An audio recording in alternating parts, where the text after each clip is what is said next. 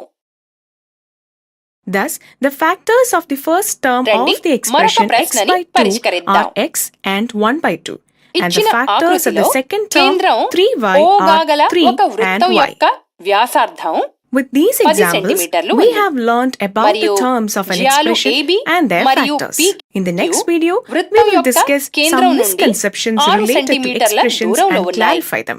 అయితే Thank you. జ్యాలు AB మరియు PQల పొడవులని కనుగొనండి. మిత్రులారా, ఆకృతిలో మనం కేంద్రం O మరియు బిందువు B లని కలిపితే మనకి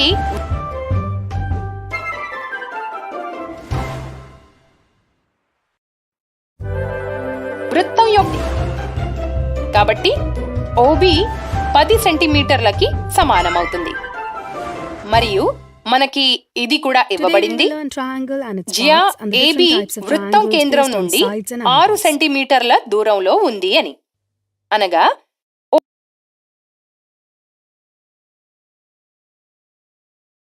OM.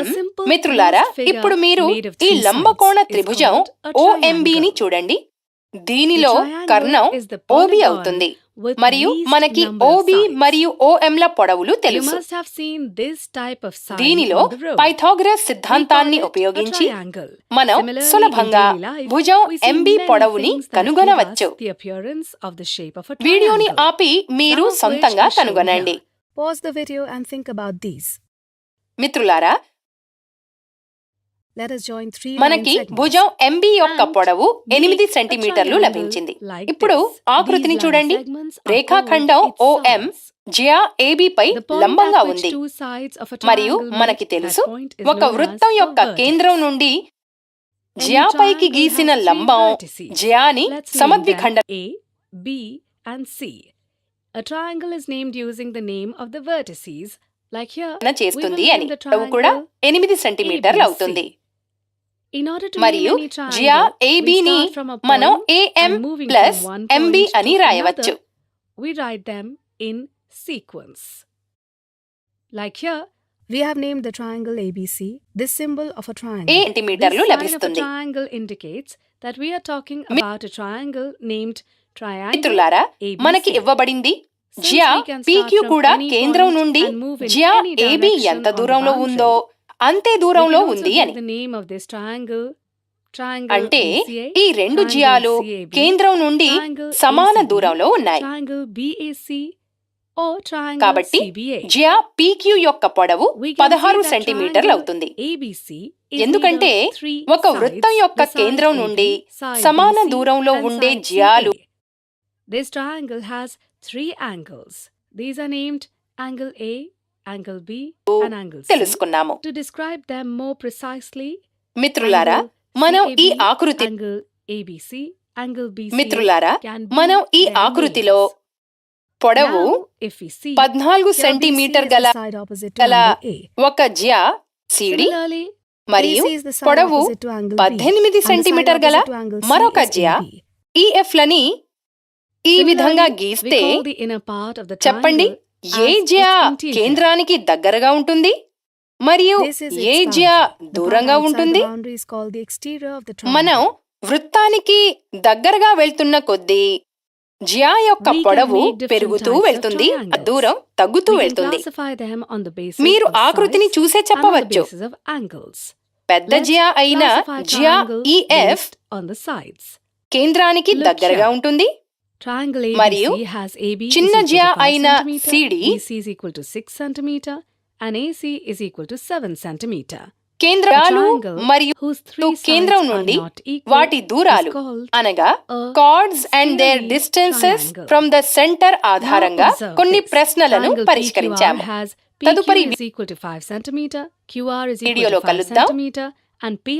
ధన్యవాదాలు. Here PQ is equal to QR.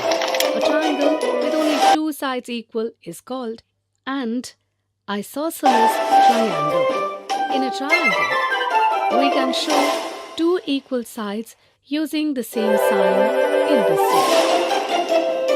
Now, if we talk about triangle LMN, then it has LM is equal to MN is equal to LN is equal to 5 centimeter. That is, all three sides are equal. దానికి సంబంధించిన కొన్ని పదాలను అధ్యయనం చేశాము. అలాగే వాటికి సంబంధించిన కొన్ని సిద్ధాంతాల గురించి చర్చించాము. ఈ వీడియోలో మనం 3 బిందువుల గుండా వెళ్లే వృత్తం అనగా సర్కిల్ త్రూ 3 పాయింట్స్ గురించి చదువుదాం. వృత్తం యొక్క నిర్వచనం ప్రకారం ఒక తలంపై స్థిరమైన బిందువు నుండి స్థిరమైన దూరంలో ఉన్న బిందువుల సమూహాన్ని వృత్తం అంటారు. మరియు ఆ వృత్తంలో అటువంటి అనంతమైన బిందువులు చాలా ఉంటాయి. వృత్తం గీయడానికి ఎన్ని బిందువులు అవసరం అవుతాయో మీరెప్పుడైనా ఆలోచించారా? Since only two sides of this triangle are equal, it is an isosceles triangle. లేదా అనేకం. Triangle XYZ రండి has same దాని గురించి sign on చర్చిద్దాం. all the three sides. మనము దీన్ని So we can ఒక say కృత్యం that అనగా its three sides activity are ద్వారా equal. అర్థం Hence, చేసుకుందాం. it is called an మనం ఒక బిందువు equilateral triangle. ఏ In అనుకుందాం. triangle PQR, దీని గుండా the వెళ్లే measurements వృత్తాలతో of the three sides are ప్రారంభిద్దాం. not equal. ఇప్పుడు So this triangle is a వృత్తాకారపు scalene మరియు triangle. వేర్వేరు కొలతలు ఉన్న అనగా We can also వాటి classify వ్యాసార్థాలు triangles on the basis of వేర్వేరుగా ఉండే angles. కొన్ని లోహపు You రింగులు must remember that an angle smaller than 90 degrees is called an acute angle. An angle of 90 degrees is called a right మనం angle. ఈ విధంగా కూడా ఉంచవచ్చు. And if the angle is more మీరు than ఇక్కడ 90 degrees చూడొచ్చు. మనం but ఎన్ని రింగులు less అయితే than ఉన్నాయో 180 degrees, అన్ని విధాలుగా then ఈ it is బిందువులపై called an ఉంచవచ్చు. obtuse angle. అయితే మిత్రులారా మనం Now, Bindu let's classify triangles based on angles. A triangle A with గుండా all వెళ్ళే angles acute is called an acute angled triangle. A మనం triangle వృత్త that లేఖిని has అని a right angle is called మనకు తెలుస్తుంది. a right మిత్రులారా angled మనం ఒకటి triangle. బదులుగా Keep in mind, the right angle is represented this way. Similarly, a triangle with an angle greater than బిందువుల 90 మధ్య degrees దూరాన్ని but less దృష్టిలో than ఉంచుకుని 180 degrees మీరు is called an వేర్వేరు పరిమాణాల obtuse రింగులను angled ఏ విధంగా triangle. ఉంచవచ్చు? Now, మీరు will you be వాటిని able ఈ to విధంగా కూడా classify ఉంచవచ్చు. the మీరు given రింగులను triangles అనేక based విధాలుగా on ఉంచవచ్చు. angles? అనగా మనం వృత్తలేఖిని Try it. సహాయంతో 2 బిందువుల గుండా వెళ్లే అనేక వృత్తాలు గీయవచ్చు. Let us tell you. ఇలా Triangle మొదటి ABC వృత్తం గీసాం, has a right ఇలా angle, రెండవ వృత్తం so గీసాము, it is a మరియు right ఇలా మూడవ angled వృత్తం triangle. గీసాము.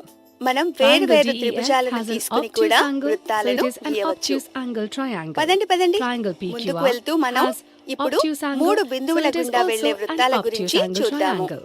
Triangle MNO has all 3 angles acute, so it is an acute angled triangle.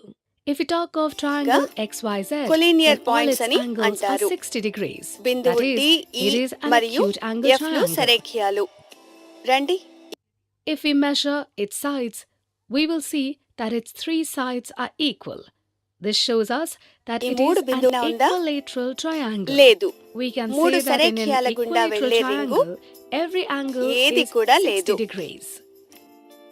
Today వృత్తలేఖిని we learnt about సహాయంతో triangle and its మీరు parts and the types of DE triangles on the basis మరియు of sides and F angles. అనే 3 In the next సరేఖ్యాల video, గుండా వెళ్లే we will వృత్తం see some గీయగలరా? examples related to మీరు it. వీడియోను pause చేసి వృత్తం గీయడానికి ప్రయత్నించవచ్చు.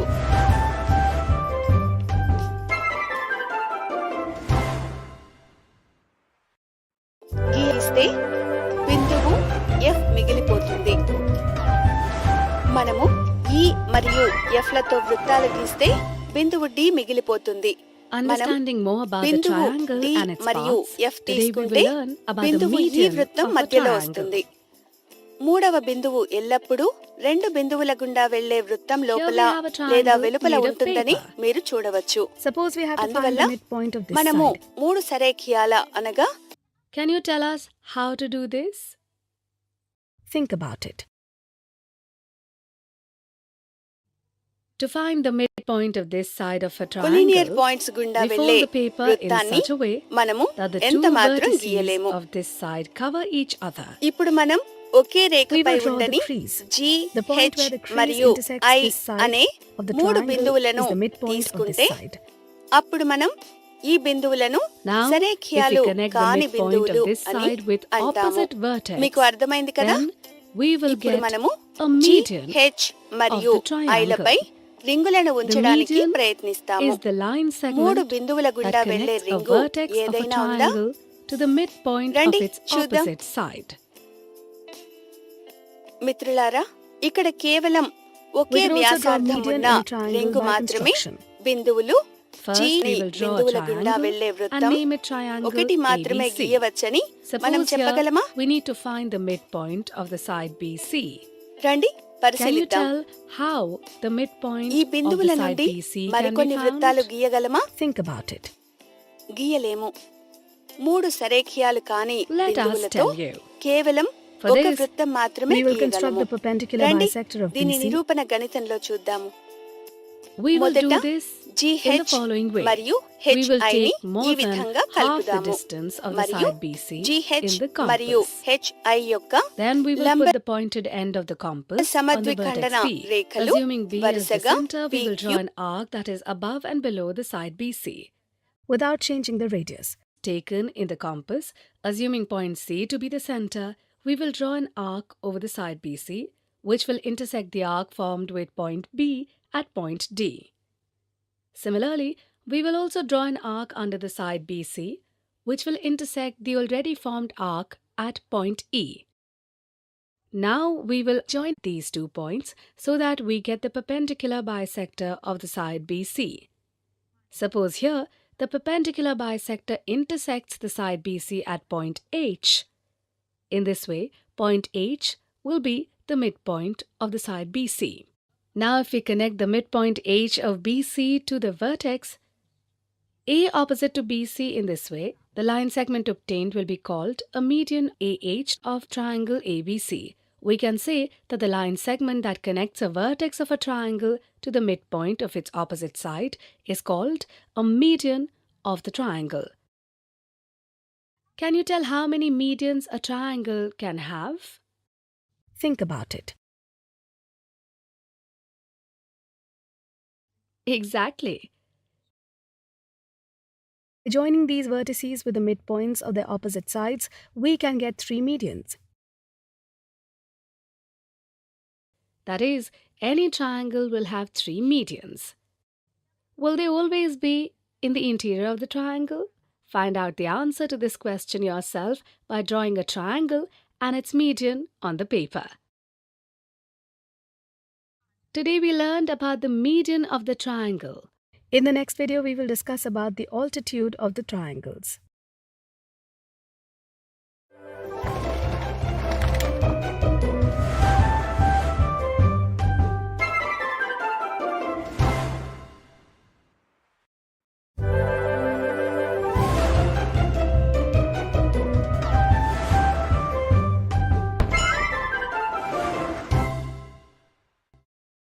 Understanding more about the triangle and its parts, today we will learn about the altitude of a triangle.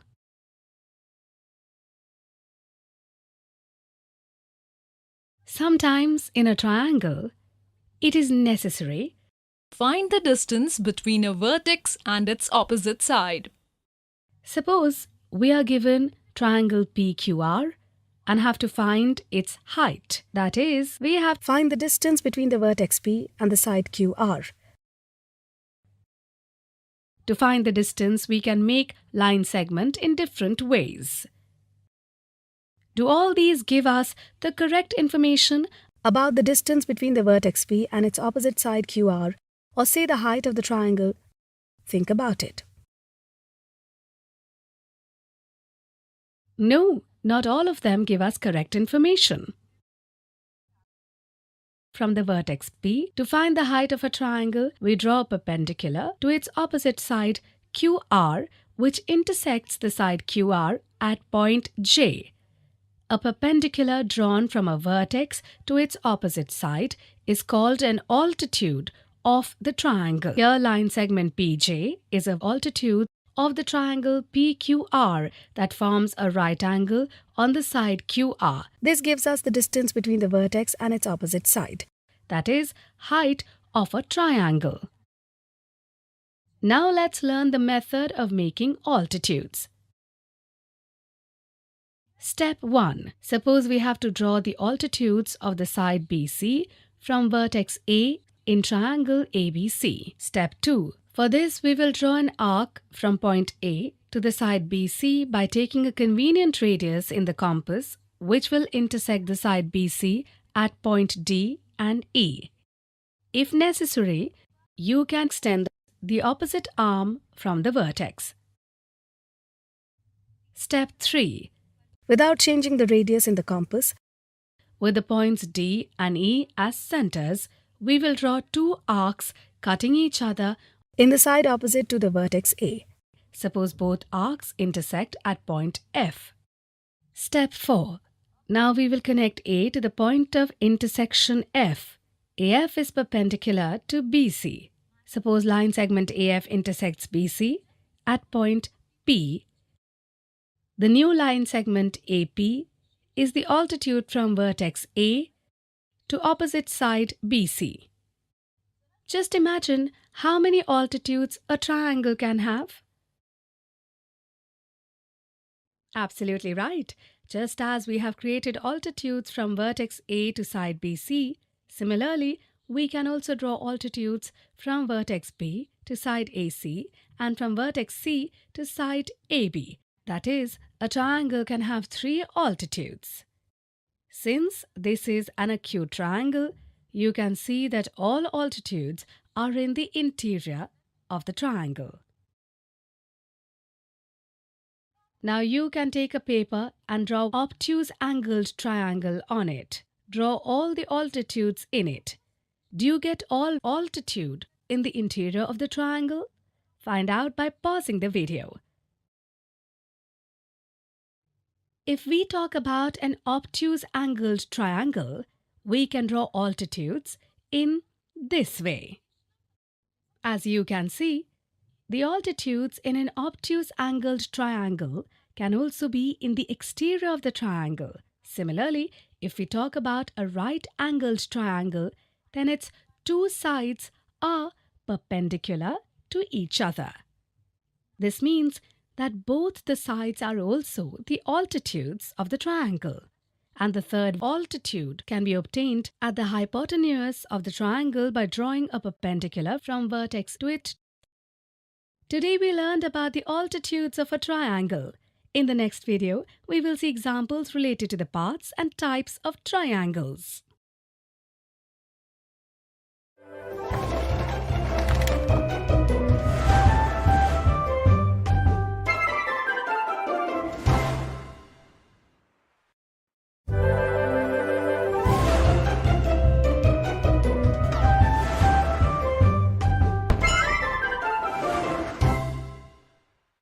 Today we will see examples related to triangle and its parts.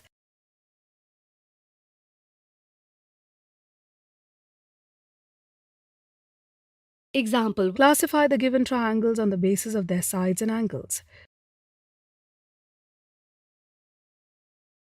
If we talk about triangle PQR, the measurement of the 3 sides of this triangle is different, so it is named on the basis of the sides. This triangle is called a scalene triangle. We can see that the angle PRQ in it is a right angle. So, based on the angles, it will be classified as a right-angled triangle. Seeing the figure of triangle EFG, we find that the 2 sides of this triangle are equal. So it is an isosceles triangle. Since one of its angles, angle GEF, is greater than 90 degrees, hence it is an obtuse angle, therefore it is an obtuse angled triangle. Next example. Identify the parts indicated in the triangle LMN. Here we are given triangle LMN. Observing the triangle, we know that its vertices are L, M and N. Sides are LM, MN and LN. And its angles are angle LMN, angle MNL and angle NLM. Now if we see, here the side MN is opposite to the vertex L. That is, MN is the opposite side of the vertex L. Similarly, the vertex and the opposite side pairs is the vertex N and the side LM and the vertex M and the side LN. As you can see here, the line segment LK is made on the opposite side MN from the vertex L. Here, from this sign, we get to know that here angle LKN is equal to angle LKM is equal to 90 degrees. That is, the line segment LK is perpendicular to the side MN of the triangle. We know that a perpendicular drawn from a vertex to its opposite side is called an altitude of the triangle. In this way, LK is an altitude of triangle LMN. Similarly, we can see that the line segment NJ intersects the side LM at point J. If we look at line segment LJ and line segment JM, both are marked with the same symbol. Can you tell me what do they mean? Think about it. Absolutely correct. Here these signs tell us that the length of line segment LJ is equal to the length of line segment JM. That is, the point J is the midpoint of the side LM. Since the line segment NJ is connecting the vertex N with the midpoint J of its opposite side LM, NJ is a median. The line segment that connects a vertex of a triangle to the midpoint of its opposite side is called a median. In this way, we have identified the parts of triangle LMN. Next example. In the equilateral triangle PTS shown here, TQ is the median and DR is the altitude. Find which of the following statements is correct. As you must know, a line segment that connects a vertex of a triangle to the midpoint of its opposite side is called a median. Since the line segment TQ is the median here, we can say that point Q is the midpoint of the side SP. That is, SQ is equal to QP. You can see SQ is equal to QP is given explicitly in the first statement, so we can say that the first option is correct. Now let's talk about the second option. Suppose the lengths of line segment SR and line segment RP are equal. As you can see here, SR is smaller than SQ. If this option is correct, then we can put RP in place of SR. Similarly, as we saw, SQ is equal to QP, so we can put QP in place of SQ. Then tell us, is inequality RP smaller than QP true? Think about it. Absolutely right. It is not true. Looking at the figure, we can say that RP is greater than QP here. From this, we can say that SR is equal to RP is an incorrect option. For the third statement, we need to understand the altitude. A perpendicular drawn from a vertex to its opposite side is called an altitude of a triangle. In this way, we can say that angle TRP is equal to 90 degrees. That is, the third option is correct. Only one perpendicular can be drawn on a line from a vertex. Since we have obtained this perpendicular TR from the vertex T, there can't be any other line segment which is perpendicular to side SP from the vertex T. In this way, we can say that angle TQP cannot be equal to 90 degrees. Hence, the fourth option is incorrect. So today we saw examples related to triangle and its parts. In the next video, we will see some misconceptions related to them.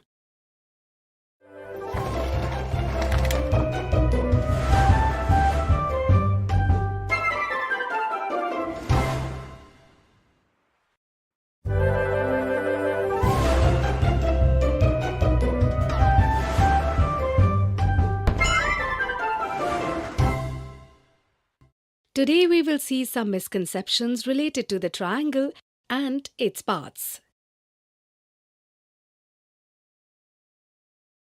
Misconception 1. Can the median of a triangle be equal to the altitude?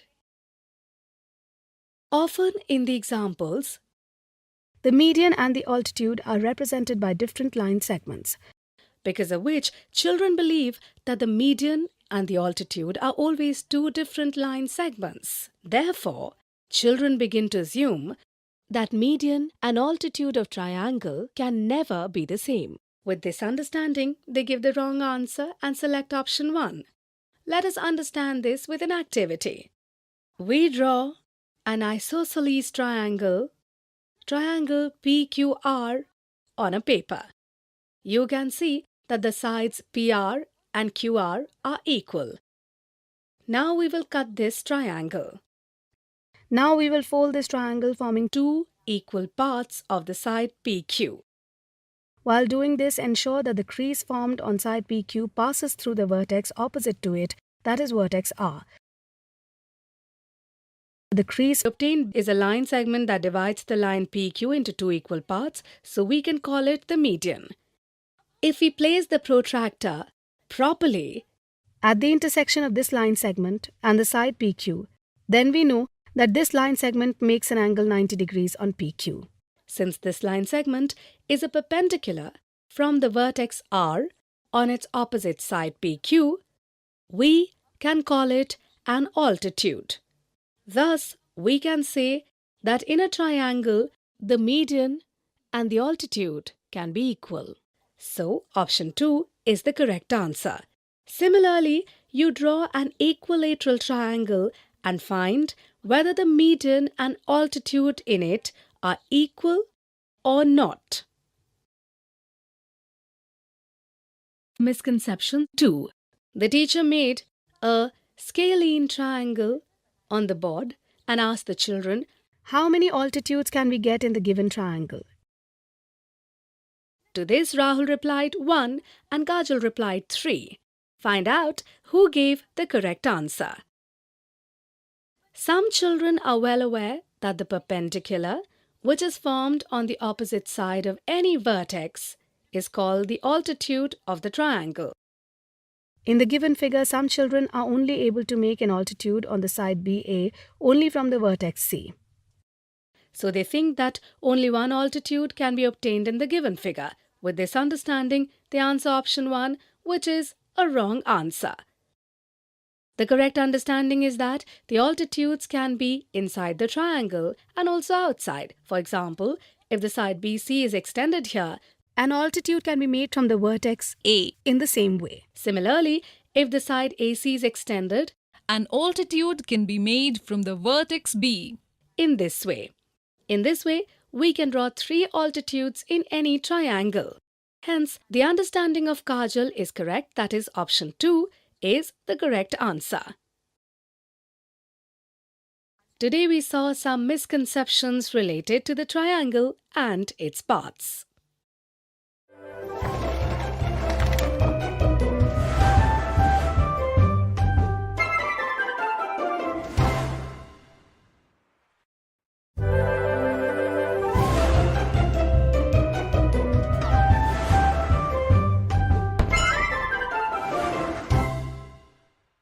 Welcome all of you to this video. Today in this video, we will understand trapezium, isosceles trapezium and properties of trapezium and isosceles trapezium. So far in geometry, we have come to know about polygons and type of polygons. Quadrilateral and angle sum property of a quadrilateral. Can you identify these figures?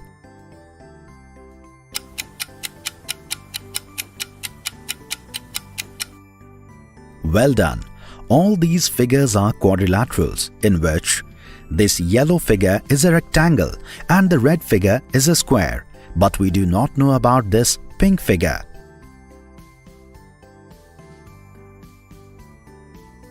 So let's come together today to know about this shape. If you notice, you will find that a pair of sides in this figure are parallel. Arrow marks indicate parallel lines. Let's see how we called them parallel. If we draw the perpendicular from the vertices of the shorter parallel side, then we will see that these perpendiculars are of equal length, that is, they have the same length, which is why this shape is called trapezium. In this figure, one pair of sides is parallel and the other pair is non-parallel. Can you now identify trapezium from these shapes?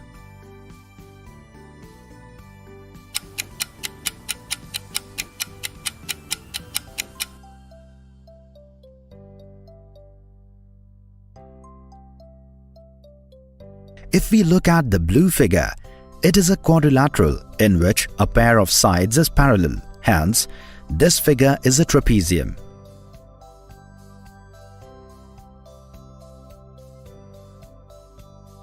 Let us now discuss this brown figure.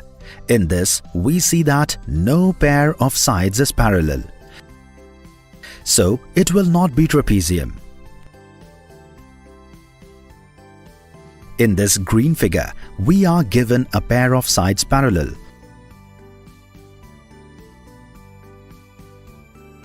But if you notice that it is not just a quadrilateral. While we know from the definition of trapezium, a trapezium is a quadrilateral in which a pair of sides is parallel. Hence, this shape is not trapezium. This orange shape is a trapezium because we can see that a pair of sides in this quadrilateral is parallel. Hopefully, you will now be able to identify trapezium.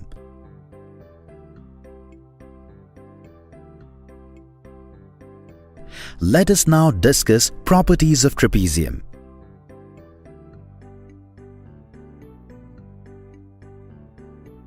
As we know from the definition of trapezium, a pair of sides in trapezium will always be parallel, which is its first property. We know from the previous video that the sum of the measurements of the four interior angles of a quadrilateral is 360 degrees, and since the trapezium is also a quadrilateral, then the sum of the measurements of the four interior angles of a trapezium will also be 360 degrees. Similarly, the sum of the measurements of the four exterior angles of the trapezium will always be 360 degrees.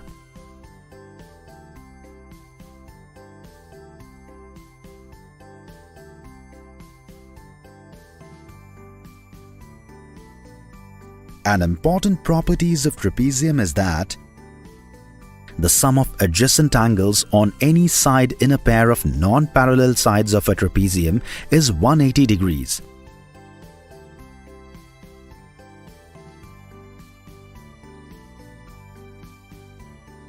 Let us now know about a special kind of a trapezium. If the non-parallel sides of a trapezium are of equal length, then such trapezium is called isosceles trapezium. A major feature of isosceles trapezium is that the adjacent angles formed on a side in pairs of parallel sides are always congruent.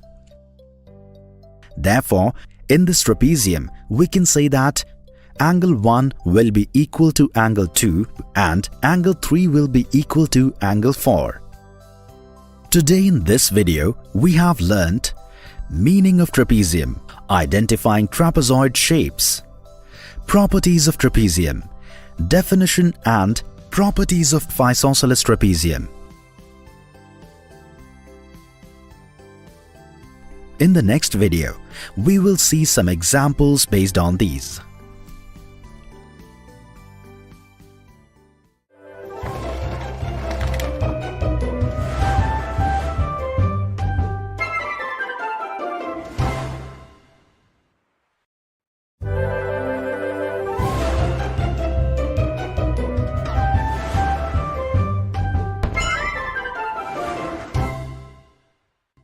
are welcome in this video. Today we will see some examples based on trapezium, isosceles trapezium and their properties.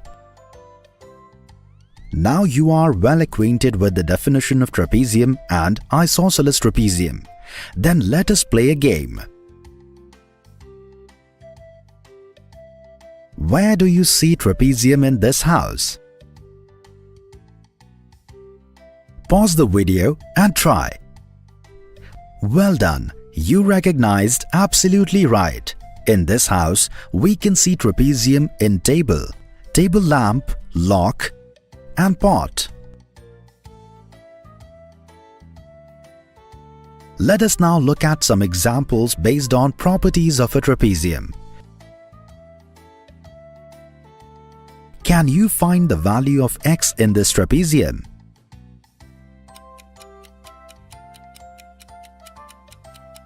In the previous video, we learned that the sum of adjacent angles on a side in a pair of non-parallel sides of a trapezium is 180 degrees. Can this property of trapezium help you find the value of x?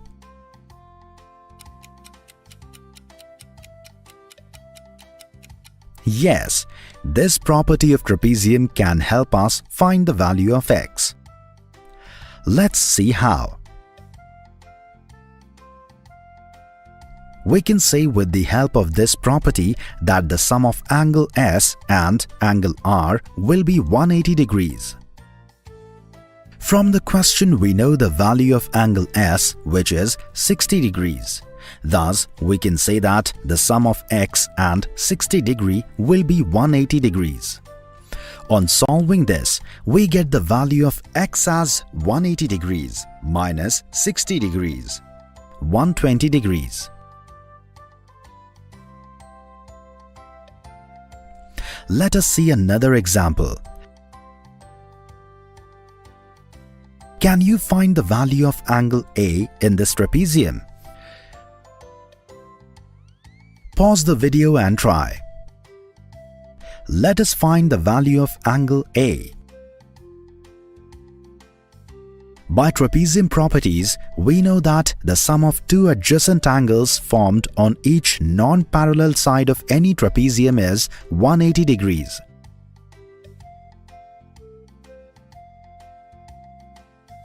We can see from the question that the given trapezium is an isosceles trapezium. Now, because we have been given the value of angle C, 115 degrees in the question, value of angle B will be 180 degrees minus 115 degrees, that is 65 degrees. And we learnt in the previous video that in an isosceles trapezium, the adjacent angles formed on a side in a pair of parallel sides are always congruent.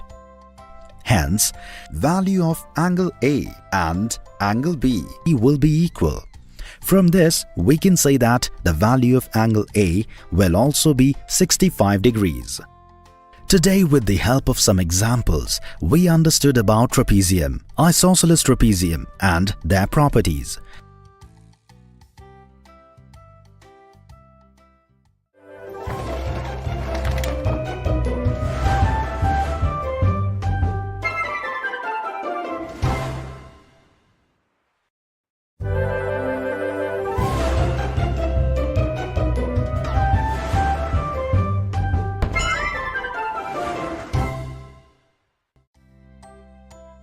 You are all welcome in this video. Till now, we have learnt about the polygon and its diagonal in brief. Today, in this video, we will see how many types of polygons are there. Let's look at this closed curve. Can you tell about its interior and exterior?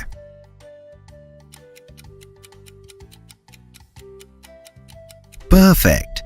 The area inside the curve is the interior and the area outside is called the exterior. We have some polygons here. Can you categorize them into two different groups based on their properties? Let's try. We know that a polygon is made up of sides, vertices and angles. Because all these polygons, they will have the same properties. So on what basis can we separate them now? Let's make their diagonals. So what do you see here now? You can see that the diagonals of some polygons are confined to in their interior, and there are some polygons whose diagonals or some part of the diagonals are in the exterior. So in this way, we can categorize these polygons into two different groups. These groups can be named convex and concave according to the position of the diagonals. But if we look at this triangle, there is no diagonal.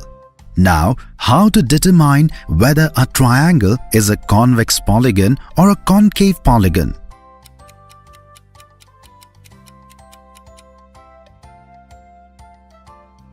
To understand this, let's have a look at these polygons once again.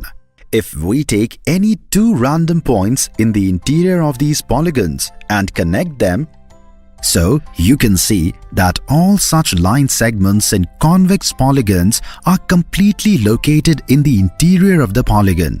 On the other hand, this is not the case with concave polygons.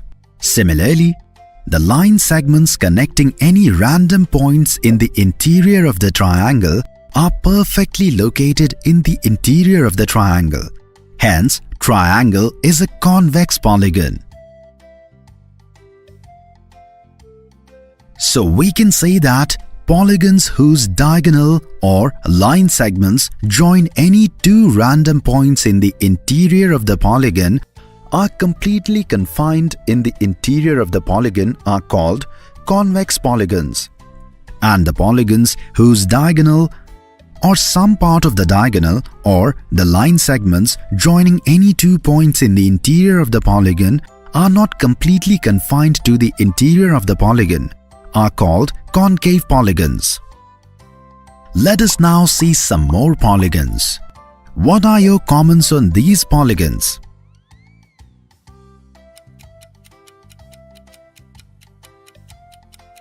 Perfect. These are called convex polygons. Now, if we notice, we will see that all the sides of these polygons are equal and also all the angles are of equal measure. Therefore, polygons that are equilateral, that is, or all sides are equal, and equiangular, that is, or equal measure of all angles, are called regular polygons. On the other hand, polygons in which the measurement of any one side or angle is different from the rest of the sides or angles are called irregular polygons. In this way, today we have learnt how many types of polygons are there.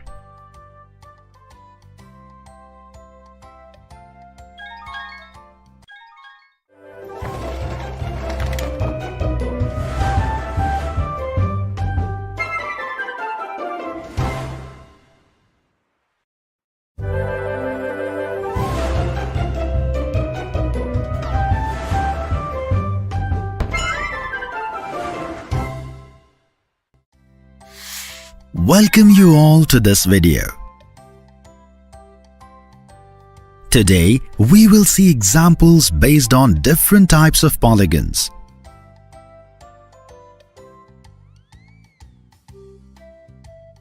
Example 1. Separate the following polygons into concave and convex polygons. Pause the video to try yourself, then match the answer. Is the polygon A convex or concave?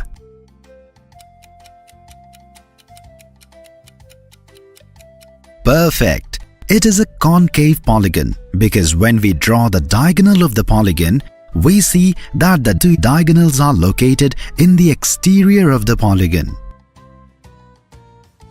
the polygon B is convex because all the diagonals of this polygon are located in its interior. Similarly, polygon C is a concave and polygon D convex polygon. Example 2. Separate the following into regular polygons and irregular polygons. We can see that the measurement of the sides in the polygon A are not the same. We know that a polygon whose measurement of any side or angle is not the same as the measurement of other sides or angles is an irregular polygon. Similarly, we can put polygon B in the category of irregular polygons. In polygon C, the marks on all the sides indicate that the measurement of all the sides are equal, and the marks on all the angles show that all the angles are also equal to each other. Hence, it is a regular polygon. Today we saw examples based on different types of polygons. In the next video, we will discuss misconceptions based on these.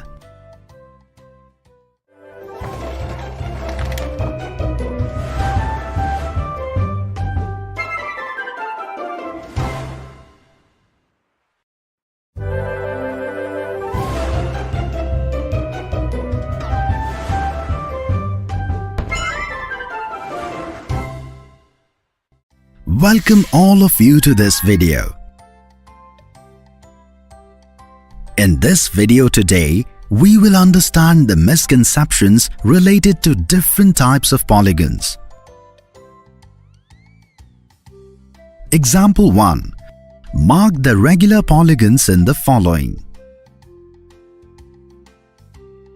Polygon A is a square, and all the sides of the square are equal and all the angles are equal, so it is a regular polygon.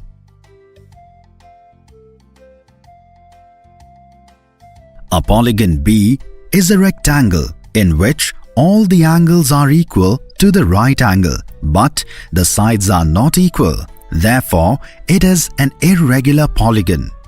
Often some students understand that the polygon becomes a regular polygon even if all the angles are equal. Both polygon C and polygon D are rhombus. Sometimes they make this mistake because of the equal sides of the rhombus. They forget that all the angles of a rhombus are not equal, which is necessary for a polygon to be regular.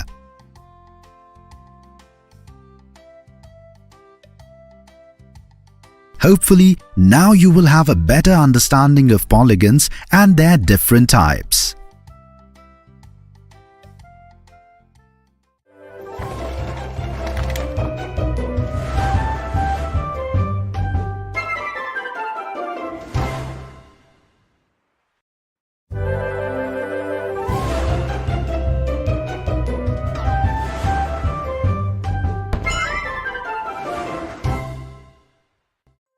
Hello friends, welcome to this video.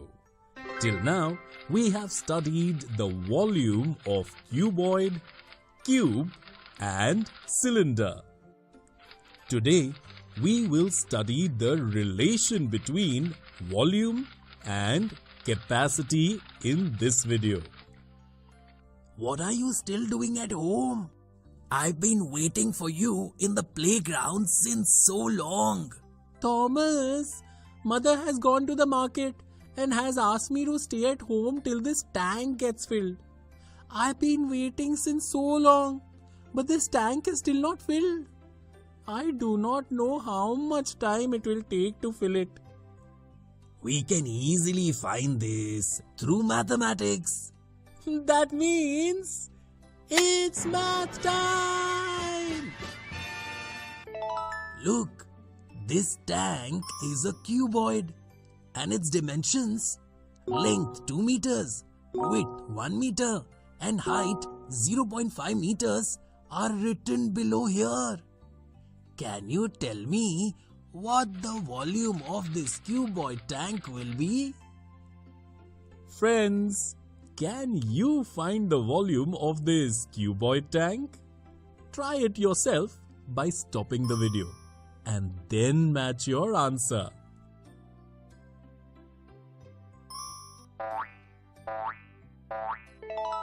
On solving in this way, we can see that the volume of the cuboid tank is 1 cubic meter. Absolutely right. And do you know that the quantity of any substance that we can fill in a given vessel is called the vessel's capacity?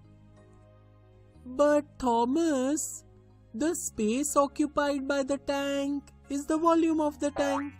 And because the thickness of the tank is negligible, the space occupied by the water inside the tank or the capacity of the tank is equal to the space occupied by the tank or the volume of the tank.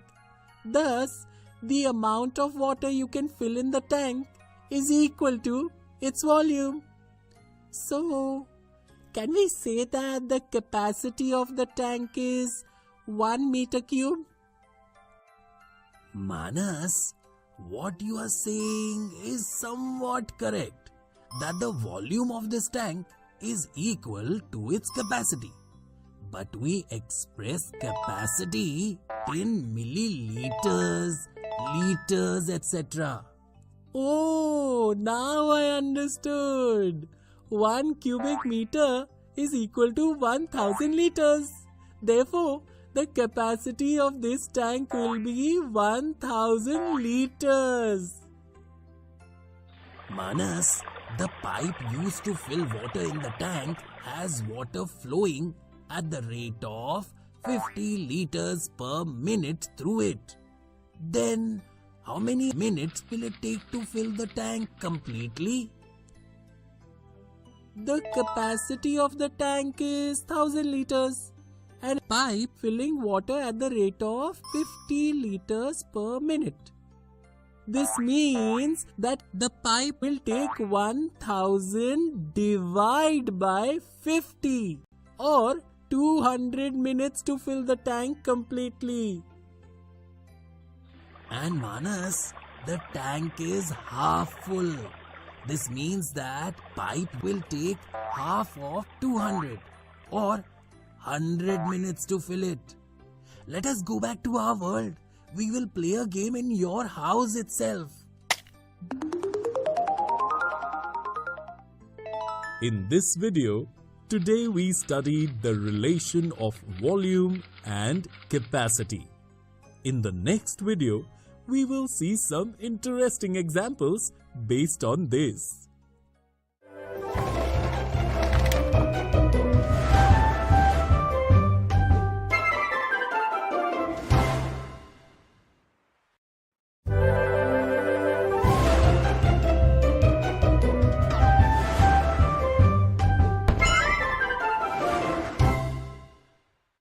Hello friends, welcome to this video. In the previous video, we studied about volume and capacity. Today, in this video, we will see interesting examples based on this. Look, Thomas! Nowadays, these chips are being sold in these cylinder-shaped boxes. These boxes look so big, but upon opening them, you see that they are fooling customers. Why so? Because when you look at the box from outside, the base of the box appears here. However, if you look inside the box, the base appears at this height. This means the volume and capacity of this box are different. How is that? Let me explain this to you through mathematics. It's math time!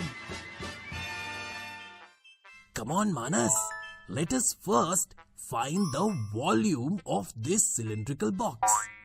the radius of the box is 4 centimeters and the height of the box is 14 centimeters.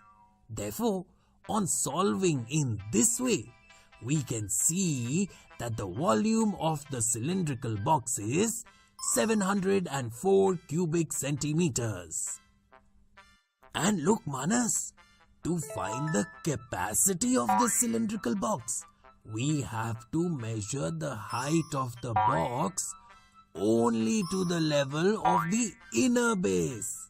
Because in the box we will be able to fill any substance only up to that level. Now can you find the capacity of the box and tell me? The radius of the base of the cylindrical box for the inner and outer base is exactly the same, 4 centimeters. But its height up to the inner base is 10.5 centimeters. Now, on solving in this way, we can see that the capacity of the box is 528 cubic centimeters. And as you know, Thomas, that 1 cubic centimeter is equal to 1 milliliter. In this way, the capacity of the box is 528 milliliters. Look, Manas, the volume and capacity of the same box can be different. You were right, Thomas. This is sheer loot. Come, let us return to our world now. With this example, we have seen how our daily life problems based on volume and capacity can be solved.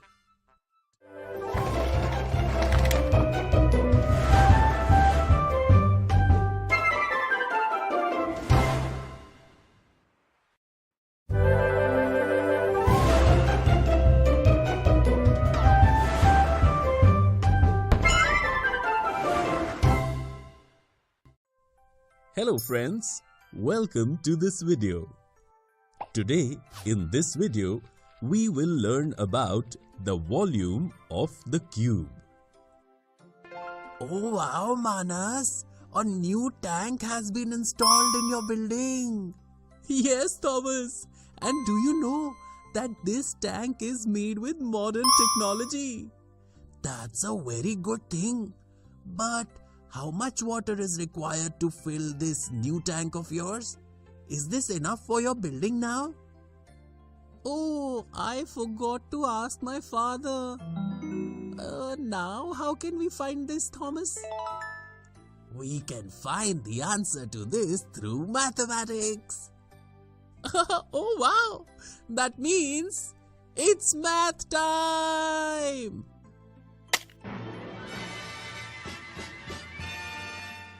Look, as we know that the amount of water filled in this tank will be equal to its volume. But we only know the formula for the volume of cuboid. And this tank is cube shaped. So how do we find the volume of this tank? Don't worry. Can you tell me what is the difference between a cuboid and a cube? Cubes and cuboids are very similar. I know only one difference among them. The length, width and height of the cuboid are different, while the length, width and height of the cube are equal. Absolutely right. Now, can you tell me the formula for volume of cuboid? I remember this formula very well. The volume of the cuboid is equal to the product of L, B and H, where L, B and H are the length, width and height of the cuboid respectively. Perfect.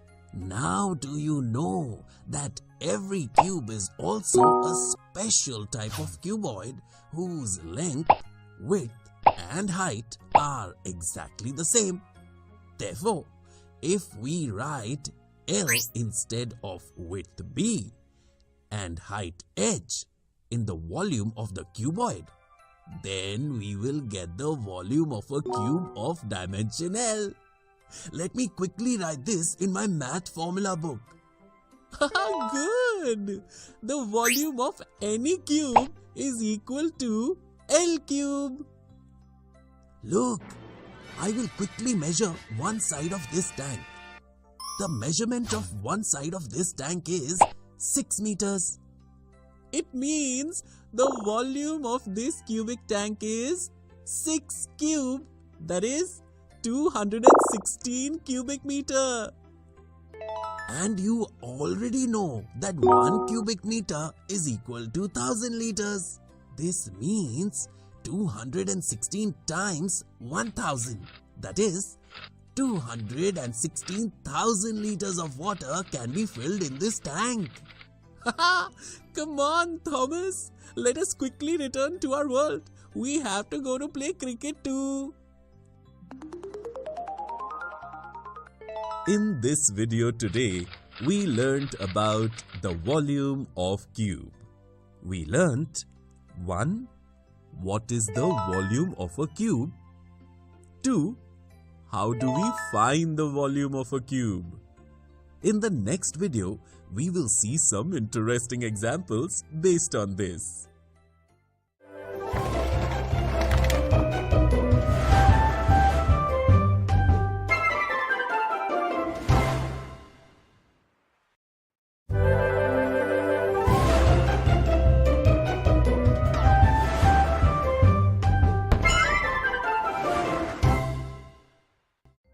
Hello friends, welcome to this video. In the previous video, we learnt about the volume of cube. Today, in this video, we will see some interesting examples based on this. Thomas, why have you called me to this warehouse today?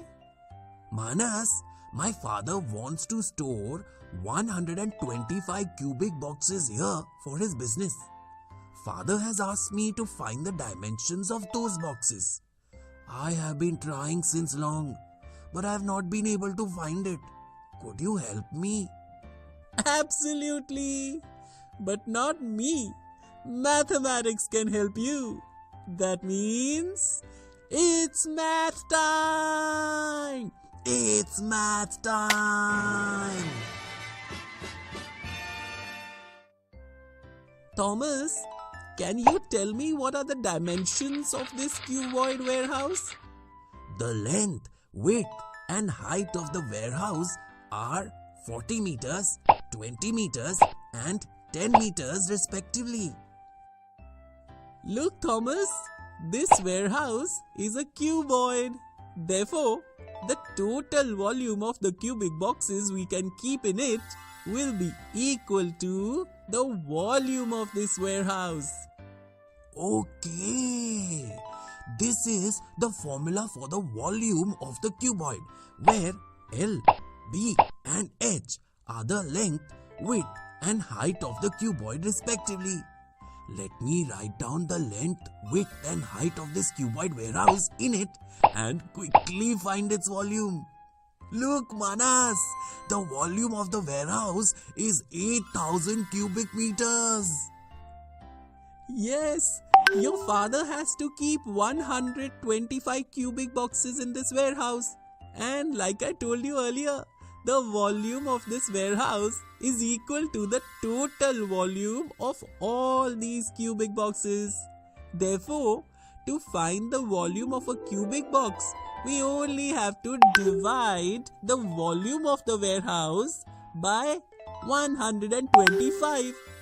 In this way, the volume of a box is 8,000 divided by 125. That is 64 cubic meters. Hey, wow! Now it has become very easy.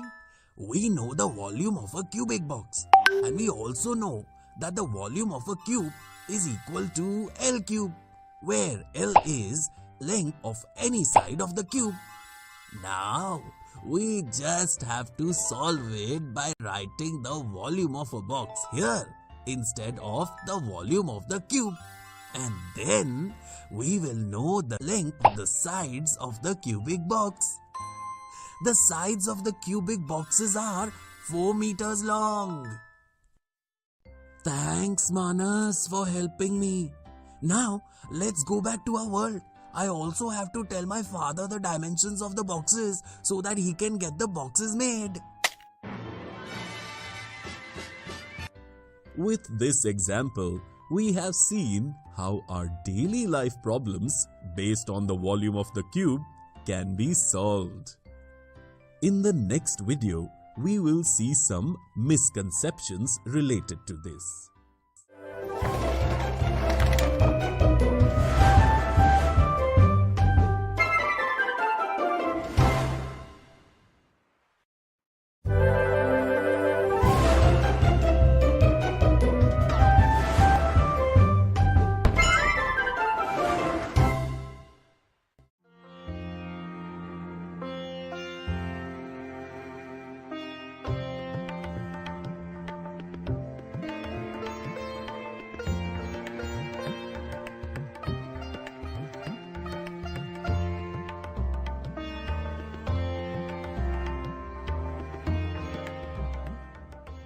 Sanya, a 13-year-old curious girl who studies in class 8,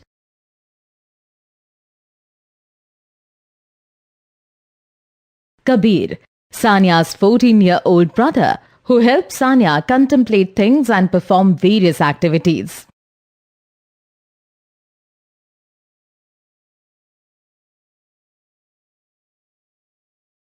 Mummy, Sanya's mother, who facilitates them in understanding different concepts.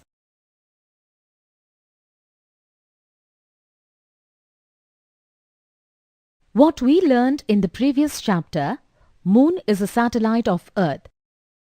It revolves around the periphery of Earth, which takes about 29.53 days to complete. The lunar cycle, where the Moon keeps changing, is called phases of Moon. The phases of Moon occurs because the Moon reflects the light of the Sun. So, depending on where the Moon, the Earth and the Sun are on their respective axes, we can only see that portion of the Moon. The North Star or Pole Star is the one that is very close to the Earth's axis, which is why, even though the other stars appear to move from east to west, but the North Star doesn't appear to move at all. The North Star changes in the vast time period of the Earth. The star that is called the North Star for Earth is Polaris. After 20 to 25,000 years, when the Earth wobbles a bit and shifts its axis, Vega will be the next North Star. The amount of time calculated to reach from one place to other is said in terms of light years. Light has been measured to have a speed of 3 lakh km per second and is said to take 8.3 minutes to reach the Earth from Sun. Constellations are collection of stars which may be at very different lengths from each other but appear to form an image. Before humans invented watches and calendars, these were studied to predict the weather. In the current times, a lot of people do stargazing as a hobby and study stars. There is a good short film that will be telecasted. Sanya, do switch on the TV, please. That's great. I'll watch it too.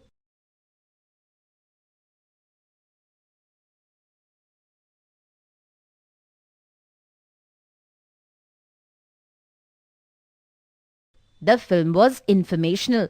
I felt like I was really in the space looking at all the planets go around the sun.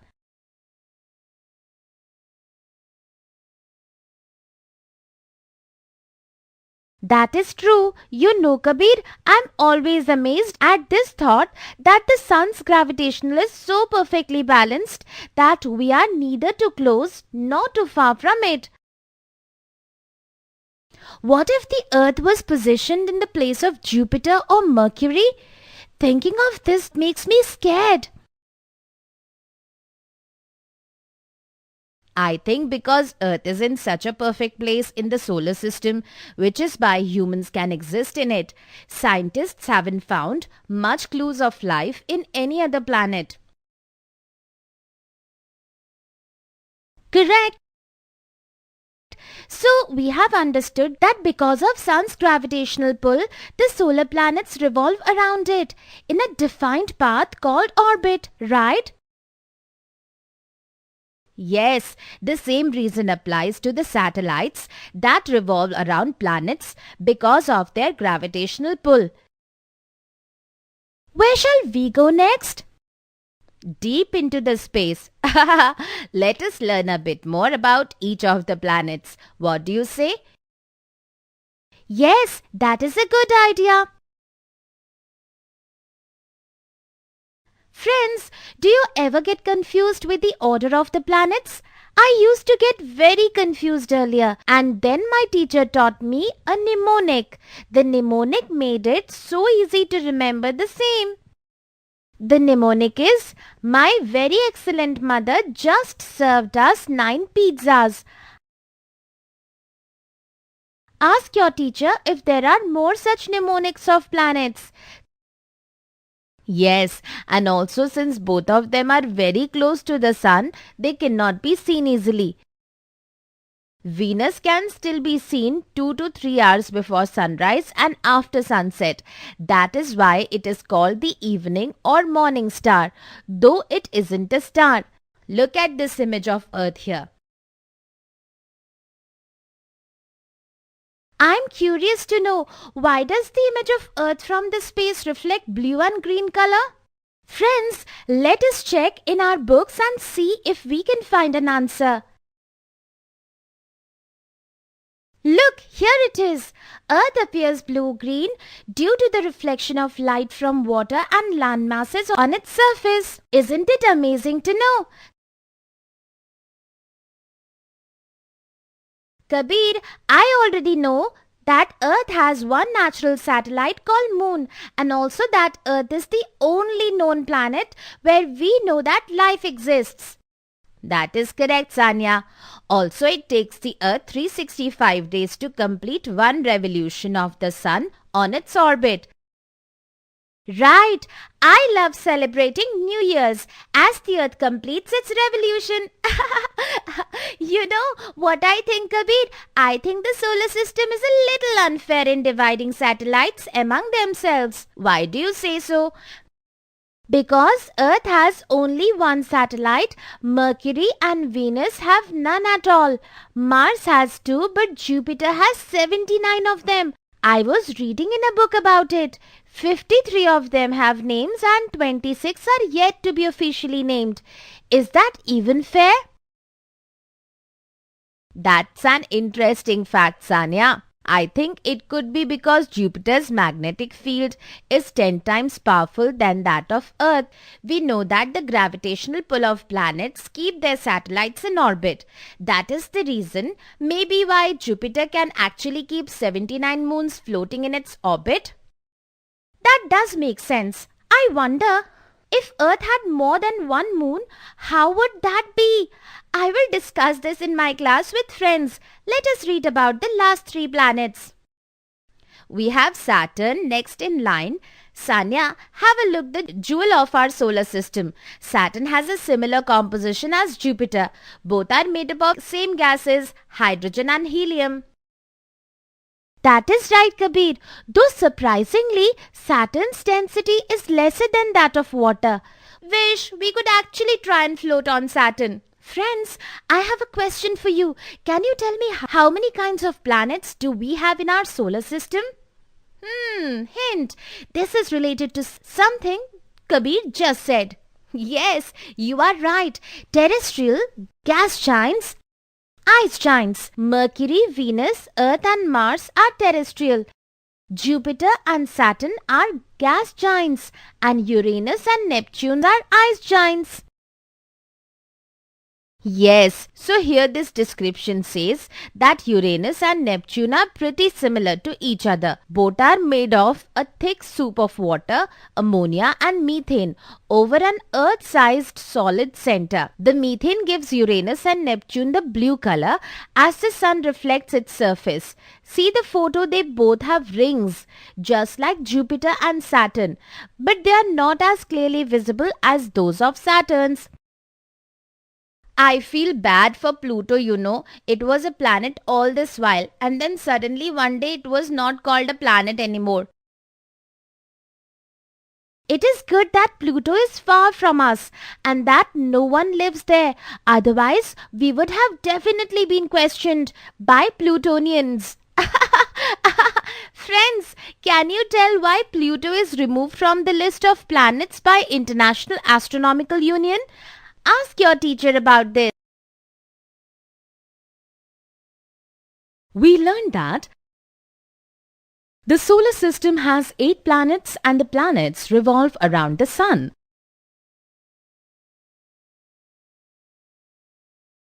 Pluto was the 9th planet until 2006, when it was then removed from the list as it did not fit the definition of planets given by International Astronomical Union.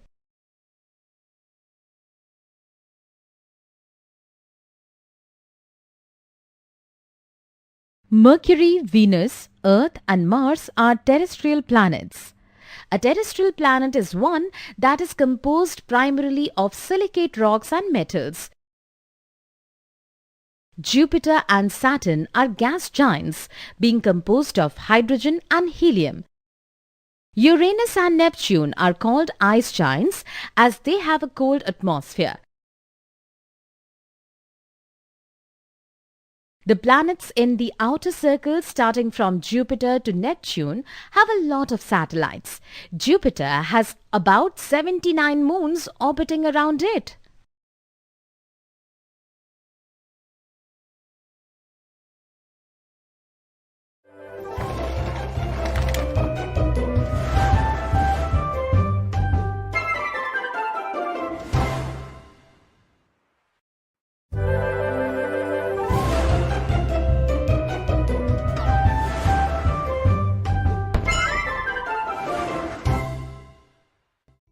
Welcome to this video.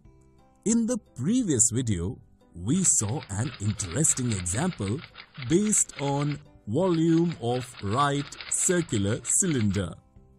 Today, in this video, we will see some fun examples based on volume of right circular cylinder. Thomas, will you come to the market with me? My mother has asked me to buy a tap. Yes, let's go. Uncle, please give me a tap. Here you go. Uncle, you seem a bit upset. What is the matter? Actually, I want to make an iron pipe. I know its inner diameter is 2 centimeters, outer diameter 2.5 centimeters and length 35 centimeters. And I also know that the mass of 1 cubic centimeter of iron is equal to 7 grams. But I can't find out how much iron will I need to make the pipe. Thomas, we can find the solution to Uncle's problem through mathematics. That means it's math time! Look, Thomas, because the pipe has some thickness, so it has 2 diameters. The iron required to make the pipe is occupying the space between its internal and external surfaces. Therefore, we can find the iron used to make the pipe by subtracting its internal volume from its outer volume. Yes, Manas. And see, both the inner and outer surfaces of the pipe are right circular cylinders because their curved parts are perpendicular to their circular base. Absolutely right, Thomas.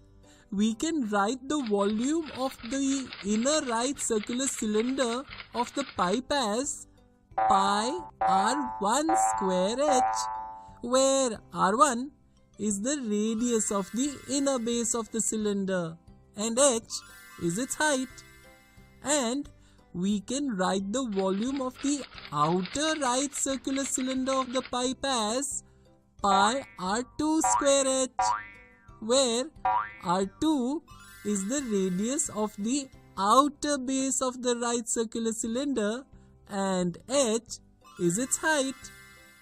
As I told you earlier, the iron used to make the pipe is equal to the difference between the volumes of its outer and inner right circular cylinders. The diameter of the inner right circular cylinder part of the pipe is 2 centimeters. That is, its radius will be 1 centimeter.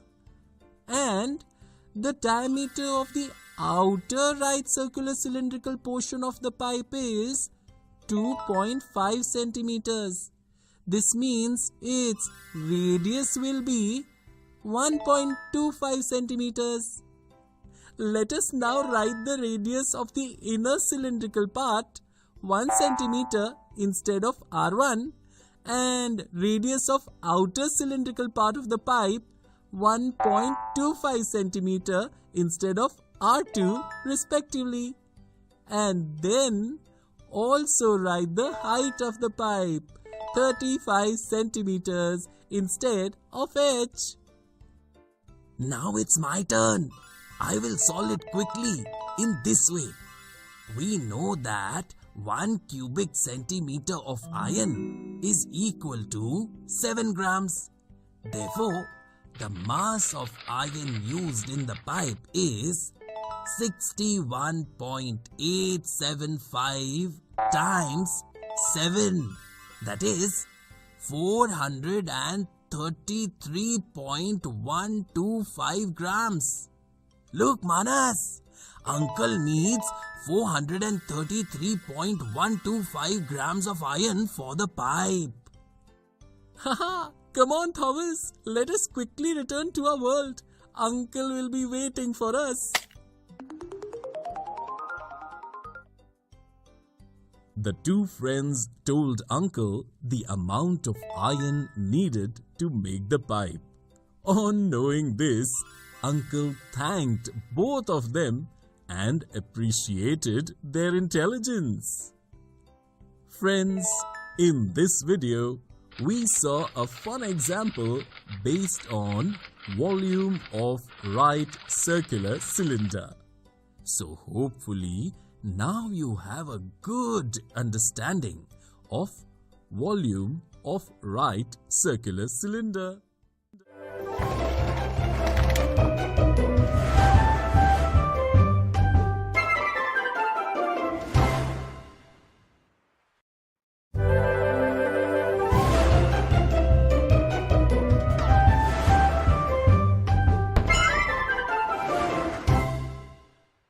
Hello friends, you are all welcome to this video.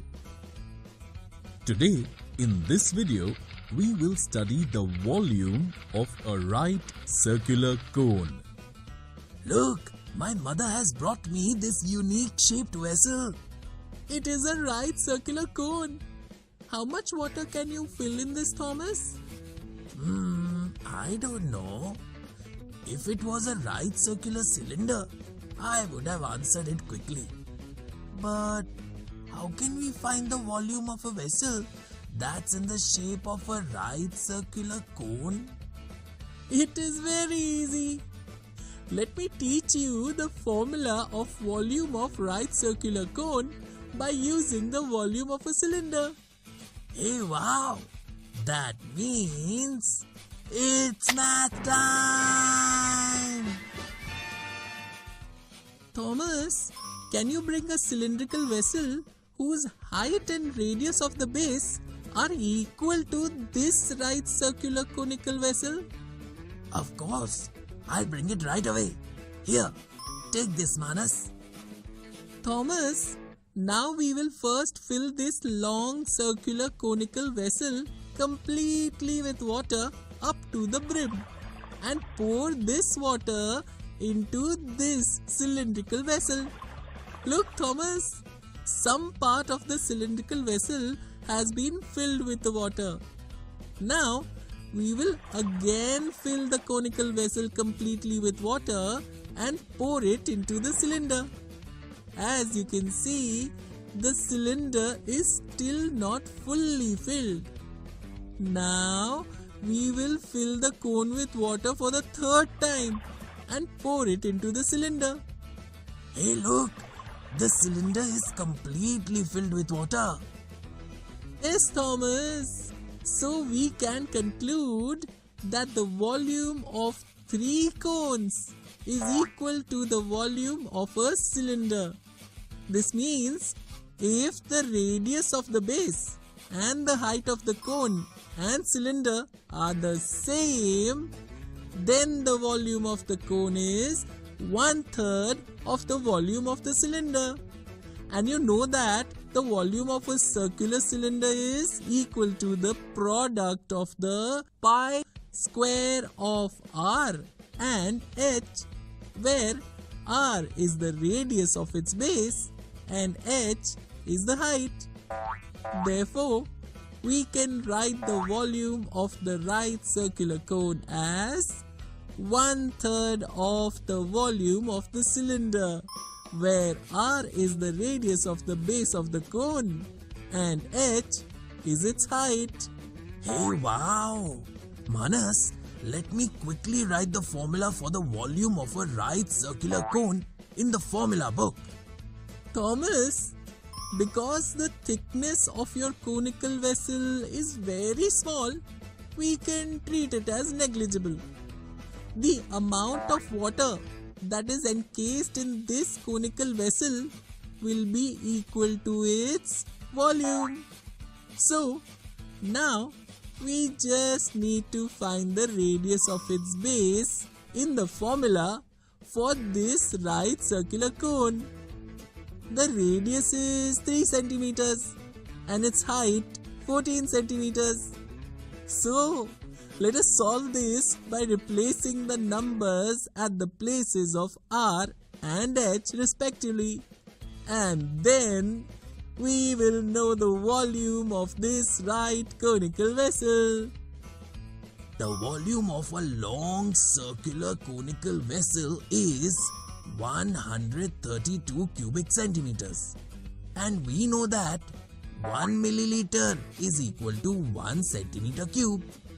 Therefore, we can say that 132 milliliters of water can be filled in this right circular conical vessel. Let us go back to our world, Thomas. Then, as a way of thanking your mother, we will set ice cream for her in this conical vessel.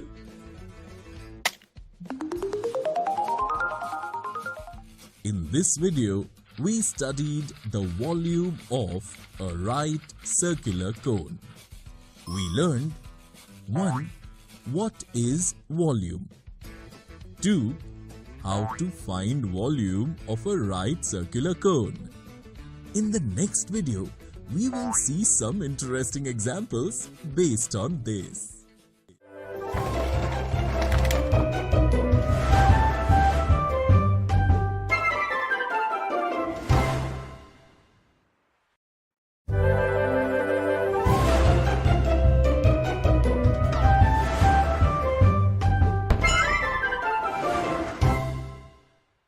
Hello friends, we welcome you all to this video. We had studied the volume of a right circular cone in the previous video. Now, in this video, let us look at interesting examples based on volume of right circular cone. Look, Thomas, a new building is being built here. Yes, Manas, look, that uncle just poured a sack of sand on the floor. And if you look closely, you will find that this sand is making a cone on the ground.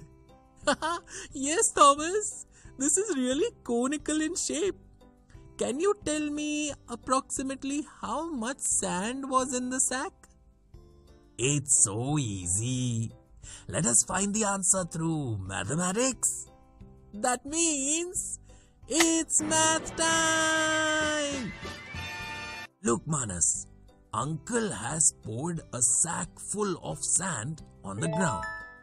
It's a conical pile of sand. And you already know that the space enclosed by any object is equal to its volume. This means that the amount of sand in this pile, or in other words, a sack, is equal to the volume of the pile of this conical sand. I remember the formula for the volume of a cone.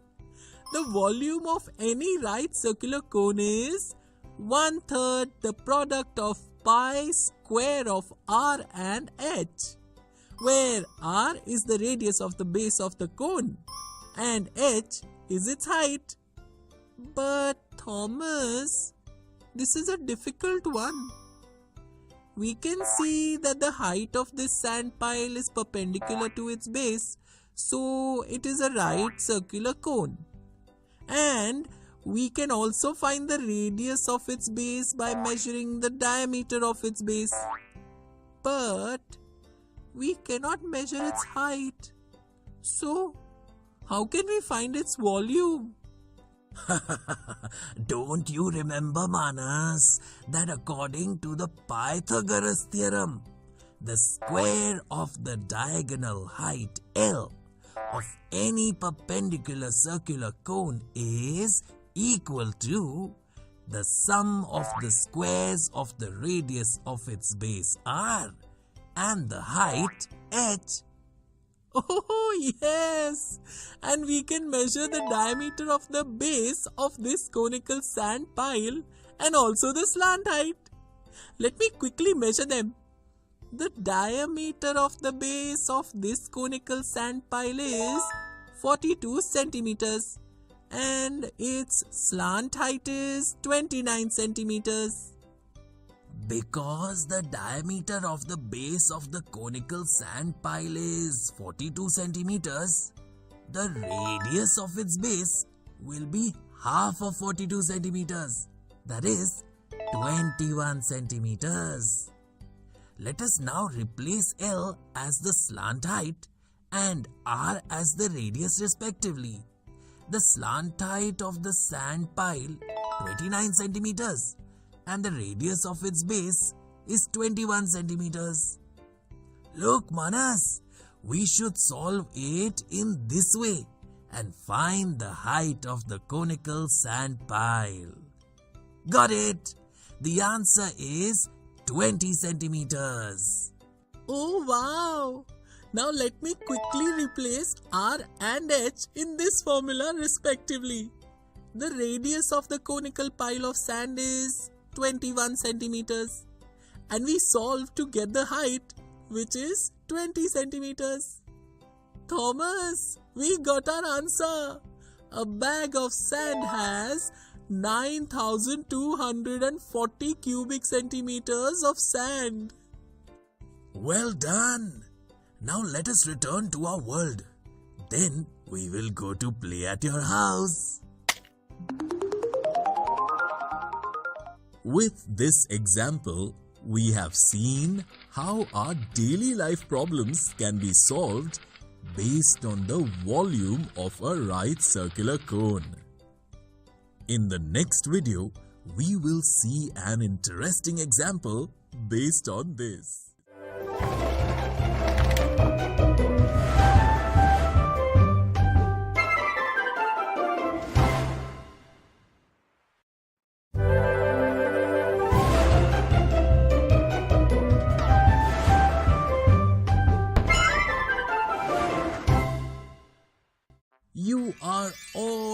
welcome in this video.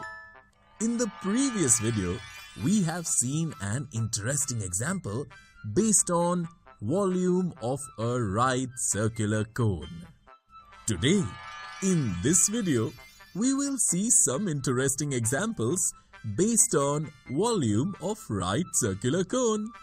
Thomas, why have you dug up this huge conical pit? I made this to feed the birds. Oh, wow! But how much water can you fill in it? Let's try to find out. We can find the answer through mathematics. It's math time! Look, this pit is conical in shape. The amount of water it can fill is equal to its capacity. And its capacity will be equal to the internal volume of the pit. Therefore, we only have to find the internal volume of the pit. I can quickly find the answer. The upper diameter of the conical pit is 12 centimeters. That means its radius is 12 divided by 2, which is 6 centimeters. The depth of the pit is 20 centimeters, which is also equal to the height of this conical pit. And as you know, because the height of this pit is perpendicular to its base, we can say that this pit is a right circular cone. Now, all we need to do is replace the values of the radius of the right circular cone r, which is 6 centimeters, and its height h, which is 20 centimeters, in the formula for the volume of a right circular cone. Look, Manas, the internal volume of the pit is 754.28 cubic centimeters. And we know that 1 centimeter cube is equal to 1 milliliter. Therefore, we can say that the capacity of the pit is 754.28 milliliters. That is a lot of water. Thomas, let us quickly return to our world. By now, many birds must have gathered to drink water from your pit. Both the friends were very happy to see many colorful birds drinking water from Thomas's pit.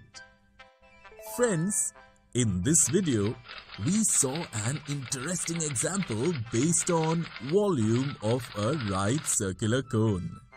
So hopefully you will now have a good understanding of the volume of a right circular cone.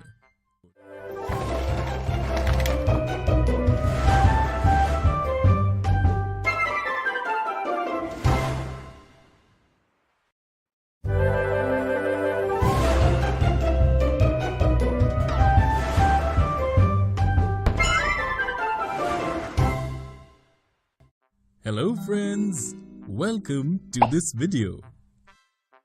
Today, in this video, we will study the volume of sphere and hemisphere. Manas, this time I will surely hit a 6. On saying this, Thomas swung the bat and the ball fell straight into a vessel filled with water. Oh no, Thomas! Look! Your 6 has spilled a lot of water on the table here. Now, who will wipe it? I will wipe it. If you answer one of my math questions. Ha! Done.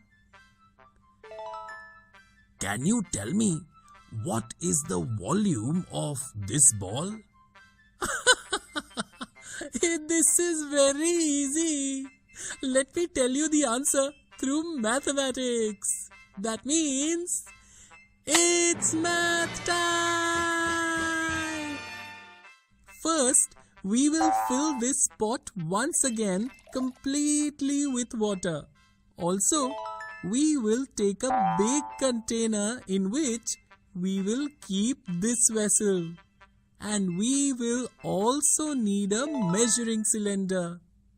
Now look, I will put this ball carefully in this pot.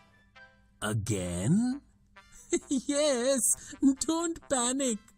As you can see, some water has come out of the vessel and collected in the big container. Now can you tell me its volume by carefully pouring the water filled in this container into this measuring cylinder? It's about 180 milliliters. Alright. Now look, Thomas. The radius of the ball is 3.5 centimeters. Can you find the value of 4 by 3 product of pi and the cube of the radius of the ball? Absolutely. See how I solve it quickly. Hey, what is this? This is equal to 179.67. That is approximately 180 milliliters. Why so?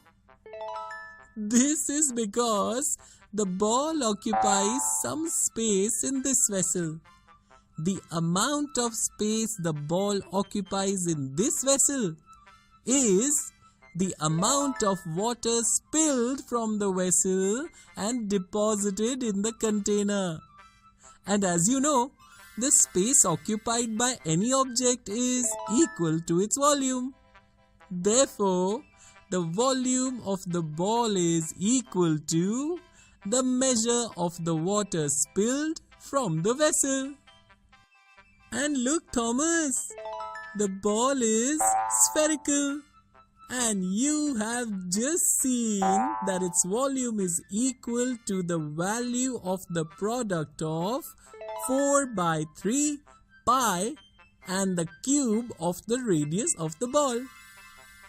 If we assume that the radius of a spherical ball is r, then we can write the formula of volume of sphere in this way.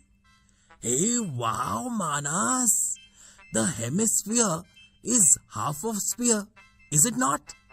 This means that we can write the formula of volume of hemisphere in this way by dividing the volume of the sphere by 2, where r is the radius of the hemisphere. Oh, wow!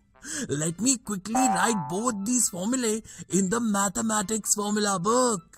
Look, Thomas, I have given you 2 new formulae along with the answer to your question. Come on, now let's go back to our world. And because you lost the bet, you have to wipe the water on the table too. In this video, we studied the volume of sphere and hemisphere. We learned 1. What is volume? 2. How to find volume of sphere and hemisphere. In the next video, we will see some interesting examples based on this.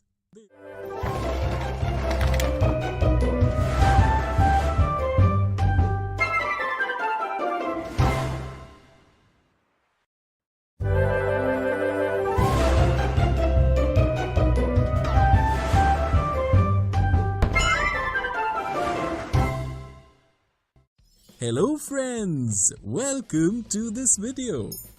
In the previous video, we studied about the volume of sphere and hemisphere.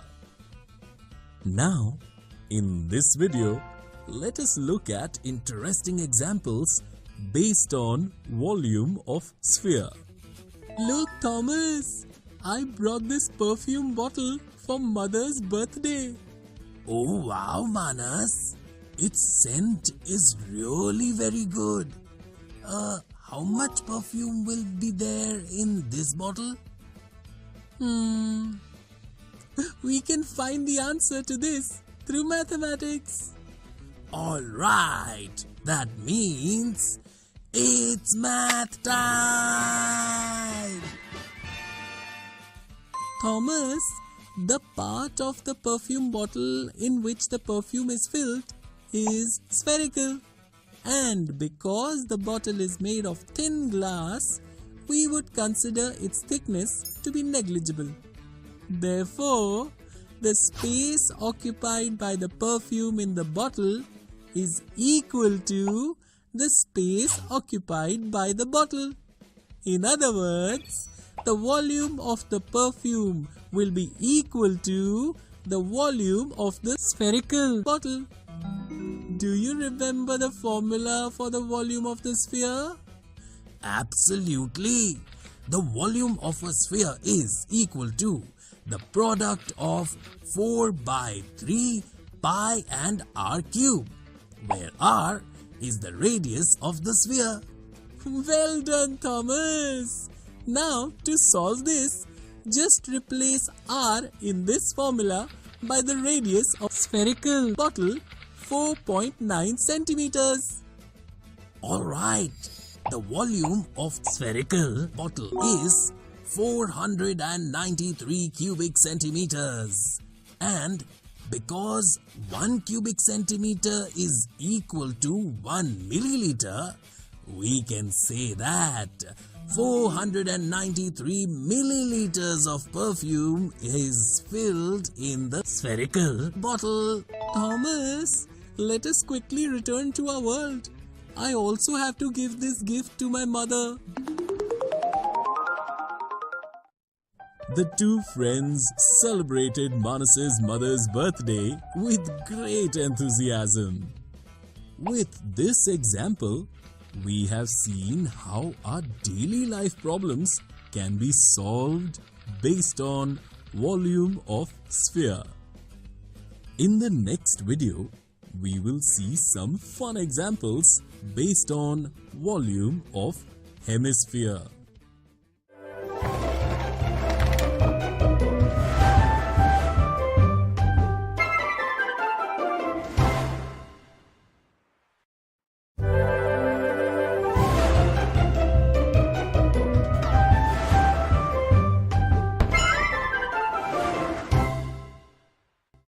Welcome to this video. We have seen in the previous video how our daily life problems can be solved based on the volume of a sphere. Today, in this video, we will see some fun examples based on volume of hemisphere.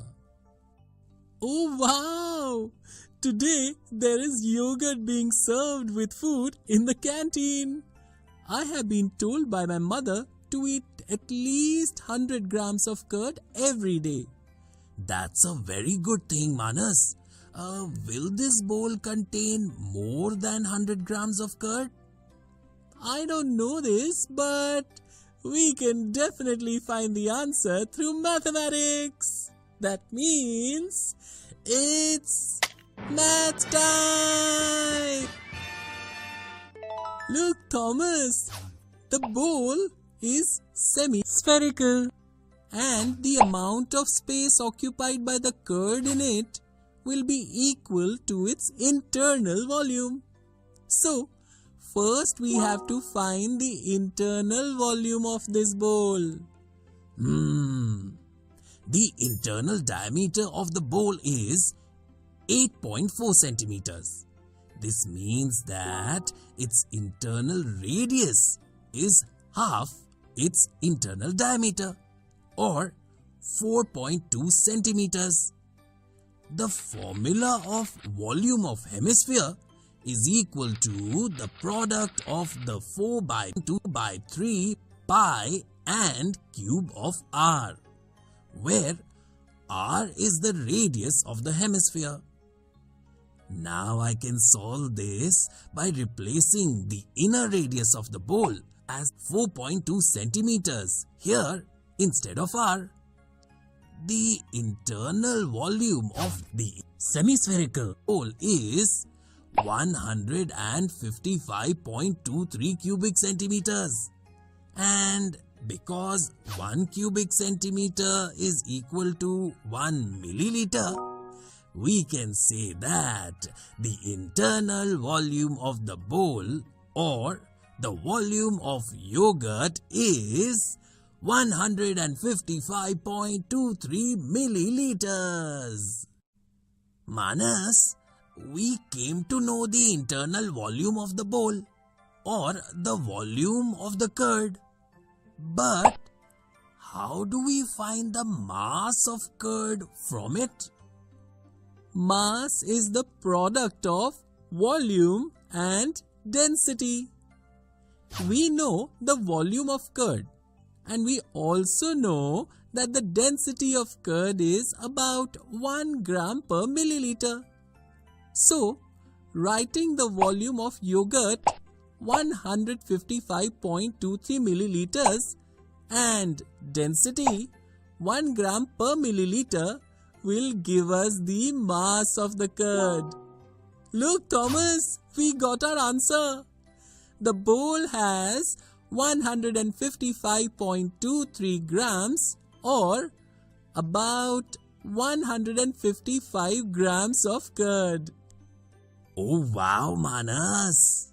And this is more than 100 grams. This means that you can follow your mother's instructions by eating a bowl of yogurt every day. Absolutely! Now let's go back to our world and then you too eat a bowl of yogurt with me daily so that both of us stay healthy forever. Friends, in this video, we saw a fun example based on volume of hemisphere. So hopefully you now have a good understanding of the volume of sphere and hemisphere.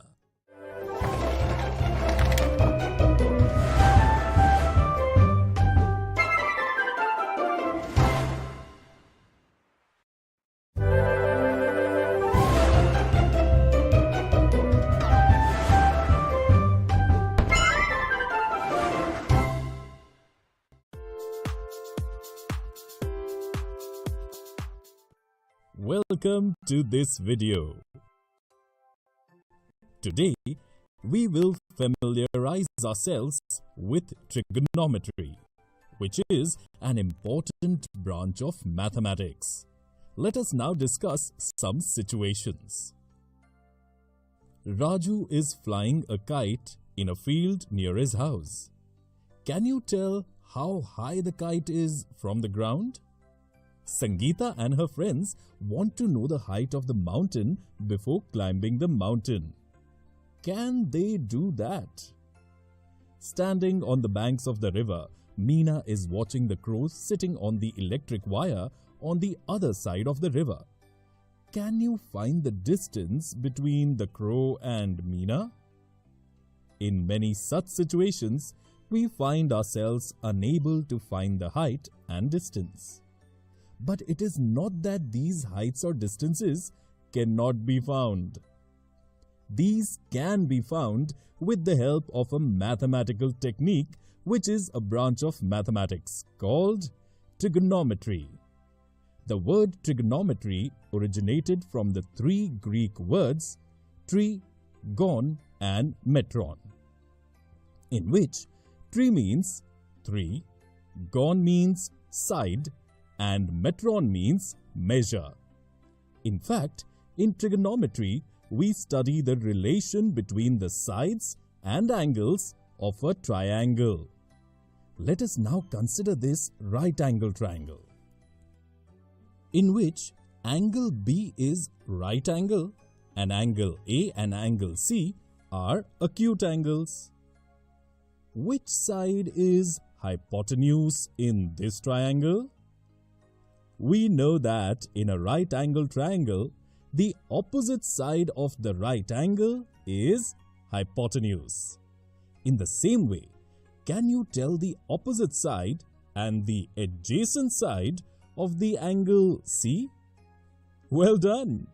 If the opposite side is AB and the adjacent side is BC, then can we say that with respect to angle C, the hypotenuse is AC, the opposite side is AB, and the adjacent side is CB.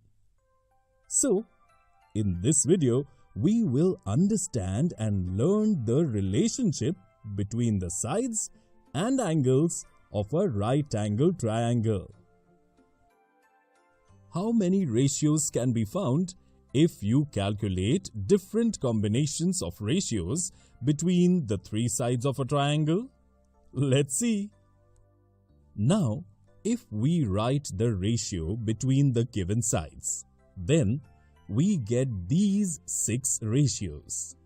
Now, if we study the obtained ratios with respect to the angle C, we get these 6 trigonometric ratios, which we call sine of angle C, cosine of angle C, tangent of angle C, cosecant of angle C, secant of angle C, and cotangent of angle C respectively. And in short forms, we show these with sine C, cos C, tan C, cosec C, sec C, and cot C. These are known as trigonometric ratios of angle C. In an easier way, you can remember these trigonometric ratios like SOH, CAH, TOA, which we can write like this, wherein SOH, S means sine, O means opposite side, and H means hypotenuse. That is, the sine of any angle is the ratio of its opposite side to the hypotenuse. In CAH, C means cos, A means adjacent side, and H means hypotenuse. And in TOA, T means tan, O means opposite side, and A means adjacent side. With the help of these 3 trigonometric ratios, you can also find the values of cosec, sec, and cot. Here, cosec is the inverse of the sine, that is, the ratio of the hypotenuse and the opposite side. Similarly, sec is the inverse of cos, and cot is the inverse of tan. Can you now write trigonometric ratios for angle A? Yes, the trigonometric ratios with respect to angle A will be as follows. You can see here that the opposite and adjacent sides change for angle A and angle C. If the names of the angles were not written with them, then it would be difficult to understand which ratio is written for which angle. Can you find all trigonometric ratios for angle phi in triangle PQR? Try to solve the question. We will discuss it in the next video. Today in this video, we introduced trigonometry and also we understood and learned trigonometric ratios. In the next video, we will see interesting examples based on this.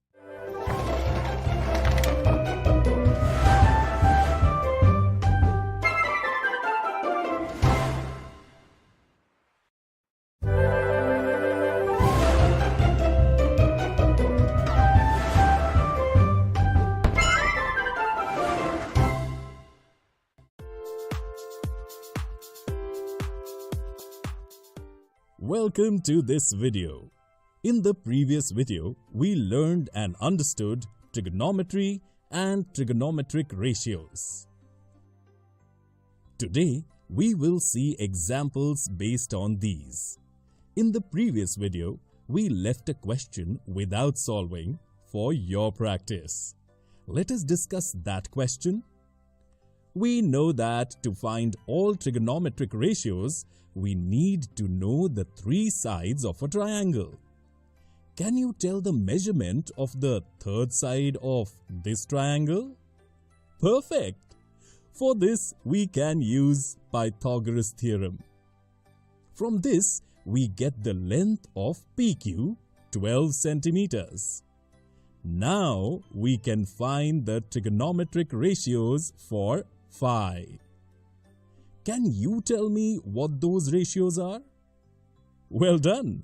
These are sine, cos, tan, cosec, sec and cot.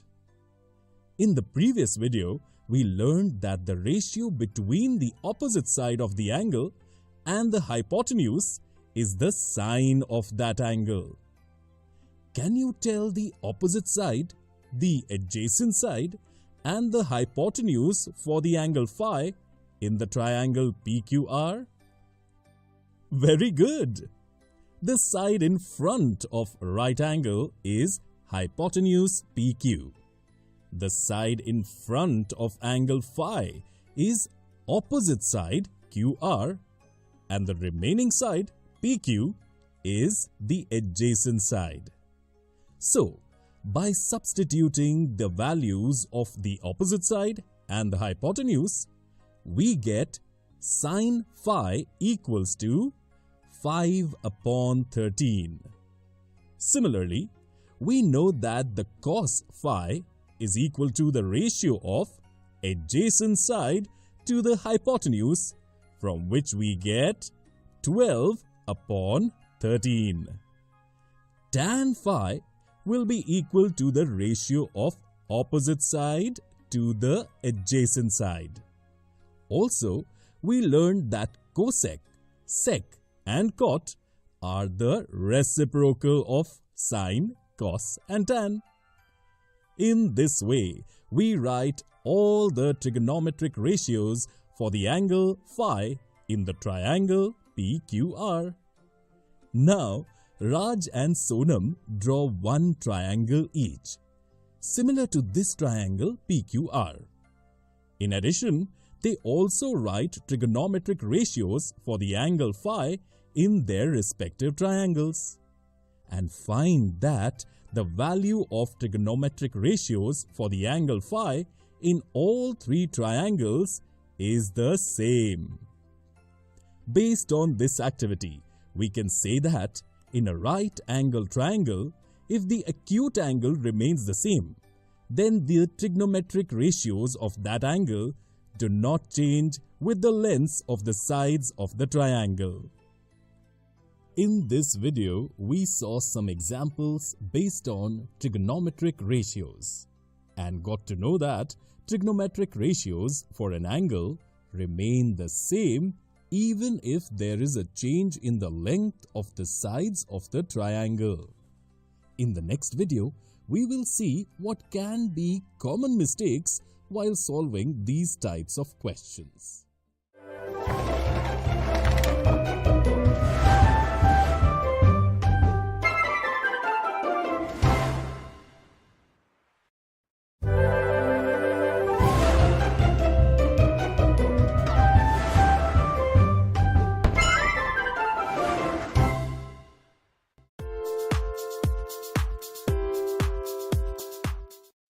Welcome to this video. In the previous video, we saw the examples based on the trigonometric ratios. In this video, we will highlight some misconceptions related to these. If tan theta is equal to 24 by 10, then which of the following will be the value of sine theta? Pause the video and try yourself and then match your answer. In the question, we are given tan theta equals to 24 by 10 and the value of sine theta is asked. Can you tell what we need to do first? Perfect! We know that trigonometric ratios represent the ratios of two sides of a right angle triangle.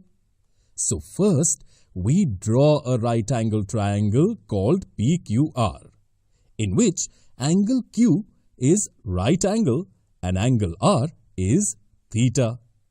We know that the trigonometric ratio tan of the angle theta is equal to the ratio of opposite side to the adjacent side of the angle.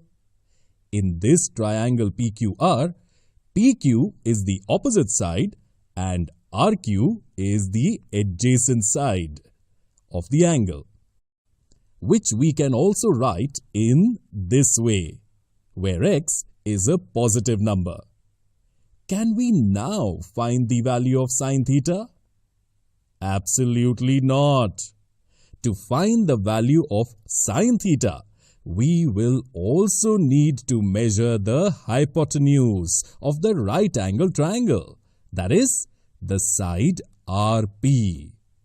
We can calculate the value of side RP with the help of Pythagoras theorem, which is 26x units. We know that the value of sine of the angle is equal to the ratio of opposite side of the angle to the hypotenuse of the triangle, which gives us PQ upon RP. Putting the value of PQ and RP, we get sine theta equals to 24 upon 26. So, we can say that option 3 is the correct answer. If you chose option 1, then it is a good try, but this is the wrong answer. From the beginning of the solution till you calculated the hypotenuse, you did the process correctly. But to calculate sine theta, you used adjacent side instead of the opposite side, which caused your answer to be incorrect. If you chose option 2, then it is a good try, but this is also the wrong answer. This happened because in the value given in the question, you have written tan theta as sine theta upon cos theta and compared the two sides, and you got the value of the sine theta as 24, which is wrong.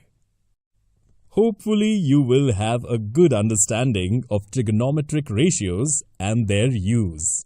At the same time, it must also have been understood what things are to be kept in mind while solving questions based on this.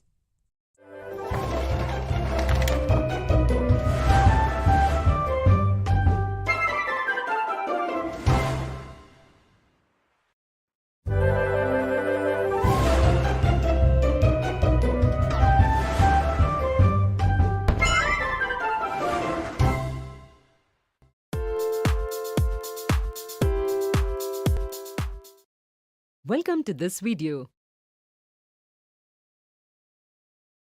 Today, in this video, we will study trigonometric ratios of complementary angles.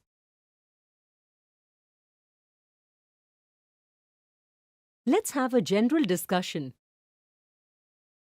Can you tell what is the meaning of complementary angles? Perfect. Any two angles whose sum is equal to 90 degrees are called complementary angles, which we can understand with these examples. Let us now discuss the right-angled triangle XOY. We know that the sum of the three angles of a triangle is 180 degrees. In the triangle XOY, angle O is right angle and both the remaining angles X and Y are acute angles. So, Can you look at the diagram and guess whether there are any pairs of complementary angles here? Yes. Here, angle X and angle Y form a pair of complementary angles. That is, we can say that the value of angle X plus angle Y will be 90 degrees. Assuming the measure of angle X in the triangle XOY is theta, so the measure of angle Y would be 90 degrees less theta, which we represent here by phi. So, let's find the trigonometric ratio of theta. You can also revise SOH, CAH, TOA to find the value of trigonometric ratios. Where for sin theta, we can say that its value will be equal to the ratio of the opposite side of theta and hypotenuse. Where the opposite side is OY and the hypotenuse is XY, and if we talk of cos theta, then its value will be equal to the ratio of adjacent side and hypotenuse. Here, the adjacent side is XO and the hypotenuse is XY. Similarly, find values of other trigonometric ratios, which are represented by equation 1.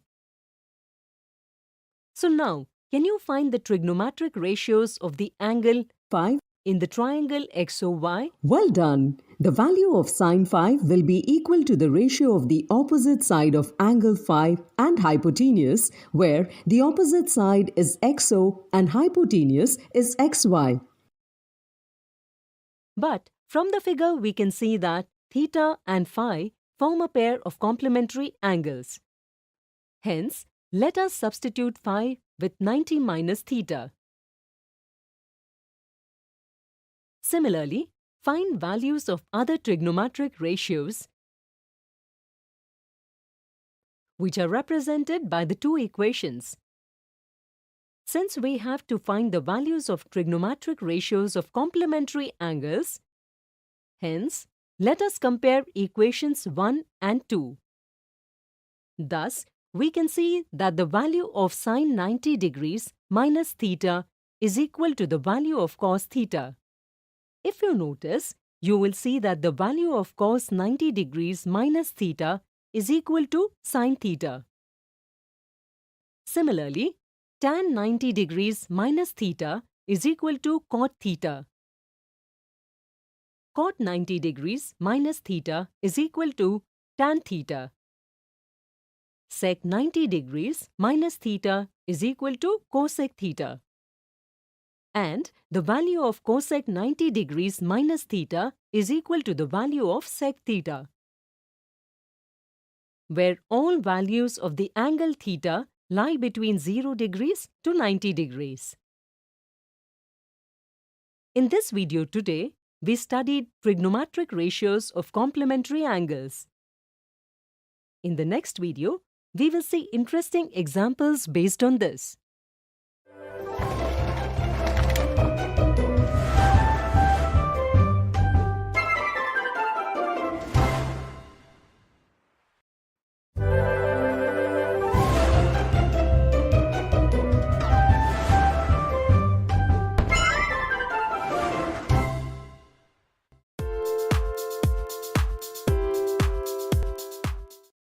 Welcome to this video. We studied trigonometric ratios of complementary angles in our previous video. Today we will see some interesting examples based on trigonometric ratios of complementary angles. Find the values of the following. Let's discuss the first part of the example. We can see that the first term given is cot 54 upon tan 36. Here 54 and 36 form a pair of complementary angles. Similarly, the second term also has a pair of complementary angles and the third term is minus 2. To solve this, we will use the trigonometric ratios of complementary angles. Therefore, here, in the first and second terms, we will either change the cot to tan or tan to cot. Because we know that the cot theta equals tan 90 degrees minus theta and tan theta equals cot 90 degrees minus theta. Here, we change cot theta to tan 90 minus theta as per our convenience. So, the first term of the expression cot 54 degrees is written as tan 90 degrees minus 54 degrees, which gives us cot 54 equal to tan 36 degrees. And similarly, in the second term, cot 70 degrees equals to tan 20 degrees. On solving this, we get the value of tan 36 degrees upon tan 36 degrees and tan 20 degrees upon tan 20 degrees respectively in the first and second terms, which, on further solving, gives the value of the given expression as 0. Similarly, if we talk about the second part of the example, then this expression is in sine and cos, the first two terms of which are complementary angles. And we know that sine theta equals cos 90 degrees minus theta and cos theta equals sine 90 degrees minus theta. So here, in the first term, we change sine to cos, and in the second term, change the cos to sine. After solving further, we get the value of the given equation as minus 2. Let's look at another example. If the sine 5 theta is equal to cos 4 theta, can you find the value of theta, where 5 theta and 4 theta are acute angles? Let's solve it. From the question, we can see that sine is on the left side and cos is on the right side. So to solve this, here we will change the cos on the right side to sine. From this equation, we can see that the value of sine 5 theta is equal to sine 90 degrees minus 4 theta. Since we have to find the value of theta, we compare the two sides and solve.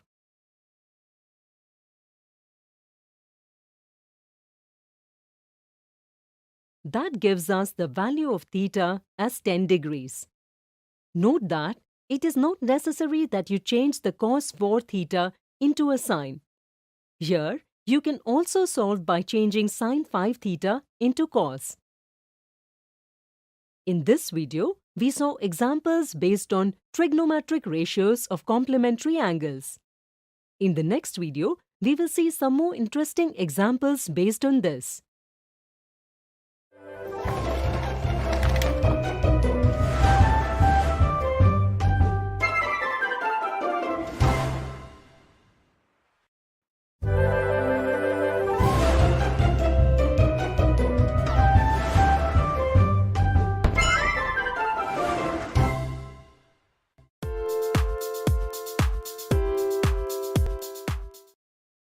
Welcome to this video. In our previous video, we saw examples based on trigonometric ratios of complementary angles. Today, in this video, we will see some more interesting examples based on this. If a plus b is equal to 90 degrees, can you prove the following equation?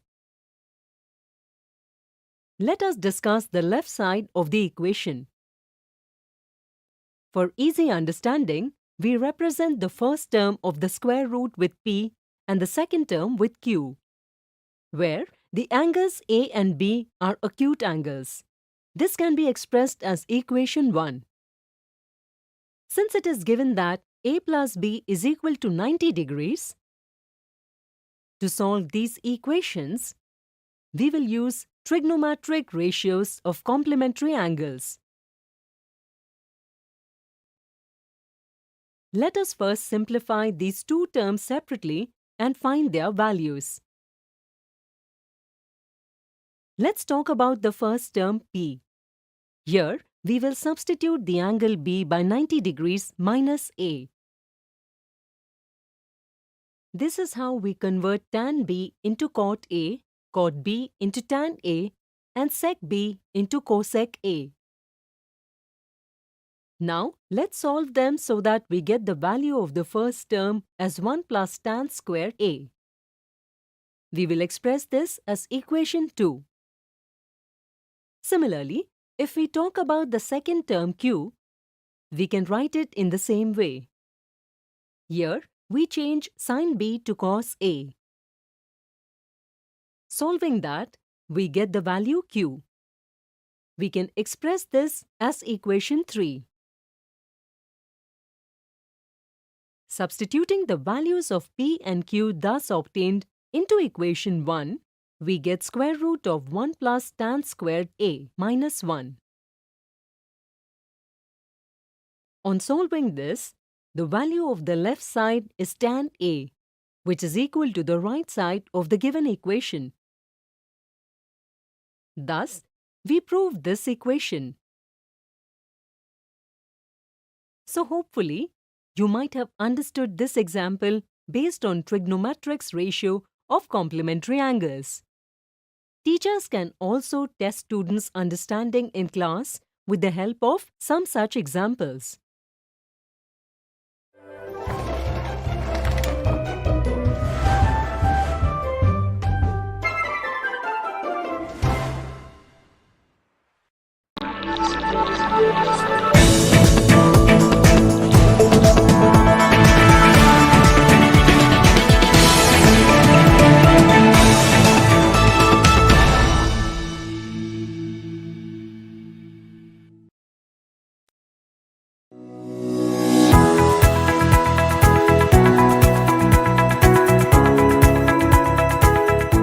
ప్రీవియస్గా మనం time and work chain rule 2 topics చూసాం.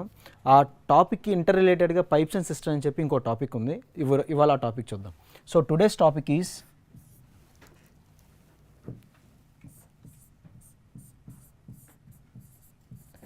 Pipes and systems.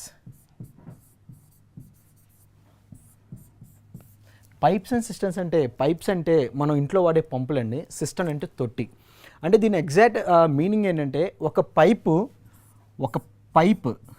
ఒక తొట్టిని ఎంత టైంలో fill చేస్తుంది అనే దాని మీద బేసిక్గా ఉంటుంది. అంటే for example time and work చూసాం. టైమ్ అండ్ వర్క్ కూడా అంతే.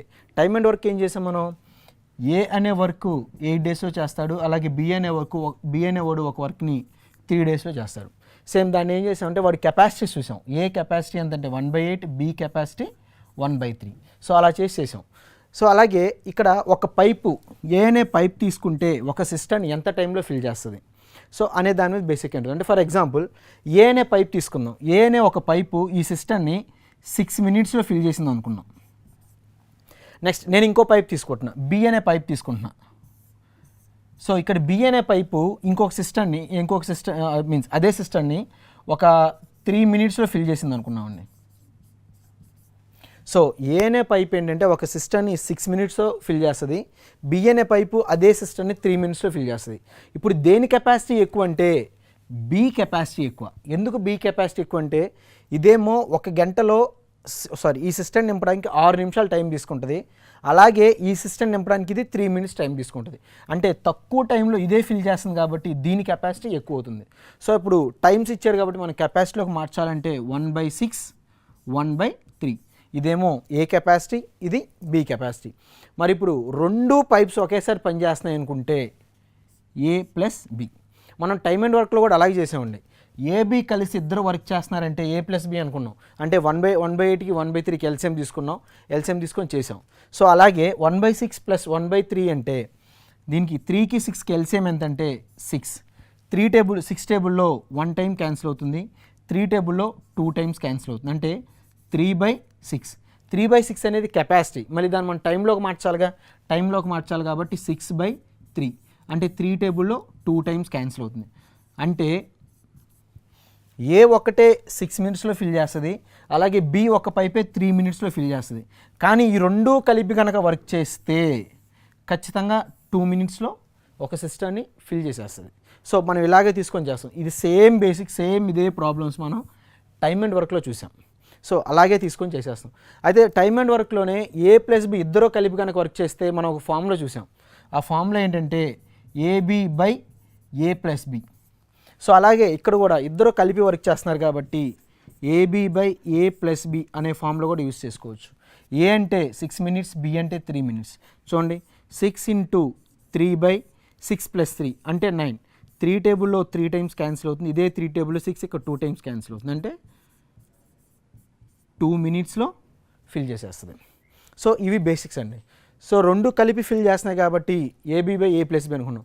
అయితే ఇక్కడ ఏమవుతుందంటే ఏ అనే పైపు 6 minutesలో ఫిల్ చేస్తే మరి బి అనే పైపు 3 minutesలో ఎంటీ చేస్తూ ఉంటుంది. ఇప్పుడు ఫర్ ఎగ్జాంపుల్ ఒక తొట్టి తీసుకున్నాను, ఒక సిస్టమ్ తీసుకున్నాం అనుకోండి. ఆ సిస్టమ్కి పైనుంచి ఫిల్ చేసే పంప్ ఉంటే ఖచ్చితంగా కింద ఖాళీ చేసే డ్రైన్ అంటే కింద ఖాళీ చేయడానికి ఒక హోల్ ఉంటుందిగా. సో ఆ హోల్ అంటే ఎంటీ చేస్తుంది. ఎంటీ ఎన్ని మినిట్స్లో చేస్తుంది అంటే 3 minutesలో చేస్తుంది. ఇవి కూడా A B by A minus B అనే ఫార్ములా తీసుకొని చేస్తాం. సో ప్రతి ప్రాబ్లం మనం ఏం చేయాలంటే కెపాసిటీలోకి మార్చుకొని మనం సొల్యూషన్ అనేది ఫైండ్ అవుట్ చేసుకొని మళ్ళీ కెపాసిటీలోంచి టైంలోకి చేంజ్ చేసుకొని దాని టైం చెప్పాలి. సేమ్ టైమ్ అండ్ వర్క్ ఎలా అయితే చేసామో పైప్స్ అండ్ సిస్టమ్స్ కూడా అలాగే చేస్తాం. కాకపోతే టైమ్ అండ్ వర్క్లో మెన్ వర్క్ తీసుకున్నాడు, ఇక్కడ ఏంటంటే పైప్స్ అండ్ సిస్టమ్స్ తీసుకుంటాడు. సో ఇవి బేసిక్స్ అండి. సో ఒక్కసారి మనం ప్రాబ్లమ్స్ చూద్దాం దీని మీద ఏమున్నాయి.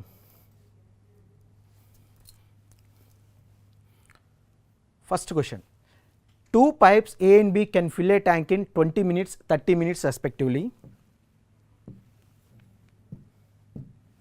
20 minutes respectively. If both pipes are used together, then how long will take it fill the tank? Take కదండి, ట్యాంక్ అదే టైపింగ్ మిస్టేక్ అయి ఉంటుంది. ఒకసారి చూడండి, 2 pipes అన్నాడు, 2 pipes A and B can fill a tank in 20 minutes, 30 minutes. First pipe A 20 minutesలో fill చేస్తుందంట. Pipe A, so A అనే పైపు 20 minutesలో ఫిల్ చేస్తుంది. నెక్స్ట్ బి అనే పైపు 30 minutesలో ఫిల్ చేస్తుంది respectively. If both pipes are used together, ఒకేసారి కనుక 2 pipes ఓపెన్ చేస్తే how much time will it take to take the tank? అంటే ఆ 2 pipes కనుక ఒకేసారి ఓపెన్ చేస్తే ట్యాంక్ ఫిల్ అవ్వడానికి ఎంత టైం పడుతుంది అన్నారు. అంటే ఇప్పుడు ఏ పైప్ బి పైప్ అంటే ఏ కెపాసిటీ ఎంత అంటే 1/20 ప్లస్ బి కెపాసిటీ ఎంత అంటే 1/30. దట్ ఈజ్ ఈక్వల్ టు 20కి 30కి ఎల్సిఎం ఎంత అంటే 60. 20 టేబుల్లో 3 times క్యాన్సిల్ అవుతుంది. సో 30 టేబుల్లో 2 times క్యాన్సిల్ అయితే 2 1s are 2 అంటే 5/60. 5/60 అంటే ఇప్పుడు అది కెపాసిటీలో ఉంది, మన కెపాసిటీలో చేంజ్ చేసేసాం కదా, ఇప్పుడు కెపాసిటీలో ఉంది. కానీ టైంలో కావాలి కాబట్టి నేను దీన్ని చేంజ్ చేస్తున్నా. అంటే 60/5. 60/5 అంటే 5 టేబుల్ ఇక్కడ 12 times క్యాన్సిల్ అవుతుంది. అంటే 2 pipes కనుక కలిపి వర్క్ చేస్తే ఖచ్చితంగా 12 minutesలో సిస్టమ్ అనేది నిండిపోతుంది. ఒకసారి చూడండి మన ఆప్షన్, ఫస్ట్ ఆప్షనే. సో ఫస్ట్ ఆన్సర్ మన ఆన్సర్ అవుతుంది.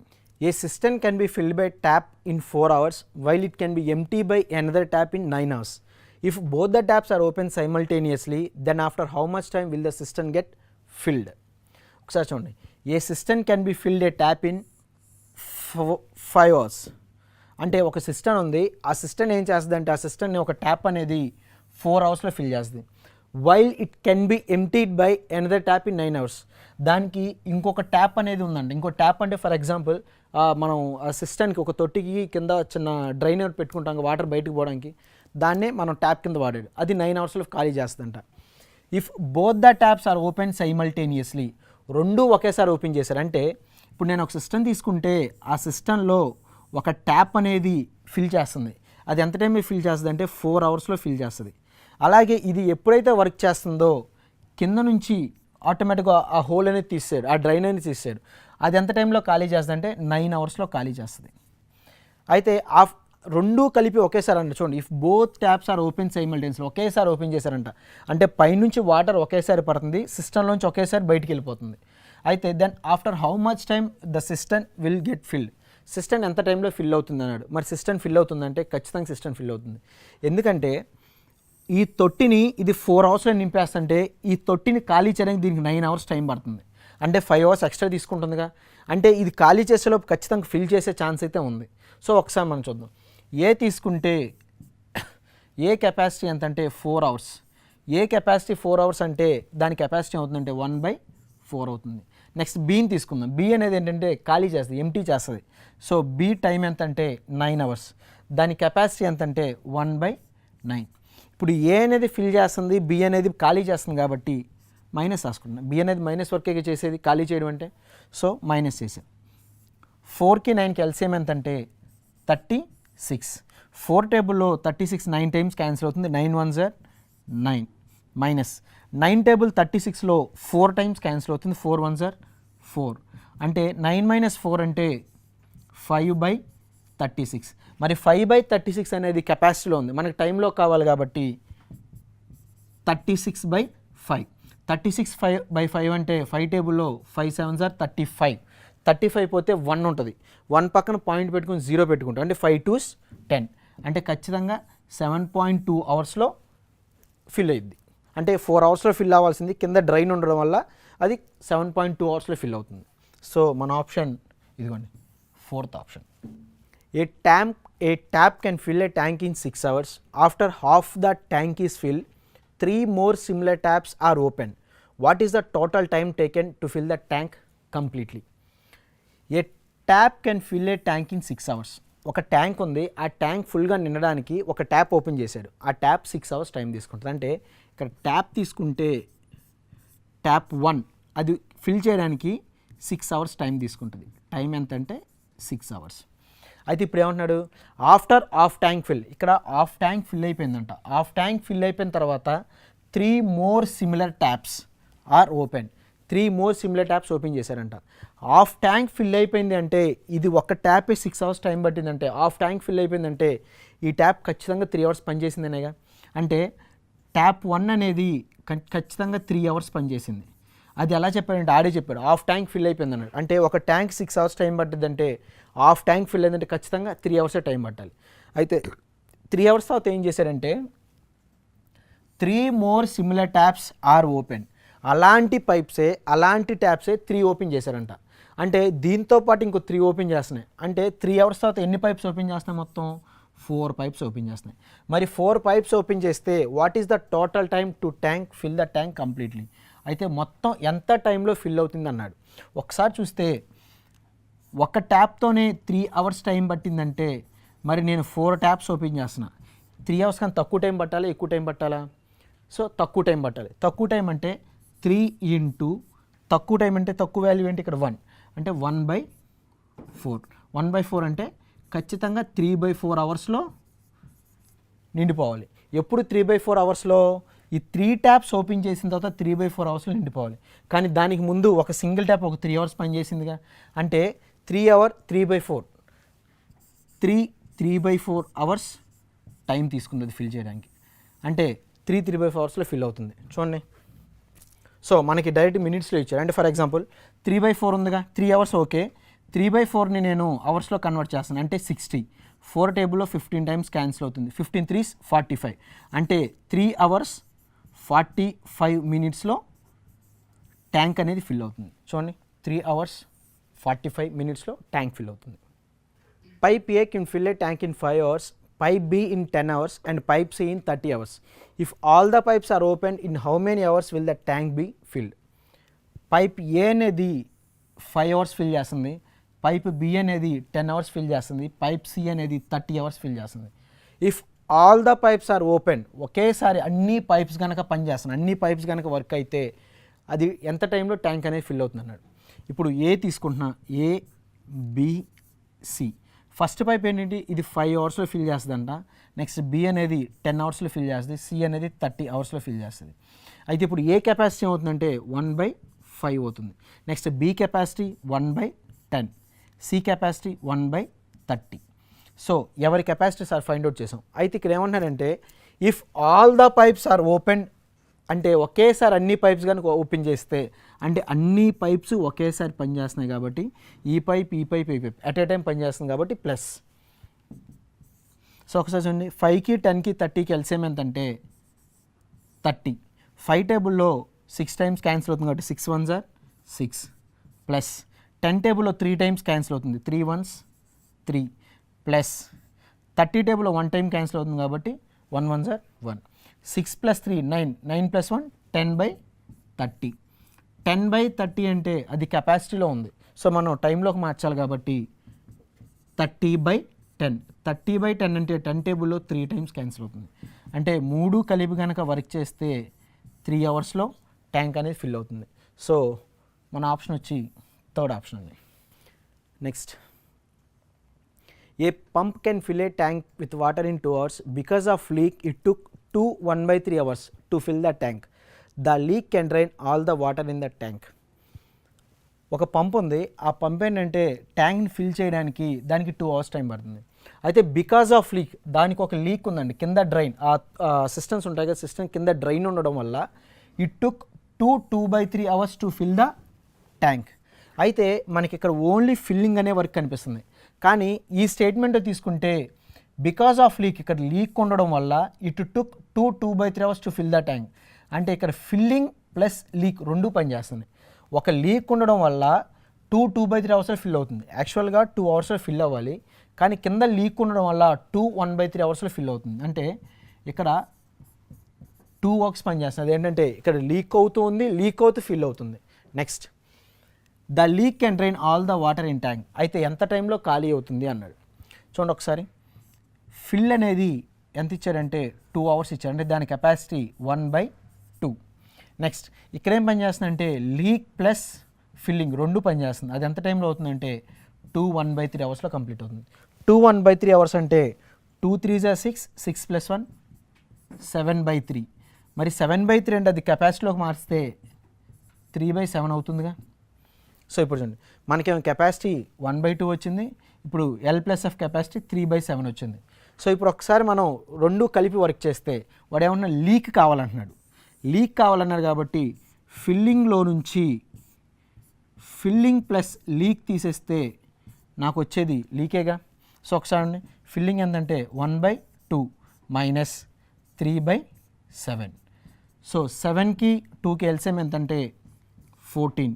2 టేబుల్లో 7 times క్యాన్సిల్ అయితే 7 1s are 7 మైనస్ 7 టేబుల్లో 2 times క్యాన్సిల్ 2 3s are 6. 7 - 6 అంటే 1/14. 1/4 కెపాసిటీలో ఉంది, సో టైంలోకి మారిస్తే 14/1 అంటే మొత్తం 14 hours. అంటే అది ఖాళీ అవ్వడానికి ఎంత టైం పడుతుందంటే 14 hours టైం పడుతుంది. మన ఆప్షన్ ఇదిగోండి, 4th option. So 14 hours. Next, 2 pipes A and B can fill a tank in 15 minutes and 20 minutes respectively. 2 pipes ఉన్నాయి, అది 15 minutes 20 minutesలో ఫిల్ చేస్తుంది. Both the pipes are open. రెండు పైప్స్ ఒకేసారి open చేశారంట. Both the pipes are open అంటే రెండు taps ఒకేసారి పనిచేస్తున్నాయి.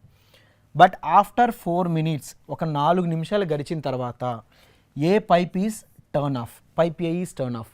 పైప్ ఏని ఆఫ్ చేస్తారంట. అంటే పైప్ ఏని ఆఫ్ చేశారంటే 4 నిమిషాల తర్వాత, 4 నిమిషాల ముందు పైప్ ఏ పైప్ బి రెండు పనిచేసినాయి. కానీ 4 నిమిషాల తర్వాత పైప్ ఏని క్లోజ్ చేశారంటే ఇక్కడ ఖచ్చితంగా పైప్ బి ఒకటే పనిచేయాలి, పైప్ ఏ అనేది పనిచేయదు. అయితే what is the total time required to fill the tank. First చూడండి, ఇప్పుడు ఏ తీసుకుంటున్నా, బి తీసుకుంటున్నా. సో ఏ టైం ఎంతంటే 15 minutes, అంటే దాని కెపాసిటీ ఎంతంటే 1/15. బి టైం ఎంతంటే 20 minutes, దాని కెపాసిటీ ఎంతంటే 1/20. Both the pipes are open together. రెండు కలిపి ఒకేసారి ఓపెన్ చేశారంట. సో రెండు కలిపి ఒకేసారి ఓపెన్ చేశారంటే 15కి 20కి ఎల్సిఎం ఎంతంటే 60. సో 15 టేబుల్లో 4 times క్యాన్సిల్ అవుతుంది, 4 1s are 4 ప్లస్ 20 టేబుల్లో 3 times క్యాన్సిల్ అవుతుంది, 3 1s are 3 అంటే 7/60. సో రెండు కలిపి 1 నిమిషం, ఇదిగోండి ఏ పైప్ 1 minute, బి పైప్, ఈ రెండు కలిపి 1 నిమిషం వర్క్ చేయడం వల్ల 7/60 అనేది ఫిల్ అవుతుంది. అయితే ఇక్కడ ఏం జరిగిందంటే but both the pipes are open together, but after 4 minutes pipe A is turn off. But after 4 minutes అంటే 4 నిమిషాల తర్వాత పైప్ ఏని ఆఫ్ చేశారంట. అంటే 4 నిమిషాల తర్వాత పైప్ ఏని ఆఫ్ చేశారంటే 4 నిమిషాల ముందు వరకు పైప్ ఏ పైప్ బి రెండు పనిచేస్తుంది. అంటే pipe A pipe B 1 minute చేసే పని ఇదైతే మరి 4 minutes వర్క్ చేసిందిగా, అంటే ఇంటూ 4 అంటే 7 4s 28, 28/60 అంటే ఇంత టైం నింపాలి. సో 28/60 క్యాన్సిల్ అవుతుంది కానీ మళ్ళీ 4 టేబుల్లో క్యాన్సిల్ చేస్తున్నా, 4 7s 4 15s అంటే 7/15. అంటే 4 నిమిషాలు వర్క్ చేయడం వల్ల ఎంత ఫిల్ అవుతుందంటే 7/15 ఫిల్ అవుతుంది. అంటే 15 partsలో 7 part ఫిల్ అయిపోతుంది. సో రిమైనింగ్ ఇదేం ఫిల్డ్ పార్ట్, ఇదేం ఫిల్ అయిపోయింది. ఇంకా రిమైనింగ్ ఎంత మిగిలిపోయిందంటే సో 15 పార్ట్స్లో 7 పార్ట్స్ కంప్లీట్ చేసిందంటే ఖచ్చితంగా 8 పార్ట్స్ మిగిలిపోయింది, అంటే 8/15 మిగిలిపోయింది. ఇప్పుడేమవుతుంది, పైప్ ఏని క్లోజ్ చేశారు, అంటే పైప్ బి ఒకటేగా పనిచేసేది. పైప్ బి అంటే ఎంత టైం పనిచేస్తుంది, దాని టైం ఎంత, 20 minutes, అంటే ఇంటూ 20. సో 5 టేబుల్లో 4 times, 5 టేబుల్లో 3 times, ఇంకేం క్యాన్సిల్, 4 8s are 32, 32/3, అంటే 32/3 అంటే 10, 3 టేబుల్లో 10 times క్యాన్సిల్ అవుతుంది, 10 2/3 hours. సో 10 2/3 అంటే, సో మనకు అలాగా ఆప్షన్ అనేది అలాగే ఇవ్వలేదు కాబట్టి 10 2/3 అంటే నేను 2/3ని కన్వర్ట్ చేస్తున్నా 60 టైంలో, అంటే 20, 22s 40, అంటే 10 hours 40 minutes టైం పడుతుంది. 10 hours 40 minutes అనేది ఎప్పుడు బి ఒక్కటే వర్క్ చేసినప్పుడు. కానీ దానికి ప్రీవియస్గా ఒక 4 hours, ఒక 4 minutes అవి పనిచేసినాయిగా, ఏబి పనిచేసినాయిగా. అంటే ఇక్కడ 10 minutes 40 seconds, ఇక్కడ ఒక 4 minutes, అంటే మొత్తం కలిపి 14 minutes 40 seconds పనిచేసినాయి. ఇదిగోండి 14 minutes 40 seconds కలిసి 2 pipes పనిచేసినాయి. 3 pipes A, B and C can fill a tank in 6 hours. After working it together for 2 hours, C is closed and A and B can fill the remaining part in 7 hours. The number of hours taken by C alone to fill the tank. Question ఏంటంటే 3 pipes ABC ఉన్నాయి, 3 pipes ABC ఉన్నాయి, అది ట్యాంక్ని fill చేయడానికి 6 hours time పడుతుంది. అంటే 3 pipes A plus B plus C ఈ 3 work చేయడానికి వాటికి 6 hours టైం పడుతుంది. నెక్స్ట్ ఏం జరిగిందంటే after working it together for 2 hours, అయితే ఇవేం చేసిన 2 hours పనిచేసిందంట. యాక్చువల్గా ఇప్పుడు A plus B plus C capacity ఎంతంటే 1/6, అంటే 1 నిమిషంలో చేసే పని. సో 6 అంటే 1 గంటలో చేసే పని. వాడేమన్నాడు 2 గంటలు పనిచేసిందంట, అంటే ఇంటూ 2 hours పనిచేసిందిగా, అంటే 2/6. 2/6 అంటే 2 టేబుల్లో 1 time, 2 టేబుల్లో 3 times, అంటే 1/3 ట్యాంక్ ఫిల్ అయిపోయింది. 1/3 ట్యాంక్ ఫిల్ అయిపోయింది, అంటే ఇంకెంత ట్యాంక్ మిగిలిపోయిందంటే 2/3 ట్యాంక్ రిమైనింగ్ ఉండిపోయింది, ఫిల్ అవ్వలేదు అది. 2/3 ట్యాంక్ రిమైనింగ్ ఉండిపోయింది. అయితే తర్వాత ఏం జరిగింది, సి ఈజ్ క్లోజ్, సిని క్లోజ్ చేశారంట. క్లోజ్ చేసిన తర్వాత A and B can fill the remaining part in 7 hours.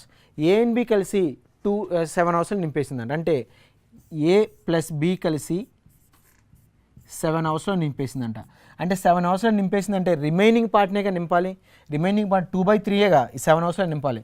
అంటే 2 parts వచ్చి 7 hours అంటే మరి మొత్తం నింపాలి కాబట్టి 3 parts నింపడానికి ఎంత టైం పడుతుంది, 3 7s 21, 21/2 parts నింపాలి. సో ఇప్పుడు దీని కెపాసిటీ ఎంత అంటే 2/21. సో క్వశ్చన్ ఏమన్నాడు, the number of hours taken by C alone to fill the tank. మరి సి ఒక్కటే ట్యాంక్ నింపడానికి ఎంత టైం పడుతుంది అన్నాడు. సో సి ఒక్కటే కావాలి అంటే ఏ ప్లస్ బి ప్లస్ సిలో నుంచి ఏ ప్లస్ బి మైనస్ వేస్తే నాకు వచ్చేది సి వర్కేగా. చూడండి ఒకసారి, A plus B plus C వర్క్లో నుంచి A plus B work minus చేస్తున్నా. So A plus B plus C work ఎంత అంటే 1/6 minus A plus B work ఎంత అంటే 2/21. మనం మొత్తం కెపాసిటీ టైం నుంచి మొత్తం కెపాసిటీలోకి మార్చాం. 2/21 అంటే 6కి 21కి ఎల్సిఎం ఎంత అంటే 42. 6 టేబుల్లో 7 times క్యాన్సిల్ అవుతుంది, 7 1s are 7 మైనస్ 21 టేబుల్లో 2 times క్యాన్సిల్ అవుతుంది, 2 2s are 4. సో 7 - 4 అంటే 3/42. 3/42 అంటే 42/3. 42/3 అంటే 3 టేబుల్లో 3 1s are 3, 1 మిగులుతుంది, 3 4s are 12. అంటే మొత్తం కలిపి సి ఒక్కటే 14 hours ఫిల్ చేయాలి. సో 14 hours అంటే 10 12 14. ఇదిగోండి మనది థర్డ్ ఆప్షన్, 14 hours ఫిల్ అవుతుంది.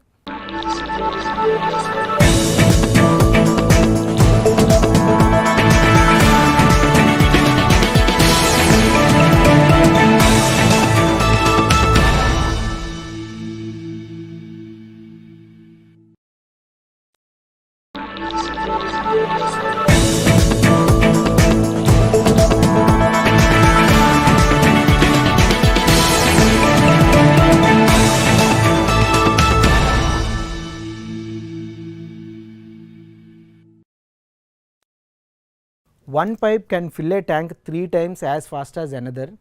The 2 pipes can fill the tank in 36 minutes. Then the slower pipe alone will able to fill the tank. 1 pipe can fill a tank 3 times as fast as another. అంటే ఇక్కడ 2 pipes ఉన్నాయి. 2 pipes నేను ఏ అనుకుంటున్నా, ఇంకో పైప్ని B అనుకుంటున్నా. So వాడు ఏమనంటే 1 pipe can fill a tank 3 times as fast as another. ఒక పైపు ఇంకో పైప్ కన్నా 3 times ఎక్కువ పని చేస్తుందంట.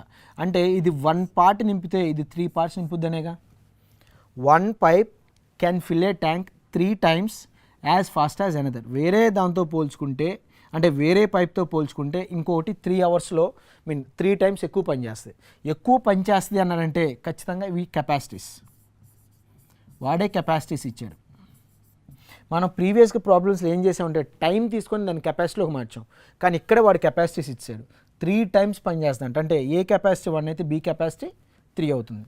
Next, the 2 pipes can fill a tank in 36 minutes. 2 pipes కలిపి ఏం చేసిన 36 minutesలో నింపేసినాయి అంట. 2 pipes అంటే ఈ రెండు కలిపేగా, అంటే 1 + 3 అంటే ఈ ఇంత కెపాసిటీతో ఉన్నది 36 minutesలో ఫిల్ చేసిందంట.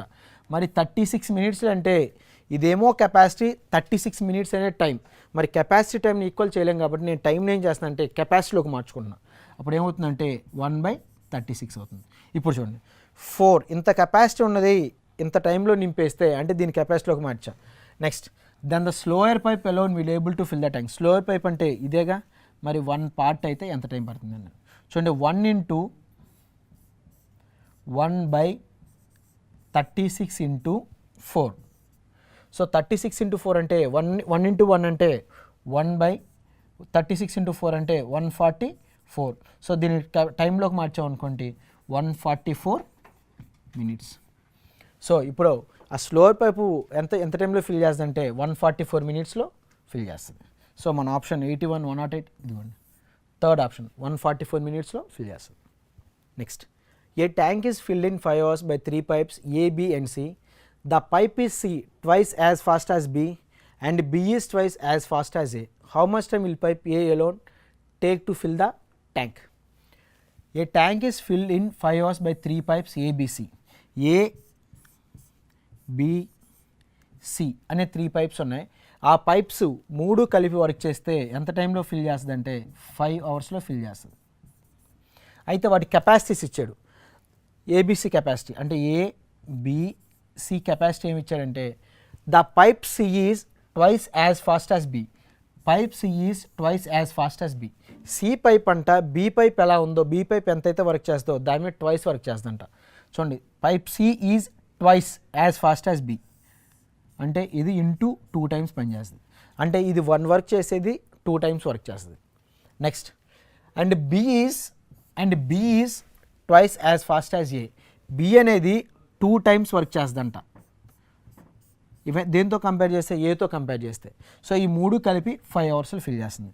సో 3 కలిపాలంటే ఇప్పుడు చూడండి, ఇప్పుడు నేను ఏని 1 అనుకుంటే ఇంటూ 2 అంటే 2 times పని చేస్తుందిగా, ఇంటూ 2 అవుతుంది. మరి 2 times పని చేస్తుంది, దీనికి డబల్ పని చేస్తుంది అంటే 2 2s 4. చూడండి 4 2 6 + 1 7 అంటే 7 అంటే 4 + 2 6 + 1 7 అంటే ఈ 3 కలిపి 5 hours నింపేస్తుందిగా. కానీ ఇక్కడ నాకు వచ్చింది కెపాసిటీ అంటే మొత్తం 7 parts అయితే ఎన్ని అవర్స్లో నింపేస్తుంది 5 hours ఫిల్ చేస్తుంది. కానీ 5 hours ఫిల్ చేస్తుంది అంటే 5 అనేది టైం, 7 అనేది కెపాసిటీ. మరి అందుకని ఏం చేస్తున్నానంటే అవర్స్ని కెపాసిటీలోకి చేంజ్ చేస్తున్నా అంటే 1/5. క్వశ్చన్ ఏం అడిగాడు, how much time will pipe A alone to fill the tank. A ఒకటి ఎంత టైం పడుతుందంటే ఏకి 1 పార్టేగా, మరి 1 part అయితే ఎంత టైం పడుతుంది. సో 1 × 1/5 × 7 అంటే 1 × 1/5 × 7 అంటే 1/35. దాన్ని టైంలోకి మారిస్తే 35 hours ఫిల్ అవుతుంది. 35 hours అంటే ఇదిగోండి third option. So 35 hours fill అయిపోతుంది. Next, 2 pipes A and B can fill the tank in 6 hours and 4 hours respectively. If they are opened alternate hours and if pipe A is opened first, in how many hours to tank shall be full. So alternates అండి, దీన్ని time and వర్క్లో చేసినట్టున్నాం alternate అనేది. So ఇక్కడ చూద్దాం, pipe A B 2 pipes ఉన్నాయి. Pipe A అనేది 6 hours fill చేస్తే pipe B అనేది 4 hours ఫిల్ చేస్తుంది. అంటే ఇది 6 hours, ఇది 4 hours అంటే వీటికి డైరెక్ట్ కెపాసిటీస్ రాసేద్దామండి. స్పేస్ సరిపోవట్లేదు కాబట్టి మనం డైరెక్ట్ కెపాసిటీస్ రాసేద్దాం. అంటే ఏ కెపాసిటీ 1/6, బి కెపాసిటీ 1/4 అంటే ఆల్టర్నేట్గా వర్క్ చేస్తుంది. ఎలా వర్క్ చేస్తుంది అంటే ఫస్ట్ అవర్ ఏ వర్క్ చేస్తే సెకండ్ అవర్ బి వర్క్ చేస్తున్నాడు, నెక్స్ట్ థర్డ్ అవర్ మళ్ళీ ఏ వర్క్ చేస్తున్నాడు, ఫోర్త్ అవర్ మళ్ళీ బి వర్క్ చేస్తున్నాడు. అలా ఆల్టర్నేట్ డేస్లో ఆల్టర్నేట్ అవర్స్లో వర్క్ చేసుకుంటూ వెళ్తున్నారు. సో అలా ఆల్టర్నేట్ అవర్స్లో వర్క్ చేసుకుంటూ వెళ్తున్నారు. అయితే ఇప్పుడు ఏబి గనక వర్క్ చేస్తే వీళ్ళిద్దరూ కనుక కలిపి వర్క్ చేశారు అనుకోండి 2 అవర్స్లో చేసే వర్క్ వస్తుందిగా. అంటే 2 అవర్స్ అంటే 1/6కి 1/4కి ఎల్సిఎం ఎంత అంటే 24. 6 టేబుల్లో 24 4 టైమ్స్ క్యాన్సిల్ అయితే 4 1s are 4 ప్లస్ 4 టేబుల్లో 6 టైమ్స్ క్యాన్సిల్ అయితే 6 1s are 6 అంటే 10/24. అంటే వీళ్ళిద్దరూ 2 అవర్స్ వర్క్ చేయడం వల్ల ఎంత వర్క్ కంప్లీట్ అవుతుందంటే 10/24 వర్క్ కంప్లీట్ అవుతుంది. మరి 10/24 వర్క్ కంప్లీట్ అవుతుందంటే ఇందులో 2 అవర్స్ వర్క్ ఉందిగా. మరి 2 అవర్స్ వర్క్ ఉందంటే 10ని ఏ నెంబర్తో మల్టిపుల్ చేస్తే నాకు 24 దగ్గర అవుతుంది. అంటే ఖచ్చితంగా 2తో మల్టిపుల్ చేసామంటే ఇందులో 2 అవర్స్ ఉన్నాయన్నట్టే. మరి ఇందులో 2లో కూడా 2 అవర్స్ ఉంటాయిగా. అంటే 2 × 2 అంటే 4 అవర్స్. అంటే 4 అవర్స్లో కంప్లీట్ అయిపోతుంది. అయితే ఇది 4 అవర్స్ వర్క్ చేయడం 10 2s are 20 అంటే 20/24 వర్క్ అనేది కంప్లీట్ అయిపోయింది. 20/24 వర్క్ కంప్లీట్ అయిపోయిందంటే ఇంకెంత వర్క్ రిమైనింగ్ మిగిలిపోయింది, 4/24 వర్క్ మిగిలిపోయింది. అయితే 4 అవర్స్ తర్వాత మరి ఎవరు వస్తారంటే ఫస్ట్ అవర్ వీడు వచ్చాడు, second hour B, third hour ఏమో ఏ వచ్చాడు, ఫోర్త్ అవర్ బి వచ్చాడు. మరి ఫిఫ్త్ అవర్ మళ్ళీ ఏ రావాలి. ఫిఫ్త్ అవర్ ఏ రావాలంటే అది ఎంత వర్క్ చేస్తారంటే 6 వర్క్ చేస్తారు.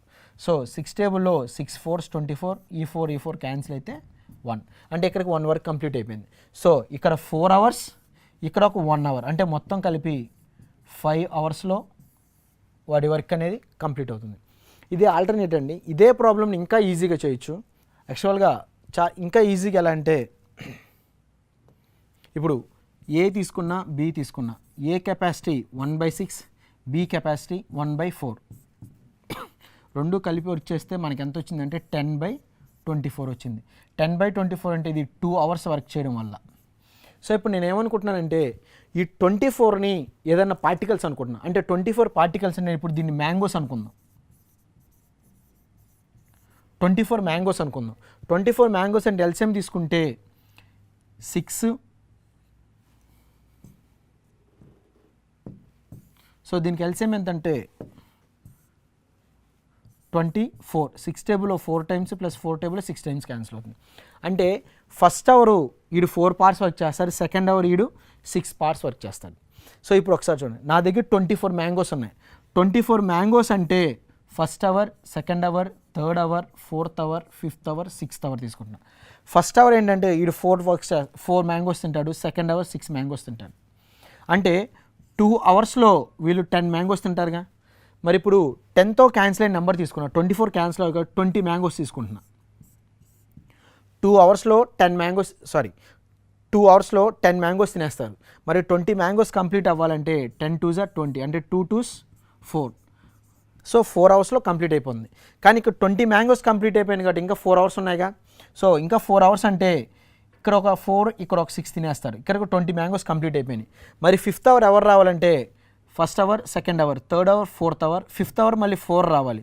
నా దగ్గర ఆల్రెడీ ఇక్కడ 20 మ్యాంగోస్ కంప్లీట్ అయిపోయి ఇంకా 4 మ్యాంగోస్ రిమైనింగ్ మిగిలిపోయినాయి. ఈ 4 మ్యాంగోస్ ఫిఫ్త్ అవర్ ఈడు వచ్చి 4 మ్యాంగోస్ తినేస్తాడు. అంటే ఇక్కడ నాకు వర్క్ అంతా కంప్లీట్ అయిపోయింది. అంటే నాకు ఎల్సిఎం 24 వచ్చింది చూడండి. 6 6 6 4 6 4 20 20 ఒక 4 24 అంటే మొత్తం 5 అవర్స్లో నాకు 24 మ్యాంగోస్ అనేవి కంప్లీట్ అయిపోయింది. సో మన ఆన్సర్ ఏంటంటే 5 అవర్స్. ఇదిగోండి third option. Next 3 taps A, B and C can fill a tank in 12, 15, 20 hours respectively. If A is open all the time and B and C are open for 1 hour each alternatively, that tank will be full in. Same problem అండి. But కాకపోతే ఇందాక ఏ 1 hour work చేస్తున్నాడు, B ఒక 1 hour work చేస్తున్నాడు. కానీ ఇక్కడ ఏమంటున్నాడంటే ఏ కంప్లీట్గా వర్క్ చేస్తున్నాడు, బీసీ అనే వాళ్ళు ఏం చేస్తున్నారంటే ఏకి హెల్ప్ చేస్తున్నాడు. అంటే first 3 taps ABC can fill tank in 12, 15 and 20 hours. If A is open all the time, A node ఎప్పుడు పని చేస్తానంట. అయితే B and C are open for 1 hour each alternatively. అంటే ఏ అనే పంపు ఎప్పుడు వర్క్ చేస్తూ ఉన్నది. అయితే B and Cకి హెల్ప్ చేస్తున్నారంట, Bకి Cకి హెల్ప్ చేస్తున్నారు. అంటే ఫస్ట్ ఏ వచ్చి Bకి హెల్ప్ చేస్తే నెక్స్ట్ అటెంప్ట్లో ఏ వచ్చి సికి హెల్ప్ చేస్తాడు. నెక్స్ట్ అటెంప్ట్లో ఏ వచ్చి సికి హెల్ప్ చేస్తాడు. అంటే ఇది 1 అవర్, అలాగే ఇది కూడా ఒక 1 అవర్. ఏ ప్లస్ బి అంటే ఏ చేసే వర్క్ ఎంత 1/12, మరి బి చేసే వర్క్ ఎంత 1/15. నెక్స్ట్ ఇక్కడ ఏ చేసే వర్క్ ఎంత అన్న 1/12 ప్లస్ ఇక్కడ సి చేసే వర్క్ ఎంత అంటే 1/20. సో ఒకసారి చూస్తే 12కి 15కి ఎల్సిఎం ఎంత అంటే 60.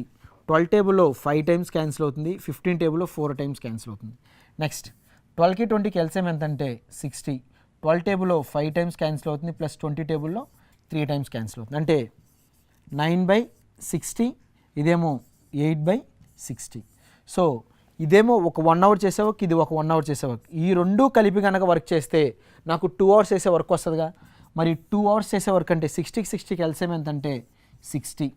సో ఎందుకంటే క్యాన్సిల్ చేస్తుంటే 3 టేబుల్లో 3 టైమ్స్, 3 టేబుల్లో 20 టైమ్స్, 4 టేబుల్లో 2 టైమ్స్, 4 టేబుల్లో 15 టైమ్స్. సో అయినా కానీ 20 50కి ఎల్సిఎం 60. 20 టేబుల్లో 3 టైమ్స్ క్యాన్సిల్ అయితే 3 3s 9 ప్లస్ 15 టేబుల్లో 4 టైమ్స్ క్యాన్సిల్ అయితే 4 2s 8. ఒకసారి చూడండి, 1 అవర్లో ఇది 9 పార్ట్స్ కంప్లీట్ చేస్తారు, ఇంకో 1 అవర్లో ఇది 8 పార్ట్స్ కంప్లీట్ చేస్తారు. అంటే మొత్తం 2 అవర్స్ కంప్లీట్ చేయడం నాకు ఎంతవరకు కంప్లీట్ అవుతుంది 17 పార్ట్స్ కంప్లీట్ అవుతుంది. అంటే 2 అవర్స్లో 17 పార్ట్స్ కంప్లీట్ చేశారనుకోండి, మరి 60 పార్ట్స్ కంప్లీట్ చేయాలి. 60 పార్ట్స్ కంప్లీట్ చేయాలి అంటే 17తో అయితే క్యాన్సిల్ అవ్వదు. కానీ 17కి దగ్గర నెంబర్ ఏంటంటే 51. 51 అంటే 17 టేబుల్లో 51 ఎన్ని టైమ్స్ క్యాన్సిల్ అవుతుందంటే 3 టైమ్స్ క్యాన్సిల్ అవుతుంది. అంటే 3 2s 6 అవర్స్. ఇక్కడికి 6 అవర్స్ కంప్లీట్ అయిపోయింది. మరి 6 అవర్స్ కంప్లీట్ అయిపోవడం వల్ల ఎంతవరకు కంప్లీట్ అయిపోయిందంటే 51/60 మాత్రమే కంప్లీట్ అయిపోయింది. ఇంకా రిమైనింగ్ వర్క్ ఎంత మిగిలిపోయింది 9/60 మిగిలిపోయింది. 9/60 అంటే 9 పార్ట్స్ కంప్లీట్ అయితే సరిపోద్దిగా. సో చూడండి, first hour, second hour, third hour, fourth hour, fifth hour, sixth hour, 6 hour complete అయిపోయింది. మరి 7th అవర్ ఎవరు రావాలి, ఏ రావాలి, ఏ ప్లస్ బి రావాలి. అంటే వాడు 9 పార్ట్స్ చేస్తాడు. మరి ఈ 9 పార్ట్స్ ఇక్కడ కంప్లీట్ అయిపోద్దిగా. మరి 9 పార్ట్స్ కంప్లీట్ అయిపోయిన తర్వాత 6 అవర్స్, ఆ తర్వాత ఇంకొక 1 అవర్లో 7 పార్ట్స్ కంప్లీట్ అయిపోయింది. అంటే మొత్తం 7 అవర్స్లో వర్క్ అంతా కంప్లీట్ అయిపోయింది. అయితే ఆప్షన్ లేదండి, 7 అవర్స్ అంటే ఇక్కడ 7.5 ఇచ్చారు, కాదండి 7 అవర్స్లో కంప్లీట్ అవుతుంది. Next 2 pipes can fill a tank in 20 and 24 minutes respectively, and waste pipe can empty in 3 gallons per minute. All the 3 pipes working together can fill the tank in 15 minutes. The capacity of the tank. ఇక్కడ 2 pipes పనిచేస్తున్నాయి. 2 pipes ఏంటంటే 20-24 minutes తీసుకుంటుంది. ఇంకొక waste pipe అనేది పనిచేస్తుంది. Waste pipe ఎంత అంటే empty 3 gallons per minute. నిమిషానికి 3 gallons ఎంటీ చేస్తుందంట. మరి నిమిషానికి 3 gallons ఎంటీ చేస్తుందంటే అసలు ముందు ఆ ట్యాంక్లో ఎంత వాటర్ ఉందో నాకు తెలిస్తే దాన్ని బట్టి చెప్పగలను. కానీ ఇక్కడ all the 3 pipes working together, అయితే 3 pipes ఒకేసారి పనిచేస్తుందంట. అలా పనిచేయడం వల్ల fill the tank in 15 minutes. 15 minutesలో ఫిల్ అవుతుందంట. అంటే 3 పనిచేస్తుందంటే ఏ బి సి. సో ఈ రెండు ఏంటంటే ఏ ప్లస్ బి అనేది ఫిల్ చేస్తుంది, సి అనేది మైనస్ అంటే ఖాళీ చేసే వర్క్. ఇప్పుడు ఏ ఎంత 1/20 ప్లస్ బి అంటే 1/24. మరి సి ఎంత టైంలో ఖాళీ చేస్తుందో తెలియదు కాబట్టి నేను దాన్ని ఎక్స్ అనుకుంటున్నాను. ఇలా వర్క్ చేయడం వల్ల మొత్తం కలిపి 15 minutesలో నింపేస్తుంది. 15 minutes టైం కాబట్టి నేను కూడా కెపాసిటీలోకి మారుస్తున్నాను 1/15. ఇప్పుడు ఈ 15 ఇక్కడ తీసుకొచ్చేస్తున్నా. అంటే 1/20 ప్లస్ 1/24 మైనస్, అంటే ఇది ఇటు వస్తే మైనస్ అవుతుంది, 1/15 is equal to 1/x. So 20కి 24 15కి ఎల్సిఎం ఎంత అంటే, సో 20 24 120 అవుతుందండి. సో ఎల్సిఎం 120 అవుతుంది. అంటే 20 టేబుల్లో 6 టైమ్స్ క్యాన్సిల్ అవుతుంది, ప్లస్ 24 టేబుల్లో 5 టైమ్స్ క్యాన్సిల్ అవుతుంది, 15 టేబుల్లో 8 టైమ్స్ క్యాన్సిల్ అవుతుంది, ఈక్వల్ టు 1/x. 6 + 5 11, 11 - 8 అంటే 3/120 ఈజ్ ఈక్వల్ టు 1/x. 3 టేబుల్లో 1 టైమ్, 3 టేబుల్లో 4 టైమ్స్ క్యాన్సిల్ అవుతుంది. అంటే x ఎంత అంటే 40. సో x 40 వచ్చింది. x 40 అంటే ఎంత టైంలో ఖాళీ చేస్తుందనేగా, అంటే అది 40 minutesలో ఖాళీ చేస్తుంది.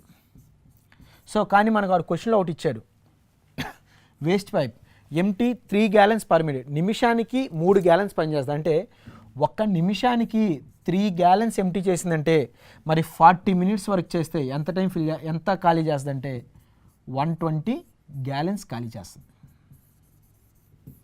120 gallons అంటే ఇదిగోండి third option. Next question, 2 pipes A and B can fill a cistern in 37.5 minutes. 2 pipes అన్నాడు, ఒక పైప్ ఏంటంటే 37.5 minutesలో ఫిల్ చేస్తుంది, ఇంకో పైప్ 45 minutesలో ఫిల్ చేస్తుంది. Both the pipes are open, అంటే 2 pipes ఒకేసారి అయితే పనిచేస్తున్నాయి. Both the pipes are open, the system will be filled in just an half an hour. ఆ సిస్టమ్ ఏంటంటే హాఫ్ అన్ అవర్లో ఫిల్ అయిపోద్దంట. If the pipe B is turn off after, అయితే pipe బిని ఎంత టైం తర్వాత ఆఫ్ చేయాలి అన్నాడు. పైప్ బిని ఎంత టైం తర్వాత ఆఫ్ చేయాలి అని అంటే, పైప్ బి ఆఫ్ చేయాలంటే పైప్ ఏ అనేది ఖచ్చితంగా హాఫ్ అన్ అవర్ కంప్లీట్ చేస్తున్నానేగా. పైప్ బిని ఆఫ్ చేయాలన్నాడు అంటే పైప్ ఏ కంపల్సరీగా హాఫ్ అన్ అవర్ పనిచేయాలి. అంటే హాఫ్ అన్ అవర్ పనిచేసినప్పుడు అది ఎంత వర్క్ చేసిందో మిగిలిపోయిన వర్క్ బి చేయాలిగా. అసలు ముందు హాఫ్ అన్ అవర్లో అసలు ఏ ఎంత వర్క్ చేసినా చూద్దాం. ఏ తీసుకుంటే ఏ 37.5 minutesలో కంప్లీట్ చేస్తుంది. అంటే 37.5 minutes అంటే 37 2s అంటే 74, 175. అంటే దాని కెపాసిటీ ఎంతంటే దాని టైం ఎంత అంటే 75/2. మరి ఇది కెపాసిటీలోకి మారిస్తే 2/75. సో ఇప్పుడు పైప్ ఏ అనేది హాఫ్ అన్ అవర్లో ఎంత పని చేస్తుందో చూద్దాం. హాఫ్ అన్ అవర్ అంటే ఇంటూ 30, 15 టేబుల్లో 2 times, 15 టేబుల్లో 5 times, అంటే 2 2s 4/5. ఇప్పుడు పైప్ ఏ అనేది 37.5 minutes వర్క్ చేయడం వల్ల ఎంత ట్యాంక్ నింపుద్దంటే 4/5 నింపేస్తుంది. ఇది ఫిల్ అయిపోద్ది. మరి 4/5 అంటే 5 partsలో 4 parts నింపేసిందంటే రిమైనింగ్ ఎంత 1/4 అనేది రిమైనింగ్ మిగిలిపోయింది. మరి ఇప్పుడు ఇది ఈ 1/4 అనేది బి నింపాలిగా. అంటే 1/4 అనేది రిమైనింగ్ పార్ట్ మిగిలిపోద్ది. అది బి నింపాలంటే బి ఎంత టైంలో పనిచేస్తుంది 45, 4/5 సారీ 5 partsలో 4 parts అంటే 1/5 అవుతుంది. 1/5 అంటే మరి 1/5 అనేది ఎన్ని పార్ట్స్లో 45 minutesలో నింపాలి. 45 అంటే 5 టేబుల్లో 9 times క్యాన్సిల్ అవుతుంది. అంటే బి 9 minutes వర్క్ చేస్తే సరిపోతుంది. అంటే 9 minutes తర్వాత బీని క్లోజ్ చేస్తే సరిపోతుంది. దీని options, so options 9 minutes work చేస్తే సరిపోతుంది. Next question, 2 pipes A and B can fill a tank in 24 minutes and 32 minutes respectively. If both the pipes are open simultaneously, after how much time B should be closed so that the tank is full in 18 minutes? Same problem. దీని ముందు ఎలా అయితే చేసాం same. 18 minutesలో బీని close చేయాలంటున్నాడు. 18 minutesలో బీని close చేయాలంటే అసలు 18 minutesలో ఏ ఎంత work చేస్తే సరిపోతుందిగా. అంటే ఏ కెపాసిటీ ఎంతంటే 1/24. మరి 18 minutesలో వర్క్ చేస్తుందంటే 6 టేబుల్లో 6 3s 18, 6 4s 24. అంటే 3/4 ఫిల్ చేసేస్తుంది. ఏంటిది ఏ అనే పైపు 3/4 ఫిల్ చేస్తుంది. ఇంకా రిమైనింగ్ ఎంత 4 partsలో 3 parts మిగిలిపోయిందంటే ఇంకా 1/4 అనేది రిమైనింగ్ పార్ట్ అవుతుంది. 1/4 అనేది రిమైనింగ్ పార్ట్ అవుతుంది. మరి 1/4 అండ్ నెక్స్ట్ అనేది ఎంత టైం నింపాలంటే 1/4 ఇంటూ బీ చేసే వర్క్ ఎంత 32 minutesలో ఫిల్ చేస్తుంది. సో 32 minutes అంటే 4 టేబుల్లో 8 times క్యాన్సిల్ అవుతుంది. సో ఆన్సర్ వచ్చి 8 minutes. అంటే బీని 8 minutes తర్వాత క్లోజ్ చేయాలి. ఇదిగోండి first option. 2 pipes A and B can separately fill a cistern in 60 minutes and 75 minutes respectively. There is a third pipe in the bottom of the cistern empty. If all the 3 pipes simultaneously open, then the cistern is full in 50 minutes. In how much time the third pipe alone can empty? సో A pipe B pipe ఉన్నాయి, C pipes ఉన్నాయి. A అనేది A plus B అనేది fill చేస్తుంది, C అనేది empty చేస్తుంది. కానీ ఏకి ఎంత టైం వర్క్ చేస్తుందంటే 60, అంటే దాని కెపాసిటీ ఏంటంటే 1/60. నెక్స్ట్ బి వర్క్ అనేది 75 minutes, అంటే 1/75 minutes. నెక్స్ట్ సి అనేది కూడా ఎంటీ చేస్తుంది, అంటే ఎంత టైంలో ఎంటీ చేస్తుంది ఇవ్వలేదు కాబట్టి 1/x అనుకుంటున్నా. దట్ ఈజ్ ఈక్వల్ టు ఈ 3 కలిపి వర్క్ చేయడం వల్ల 1/50 ఇంత టైంలో ఫిల్ చేసేస్తుంది. సో ఈ 15 ఇటు తీసుకొచ్చేస్తున్నా. 1/60 ప్లస్ 1/75 మైనస్ ఇది వచ్చి మైనస్ అవుతుంది, minus 1/50 is equal to 1/x.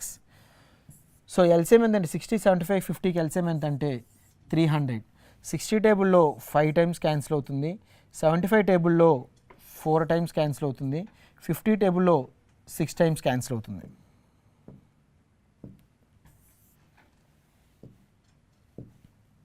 Six times cancel అవుతుంది. 5 + 4 9, 9 - 6 అంటే 3, అంటే 3/300 ఈక్వల్ టు 1/x. 3/300 3 టేబుల్లో ఇక్కడ 100 టైమ్స్ క్యాన్సిల్ అవుతుంది. అంటే ఎక్స్ ఎంత అంటే 100 మినిట్స్. సో 100 మినిట్స్లో ఖాళీ అవుతుంది. 100 మినిట్స్ అంటే ఇదిగోండి సెకండ్ ఆప్షన్, 100 మినిట్స్లో ఖాళీ అవుతుంది.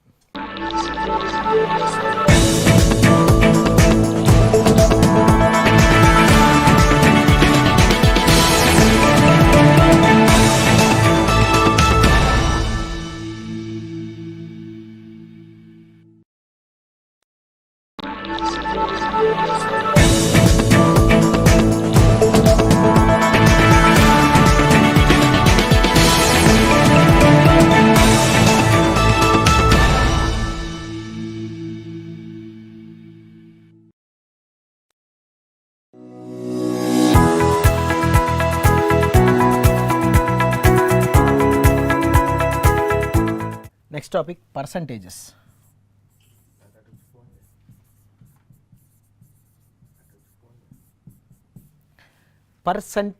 పర్సంటేజ్ అనేది 2 వర్డ్స్ అండి. ఫస్ట్ వర్డ్ ఏంటంటే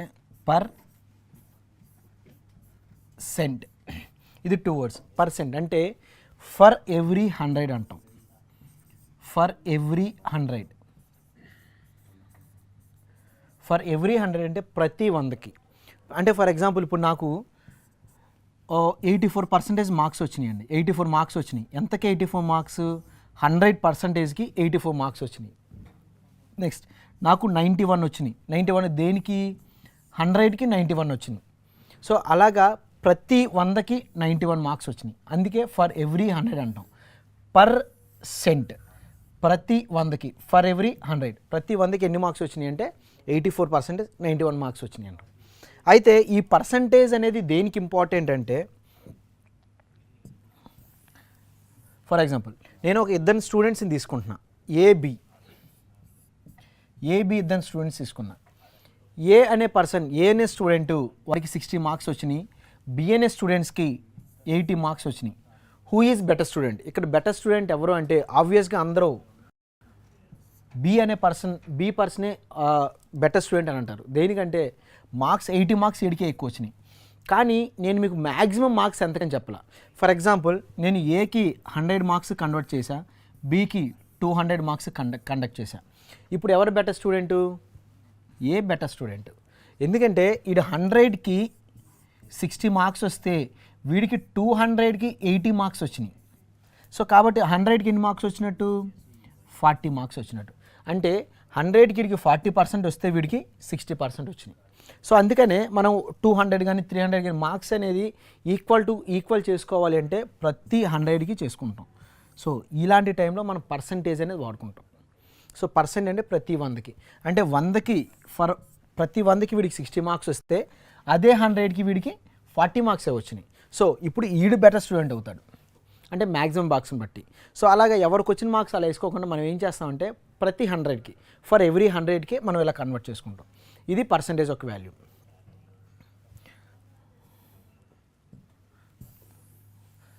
అయితే ఈ పర్సంటేజెస్లో మనకు కొన్ని వాల్యూస్ ఉంటాయండి. ఆ వాల్యూస్ మనం ఖచ్చితంగా బై హార్ట్ చేసుకోవాలి.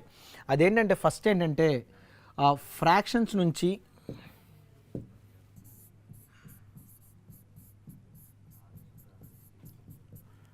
Fraction to percentage conversion. Fraction నుంచి పర్సంటేజ్ కన్వర్ట్ చేయడం అంటే ఫర్ ఎగ్జాంపుల్ నేను ఇప్పుడు ఒక ఫ్రాక్షన్ తీసుకుంటున్నా, 1/1 అనే ఫ్రాక్షన్ తీసుకుంటున్నా. అయితే దాన్ని పర్సంటేజ్కి మార్చాలి కాబట్టి ఇంటూ 100. సో అంటే 1 క్యాన్సిల్ అయితే 100%. అంటే 1 అంటే ఎప్పుడైనా 100% రాసుకోవచ్చుగా. నెక్స్ట్ 1/2 అనే ఫ్రాక్షన్ తీసుకున్నాం. 1/2 ఇంటూ 100 అంటే 2 టేబుల్ ఇక్కడ 50 టైమ్స్ క్యాన్సిల్ అవుతుంది, అంటే 50%. నెక్స్ట్ 1/3 అనేది ఎంత పర్సంటేజ్ అంటే ఇంటూ 100. సో ఇది వచ్చేటప్పటికి 33 1/3% వస్తుంది. కావాలంటే ఒకసారి క్యాన్సిల్ చేసుకోండి. 1/3 ఇంటూ 100 అంటే 100/3, అంటే 3 టేబుల్ ఇక్కడ 1 టైం క్యాన్సిల్ అవుతుంది, అంటే 9 పోతుంది, ఇక్కడ 1 మిగులుతుంది. మళ్ళీ 3 టైమ్స్ క్యాన్సిల్ అవుతుంది, మళ్ళీ 3 టైమ్స్ క్యాన్సిల్ అవుతుంది, ఇక్కడ 1 మిగిలిపోతుంది, అంటే 1/3, అంటే 33 1/3% అవుతుంది. 33 1/3. నెక్స్ట్ 1/4 తీసుకుంటున్నా. 1/4 అంటే ఇంటూ 100 అంటే 25%. నెక్స్ట్ 1/5 ఇంటూ 100 అంటే 20%. 1/6 ఇంటూ 100 అంటే ఇప్పుడు 100 అంటే 100/6ఏగా. 100/6 అంటే దీన్ని 16 2/3 అంటాం. 6 టేబుల్లో 6 1s are 6 పోతే 4 రిమైన్ మిగులుతుంది. 6 6s are 36 పోతే 4/6 మిగులుతుంది అంటే 2/3. అంటే 1/6 మనం ఎలా రాసుకోవచ్చు అంటే 16 2/3 అని రాసుకోవచ్చు. నెక్స్ట్ 1/7 ఇంటూ 100 అంటే దీన్ని 14 2/7% రాసుకోవచ్చు. నెక్స్ట్ 1/8 ఇంటూ 100 అంటే 12.5% అని రాసుకోవచ్చు. నెక్స్ట్ 1/9 ఇంటూ 100 అంటే 11 1/9% అని రాసుకోవచ్చు. నెక్స్ట్ 1/9 1/10 అంటే 1/10 ఇంటూ 100 అంటే 10% అని రాసుకోవచ్చు. 1/11 ఇంటూ 100 అంటే 9 1/11% అని రాసుకోవచ్చు. ఇలాగ కొన్ని వాల్యూస్ ఉండండి. ఇలా 1/12 1/13 చాలా వాల్యూస్ ఉంటాయి.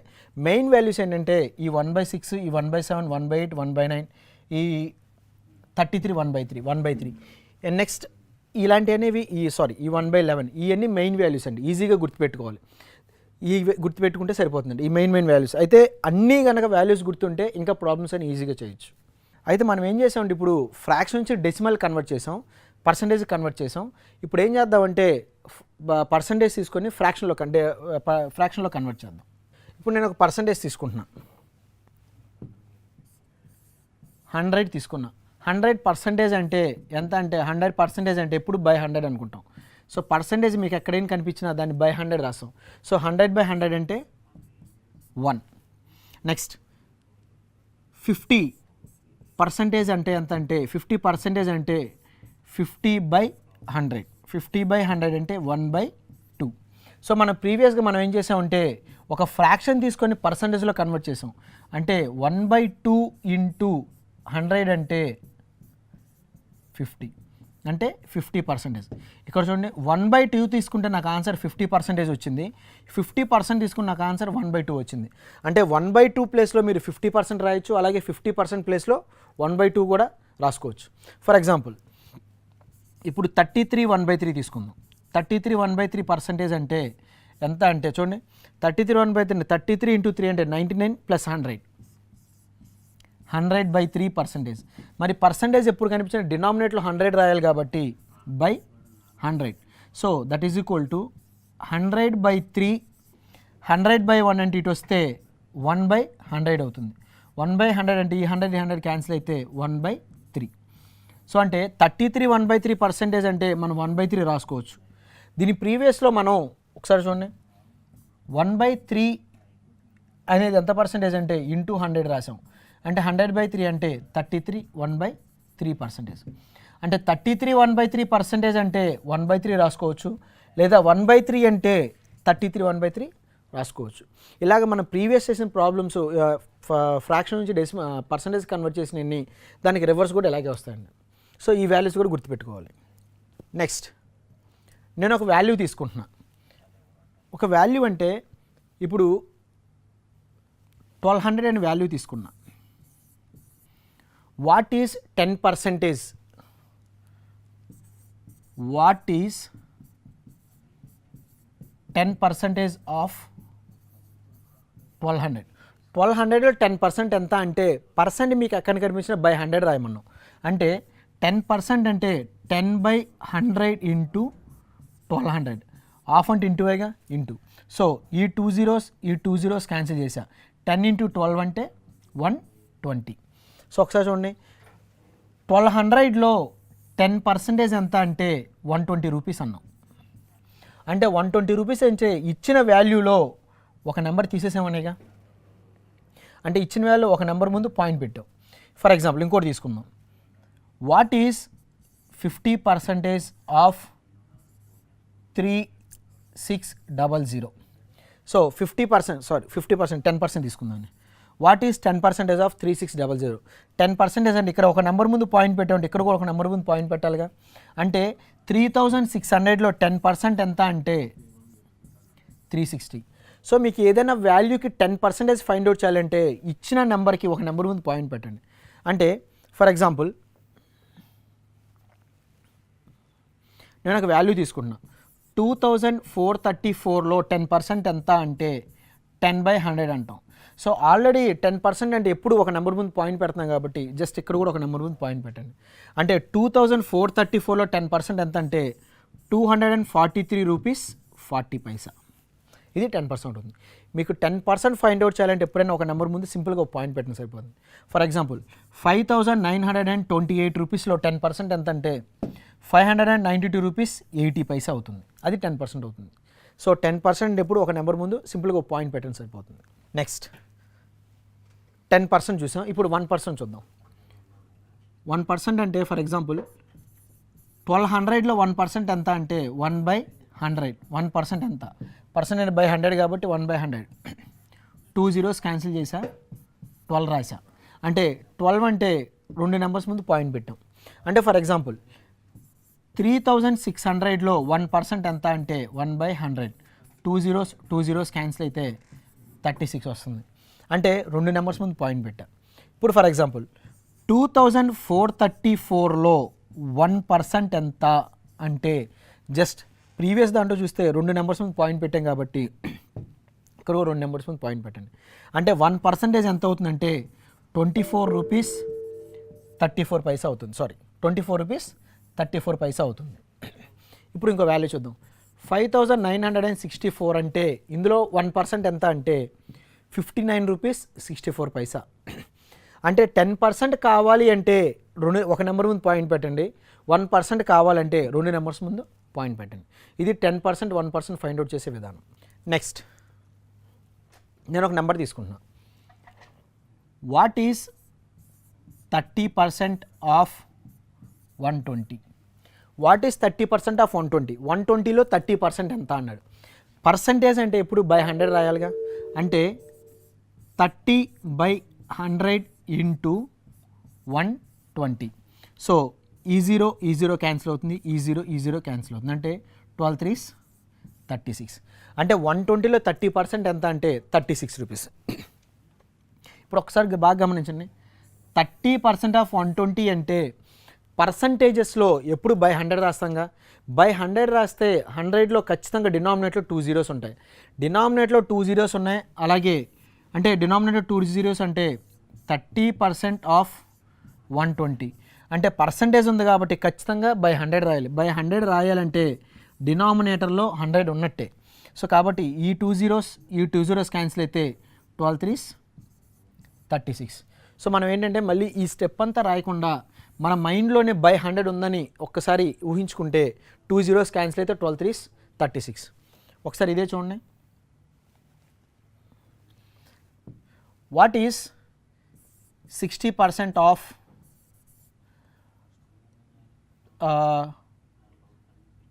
50?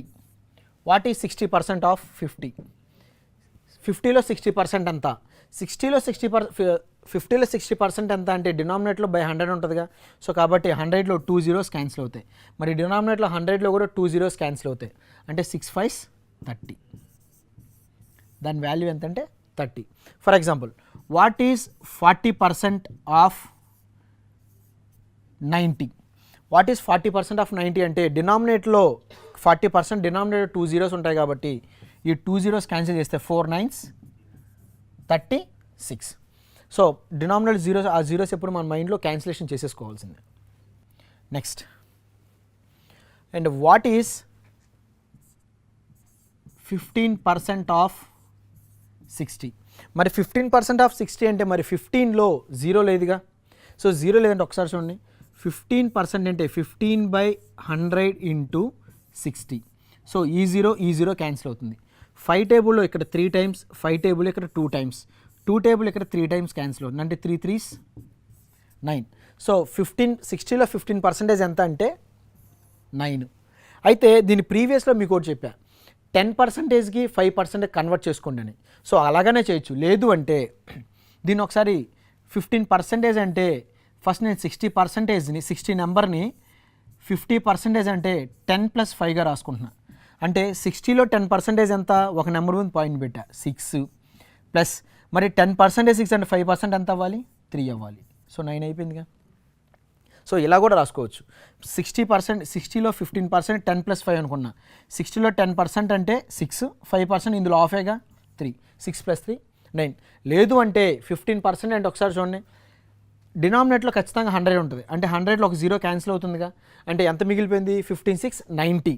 90లో 90 / 100, 90 / 10 అంటే 90 ఒక 10, పైన 9 కింద పైన 0 కింద 0 క్యాన్సిల్ అవుతుంది. అంటే రిమైనింగ్ ఎంత ఉంటుందంటే 9 ఉంటుంది. సో అలాగనే చేసుకోవచ్చు. ఒకసారి చూడండి, 15% ఆఫ్ 60 అంటే ఇక్కడ 60 క్యాన్సిల్ అయింది. కానీ 100లో 100 క్యాన్సిల్ అయిందంటే ఒక 0 ఉంటుందిగా. అంటే ఒక 0 అంటే 90, 15 6 90. మరి 90లో ఎక్కడో 0 ఇక్కడ 0 క్యాన్సిల్ అవుతుంది. ఎంత మిగిలిపోయిందంటే 9 మిగిలిపోయింది. సో ఇలా కన్వర్షన్ చేసుకోవాలండి. What is 12.5% of what is 12.5% of 2400? 2400 12.5% ఎంత అంటారు? 12.5% అంటే 2400లో 12.5 అంటే దీన్ని మనం రాయొచ్చు 10% రాయొచ్చు, నెక్స్ట్ ప్లస్ 2% రాయొచ్చు, ప్లస్ ఒక 0.5%. 12.5 అయిందిగా, ఇలా రాసుకోవచ్చు. సో ఇప్పుడు ఇది తీసుకుంటే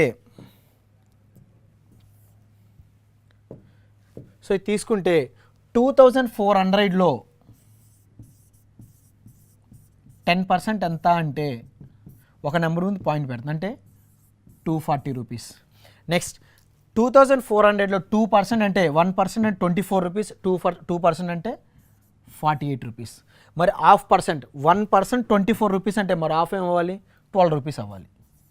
అంటే 8 + 2 10, 4 + 4 8, 8 + 2 10, 2 + 1 3. ఎంత అవుతుందంటే 300 రూపీస్ అవుతుంది. అంటే 12.5% ఎంత అంటే 2400లో 12.5% అంటే 300 వాల్యూ. అయితే మనం ఈ ప్రాసెస్ అంతా చేయడానికి మనకు అంత టైం ఉండదు కదండి కాంపిటేటివ్ ఎగ్జామ్స్లో. అయితే మనం ప్రీవియస్లో ఫ్రాక్షన్స్ నుంచి పర్సంటేజ్ కన్వర్ట్ చేసినప్పుడు 12.5 అంటే 12.5% అంటే ఫ్రాక్షన్స్లో 1/8 రాసుకోవచ్చుగా. సో అంటే ఈ 12.5 ప్లేస్లో 1/8 రాయొచ్చుగా. అంటే 2400 ఇంటూ 12.5 అంటే 1/8. 8 టేబుల్లో 8 3s 24. సో నాకు అదే వాల్యూ వచ్చింది చూడండి, సేమ్ 300 వాల్యూ వస్తుంది. సో అంటే ఈ వాల్యూస్ మనం కొద్దిగా గుర్తుపెట్టుకోగలిగితే మనకి ఇంకా ఈజీ అయిపోతుంది. Next, what is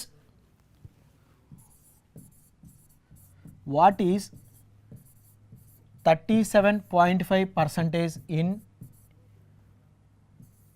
2400? What is 37.5 అంటే దీన్ని ఎలా కన్వర్ట్ చేసుకోవచ్చు? 30% కన్వర్ట్ చేసుకోవచ్చు, ప్లస్ 5% కన్వర్ట్ చేసుకోవచ్చు, ప్లస్ 2% కన్వర్ట్ చేసుకోవచ్చు, ప్లస్ 0.5% కన్వర్ట్ చేసుకోవచ్చు. 30 + 5 35, 35 + 2 37.5 అంటే 37.5. అయితే మనకి దీన్ని 37.5 బేస్ చేసుకుంటే మనం ప్రీవియస్లో కొన్ని వాల్యూస్ గుర్తుపెట్టుకున్నాం. అంటే 12.5 అంటే వాల్యూ ఎంత? 1/8. సో 12.5 అంటే 12.5 రాసుకోవచ్చుగా.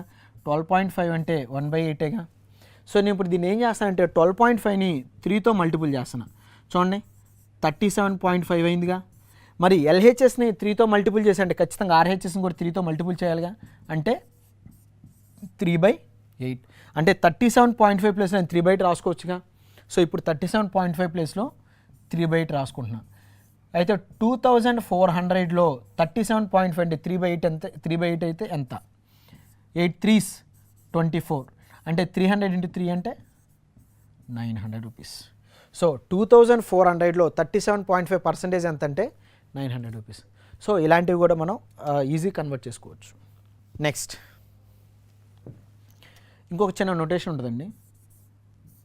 x% of y. x% of y అంటే ఎంత? మీనింగ్ ఎంత అంటే x% ఆఫ్ y అంటే x/100 of y, that is equal to xy/100. Next same ఇదే ఇంకో నోటేషన్ తీసుకుంటున్నా.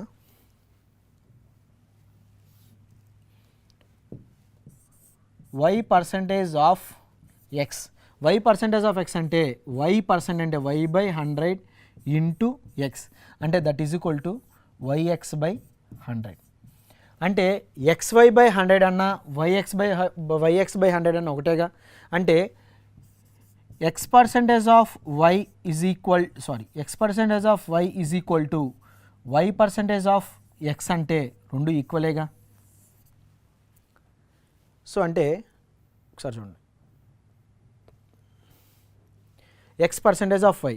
సో ఇప్పుడు తీసుకుంటున్నా what 30% of 120 equal to 120% of 30 రెండు ఒకటేగా. సో అంటే 120 30% అంటే 10% అంటే 12 3 36 ప్లస్ మరి 120లో 30లో 120% అంటే ఖచ్చితంగా 36 అవుతుంది. అంటే రెండు ఈక్వలేగా. 30% ఆఫ్ 120 అన్న 120% ఆఫ్ 30 అన్న ఒకటేగా. సో 36 ప్లస్ 36 అదేనండి. X పర్సెంటేజ్ ఆఫ్ Y అన్న Y పర్సెంటేజ్ ఆఫ్ X అన్న సేమ్. అలాగే 30% ఆఫ్ 120 అన్న 120% ఆఫ్ 30 అంటే 30లో 120% ఫైండ్ అవుట్ చేయడం కొద్దిగా కష్టం అవుతుంది, కానీ మరి 120లో 30% ఫైండ్ అవుట్ చేయడం ఈజీగా. అంటే 120లో 30% అంటే 10% కాబట్టి 12 అవుతుంది, 30% కాబట్టి 12 3 36 అవుతుంది. సో ఇది 36 అయిందంటే ఖచ్చితంగా ఇది కూడా 36 అవుతుందిగా. సో ఈ నోటేషన్ అనేది ఒకటి ఇంపార్టెంట్ అండి. సో ఇవి బేసిక్స్ అండి. సో ఒకసారి మనం ప్రాబ్లమ్స్ చూద్దాం. First one, 860% of 50 plus 50% of 860 is equal to. So మనం ఇప్పుడే మాట్లాడుకున్నాం X percentage of Y and Y percentage of X. So నాకు ఇది కొద్ది కష్టం, నేను ఇది ఫైండ్ అవుట్ చేయడం కొద్దిగా కష్టం అనుకోవచ్చు, కానీ ఇది ఈజీగా ఫైండ్ అవుట్ చేయొచ్చుగా. అంటే 860లో 50% అంటే 860 ఇంటూ 50/100. సో ఇలా కౌంట్ చేసే బదులు 860లో హాఫేగా కావాల్సింది. అంటే 0లో హాఫ్ అంటే 0, 6లో హాఫ్ అంటే 3, 8లో హాఫ్ అంటే 4. అంటే 50% ఎంత? 430. సో నాకు ఇప్పుడు ఇది 430 అయిందంటే, ఈ వాల్యూ 430 అయిందంటే ఖచ్చితంగా ఈ వాల్యూ కూడా 430 అవ్వాలిగా. అంటే 430 ప్లస్ 430 అంటే 860 అవ్వాలి. సో మన ఆన్సర్ ఏమవుతుందంటే థర్డ్ ఆన్సర్ అవుతుంది. సో ఇది చేసుకోవాలి, కానీ ఇప్పుడు మొత్తం మనం క్యాన్సిలేషన్ చేస్తే మనకు వచ్చే ఆన్సర్ అదే. అంటే 860% అంటే 860/100 ఇంటూ 50. సో ఇప్పుడు ఇవి క్యాన్సిల్ చేసుకుంటూ ఉంటాం. సో అదే ఆన్సర్ వస్తుంది మనకి. Next second one, 45% of 750 and 25% of 480. So 45% of 750లో 45% అంటే నేను ఫస్ట్ 40% ఫైండ్ అవుట్ చేస్తాను. 40% అంటే 75 ఇంటూ 4 300. నెక్స్ట్ అంటే 5% మిగిలిపోయిందిగా. 5% 1% అంటే ఎంత? 7.5. 7.5 ఇంటూ 5 అంటే 37.5. 37.5 అంటే 0. మొత్తం ఎంత అవుతుంది? 5 7 3 3 337.5 అవుతుంది. ఏది? దీని వాల్యూ. నెక్స్ట్ దీని వాల్యూ ఫైండ్ అవుట్ చేస్తున్నాం మైనస్. సో 480లో 25%. అసలు 480లో 0.5% ఫైండ్ అవుట్ చేస్తున్నాం. 0.5% అంటే 0 4 2 240. 480లో 50% 240. మరి అందులో ఇంకో హాఫ్ కావాలిగా. అంటే హాఫ్ అంటే 0 2 1 120. So 337.5 minus 120.0. సో 5. సో 7లోంచి 0 పోతే 7, 3లోంచి 2 పోతే 1, 3లోంచి 1 పోతే 2 అంటే 217.5. ఇదిగోండి మన option, second option right answer అవుతుంది. What percentage of 7.2 kg is 8 grams. So ఇక్కడ ఒక నొటేషన్ ఉంటుందండి, అదేంటంటే ఈజ్ బై ఆఫ్ ఇంటూ 100. సో ఇది ఎందుకు వాడతామంటే ఈజ్ అని ఏ నెంబర్ ముందు ఈజ్ అని ఉందో దాన్ని న్యూమినేటర్లో రాయండి, ఏ నెంబర్ ముందు ఆఫ్ అని ఉందో అది డినామినేటర్లో రాయండి. సో ఇక్కడ వీడు ఏమడుతున్నాడంటే what percentage of 7.2 kg is 18 grams. అంటే 7.2 kgలో 18 grams అనేది ఎంత పర్సెంటేజ్? సో 18 grams ముందు ఈజ్ ఉంది కాబట్టి ఆ ఈజ్ నేను న్యూమినేటర్లో రాస్తున్నాను. అంటే 18 grams బై 7.2 kg ఆఫ్, దేని ముందు ఆఫ్ ఉందంటే 7.2 kg, దాన్ని డినామినేటర్ రాస్తున్నా 7.2 kg. సో అది ఎంత పర్సెంటేజ్ అని అడుగుతున్నాడు. అయితే న్యూమరేట్లో గ్రామ్స్ ఉంది, డినామినేట్లో కేజీస్లో ఉంది. అయితే దీని మొత్తాన్ని కేజీస్లోకి మార్చండి, లేదా 7.2 kg గ్రామ్స్లోకి మార్చండి. అయితే ఇది కేజీస్లోకి మార్చాను అనుకోండి మళ్ళీ పాయింట్స్ వస్తుంది. కాబట్టి నేను ఏం చేస్తాను, 7.2 kg గ్రామ్స్లోకి మారుస్తున్నాను. అంటే 18 grams డివైడెడ్ బై 7.2 kg అంటే 7200 grams అనేది ఎంత పర్సంటేజ్? సో ఈ 2 zeros క్యాన్సిల్ అవుతుంది. 18 టేబుల్లో 4 times క్యాన్సిల్ అవుతుంది అంటే 1/4. 1/4 అంటే 0.25 రాసుకోవచ్చు. 1/4 అంటే పావు కేజీ. సో 1/4 అంటే 0.25. ఇదిగోండి సెకండ్ ఆప్షన్.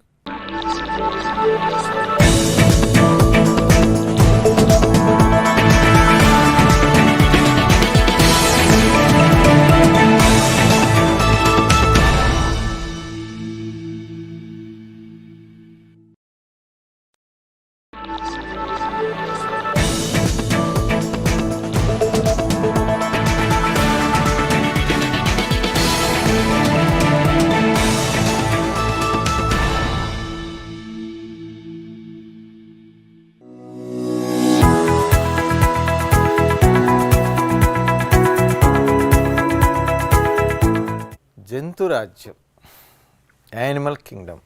ఇందులో వెన్నెముక లేని జంతువులు, వెన్నెముక గల జంతువులు, ఇన్వర్టిబ్రేట్స్, వర్టిబ్రేట్స్, అకశేరుకాలు, సకశేరుకాలు.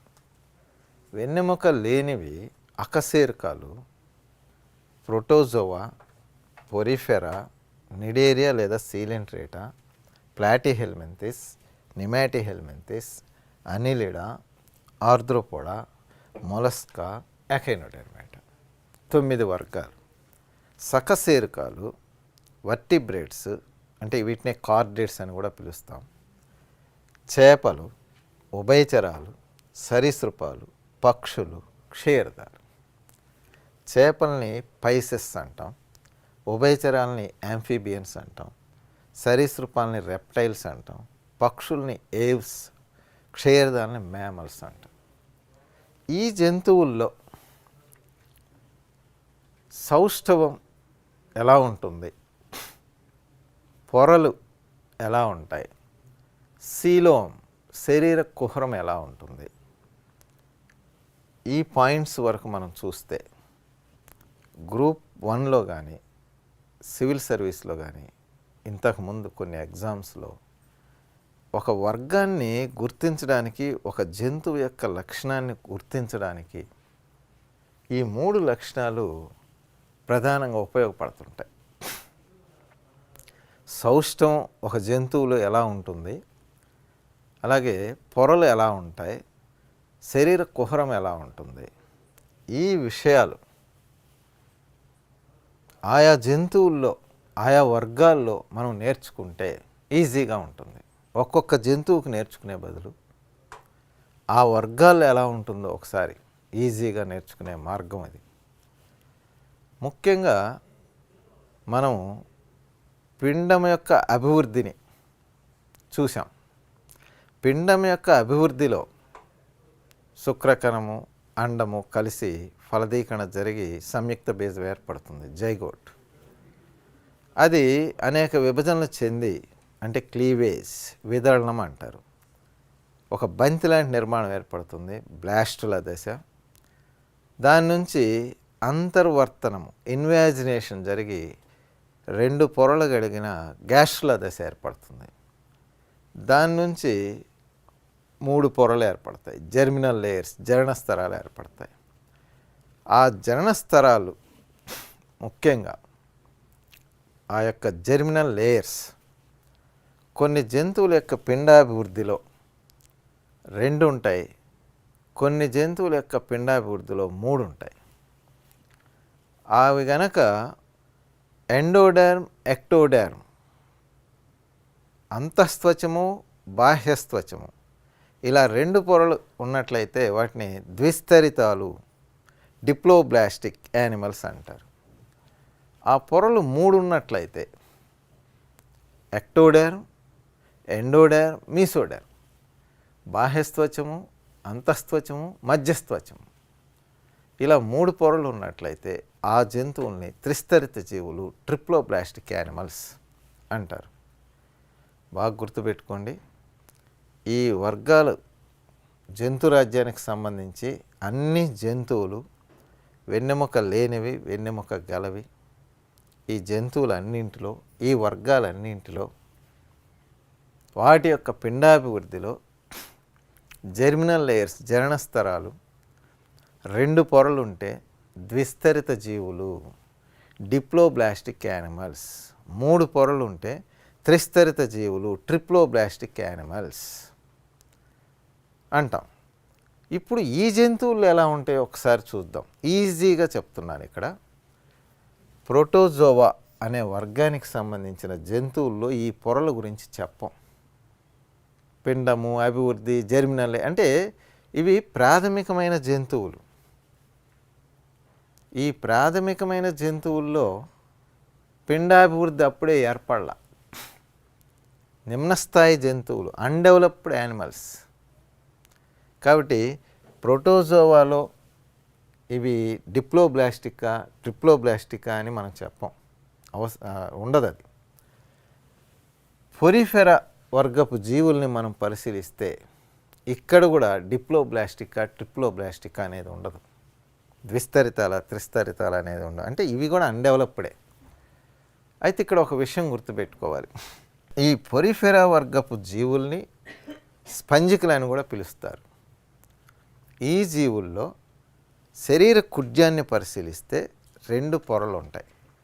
పినాకోడెర్మ్, కొయినోడెర్మ్ అని. పినాకోడెర్మ్ అనే పొర పినాకోసైట్స్తో ఏర్పడి ఉంటుంది. కొయినోడెర్మ్ అనే పొర కొయినోసైట్స్తో ఏర్పడి ఉంటుంది. అంతవరకు గుర్తుపెట్టుకుంటే చాలు. పొరిఫెరా వర్గపు జీవుల్ని స్పంజికలని కూడా పిలుస్తారు. ఈ స్పంజికల్లో అంటే స్పాంజెస్ పొరిఫెరా వర్గపు జీవుల్లో శరీర కుడ్యంలో 2 పొరలు ఉంటాయి. పినాకోడెర్మ్, కొయినోడెర్మ్. పినాకోడెర్మ్ పినాకోసైట్స్తో ఏర్పడి ఉంటుంది. కొయినోడెర్మ్ కొయినోసైట్స్తో ఏర్పడి ఉంటుంది. అలా పొరిఫెరా వర్గపు జీవుల్లో స్పంజికల్లో ఈ 2 పొరలు ఊరక గుర్తుపెట్టుకోండి. ఇకపోతే అవి మనం చెప్పుకునే ఈ పిండాభివృద్ధిలో ఏర్పడే పొరలు కాదు. అవి ఊరికే శరీర కుడ్యంలో పొరలు గుర్తుండాలని చెప్పాం. ఇక తర్వాతది నిడేరియా లేదా సీలింట్రేటా వర్గం. దీనికి ఎగ్జాంపుల్గా హైడ్రా వస్తుంది. ఈ జీవిలో మనం గనక పరిశీలిస్తే 2 పొరలు కనిపిస్తాయి. బాహ్యశ్చర్మము, అంతశ్చర్మాన్ని ఈ నిడేరియా సీలింట్రేట్లలో జఠర చర్మము అని పిలుస్తారు. ఏది ఏమైనప్పటికీ ఈ నిడేరియా లేదా సీలింట్రేటా జీవులు ద్విస్తరితాలు డిప్లోబ్లాస్టిక్ యానిమల్స్. వీటి పిండాభివృద్ధిలో 2 పొరలు కనిపిస్తాయి. కాబట్టి ఈ నిడేరియా వర్గపు జీవులు లేదా సీలింట్రేటా వర్గపు జీవులు ఎగ్జాంపుల్గా హైడ్రా, ఒబీలియా, అరీలియా చెప్పచ్చు. వీటిల్లో ద్విస్తరితాలు అంటాం. వీటిని డిప్లోబ్లాస్టిక్ యానిమల్స్ అంటాం. సో ఇక ప్లాటిహెల్మింథిస్, నిమాటిహెల్మింథిస్, అనిలిడా, ఆర్ద్రోపోడా, మొలస్కా, ఎకైనోడెర్మేటా, చేపలు, ఉభయచరాలు, సరీసృపాలు, పక్షులు, క్షీరదాలు, ఈ అన్నిటి యొక్క పిండాభివృద్ధిలో 3 పొరలు ఉంటాయి. ఎక్టోడెర్మ్ ఉంటుంది, మీసోడెర్మ్ ఉంటుంది, ఎండోడెర్మ్ ఉంటుంది. బాహ్యస్త్వచం ఉంటుంది, మధ్యస్త్వచం ఉంటుంది, అంతఃస్త్వచం ఉంటుంది. కాబట్టి వీటన్నిటినీ త్రిస్తరితాలు అంటారు. త్రిస్తరితాలు లేదా ట్రిప్లోబ్లాస్టిక్ అంటారు. ట్రిప్లోబ్లాస్టిక్ యానిమల్స్ అంటారు. సో మనము ఈ పొరల్ని ఇప్పుడు పరిశీలించాం. ఈ పొరల విషయంలో అన్ని జంతురాజ్యంలో ఉన్న అన్ని వర్గపు జంతువుల్లో చూసినట్లయితే నిడేరియా లేదా Coelenterata, Hydra example, Obelia example, Aurelia example. వీటిల్లో ద్విస్తరితాలు జంతువులు డిప్లోబ్లాస్టిక్ యానిమల్స్. మిగిలిన అన్ని వర్గపు జంతువులు ప్లాటిహెల్మింథిస్ నుంచి ప్లాటిహెల్మింథిస్, నిమాటిహెల్మింథిస్, అనిలిడా, ఆర్ద్రోపోడా, మొలస్కా, ఎకైనోడెర్మేటా, చేపలు, ఉభయచరాలు, సరీసృపాలు, పక్షులు, క్షీరదాల్లో మానవుడు కూడా. వీళ్ళందరి యొక్క పిండాభివృద్ధిలో జెర్మినల్ లేయర్స్ జనన స్తరాలు 3 ఉంటాయి. కాబట్టి ఇవన్నీ ట్రిప్లోబ్లాస్టిక్ యానిమల్స్, త్రిస్తరిత జీవులు. ఇప్పుడు ఈజీగా తెలిసిపోయింది మనకి. ఒక్కటి మాత్రమే ద్విస్తరితాలు ఉన్నాయి, డిప్లోబ్లాస్టిక్ ఉన్నాయి, మిగతా అన్నీ కూడా ట్రిప్లోబ్లాస్టిక్ లేదా త్రిస్తరిత జీవులు. ఇది పొరల విషయంలో మనం ఈజీగా తెలుసుకునేది. ఇక నెక్స్ట్ సౌష్ఠవ విషయం చూద్దాం. సౌష్ఠవ విషయానికి వస్తే మనం పిండాభివృద్ధిలో ఇలా 3 పొరలు అన్నాం, జెర్మినల్ లేయర్స్. ఈ మధ్య పొర చీలి ఒక పొర లోపలికి ఒక పొర వెలుపలికి వెళ్ళినప్పుడు ఆ మధ్యలో గ్యాప్ వస్తుంది. దాన్ని కుహరము అంటాం, క్యావిటీ అంటాం. దాన్ని సీలోమ్, శరీర కుహరం అంటాం అన్నమాట. ఈ జెర్మినల్ లేయర్స్, జనన స్తరాలు 3 పొరలు ఉన్నాయి పిండాభివృద్ధిలో. మధ్య పొర చీలి మధ్యలో కుహరం ఏర్పడుతుంది. ఈ మధ్య పొర చీలినప్పుడు ఈ పొర లోపల ఉండే అవయవాలకు అంటుకుంటుంది, వెలుపలి పొర బయటికి అట్లా వెలుపలికి వెళ్తుంది, మధ్యలో గ్యాప్ వస్తుంది. దాన్ని శరీర కుహరము అంటారు, సీలోమ్ అంటారు. ఈ సీలోమ్ పరంగా, శరీర కుహరం పరంగా చూసినట్లయితే జంతువులు ఎలా ఉంటాయి అనేది చూద్దాం. అలాగే సౌష్ఠవం పరంగా చూస్తే ఇప్పుడు మానవుడు ఉన్నాడు, నిలువుగా కోస్తే 2 సమాన అర్ధ భాగాలు వస్తాడు, ఇలా కోస్తే 2 సమాన అర్ధ భాగాలు. ఇలా ఒక జీవిని ఒక రేఖ ద్వారా కానీ కోస్తే 2 సమాన అర్ధ భాగాలు రావడం కానీ, ఎలా కోసినా 2 సమాన అర్ధ భాగాలు రావడం కానీ, అర్ధ భాగాలు రాకపోవడం కానీ. ఒక జీవిని కోసినప్పుడు 2 సమాన అర్ధ భాగాలు వస్తూ ఉంటే ఆ జీవి సౌష్ఠవాన్ని కలిగి ఉంది అంటాం. 2 సమాన అర్ధ భాగాలు రాకపోతే ఆ జీవి సౌష్ఠవాన్ని కలిగి లేదు అంటాం. ఆ విధంగా చూసినప్పుడు సౌష్ఠవ విషయానికి వచ్చినప్పుడు సౌష్ఠవం ఉన్నవి, సౌష్ఠవం లేనివి ఉంటాయి జీవులు. సిమెట్రికల్ యానిమల్స్, ఏసిమెట్రికల్ యానిమల్స్, సౌష్ఠవ యుతాలు, సౌష్ఠవ రహితాలు, సౌష్ఠవం ఉన్నవి, సౌష్ఠవం లేనివి. అంటే కట్ చేసినప్పుడు 2 సమాన అర్ధ భాగాలు వస్తే సౌష్ఠవం ఉంది అంటాం, 2 సమాన అర్ధ భాగాలు రాకపోతే సౌష్ఠవం లేదు అంటాం. సిమెట్రికల్, ఏసిమెట్రికల్ అంటాం. సరే, సౌష్ఠవం ఉంది.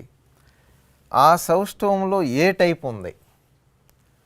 ద్విపార్శ్వ సౌష్ఠవం ఉందా, వలయ సౌష్ఠవం ఉందా? బైలేటరల్ సిమెట్రికల్, రేడియల్ సిమెట్రికల్, ఇలా 2 రకాలు సౌష్ఠవం ఉంటే. ఒక జంతువుని ఒక రేఖ ద్వారా కట్ చేసినప్పుడు మాత్రమే 2 సమాన అర్ధ భాగాలు వస్తూ ఉంటే ద్విపార్శ్వ సౌష్ఠవితాలు, బైలేటరల్ సిమెట్రికల్ అంటారు. ఒక జంతువుని ఎలా కోసినా 2 సమాన అర్ధ భాగాలు వస్తూ ఉంటే వలయ సౌష్ఠవాలు, రేడియల్ సిమెట్రీ అంటారు. ఇప్పుడు వృత్తం తీసుకోండి, సర్కిల్, ఎలా కోసినా 2 భాగాలు వస్తాయి అంటే రేడియల్ సిమెట్రికల్, వలయ సౌష్ఠవం. మానవుడు, సింహం, పులి, పిల్లి, కుక్క, నక్క ఇలాంటి క్షీరదాల్లో ఏదన్నా తీసుకోండి మీరు, నిలువుగా కోస్తే ఇలా కోస్తేనే 2 సమాన అర్ధ భాగాలు, ఇటొక చెయ్యి ఇటొక చెయ్యి, ఇటొక కాలు ఇటొక కాలు, ఇటొక కన్ను ఇటొక కన్ను, ఇలా 2 సమాన అర్ధ భాగాలు నిలువుగా కోసినప్పుడే వస్తాయి. కాబట్టి దీన్ని ద్విపార్శ్వ సౌష్ఠవం అంటారు. అలా కాకుండా హైడ్రా లాంటి ఒక జీవిని తీసుకుంటే ఇలా ఉంటుంది హైడ్రా. పైన స్పర్శకాలు ఉంటాయి, చలనాంగాలు. ఇది నోరు, అంటే స్తూపాకారంగా ఉంది అది. ఇలా స్తూపాకారంగా ఉన్నదాన్ని ఇలా కట్ చేసినా, ఇలా కట్ చేసినా, ఎలా కట్ చేసినా 2 సమాన భాగాలు ఉంటాయి. అంటే వృత్తంలాగా ఉంది కదా, వృత్తంలాగా. కాబట్టి ఎలా కట్ చేసినా 2 సమాన అర్ధ భాగాలు వస్తాయి. ఇది వలయ సౌష్ఠవం అవుతుంది. అలాగే ఈ ఎకైనోడెర్మేట్స్లో స్టార్ ఫిష్ సముద్ర నక్షత్రాలు ఉంటాయి. ఇలా స్టార్ ఫిష్ సముద్ర నక్షత్రం, ఇది ఎకైనోడెర్మేటాకు చెందిన జీవి. దీన్ని కూడా ఎలా కోసినా 2 సమాన అర్ధ భాగాలు వస్తాయి. దీన్ని వలయ సౌష్టవం అంటాం, దీన్ని వలయ సౌష్టవం అంటాం. సో సౌష్టవయుతాల్లో, సౌష్టవం ఉన్న జంతువుల్లో, సిమెట్రికల్ యానిమల్స్లో 2 రకాలు, బైలేటరల్ సిమెట్రికల్, రేడియల్ సిమెట్రికల్. ద్విపార్శ్వ సౌష్ఠవాలు, వలయ సౌష్ఠవాలు. ద్విపార్శ్వ సౌష్ఠవాలు అంటే ఒక రేఖ ద్వారా కట్ చేసినప్పుడు 2 సమాన అర్ధ భాగాలు రావడం. వలయ సౌష్ఠవం అంటే ఎలా కట్ చేసినా 2 సమాన అర్ధ భాగాలు రావడం. మరి ఇప్పుడు అర్థమైపోయింది, సౌష్టం ఉన్నవి, సౌష్టం లేనివి. సౌష్టం ఉన్న వాటిలో ద్విపార్శ్వ సౌష్ఠవాలు, వలయ సౌష్ఠవాలు. మరి ఈ జంతురాజ్యంలో ప్రోటోజోవా నుంచి క్షీరదాల వరకు ఏ జంతువుల్లో ఎలాంటి సౌష్టం ఉంది, ఎలాంటి శరీర కుహరం ఉంది? ముందుగా సౌష్టవం చూద్దాం, ఎలాంటి సౌష్టం ఉందో చూద్దాం. ఆర్ద్రోపోడా, మొలస్కా, ఎకైనోడెర్మేటా. ప్రోటోజోవా వర్గం, పోరిఫెరా వర్గం, నిడేరియా, ప్లాటిహెల్మింథిస్, నిమాటిహెల్మింథిస్, అన్లిడా, ఆర్ద్రోపోడా, మొలస్కా, ఎకైనోడెర్మేటా. ఈ వర్గాల్లో సౌష్టవం ఎలా ఉంటుందో చూద్దాం. ప్రోటోజోవా వర్గాన్ని తీసుకున్నాం అనుకోండి, సౌష్టవ యుతాలు ఉన్నాయి, సౌష్టవ రహితాలు ఉన్నాయి. అంటే సౌష్టవం చూపని జంతువులు, సౌష్టవం చూపే జంతువులు ఉన్నాయి. ద్విపార్శ్వ సౌష్ఠవాలు ఉంటాయి, వలయ సౌష్ఠవాలు ఉంటాయి. ఆల్ మొత్తం రకాలు ఉంటాయి. ప్రోటోజోవా వర్గంలో అన్ని రకాల జంతువులు ఉన్నాయి. సౌష్టవం ఉండేవి ఉన్నాయి, సౌష్టవం లేని ఉన్నాయి. ద్విపార్శ్వ సౌష్ఠవాలు ఉన్నాయి, వలయ సౌష్ఠవాలు ఉన్నాయి. అది అటు పక్కన పెట్టండి. నెక్స్ట్ పోరిఫెరా వర్గం చూస్తే స్పంజికలు సముద్రపు అడుగున ఉంటాయి. ఇవి సౌష్ఠవ రహితాలు ఎక్కువగా ఉంటాయి. సౌష్ఠవ రహిత పోరిఫెరా వర్గం స్పంజికలు. ఇక నిడేరియా లేదా సీలెంట్రేటా, ఎగ్జాంపుల్ హైడ్రా ఇందాకే చూపించాం, అవి వలయ సౌష్ఠవాన్ని చూపిస్తాయి. నిడేరియా లేదా సీలెంట్రేటా వర్గానికి చెందినటువంటి జంతువులు, హైడ్రా కావచ్చు, అరీలియా కావచ్చు, ఇలాంటివి వలయ సౌష్ఠవాన్ని చూపిస్తూ ఉంటాయి. తర్వాత ప్లాటిహెల్మింథిస్, నిమాటిహెల్మింథిస్, అనిలిడా, ఆర్ద్రోపోడా, మొలస్కా, ఈ ఎకైనోడెర్మేటా ఒక్కటి వదిలేయండి. చేపలు, ఉభయచరాలు, సరీసృపాలు, పక్షులు, క్షీరదాలు ఇవన్నీ ద్విపార్శ్వ సౌష్ఠవం, అంటే బైలేటరల్ సిమ్మెట్రీ. ప్లాటిహెల్మింథిస్, నిమాటిహెల్మింథిస్, అనిలిడా, ఆర్ద్రోపోడా, మొలస్కా కూడా, అలాగే ఎకైనోడెర్మేట్స్ వదిలేయండి. చేపలు, ఉభయచరాలు, సరీసృపాలు, పక్షులు, క్షీరదాలు ఇవన్నీ నిలువుగా వస్తే 2 సమాన అర్ధ భాగాలు వస్తాయి. ఇవన్నీ ద్విపార్శ్వ సౌష్ఠవయుతాలు, బైలేటరల్ సిమెట్రికల్. సింపుల్గా తెలిసిపోయింది. ఫర్ ఎగ్జాంపుల్ చేపలను తీసుకోండి, నిలువుకు వస్తే 2 భాగాలు వస్తాయి. ఉభయచరాలు అంటే కప్పను తీసుకోండి, నిలువుకు వస్తే 2 భాగాలు వస్తుంది. సరీసృపాలు తొండలు తీసుకోండి, బల్లులు తీసుకోండి, నిలువుకు వస్తే 2 సమాన అర్ధ భాగాలు వస్తాయి. పక్షులు నిలువుకు వస్తే 2 సమాన అర్ధ భాగాలు వస్తాయి. క్షీరదాలు నిలువుకు వస్తే 2 సమాన అర్ధ భాగాలు. క్షీరదాలు అంటే కుందేలు కానీ, మానవుడు కానీ, ఏనుగు కానీ, సింహం కానీ, పులి కానీ, ఇవన్నీ ఇలా ఇవన్నీ ఒక రేఖ ద్వారా కోసినప్పుడు 2 సమానార్థ భాగాలు వస్తున్నాయి. కాబట్టి ద్విపార్శ్వ సౌష్ఠవయుతాలు, బైలేటరల్ సిమెట్రికల్. ఇక్కడ కొంచెం గుర్తుపెట్టుకోవాలి, ప్లాటిహెల్మింథిస్ అంటే టీనియా సోలియం బద్దె పురుగు ద్విపార్శ్వ సౌష్ఠవం చూపిస్తుంది. నిమాటిహెల్మింథిస్ ఆస్కారిస్ లుంబ్రికాయిడిస్ ఏలిక పాములు, ఒకరేరియా బ్యాంక్రాఫ్టీ ఇవి నిలువుగా కోస్తే 2 భాగాలు వస్తాయి, ద్విపార్శ్వ సౌష్ఠవయుతాలు. అనిలిడా అంటే వానపాము, జలగ ఇవి కూడా నిలువుకు వస్తే 2 సమాన అర్ధ భాగాలు వస్తాయి, ద్విపార్శ్వ సౌష్ఠవయుతాలు. ఆర్ద్రోపోడ్స్ కీటకాలు, బొద్దింక ఇలాంటివి నిలువుకు వస్తే 2 భాగాలు వస్తాయి. కీటకాలకి 3 జతల కాళ్ళు, 2 జతల రెక్కలు ఉంటాయి. నిలువుకు కోసినప్పుడు అవి అటు ఇటు పంచబడతాయి. కాబట్టి ఆర్థ్రోపోడ్స్ అన్ని కీటకాలు ద్విపార్శ్వౌష్ఠవితాలు. సో ఇక మొలస్కా జీవులు అంటే నత్త, ఆల్చిప్పల ఎగ్జాంపుల్. ఇక్కడ కొంచెం కన్ఫ్యూజన్ ఉంది. మొలస్కా అంటే ప్లాటిహెల్మింథిస్, నిమాటిహెల్మింథిస్, అన్లిడా, ఆర్థ్రోపోడా, అలాగే కార్డేట్స్ మొత్తం అంటే వర్టిబ్రేట్స్ మొత్తం అంటే చేపల నుంచి క్షీరదాల వరకు ఇవన్నీ ద్విపార్శ్వౌష్ఠవితాలు. మొలస్కా జీవులు మాత్రం ద్విపార్శ్వౌష్ఠవితాలే. ఒక్కటి ఇందులో 7 ఉంటాయి విభాగాలు. ఆ 7 ఒకటి గ్యాస్ట్రోపోడా అనే విభాగం ఉంటుంది. ఆ గ్యాస్ట్రోపోడా కిందకే నత్త వస్తుంది, స్నైల్. ఇది సౌష్ఠవ రహితం, asymmetrical animal. Molluscans are total animals bilateral symmetrical except gastropoda division. One of the examples snail, natta.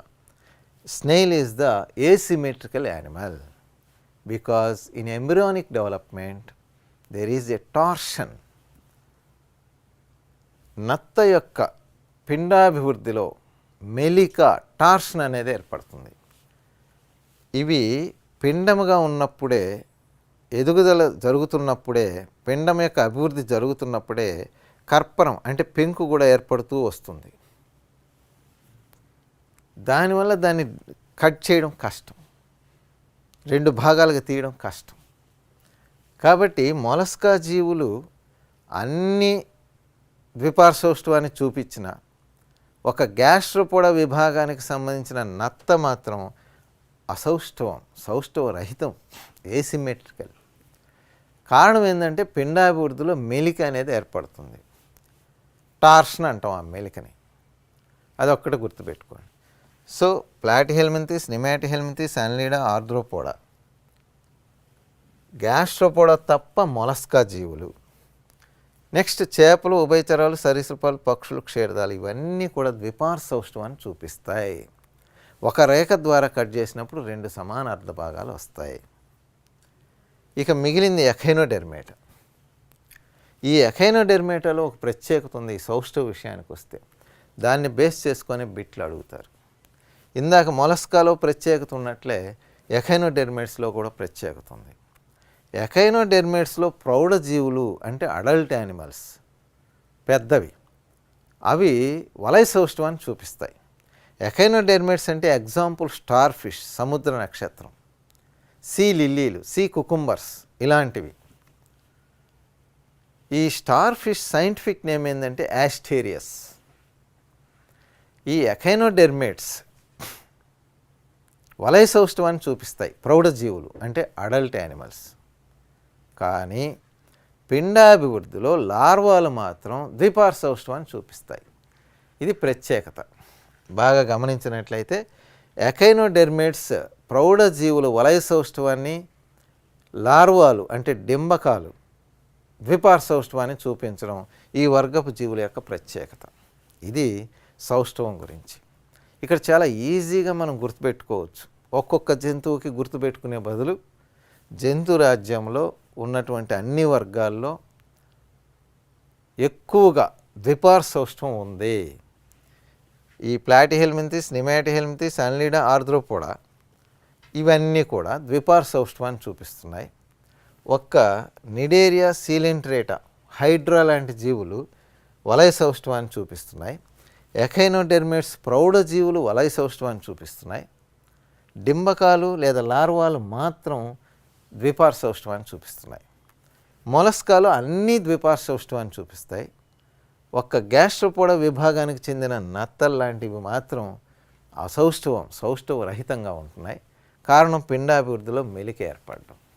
ఇది సిమ్మెట్రీ సౌష్ఠవ విషయానికి వస్తే జంతు రాజ్యంలో ఆయా జంతువుల్లో ఉండేటువంటి సౌష్ఠవ విధానాలు. పొరలు చూసాం, సౌష్ఠవం చూసాం. శరీర కుహరం సీలోమ్ని చూస్తే మరలా మనం అది ఎలా ఉంటుందో చూద్దాం. ఇందాక చెప్పుకున్నట్లుగా 3 పొరలు ఉంటాయి పిండాభివృద్ధిలో. ఆ మధ్య పొర చీలి లోపల ఏర్పడే కుహరమే శరీర కుహరం. దాన్ని సీలోమ్ అంటున్నాం. ఆయా జంతు రాజ్యంలో ఆయా వర్గాల్లో ఆయా జంతువుల్లో శరీర కుహరం సీలోమ్ ఎలా ఉంటుంది అనేది ఇప్పుడు చూద్దాం మనం. Protozoa, Porifera, Cnidaria, Platyhelminthes, Nemathelminthes, Annelida, Arthropoda, Mollusca, Echinodermata ఇవన్నీ అకశేరుకాలు, వెన్నెముక లేనివి. ప్రోటోజోవాలో పిండాభివృద్ధి ఇంకా జరగలేదు. ఆ యొక్క 3 పొరలు బాహ్యస్త్వచం, మధ్యస్త్వచం, అంతస్త్వచం ఏర్పడలేదు. Ectoderm, mesoderm, endoderm. కాబట్టి సీలోమ్ విషయంలో, శరీర కుహరం విషయంలో ప్రోటోజోవాని మినహాయింపు వదిలేయండి. అలాగే పొరిఫెరాని కూడా వదిలేయండి. అయితే పొరిఫెరాలో మామూలుగా లోపల ఒక క్యావిటీ కుహరం ఉంటుంది. దాన్ని స్పాంగోసీల్ అంటారు, స్పంజికా కుహరం అంటారు. అది ఒక గుర్తుపెట్టుకోండి. పొరిఫెరా లేదా స్పంజికల్లో, పొరిఫెరా వర్గానికి చెందిన స్పంజికల్లో మనం చెప్పుకునే ఇలా నిజమైన కుహరం కాదు. ఆ స్తూపాకారంలో ఉంటే స్పంజికలు మధ్యలో ఒక క్యావిటీ, ఒక కుహరం ఉంటుంది. దాన్ని స్పాంగోసీల్ అంటారు, స్పంజికా కుహరం అంటారు. ఆ తర్వాత నిడేరియా తీసుకుంటే సీలెంట్రేటా, ఎగ్జాంపుల్ హైడ్రా. ఆ జీవుల్లో కూడా ఇలాంటి సీలోమ్ మనకు కనిపించదు. జీవి మధ్యలో ఒక క్యావిటీ, కుహరం ఉంటుంది స్పంజికలకు ఉన్నట్టే. దాన్ని సీలెంటిరాన్ అంటారు. అందుకనే నిడేరియన్స్కి సీలెంట్రేటా అని కూడా పేరుంది. హైడ్రా లాంటి ఎగ్జాంపుల్ చూస్తే నిడేరియా లేదా సీలెంట్రేటాకి స్పంజికల్లాగే ఒక కుహరం ఉంటుంది జీవి శరీరంలో. దాన్ని సీలెంటిరాన్ అంటాం.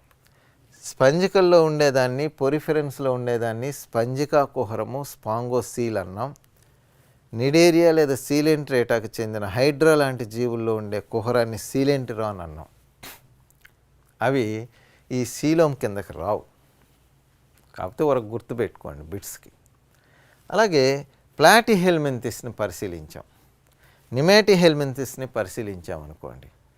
ప్లాటిహెల్మింథిస్లో వీటిని సీలోమ్ లేదు కాబట్టి ఏ సీలోమేట్స్ అన్నారు ఫస్ట్. ప్లాటిహెల్మింథిస్ జీవుల్లో సీలోమ్ ఉండదు, అందుకని వీటిని ఏ సీలోమేట్స్ లేదా శరీర కుహర రహిత జీవులు అన్నాం. నిమాటిహెల్మింథిస్కి వచ్చేసరికి మిథ్యా శరీర కుహరము, సూడో సీలోమేట్స్ అంటాం. ప్లాటిహెల్మింథిస్ ఏ సీలోమేట్స్, నిమాటిహెల్మింథిస్ సూడో సీలోమేట్స్. ఇక అనిలిడా అంటే వానపాము, ఆర్థ్రోపోడా అంటే కీటకాలు, మొలస్కా, ఎకైనోడెర్మేటా ఈ మొత్తం కార్డేట్స్. వీటన్నిటిలో శరీర కుహరం ఉంటుంది కాబట్టి సీలోమేట్స్ శరీర కుహర జీవులు లేదా నిజ శరీర కుహర జీవులు అంటారు. ఎక్కడి నుంచి? అనిలిడా, ఆర్థ్రోపోడా, మొలస్కా, ఎకైనోడెర్మేటా, చేపలు, ఉభయచరాలు, సరీసృపాలు, పక్షులు, క్షీరదాలు ఇవన్నీ శరీర కుహర, నిజ శరీర కుహర జీవులు, సీలోమేట్స్ అంటాం. ఏమేంటి? అన్లిడా, ఆర్థ్రోపోడా, మొలస్కా, ఎకైనోడెర్మేటా మరియు ఇవన్నీ. వీటన్నిటిలో శరీర కుహరం ఉంటుంది కాబట్టి శరీర కుహర జీవులు లేదా నిజ శరీర కుహర జీవులు, సీలోమేట్స్ అంటాం. మనలో ఒకసారి చూసుకుందాం. ప్రోటోజోవాలో శరీర కుహరం గురించి మాట్లాడడం. పొరిఫెరా స్పంజికల్లో స్పంజికా కుహరం అనేది ఉంటుంది, అది నిజమైన శరీర కుహరం కాదు. నిడేరియా లేదా సీలెంట్రేట్లో సీలెంట్రాన్ అనేది ఉంటుంది, అది నిజమైన శరీర కుహరం కాదు. ఇక ప్లాటిహెల్మింథిస్లో శరీర కుహరమే ఉండదు, అందుకని వాటిని ఏ సీలోమేట్స్ అంటారు, శరీర కుహర రహిత జీవులు అంటారు. ఇక నిమాటిహెల్మింథిస్లో మిథ్యా శరీర కుహరం ఉంటుంది, సూడో సీలోమేట్స్ అంటారు. ఆ తర్వాత అన్నీ కూడా అనిలిడా నుంచి క్షీరదాల వరకు సీలోమేట్స్ శరీర కుహరము కలిగిన జీవులు. ఇక్కడ ఇంకో పాయింట్ ఉంది. అనిలిడా, ఆర్థ్రోపోడా, మొలస్కా ఈ 3 చూస్తే మధ్య పొర అంటే మీసోడెర్మ్ మధ్యస్త్వచం చీలితే వచ్చే పొరని, వచ్చే కుహరాన్ని షైజోసీలోమ్ అంటాం. ఈ మధ్యస్త్వచం, చీలి ఏర్పడే కుహరం, అనిలిడా, ఆర్ద్రోపోడా, మొలస్కా ఈ 3 వర్గాల్లో షైజోసీలోమ్ అంటాం. మధ్య పొర చీలి ఏర్పడే శరీర కుహరం, షైజోసీలోమేట్స్. అనిలిడా, ఆర్ద్రోపోడా, మొలస్కా ఈ 3 వర్గాలకు చెందిన జంతువులు షైజోసీలోమేట్స్. వీటన్నిటిలో సీలోమ్ ఉంది, కానీ అందులో మరలా 2 రకాలు, షైజోసీలోమేట్స్, ఏంటిరోసీలోమేట్స్. అనిలిడా, ఆర్ద్రోపోడా, మొలస్కా ఈ 3 వర్గాల్లో మీసోడెర్మ్ మధ్యస్త్వచం చీలి 2 పొరలు ఏర్పడతాయి. చీలి శరీర కుహరం ఏర్పడుతుంది, దాన్ని షైజోసీలోమ్ అంటాం. కాబట్టి అనిలిడా, ఆర్ద్రోపోడా, మొలస్కా జీవుల్ని షైజోసీలోమేట్స్ అని పిలుస్తాం. ఇక మిగిలింది ఎకైనోడెర్మేటా ప్లస్ ఇవి కార్డేట్స్. వీటిల్లో అంతస్త్వచం ఎండోడెర్మ్ చీలి శరీర కుహరం ఏర్పడుతుంది. కావున వీటన్నిటిని ఏంటిరోసీలోమేట్స్ అంటారు. ఏంటిరోసీలోమేట్స్ లేదా ఏంటిరోసీలోమ్ అంటారు. సో మనకి అనిలిడా నుంచి క్షీరదాల వరకు అన్ని శరీర కుహరం కలిగినవే. అందులో మధ్యస్త్వచము చీలినందువలన శరీర కుహరం ఏర్పడినవి అనిలిడా, ఆర్ద్రోపోడా, మొలస్కా. వీటిని షైజోసీలోమేట్స్ అన్నాం. ఇక మిగిలిన ఎకైనోడెర్మేటా, కార్డేట్స్ అన్నీ చేపలు, ఉభయచరాలు, సరీసృపాలు, పక్షులు, క్షీరదాలు. వీటిల్లో అంతస్త్వచము చీలి ఏర్పడే శరీర కుహరం ఉంటుంది. వీటిని ఏంటిరోసీలోమేట్స్ లేదా ఏంటిరోసీలోమ్ అన్నాం. ఇవి మనకి శరీర కుహరం సీలోమ్ గురించి ఆయా జంతువులు ఎలా ఉంటుంది అనేది. ఇప్పుడు మనం జంతు రాజ్యంలో ప్రోటోజోవా నుంచి క్షీరదాల వరకు ఒక 3 క్యారెక్టర్లు క్షుణ్ణంగా చూసుకున్నాం. మొదటిది పొరల్ని చూసాం, డిప్లోబ్లాస్టికా, ట్రిప్లోబ్లాస్టికా అనేది. రెండోది సౌష్టవం చూసాం, సిమ్మెట్రికల్లా, ఏసిమెట్రికల్లా, బైలేటరల్లా, రేడియల్లా అని.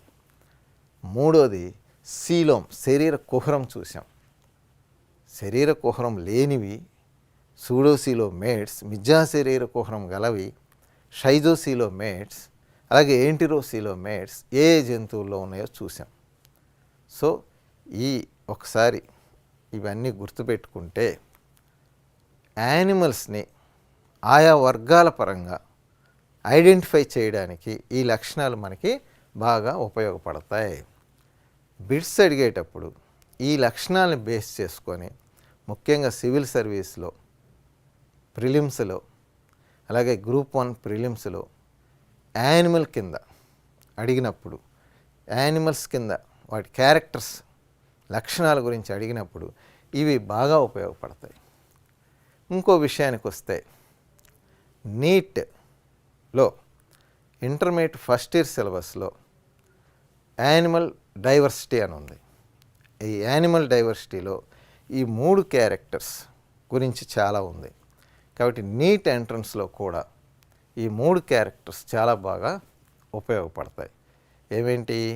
ట్రిప్లోబ్లాస్టికా, డిప్లోబ్లాస్టికా, ఏసీలోమేట్సా, సీలోమేట్సా, షైజోసీలోమేట్సా, ఏంటిరోసీలోమేట్సా, అలాగే సిమెట్రికల్లా, ఏసిమెట్రికల్లా, బైలేటరల్ సిమెట్రికల్లా, రేడియల్ సిమెట్రికల్లా.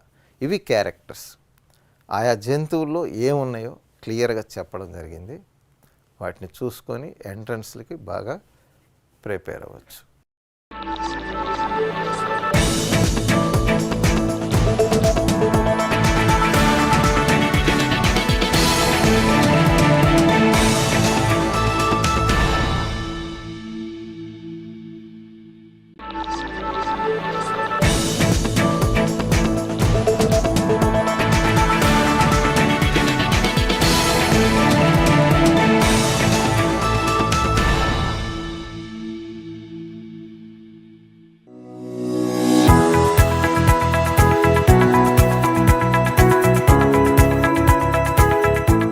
ఈరోజు మనం ఈ పోటీ పరీక్షల్లో అత్యంత ఇంపార్టెంట్ టాపిక్ కణం. కణం గురించి తెలుసుకుందాం. కణాన్ని ఇంగ్లీష్లో సెల్ అంటారు. కణానికి ముందుగా నిర్వచనం చూద్దాం. ఈ పోటీ పరీక్షల్లో కణం టాపిక్ మీద కంపల్సరీగా ఒక బిట్ అడుగుతుంటారు. ముందుగా కణానికి డెఫినేషన్ చూసుకున్నట్లయితే కణం అనేది జీవుల్లో నిర్మాణాత్మకమైన క్రియాత్మకమైన మూల ప్రమాణం. Cell is the structurally functionally basic unit in living things అని చెప్తాం. స్ట్రక్చరల్లీ నిర్మాణాత్మకమైన అంటే మొక్కల యొక్క నిర్మాణానికి జంతువుల యొక్క నిర్మాణానికి కణం అవసరము అని అర్థం.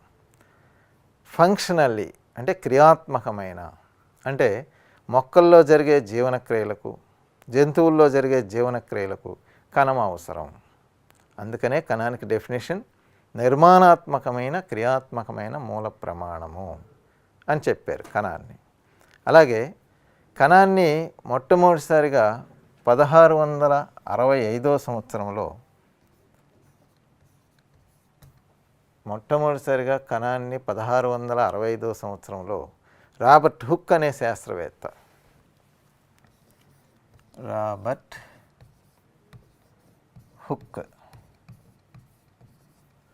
అనే శాస్త్రవేత్త కనిపెట్టాడు. ముందుగా ఈ కణానికి గ్రీకులో సెల్యులా అని నామకరణం చేశాడు. అంటే ఒక బెండు కణాన్ని పరిచ్ఛేదన చేసి అందులో కనిపించే చిన్న చిన్న గదులు లాంటి నిర్మాణాలకి గ్రీకులో సెల్యులా అని నామకరణం చేశాడు. గ్రీకులో సెల్యులా అంటే ఏ స్మాల్ ఛాంబర్, ఒక చిన్న గది అని అర్థం. ఏ స్మాల్ ఛాంబర్ ఒక చిన్న గది సెల్యులా అంటే. ఆ సెల్యులానే క్రమేణా సెల్గా మారింది. ఆ సెల్ కాస్త క్రమేణా మనం తెలుగులో కణం అని పిలుచుకుంటున్నాం. సో కణానికి డెఫినేషన్ అది నిర్మాణాత్మకమైన క్రియాత్మకమైన మూల ప్రమాణం కణం. Structurally functionally basic unit in living things. కణాన్ని మొదట కనిపెట్టిన శాస్త్రవేత్త రాబర్ట్ హుక్ 1665 సంవత్సరం. అయితే ఈ కణాలని కేంద్రకాన్ని ఆధారంగా చేసుకొని 2 రకాలుగా చెప్తుంటారు. మొత్తం అటు మొక్కల్లో కానీ ఇటు జంతువుల్లో కానీ కేంద్రకాన్ని ఆధారంగా చేసుకొని, కేంద్రకాన్ని ఇంగ్లీష్లో న్యూక్లియస్ అంట. So based on nucleus cells 2 types, 2 రకాల కణాలు. కేంద్రకం లేనటువంటి కణాలు ఉంటాయి, కేంద్రకం ఉన్నటువంటి కణాలు ఉంటాయి. అటు మొక్కల్లో కానీ ఇటు జంతువుల్లో కానీ. కేంద్రకం లేని కణాలని అంటే ఈ టైప్ కణాలని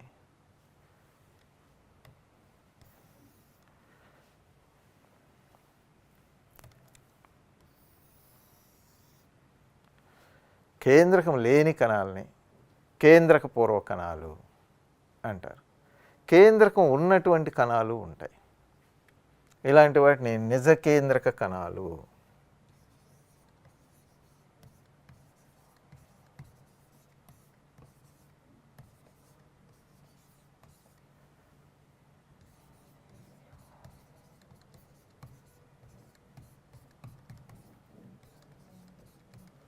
యూకారియోటిక్ సెల్, దీన్ని ప్రోకారియోటిక్ సెల్.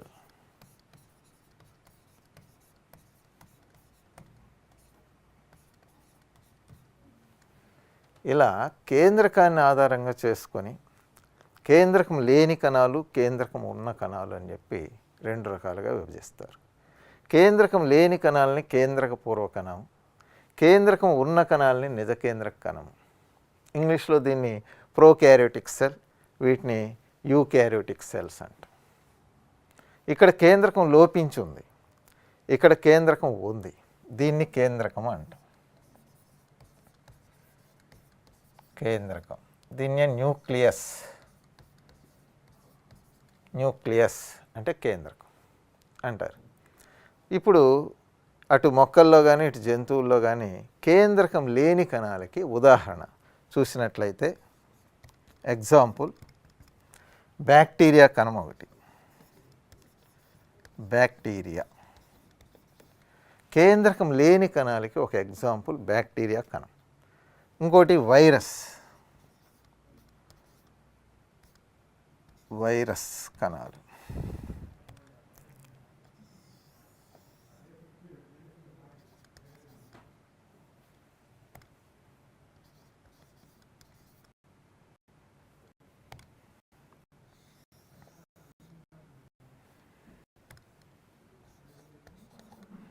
వైరస్. ఇంకో ఎగ్జాంపుల్ నీలి ఆకుపచ్చ శైవలాలు, blue green algae. Blue green algae నీలి ఆకుపచ్చ శైవలాలు. నీలి ఆకుపచ్చ శైవలాలు అనేది ఒక కామన్ నేమ్ శైవలాల్లో. దీంట్లో 2 మొక్కలు ఉంటాయి, నాస్టాక్ అనబినా అని. నాస్టాక్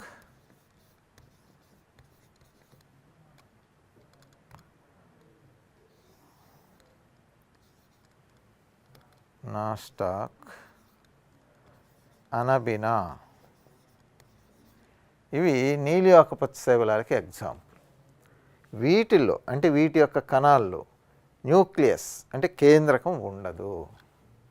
కేంద్రక పూర్వ కణాలకి ఎగ్జాంపుల్ బ్యాక్టీరియా కణం, వైరస్ కణం, బ్లూ గ్రీన్ ఆల్గే లేదా నీలి ఆకుపచ్చ శైవలాలు. Example Nasdaq అనబినా. ఇలాంటివి ఎగ్జాంపుల్. వీటిల్లో కేంద్రకం ఉండదు.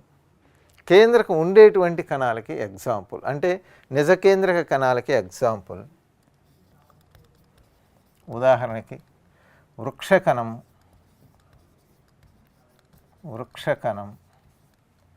జంతుకణం,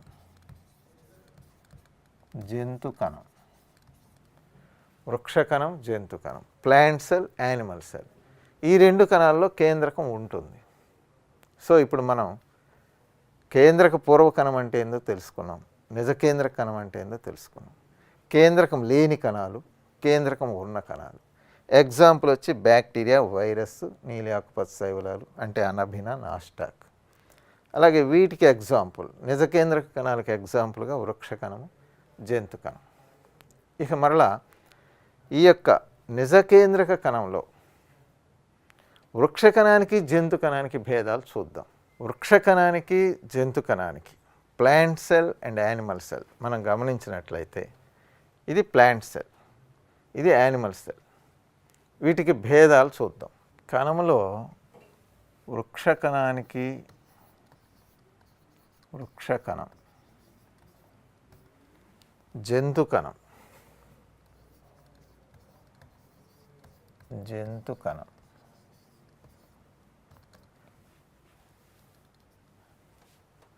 వీటికి భేదాలు మనం చూసినట్లయితే భేదాలు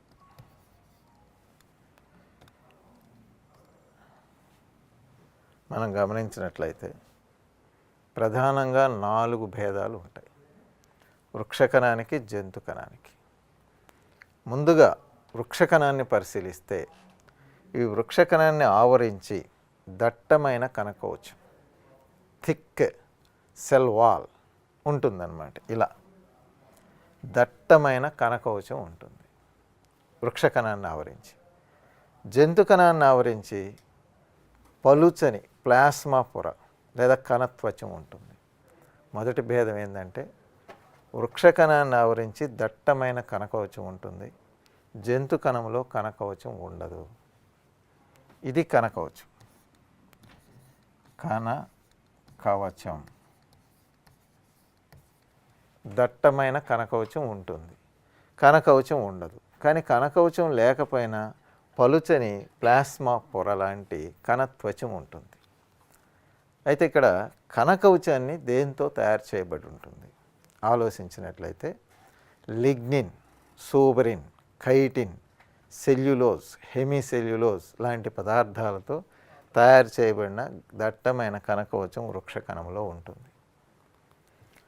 ఇక్కడ కణకవచం ఉండదు, పలుచని ప్లాస్మా పొర లాంటి ఒక కణత్వచం ఉంటుంది, సెల్ మెంబ్రేన్ అంటాం. ఈ సెల్ మెంబ్రేన్ దేంతో తయారు చేయబడి ఉంటుంది? లిపోప్రోటీన్లతో తయారు చేయబడి ఉంటుంది. ఎక్కడొచ్చినా ఈ ప్లాస్మా పొర లేదా కణత్వచము, సెల్ మెంబ్రేన్ అనేది లిపోప్రోటీన్లతోనే తయారు చేయబడి ఉంటుంది. సో మొదటి first differences between plant cell and animal cell. Plant cell contain cell wall, thick cell wall. Plant cell covered by a thick cell wall. Cell wall made up of chitin, lignin, suberin, cellulose, hemicellulose. Cell wall absent in animal cell. కణ కవచం అనేది ఇందులో ఉండదు. Plasma పొర, కణ త్వచం ఉంటుంది. Thin cell membrane present in animal cell. So ఇది మొదటి డిఫరెన్స్. ఇక రెండవది, వృక్ష కణములో ప్రధానంగా ఇక్కడ ఒక భాగం కనిపిస్తుంది మనకి. దీన్ని హరిత రేణువు అంటాం. హరిత రేణువు,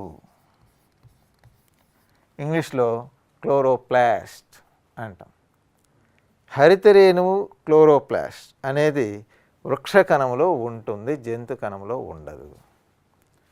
chloroplast present in plant cell, absent in animal cell. ఈ హరిత రేణువు దేనికి ఉపయోగపడుతుంది? మొక్కల్లో కిరణజన్య సమయక్రియ జరిపి పిండి పదార్థాలు తయారు చేయడానికి హరిత రేణువు ఉపయోగపడుతుంది. కాబట్టి మొక్కలు తమ ఆహారాన్ని తామే తయారు చేసుకుంటాయి కాబట్టి అవి స్వయం పోషకాలు. జంతువుల్లో హరిత రేణువులు లేవు, క్లోరోప్లాస్ట్ లేవు జంతు కణాల్లో. కాబట్టి ఇవి తమ ఆహారాన్ని తాము స్వయంగా తయారు చేసుకోలేవు. కాబట్టి వీటిని పరపోషకాలు అంటే జంతువులు మొక్కల మీద ఆధారపడతాయి. సో హరిత రేణువులు అనేవి, క్లోరోప్లాస్ట్లు అనేవి వృక్ష కణములో కనిపిస్తాయి, జంతు కణములో కనిపించవు. ఇవి రెండవ భేదం. ఇక మూడవది, ఇక్కడ మనం బాగా గమనించినట్లయితే వృక్ష కణములో ఇవి కనిపిస్తున్నాయి. వీటిని రిక్తికలు అంటారు, ఇంగ్లీష్లో వ్యాక్యూల్స్ అంటారు. ఇవి వృక్ష కణంలో ఎక్కువ సంఖ్యలో, ఎక్కువ పరిమాణంలో, ఎక్కువ స్థలాన్ని ఆక్రమించి ఉంటాయి, రిక్తికలు లేదా వ్యాక్యూల్స్ అనేవి. ఇక్కడికి వచ్చేసరికి ఈ రిక్తికలు, వ్యాక్యూల్స్ తక్కువ సంఖ్యలో, తక్కువ పరిమాణంలో ఉంటాయి. కొన్ని సందర్భాల్లో కొన్ని కణాల్లో అసలు ఉండవు. మూడవ భేదం వృక్ష కణానికి, జంతు కణానికి ఏందయ్యా అంటే రిక్తికలు. ఈ రిక్తికలు వృక్ష కణంలో ఎక్కువ స్థలాన్ని ఆక్రమిస్తాయి, ఎక్కువ సంఖ్యలో ఉంటాయి. అదే జంతు కణానికి వెళ్తే రిక్తికలు తక్కువ స్థలాన్ని ఆక్రమిస్తూ తక్కువ సంఖ్యలో ఉంటాయి, ఒక్కోసారి అసలు లోపించి ఉంటాయి. సో రిక్తికల్ని ఇంగ్లీష్లో వ్యాక్యూల్స్ అంటారు. Vacuoles are more in number and big size in plant cell. Less in number, vacuoles are less in number and small size, sometimes absent in animal cells. Next, నాలుగో భేదం, fourth difference plant cell and animal cell. ఇక్కడ ఒకటి కనిపిస్తుంది మనకి, దీన్ని cell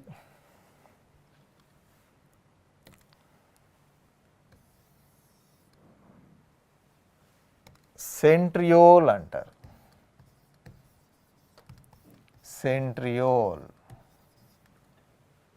centrosome. జంతు కణములో మాత్రమే ఉంటుంది ఇది సెంట్రియోల్ లేదా సెంట్రోజోమ్ అనేది. కణ విభజనలో దీని పాత్ర ఉంటుంది. కణ విభజన అంటే సెల్ డివిజన్, అంటే ఒక కణం నుంచి 2 కణాలు ఏర్పడడం, 2 నుంచి 4 ఏర్పడడం. అలా కణ విభజనలో సెంట్రియోల్ యొక్క పాత్ర ఉంటుంది. కాబట్టి అలాంటి సెంట్రియోల్ జంతు కణములో కేంద్రకానికి దగ్గరగా మనకు కనిపిస్తుంది. వృక్ష కణములో అలాంటి సెంట్రియోల్ లేదా సెంట్రోజోమ్ అనే భాగం కనిపించదు. ఇది నాలుగో భేదం. మొత్తం మనకి వృక్ష కణానికి, జంతు కణానికి 4 భేదాలు ఉంటాయి. మొదటిది వృక్ష కణ కవచం. దట్టమైన కణ కవచం వృక్ష కణములో ఉంటుంది, జంతు కణములో ఉండదు. ఈ కణ కవచం సెల్యులోజు, హెమిసెల్యులోజు, లిగ్నిన్, సోబ్రెన్, ఖైటిన్లతో తయారు చేయబడి ఉంటుంది. ఇక్కడ కణ కవచం ఉండదు, పలుచని పొర ఉంటుంది, అది లిపోప్రోటీన్లతో తయారై ఉంటుంది. ఇక రెండోది హరిత రేణువు లేదా క్లోరోప్లాస్ట్ అనేది వృక్ష కణంలో ఉంటుంది, కిరణజన్య సంయోగక్రియ జరుపుతుంది, పిండి పదార్థాన్ని తయారు చేస్తుంది. అందుకనే మొక్కల స్వయం పోషకాలు. జంతు కణములో క్లోరోప్లాస్ట్లు, హరిత రేణువులు ఉండవు. ఇక మూడవది వ్యాక్యూల్స్ లేదా రిక్తికలు. వృక్ష కణంలో ఎక్కువ సంఖ్యలో ఉంటాయి, ఎక్కువ పరిమాణంలో ఉంటాయి. జంతు కణంలో తక్కువ సంఖ్యలో, తక్కువ పరిమాణంలో ఉంటాయి, ఒక్కోసారి ఉండవు. ఇక నాలుగవది సెంట్రియోల్ లేదా సెంట్రోజోమ్. జంతు కణములో ఉంటుంది, వృక్ష కణములో ఉండదు. ఇప్పుడు మనం బ్యాక్టీరియా కణం గురించి చూద్దాం. ఇప్పుడు కేంద్రక పూర్వ కణానికి ఎగ్జాంపుల్గా బ్యాక్టీరియా కణము, దాని నిర్మాణం గురించి చూద్దాం.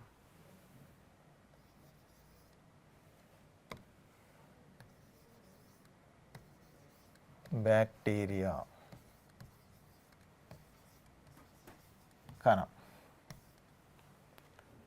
ఈ బ్యాక్టీరియా కణంలో దాన్ని ఆవరించి ఒక దట్టమైన కణకవచము ఉంటుంది. బ్యాక్టీరియా కణాన్ని ఆవరించి ఒక దట్టమైన కణకవచము ఉంటుంది.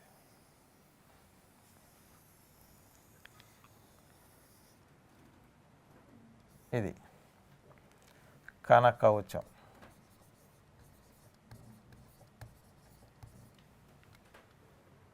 ఇది పెప్టైడ్స్తో తయారు చేయబడినటువంటి కణకవచం బ్యాక్టీరియా కణాన్ని ఆవరించి ఉంటుంది.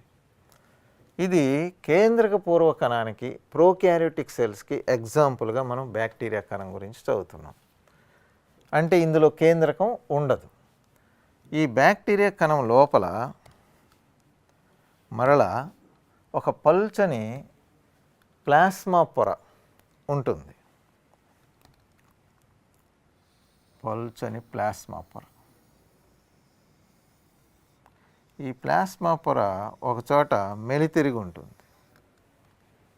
బ్యాక్టీరియా కణంలో కణకవచానికి లోపల వైపున ఒక పల్చని ప్లాస్మా పొర ఉంటుంది. ప్లాస్మా పొర ఇది ఒక దగ్గర ఒక ప్రదేశంలో మెలితిరిగి ఉంటుంది. ఇందులో కొన్ని ఎంజైమ్స్ ఉంటాయి, శ్వాసక్రియకు సంబంధించిన ఎంజైమ్స్ ఉంటాయి. దీన్ని మీసోజోమ్ అంటారు. మీసోజోమ్ అంటారు. ఇందులో శ్వాసక్రియకు సంబంధించిన ఎంజైములు ఉంటాయి. శ్వాసక్రియకు సంబంధించిన రెస్పిరేటరీ ఎంజైమ్స్ ఉంటాయి. అందుకని బ్యాక్టీరియాలో ప్లాస్మా పొర ఎందుకు ఉపయోగపడుతుందంటే శ్వాసక్రియకు ఉపయోగపడుతుంది. ప్లాస్మా పొర ఎందుకు ఉపయోగపడుతుంది, లేదా బ్యాక్టీరియా కణమునందు ప్లాస్మా పొర యొక్క విధి ఏమిటి? శ్వాసక్రియకు ఉపయోగపడుతుంది. ఎందుకనంటే ఆ ప్లాస్మా పొరలో శ్వాసక్రియకు సంబంధించిన ఎంజైమ్స్ ఉంటాయి. తర్వాత బ్యాక్టీరియా కణాన్ని పరిశీలించినట్లయితే అన్ని కణాలకు ఉన్నట్లే ఇందులో కూడా ఒక కొల్లాయిడ్ జెల్లీ వలె ఉండే పదార్థం ఉంటుంది. కొల్లాయిడ్ జెల్లీ వలె, అటు ఘనంగా కాకుండా అటు ద్రవంగా కాకుండా ఉండే పదార్థం ఉంటుంది. ఈ పదార్థాన్ని జీవ పదార్థం అంటారు. జీవ పదార్థం సైటోప్లాజం అంటారు. ఈ సైటోప్లాజంలో ఒక ప్రక్క మనకి మెలితిరిగినటువంటి ఒక నిర్మాణం ఇలా కనిపిస్తుంది. సైటోప్లాజంలో మెలితిరిగినటువంటి ఒక నిర్మాణం, కేంద్రకం ఉండదు ఇక్కడ. దీన్ని బ్యాక్టీరియల్ డిఎన్ఏ లేదా బ్యాక్టీరియల్ క్రోమోజోమ్ అంటాం. దీనికి ఇంకా చాలా పేర్లు ఉన్నాయి. జీనోఫోర్ అని కూడా అంటారు. జీనోఫోర్, న్యూక్లియాయిడ్ అని కూడా పిలుస్తారు. ఇది బ్యాక్టీరియా నందు జన్యు పదార్థం. ఈ యొక్క మెలితిరిగినటువంటి నిర్మాణం ప్లాస్మా పొరకి కణకవచానికి ఒక పక్క అంటుకొని ఉంటుంది. ఇందులో దీన్ని బ్యాక్టీరియల్ డిఎన్ఏ, దీని చుట్టూ కేంద్రక పొర ఏమీ లేదు కాబట్టి దీన్ని నగ్న క్రోమోజోమ్ అని కూడా పిలుస్తారు. Naked chromosome, bacterial DNA, bacterial chromosome, genophore లేదా న్యూక్లియాయిడ్, ఇన్ని పేర్లు దీనికి ఉన్నాయి. Genophore, nucleoid, bacterial DNA, bacterial chromosome, నగ్న క్రోమోజోమ్ అంటే నేక్డ్ క్రోమోజోమ్, ఇవన్నీ దీనికే పేర్లు. బ్యాక్టీరియాలో ఇది ఎందుకు ఉపయోగపడుతుందంటే జన్యు పదార్థంగా ఉపయోగపడుతుంది. జన్యు పదార్థం. దీన్ని అంటే ఈ న్యూక్లియాయిడ్ జీనోఫోర్ అనేది దేనికి ఉపయోగపడుతుందంటే జన్యు పదార్థం, జెనెటిక్ మెటీరియల్ అంటే అనువంశిక లక్షణాలను చేరవేసే పదార్థంగా ఇది ఉపయోగపడుతుంది. ఇంకా కొన్ని రకాల బ్యాక్టీరియాల్లో మనకి ఇంకొన్ని నిర్మాణాలు కనిపిస్తాయి.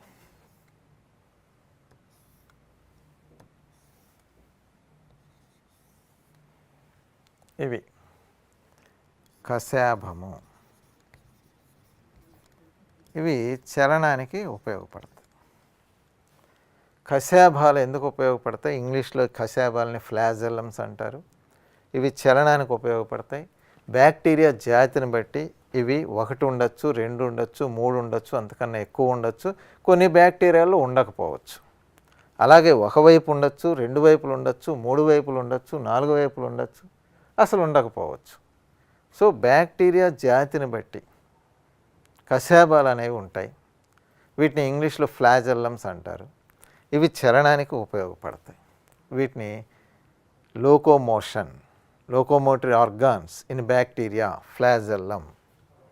సో ఇంకా ఈ బ్యాక్టీరియాలు ఏముంటాయంటే, మరోపక్క ఇలాంటి కొన్ని నిర్మాణాలు మనకు బ్యాక్టీరియాలో కనిపిస్తాయి. ఇవి అక్కడక్కడ ఒంటరిగా ఉండొచ్చు, సమూహాలుగా ఉండొచ్చు. వీటిని రైబోజోములు అంటారు. సమూహాలుగా ఉన్న వాటిని పాలిజోములు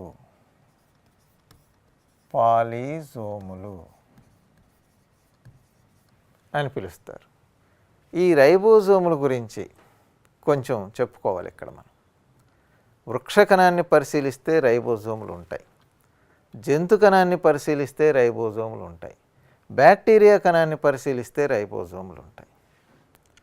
రైబోజోములు ఒక్క కణాంగమే 3 కణాల్లో మనకు కనిపించేది. మిగతా కణాంగాలు కొన్ని బ్యాక్టీరియాలో ఉంటే వృక్షకణంలో ఉండవు, వృక్షకణంలో ఉంటే జంతు కణంలో ఉండవు, అలా ఉంటాయి. కానీ రైబోజోములు అనే కణాంగం మాత్రం cell organelle. Ribosome is a cell organelle.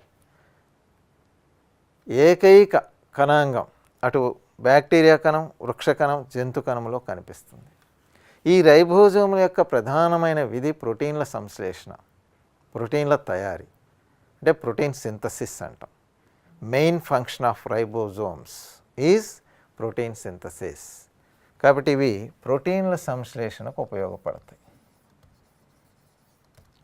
ప్రోటీన్ల సంశ్లేషణ, ప్రోటీన్ సింథసిస్ అంటాం. అయితే ఇక్కడ ఒక విషయం గమనించాలి మనం. ఈ రైబోజోములు సమూహంగా ఉంటే పాలిజోములు అన్నాం. ప్రోటీన్ల సంశ్లేషణకు ఉపయోగపడుతున్నాయి అన్నాం. ఈ రైబోజోములు వృక్షకణము, జంతు కణములో ఉండే రైబోజోములు వేరు, బ్యాక్టీరియాలో ఉండే రైబోజోములు వేరు. బ్యాక్టీరియాలో ఉండే రైబోజోముల్ని 70S రకము అంటారు. 70S టైప్ రైబోజోములు మనకి బ్యాక్టీరియాలో కనిపిస్తాయి. అదే వృక్షకణము, జంతు కణములో రైబోజోములు 80S రకం ఉంటాయి. అవి మనం వృక్షకణము, జంతు కణము చదివేటప్పుడు అక్కడ చదువుతాం. బ్యాక్టీరియాలో ఉండే రైబోజోములు 70S రకానికి చెందినవి. ఇందులో రైబోజోమ్ నిర్మాణాన్ని మనం పరిశీలిస్తే 2 ఉప ప్రమాణాలు ఉంటాయి, సబ్ యూనిట్స్ ఉంటాయి రైబోజోములకి. ఈ విధంగా ఒక చిన్న ఉప ప్రమాణం, ఒక పెద్ద ఉప ప్రమాణం. Sub units, small sub unit, big sub unit, ఇలా 2 ఉప ప్రమాణాలు ఉంటాయి రైబోజోమ్ని పరిశీలిస్తే.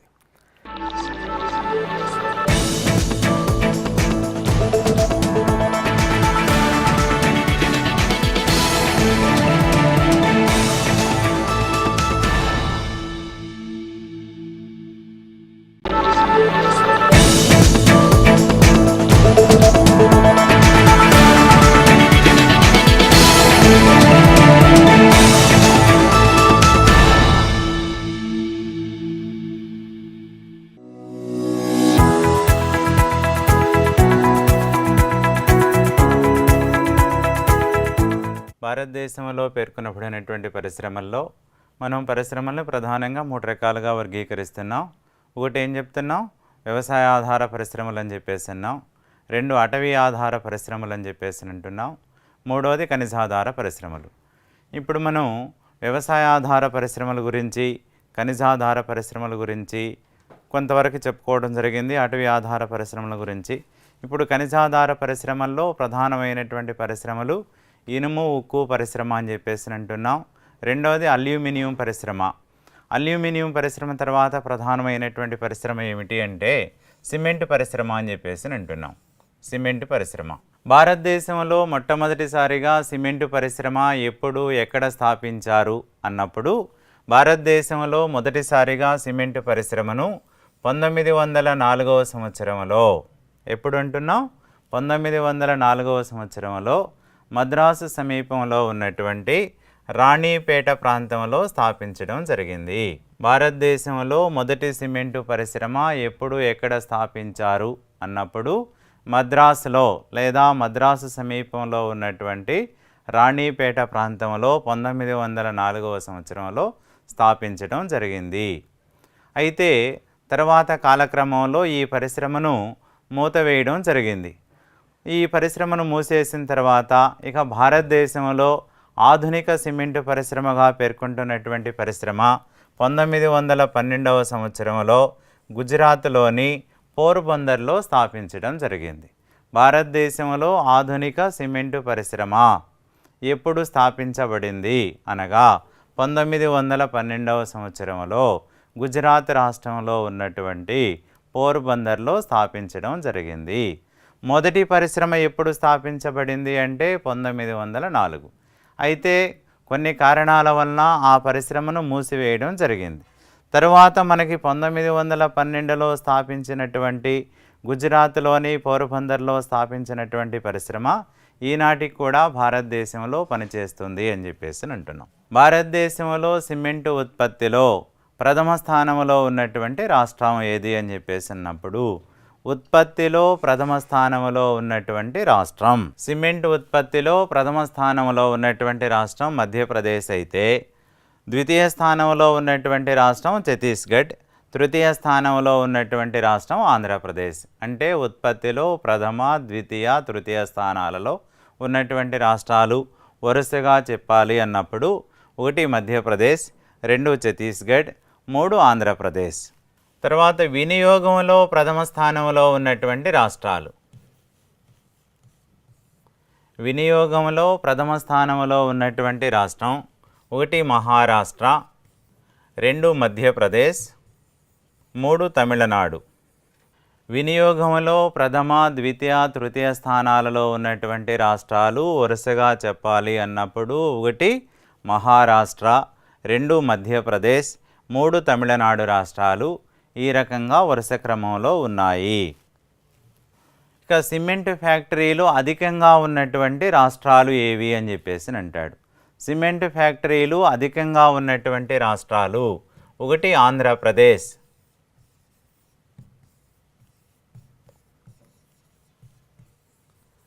2 మధ్యప్రదేశ్,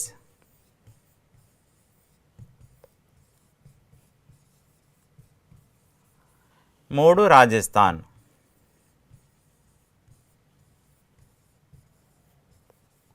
సిమెంట్ ఫ్యాక్టరీలు ఎక్కువగా ఉన్నటువంటి రాష్ట్రాలు ప్రథమ, ద్వితీయ, తృతీయ స్థానాలలో వరుస క్రమంలో చెప్పాలి అన్నప్పుడు 1 ఆంధ్రప్రదేశ్ రాష్ట్రం, 2 మధ్యప్రదేశ్ రాష్ట్రం, 3 రాజస్థాన్ రాష్ట్రాలు. ఈ రకంగా మనకి సిమెంటు ఉత్పత్తి పరంగా ప్రథమ, ద్వితీయ, తృతీయ స్థానాలలో ఉన్నటువంటి రాష్ట్రాలు, సిమెంటు వినియోగం పరంగా ప్రథమ, ద్వితీయ, తృతీయ స్థానంలో ఉన్నటువంటి రాష్ట్రాలు, అలాగే సిమెంట్ ఫ్యాక్టరీలు ఎక్కువగా ఉన్నటువంటి రాష్ట్రాలు ప్రథమ, ద్వితీయ, తృతీయ స్థానాల్లో ఉన్నటువంటి రాష్ట్రాలుగా మనం ఈ రాష్ట్రాలను పేర్కొనవచ్చును. సిమెంటు ఫ్యాక్టరీలకు కావలసినటువంటి ప్రధాన ముడి పదార్థం ఏది అన్నప్పుడు సిమెంటు ఫ్యాక్టరీలకు కావలసినటువంటి ప్రధాన ముడి పదార్థం ఏమిటి అంటే సున్నపు రాయి. సున్నపు రాయి నిల్వలు ఎక్కువగా ఏ ప్రాంతాలలో అయితే ఉంటాయో మనకు సిమెంట్ ఫ్యాక్టరీలు ఎక్కువగా ఆ ప్రాంతాలలోనే ఉంటాయి. కాబట్టి సిమెంటుకు కావలసినటువంటి ప్రధాన ముడి పదార్థం సున్నపు రాయి. అది అందుకని భారతదేశంలో సున్నపు రాయి నిల్వలు ఎక్కువగా ఏ ప్రాంతాలలో అయితే ఉన్నాయో ఆ ప్రాంతాలలో సిమెంట్ ఇండస్ట్రీస్ ఎక్కువగా ఉన్నాయి అని పేర్కొనవచ్చు. అయితే మరి భారతదేశ వ్యాప్తంగా సిమెంటు పరిశ్రమలు మొత్తం ఎన్ని ఉన్నాయి అని చెప్పేసి అన్నప్పుడు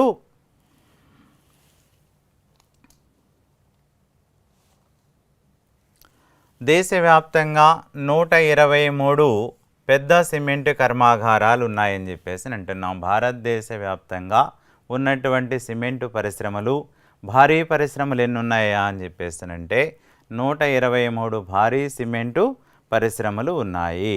అట్లాగే సిమెంటు పరిశ్రమల్లో కూడా చిన్న పరిశ్రమలు ఎన్ని ఉన్నాయి అని చెప్పేసి అన్నప్పుడు 322 చిన్న పరిశ్రమలు ఉన్నాయి. సిమెంటు పరిశ్రమల్లో చిన్న పరిశ్రమలు దేశవ్యాప్తంగా ఎన్ని ఉన్నాయంటే 322 ఉన్నాయంటున్నాం. అట్లాగే సిమెంటు పరిశ్రమల్లో భారీ పరిశ్రమలు ఎన్ని ఉన్నాయా అని చెప్పేసినంటే 123 ఉన్నాయని చెప్పేసి అంటున్నాం. కాబట్టి మనం ఈ పటాన్ని కనుక ఒకసారి పరిశీలిస్తే భారతదేశంలో సిమెంటు పరిశ్రమలు ఉన్నటువంటి ప్రాంతాలన్నింటినీ కూడా మనం పరిశీలించవచ్చును. కాబట్టి ఈ రకంగా సిమెంటు పరిశ్రమలు ఎక్కువగా ఏ రాష్ట్రంలో ఉన్నాయి అన్నప్పుడు ఆంధ్రప్రదేశ్ రాష్ట్రంలో ఎక్కువగా ఉన్నాయి, మధ్యప్రదేశ్ రాష్ట్రంలో ఎక్కువగా ఉన్నాయి, రాజస్థాన్ రాష్ట్రాలంటే ఈ 3 రాష్ట్రాలు కూడా ప్రథమ, ద్వితీయ, తృతీయ స్థానాలలోకి వస్తాయి. మిగిలినటువంటి రాష్ట్రాలలో కూడా సిమెంటు పరిశ్రమలు ఎక్కువగా ఉన్నాయి. ఆధునిక నిర్మాణాలన్నీ కూడా సిమెంటుతోనే జరుగుతున్నాయి కాబట్టి, సిమెంటు కట్టడాలే ఎక్కువగా జరుగుతున్నాయి కాబట్టి ప్రస్తుతం మనకి అత్యధికంగా కావలసినటువంటి వస్తువుగా కూడా సిమెంటు పరిశ్రమ లేదా సిమెంటుని పేర్కొనవచ్చును. కాబట్టి ఈ రకంగా మరి ఆధునిక భారతదేశంలో సిమెంటు అవసరం ఎంతైనా ఉన్నది అని పేర్కొనవచ్చు.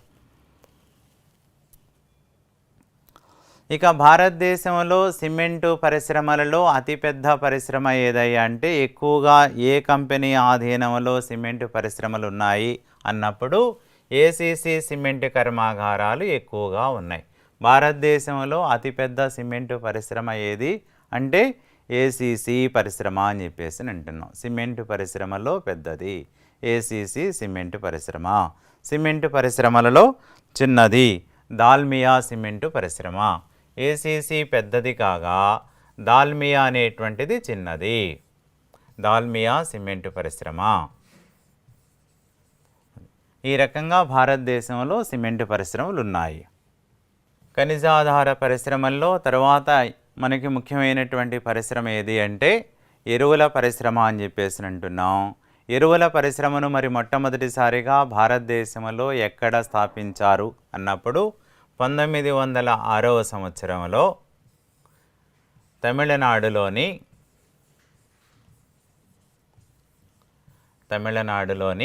రాణిపేట వద్ద స్థాపించడం జరిగింది. మొదటి ఎరువుల పరిశ్రమ ఎక్కడ స్థాపించారంటున్నాం 1906వ సంవత్సరంలో తమిళనాడు రాష్ట్రంలోని రాణిపేటలో స్థాపించారు. ఇక స్వతంత్ర భారతావనిలో మనం మొదటి పంచవర్ష ప్రణాళికను ప్రారంభించడం జరిగింది. స్వతంత్ర భారతావనిలో మొదటి పంచవర్ష ప్రణాళిక ఎప్పుడు ప్రారంభించబడింది అంటే 1/4/1951. అంటే ప్రణాళికా సంఘం ఏర్పాటు చేయబడినటువంటి సంవత్సరం ఏది అంటే 1950. ప్రణాళిక మొదటి పంచవర్ష ప్రణాళిక ప్రారంభమైనది ఎప్పుడు అంటే 1/4/1951లో మనం మొదటి పంచవర్ష ప్రణాళికను ప్రారంభించాం. ఈ మొదటి పంచవర్ష ప్రణాళిక ఎప్పటి వరకు ఉంటుందయ్యా అంటే 31/3/1956 వరకు ఉంటుంది.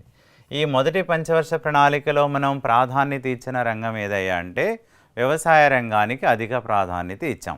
మరి వ్యవసాయ రంగానికి అధిక ప్రాధాన్యత ఇచ్చినప్పుడు వ్యవసాయ దిగుబడులు అధికంగా సాధించాలి అన్నప్పుడు అప్పటి వరకు మనం వ్యవసాయ రంగంలో మనం వేసేటటువంటి పంటలకు సేంద్రియ ఎరువులనే ఉపయోగించడం జరుగుతుంది.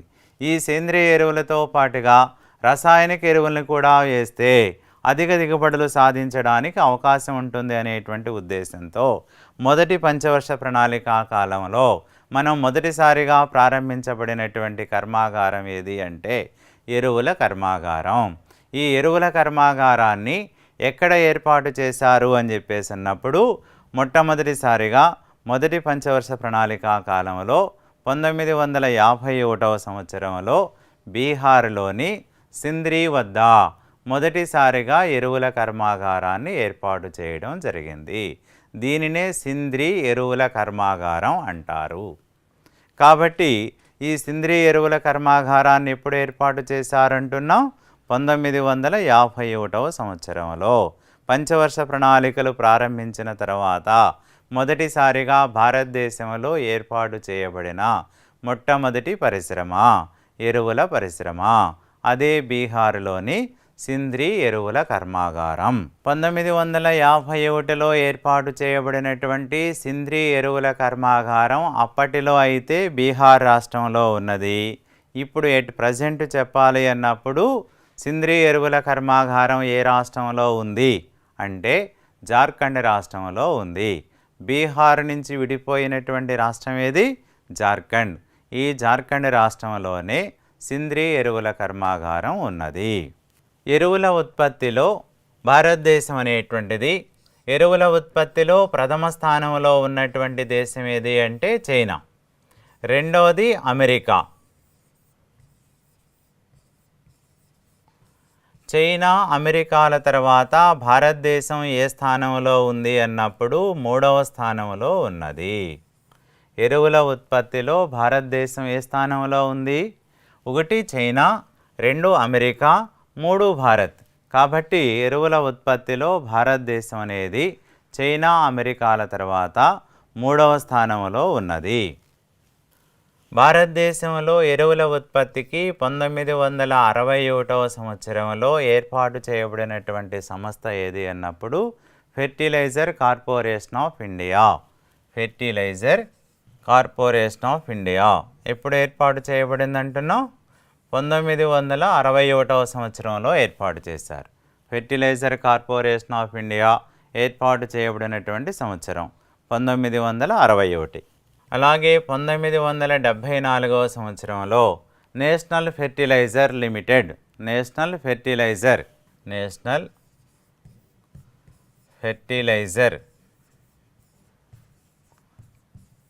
లిమిటెడ్ అనే సంస్థను ఏర్పాటు చేయడం జరిగింది. నేషనల్ ఫెర్టిలైజర్ లిమిటెడ్ అనే సంస్థను ఎప్పుడు ఏర్పాటు చేశారు? 1974లో ఏర్పాటు చేశారు. కాబట్టి ప్రభుత్వ రంగంలో ఎరువుల ఉత్పత్తికి ఏర్పాటు చేయబడినటువంటి సంస్థలు ఏమిటయ్యా అంటే 1 ఫెర్టిలైజర్ కార్పొరేషన్ ఆఫ్ ఇండియా అనేటువంటి సంస్థ, రెండవది నేషనల్ ఫెర్టిలైజర్ లిమిటెడ్ అనేటువంటి సంస్థలను ఏర్పాటు చేయడం జరిగింది. ఈ 2 సంస్థల కింద 10 ప్రభుత్వ రంగంలో 10 ఎరువుల కర్మాగారాలను ఏర్పాటు చేయడం జరిగింది. ఎన్ని ఎరువుల కర్మాగారాలు ఉన్నాయి? భారతదేశంలో ప్రభుత్వ రంగంలో ఉన్నటువంటి ఎరువుల కర్మాగారాలు 10. ప్రభుత్వ రంగంలో ఉన్నటువంటి 10 ఎరువుల కర్మాగారాలలో అందులో 1 ఫెర్టిలైజర్ కార్పొరేషన్ ఆఫ్ ఇండియా ఆధ్వర్యంలో ఫెర్టిలైజర్ కార్పొరేషన్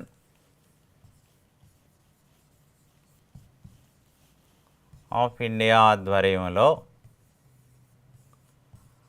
4 పరిశ్రమలు ఉన్నాయి. ఎన్ని పరిశ్రమలు ఉన్నాయి అంటున్నాం? మొత్తం ప్రభుత్వ రంగంలో ఉన్నటువంటి పరిశ్రమలు 10. అందులో ఫెర్టిలైజర్ కార్పొరేషన్ ఆఫ్ ఇండియా ఆధ్వర్యంలో ఉన్నటువంటి పరిశ్రమలు ఎన్ని? 4 పరిశ్రమలు.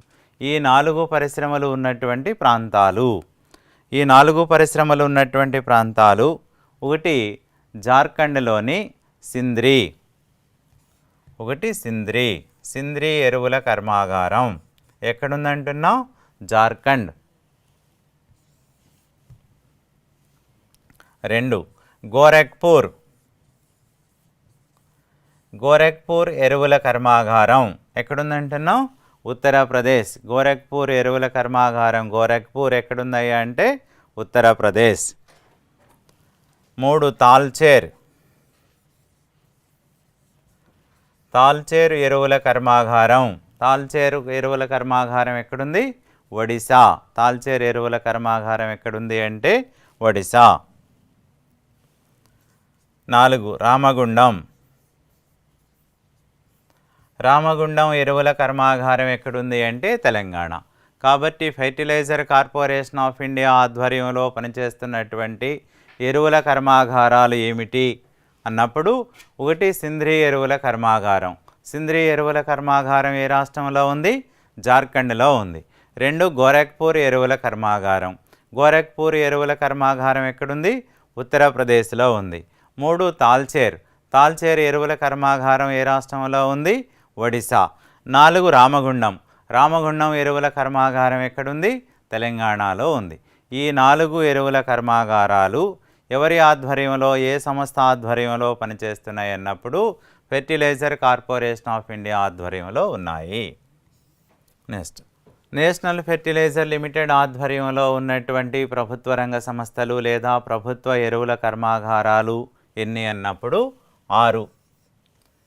ఈ నేషనల్ ఫెర్టిలైజర్ లిమిటెడ్ ఆధ్వర్యంలో పనిచేస్తున్నటువంటి ఎరువుల కర్మాగారాలు ఏ ప్రాంతాలలో ఉన్నాయి అని చెప్పేసి అన్నప్పుడు 1 నంగల్ ఎరువుల కర్మాగారం అని చెప్పేసి అంటున్నాం. నంగల్ ఎరువుల కర్మాగారం ఎక్కడుంది అని చెప్పేసి అన్నప్పుడు పంజాబ్లో ఉంది. పంజాబ్లోని నంగల్.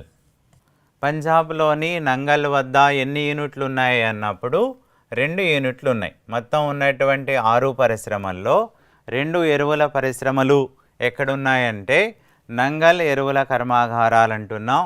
ఈ నంగల్ ఎరువుల కర్మాగారాలు ఏ రాష్ట్రంలో ఉన్నాయి?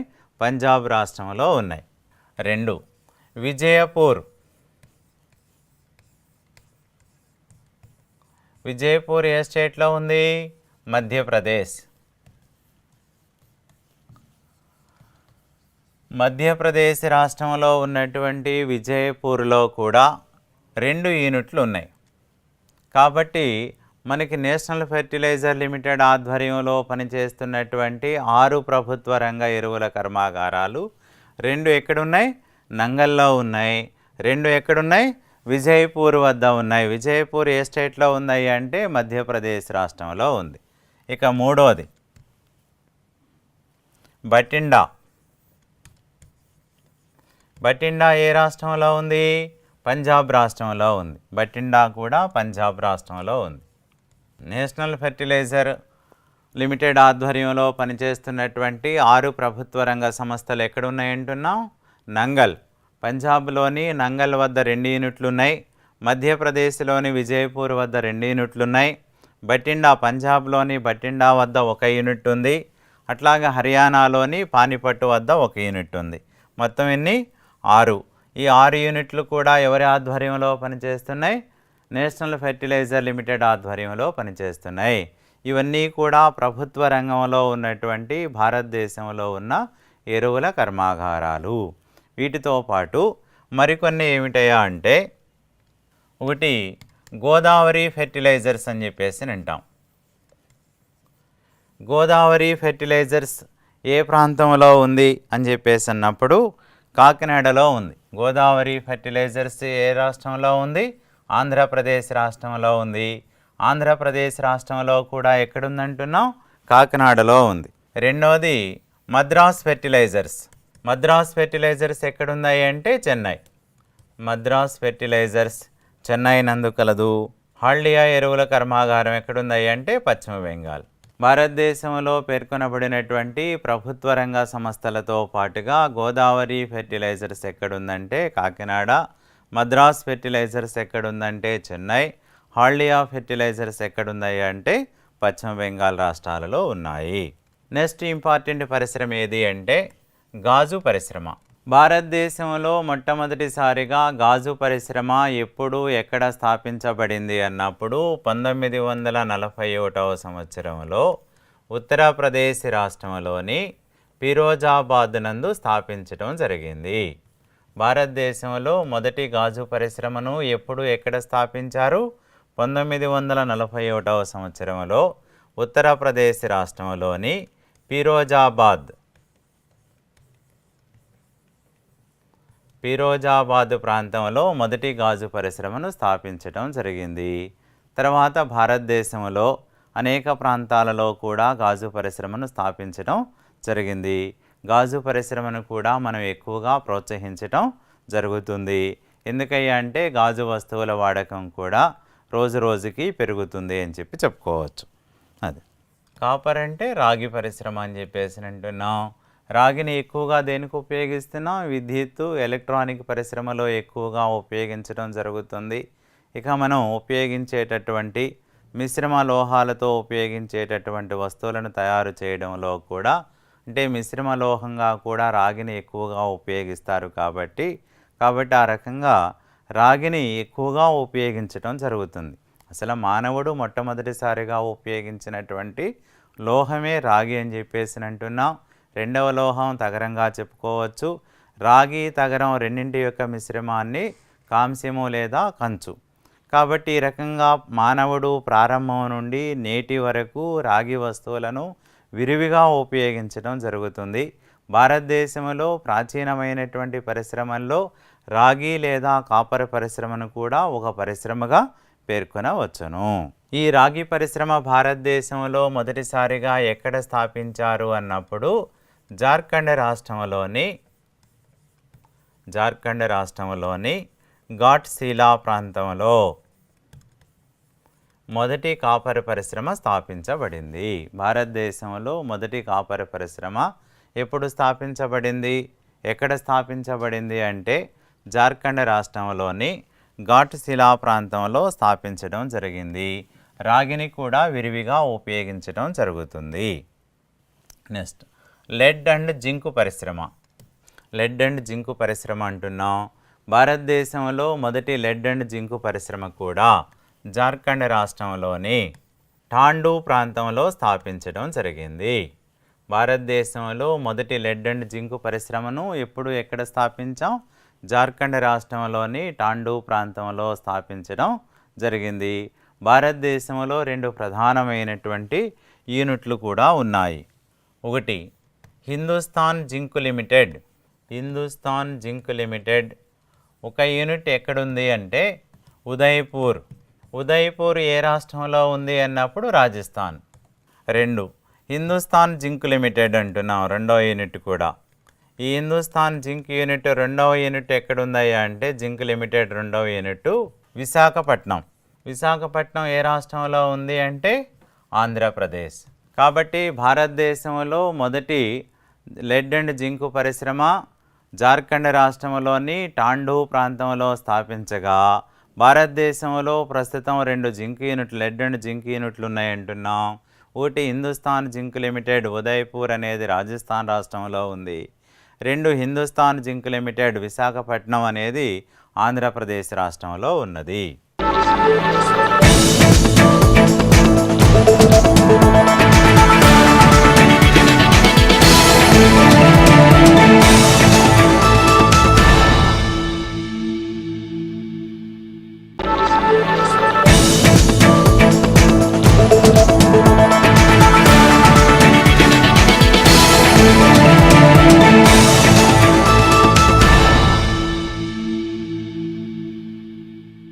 ఈ ఇంజనీరింగ్ పరిశ్రమను ప్రధానంగా కంట్రోల్ చేయటానికి, అభివృద్ధి చేయటానికి, నిర్వహించటానికి ప్రధానంగా ఏర్పాటు చేయబడినటువంటి సంస్థ ఏదయ్యా అంటే 1958వ సంవత్సరంలో జార్ఖండ్ రాష్ట్రంలోని రాంచీ నందు హెవీ ఇంజనీరింగ్ కార్పొరేషన్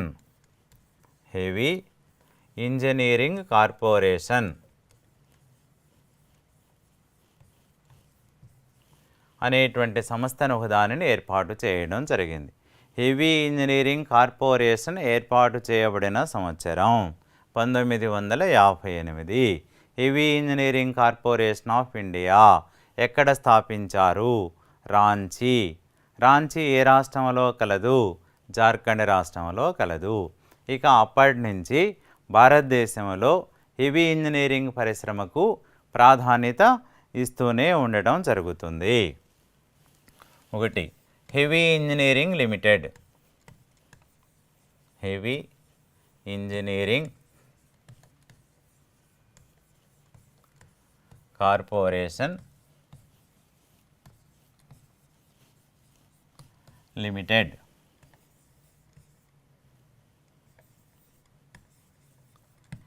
ఈ హెవీ ఇంజనీరింగ్ కార్పొరేషన్ లిమిటెడ్ ఎప్పుడు స్థాపించారన్నాం? 1958. ఎక్కడ స్థాపించారన్నాం? జార్ఖండ్ రాష్ట్రంలోని Ranchi.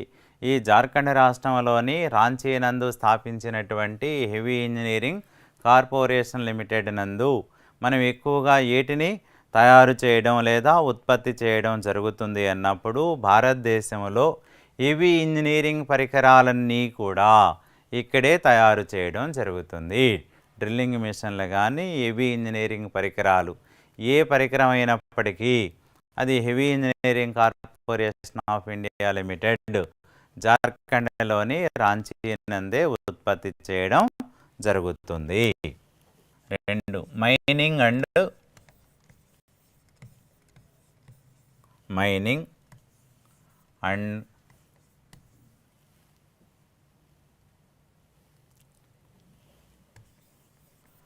allied machinery corporation limited. రెండోది ఏమిటయ్యా అంటే mining and allied machinery corporation limited అనేది ఇది పశ్చిమ బెంగాల్ రాష్ట్రంలోని దుర్గాపూర్ నందు ఏర్పాటు చేయడం జరిగింది.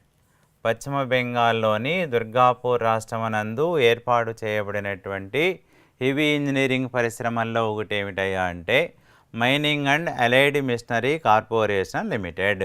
ఇప్పుడు దాని పేరులోనే ఉంది. మైనింగ్ అంటే ఖనిజాలను వెలికి తీసేటటువంటి యంత్రాలు, యంత్ర పరికరాలు ఎక్కువగా ఎక్కడ ఉత్పత్తి చేయబడతాయి అన్నప్పుడు Mining and allied machinery Corporation of India Limited ఆధ్వర్యంలో ఉత్పత్తి చేయబడతాయి.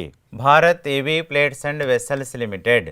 Bharat Heavy Plates and Vessels Limited. దీనినే బిహెచ్పివి అని చెప్పేసి అంటాం. బిహెచ్పివి ఎక్కడుంది అన్నప్పుడు అంటే Bharat Heavy Plates and Vessels Limited ఎక్కడుందయ్యా అని చెప్పేసి అంటే మన ఆంధ్రప్రదేశ్లోని విశాఖపట్నం నందు కూడా కలదు. ఇది Bharat Heavy Plates and Vessels limited అనేది ఆంధ్రప్రదేశ్లోని విశాఖపట్నం నందు కూడా ఒక యూనిట్ ఉంది అని చెప్పేసి అంటున్నాం. ఇది ఎక్కువగా ఏమి తయారు చేస్తున్నాయి అంటే హెవీ ప్లేట్స్ అండ్ వెసల్స్ అనేటువంటి వాటిని ఎక్కువగా ఉత్పత్తి చేస్తుంది. అలాగే తుంగభద్ర స్టీల్స్ లిమిటెడ్ అంటున్నాం. తుంగభద్ర స్టీల్స్ లిమిటెడ్ కూడా ఎక్కువగా హెవీ ఇండస్ట్రీస్, హెవీ ఇంజనీరింగ్ పరికరాలను ఎక్కువగా ఉత్పత్తి చేయడం జరుగుతుంది అని చెప్పేసి అంటున్నాం. నెక్స్ట్ ఇతర పరిశ్రమల్లోకి ప్రధానంగా వచ్చేవి ఏమిటయ్యా అంటే ఇతర ముఖ్యమైనటువంటి పరిశ్రమలన్నీ కూడా ఇతర పరిశ్రమలుగా పేర్కొనడం జరుగుతుంది. అందులో ఒకటి ఏమిటయ్యా అంటే హెచ్ఎంటి అని చెప్పేసి అంటున్నాం. Hindustan machine tools. హెచ్ఎంటి అంటే ఏమిటయ్యా అంటే హిందుస్థాన్ మెషిన్ టూల్స్. ఈ హిందుస్థాన్ మెషిన్ టూల్స్కి సంబంధించినటువంటి హెచ్ఎంటిని మరి మొదటిగా ఎప్పుడు ఎక్కడ స్థాపించారు అన్నప్పుడు హెచ్ఎంటిని మొదటిసారిగా 1953వ సంవత్సరంలో కర్ణాటక రాష్ట్రంలోని బెంగళూరు నందు స్థాపించడం జరిగింది. ఎక్కడ స్థాపించారంటున్నాం? కర్ణాటక రాష్ట్రంలోని బెంగళూరు నందు ఎప్పుడు స్థాపించారంటున్నాం? 1953వ సంవత్సరంలో స్థాపించడం జరిగింది. ఇక ఈ హెచ్ఎంటి పరికరాలు ఎక్కువగా మనకి ఎక్కడ ఉత్పత్తి చేయబడుతున్నాయి అంటే కర్ణాటక రాష్ట్రంలోని బెంగళూరు నందు ఎక్కువగా ఉత్పత్తి చేయడం జరుగుతుంది. ఇప్పుడు హెచ్ఎంటికి సంబంధించినటువంటి భారతదేశంలో మొత్తం మీద ఎన్ని యూనిట్లు ఉన్నాయి అని చెప్పేసి అంటే 6 యూనిట్లు ఉన్నాయి. ఈ 6 యూనిట్లు ఏ ఏ ప్రాంతాలలో ఎక్కడెక్కడ ఉన్నాయి అనేది పరిశీలిద్దాం. హెచ్ఎంటి యూనిట్లు ఉన్న ప్రాంతాలు: 1 బెంగళూరు, 2 శ్రీనగర్, 3 పింజోర్. పింజోర్ అనేది ఏ స్టేట్లో ఉన్నాయి అంటే హర్యానా. శ్రీనగర్ జమ్మూ అండ్ కాశ్మీర్, బెంగళూరు కర్ణాటక. 4 హైదరాబాద్ తెలంగాణ. 5 కాలమస్సేరి కేరళ. 6 అజ్మీర్ రాజస్థాన్. కాబట్టి భారతదేశంలో హెచ్ఎంటి అంటే హిందుస్థాన్ మెషిన్ టూల్స్ అంటున్నాం. హెచ్ఎంటి యూనిట్లు ఏ ఏ ప్రాంతాలలో ఉన్నాయి అన్నప్పుడు 1 బెంగళూరు కర్ణాటక రాష్ట్రంలోని బెంగళూరు, 2 జమ్మూ అండ్ కాశ్మీర్ రాష్ట్రంలోని శ్రీనగర్, 3 హర్యానా రాష్ట్రంలోని పింజోర్, 4 తెలంగాణ రాష్ట్రంలోని హైదరాబాదు, 5 కేరళ రాష్ట్రంలోని కాలమసేరి, 6 రాజస్థాన్ రాష్ట్రంలోని అజ్మీర్ ప్రాంతాలలో హెచ్ఎంటి యూనిట్లు ఉన్నాయి. ఈ హెచ్ఎంటి పరికరాలు పనిముట్లన్నీ కూడా హెచ్ఎంటి సంస్థే తయారు చేస్తుంది. 2 BHEL Bharat Heavy Electricals limited, BHEL అని చెప్పేసి అంటున్నాం. బిహెచ్ఈఎల్ అంటే భారత్ హెవీ ఎలక్ట్రికల్స్ లిమిటెడ్ అని చెప్పేసి అంటున్నాం. బిహెచ్ఈఎల్ని మొదట ఎప్పుడు స్థాపించారన్నప్పుడు 1956వ సంవత్సరంలో మధ్యప్రదేశ్ రాష్ట్రంలోని భోపాల్ నందు స్థాపించడం జరిగింది. మధ్యప్రదేశ్లోని భోపాల్, మధ్యప్రదేశ్ రాష్ట్రంలోని భోపాల్ నందు 1956వ సంవత్సరంలో బిహెచ్ఈఎల్ను ఏర్పాటు చేశారు. బిహెచ్ఈఎల్ అంటే ఏం చెప్తున్నాం? భారత్ హెవీ ఎలక్ట్రికల్స్ లిమిటెడ్ అంటున్నాం. ఈ బిహెచ్ఈఎల్కు సంబంధించి ప్రస్తుతం భారతదేశంలో ఎన్ని యూనిట్లు ఉన్నాయి అన్నప్పుడు 7 యూనిట్లు ఉన్నాయి. మొత్తం ఎన్ని యూనిట్లు ఉన్నాయి? 7 యూనిట్లు ఉన్నాయి. ఆ 7 యూనిట్లను ఒకసారి పరిశీలించుతాం. 1 భోపాల్, మధ్యప్రదేశ్. 2 Jammu, Jammu and Kashmir, Srinagar, Jammu and Kashmir. 3 జగదీష్పూర్, ఉత్తరప్రదేశ్. 4 హరిద్వార్, ఉత్తరాఖండ్. 5 తిరుచిరాపల్లి, తమిళనాడు. 6 హైదరాబాద్, తెలంగాణ. 7 బెంగళూరు, కర్ణాటక. కాబట్టి భారతదేశంలో బిహెచ్ఈఎల్ యూనిట్లు ఉన్నటువంటి ప్రాంతాలు ఏ ప్రాంతాలు చెప్తున్నాం? 1 భోపాల్, మధ్యప్రదేశ్ అంటే మధ్యప్రదేశ్లోని భోపాల్ ప్రాంతం, జమ్మూ అండ్ కాశ్మీర్ రాష్ట్రంలోని శ్రీనగర్, ఉత్తరప్రదేశ్లోని జగదీష్పూర్, ఉత్తరాఖండ్లోని హరిద్వార్, తమిళనాడు రాష్ట్రంలోని తిరుచిరాపల్లి, తెలంగాణ రాష్ట్రంలోని హైదరాబాద్, కర్ణాటక రాష్ట్రంలోని బెంగళూరు నందు Bharat Heavy Electricals limited BHEL కర్మాగారాలు ఉన్నాయి. ఇవి భారత్ హెవీ ఎలక్ట్రికల్స్ పెద్ద పెద్ద ఎలక్ట్రికల్ వస్తువులన్నీ కూడా ఈ బిహెచ్ఈఎల్ కర్మాగారాలందే ఉత్పత్తి చేయబడుతున్నాయి. బెల్ అంటే Bharat electronics limited, Bharat electronics limited అని చెప్పేసి అంటున్నాం. ఈ బెల్ అనేటువంటి సంస్థను 1956వ సంవత్సరంలో బెంగళూరులో స్థాపించారు. బెంగళూరులో స్థాపించారు. బెల్ అనేటువంటి సంస్థను ఎప్పుడు స్థాపించారంటున్నాం? 1956లో బెంగళూరు నందు స్థాపించడం జరిగింది. ప్రస్తుతం భారతదేశంలో 4 బెల్ యూనిట్లు ఉన్నాయి. ఎన్ని ఉన్నాయి? 4 బెల్ యూనిట్లు ఉన్నాయి. ఆ 4 బెల్ యూనిట్లు అవి నెలకొని ఉన్నటువంటి ప్రాంతాలు. 1 బెంగళూరు, బెంగళూరు ఎక్కడుందయ్యా అని చెప్పేసానంటే కర్ణాటక. 2 చెన్నై, తమిళనాడు. 3 పూణే, మహారాష్ట్ర. 4 హైదరాబాద్, తెలంగాణ. కాబట్టి భారతదేశంలో బెల్ యూనిట్లు ఉన్నటువంటి ప్రాంతాలు ఏమిటి అన్నప్పుడు 1 బెంగళూరు, బెంగళూరు ఏ రాష్ట్రంలో ఉంది? కర్ణాటక. 2 చెన్నై, చెన్నై ఏ రాష్ట్రంలో ఉంది? తమిళనాడు. 3 పూణే, పూణే ఏ రాష్ట్రంలో ఉంది? మహారాష్ట్ర. 4 హైదరాబాద్, హైదరాబాద్ ఏ రాష్ట్రంలో ఉంది? తెలంగాణ రాష్ట్రంలో. ఈ రకంగా భారతదేశంలో భారీ ఎలక్ట్రానిక్స్ పరిశ్రమలు లేదా భారీ ఎలక్ట్రానిక్స్ పరికరాలన్నీ కూడా ఎక్కడ తయారు చేయబడుతున్నాయి అంటే బెల్ యూనిట్లోనే తయారు చేయబడుతున్నాయి. హెచ్ఏఎల్ అన్నప్పుడు హిందుస్థాన్ ఏరోనాటిక్స్ లిమిటెడ్ అని చెప్పేసి అంటున్నాం. హెచ్ఏఎల్ అంటే ఏం చెప్తున్నాం? Hindustan aeronautics limited. మరి భారతదేశంలో మొదటిసారిగా హెచ్ఏఎల్ లేదా హిందుస్థాన్ ఏరోనాటిక్స్ లిమిటెడ్ ఎప్పుడు స్థాపించబడింది అన్నప్పుడు 1964వ సంవత్సరంలో స్థాపించబడింది. 64వ సంవత్సరంలో ఎక్కడ స్థాపించబడింది అన్నప్పుడు ఇది కూడా కర్ణాటక రాష్ట్రంలోని బెంగళూరు నందే స్థాపించబడింది. కర్ణాటక రాష్ట్రంలోని బెంగళూరు వద్ద 1964వ సంవత్సరంలో హెచ్ఏఎల్ అనేటువంటి సంస్థను ఏర్పాటు చేయడం జరిగింది. హెచ్ఏఎల్ అంటే ఏం చెప్తున్నాం?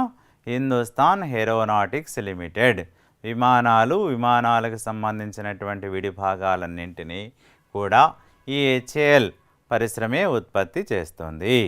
ఇక ప్రస్తుతం భారతదేశంలో ఎన్ని హెచ్ఏఎల్ యూనిట్లు ఉన్నాయి అన్నప్పుడు భారతదేశంలో ప్రస్తుతం 6 హెచ్ఏఎల్ యూనిట్లు ఉన్నాయి. ఎన్ని యూనిట్లు ఉన్నాయి? 6 హెచ్ఏఎల్ యూనిట్లు ఉన్నాయి. ఈ 6 హెచ్ఏఎల్ యూనిట్లు నెలకొని ఉన్నటువంటి ప్రాంతాలను పరిశీలిద్దాం. హెచ్ఏఎల్ యూనిట్లు ఉన్నటువంటి ప్రాంతాలలో ఒకటేం చెప్తున్నాం? బెంగళూరు. బెంగళూరు అనేటువంటిది ఏ రాష్ట్రంలో ఉంది? కర్ణాటక రాష్ట్రంలో ఉంది. రెండవది నాసిక్. నాసిక్ ఏ రాష్ట్రంలో ఉంది? మహారాష్ట్రలో ఉంది. ఒకటి బెంగళూరు అంటున్నాం, 2 నాసిక్, 3 కోరాపుట్. కోరాపుట్ ఏ స్టేట్లో ఉంది? ఒడిశా. నాసిక్ మహారాష్ట్ర, కోరాపుట్ ఒడిశా. నెక్స్ట్ 4 లక్నో ఉత్తరప్రదేశ్, 5 కాన్పూర్, ఇది కూడా ఉత్తరప్రదేశ్, 6 హైదరాబాద్ తెలంగాణ.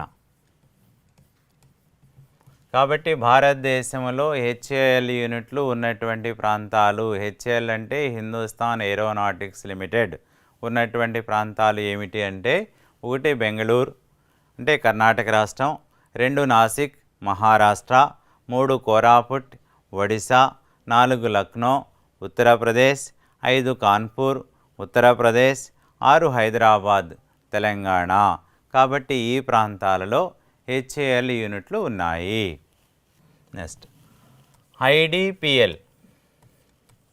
ఐడిపిఎల్ ఏమిటయా అంటే Indian Drugs and Pharmaceuticals Limited అని చెప్పేసి అంటున్నాం. ఐడిపిఎల్ అనగా Indian Drugs and Pharmaceuticals Limited. మరి Indian Drugs and Pharmaceuticals Limited అనేటువంటివి భారతదేశంలో ఏ ప్రాంతాలలో ఉన్నాయి, ఎక్కడెక్కడ ఉన్నాయి అనేది పరిశీలించుదాం. ఇవి భారతదేశం మొత్తం మీద కూడా 5 ఐడిపిఎల్ యూనిట్లు ఉన్నాయి. ఎన్ని ఐడిపిఎల్ యూనిట్లు ఉన్నాయి అంటున్నాం? 5 ఐడిపిఎల్ యూనిట్లు ఉన్నాయి. ఈ 5 ఐడిపిఎల్ యూనిట్లలో ఒకటి ఎక్కడున్నదయ్యా అని చెప్పేసానంటే రిషికేశ్. రిషికేశ్ ఏ రాష్ట్రంలో ఉంది? ఉత్తరాఖండ్ రాష్ట్రంలో ఉంది. రిషికేశ్ అనేటువంటిది ఏ రాష్ట్రంలో ఉందంటున్నాం? ఉత్తరాఖండ్. ఈ రిషికేశ్లో ఉన్నటువంటి ఉత్తరాఖండ్లో ఉన్నటువంటి రిషికేశ్లో ఏ డ్రగ్స్ ఉత్పత్తి చేయబడతాయి అంటే యాంటీబయాటిక్స్.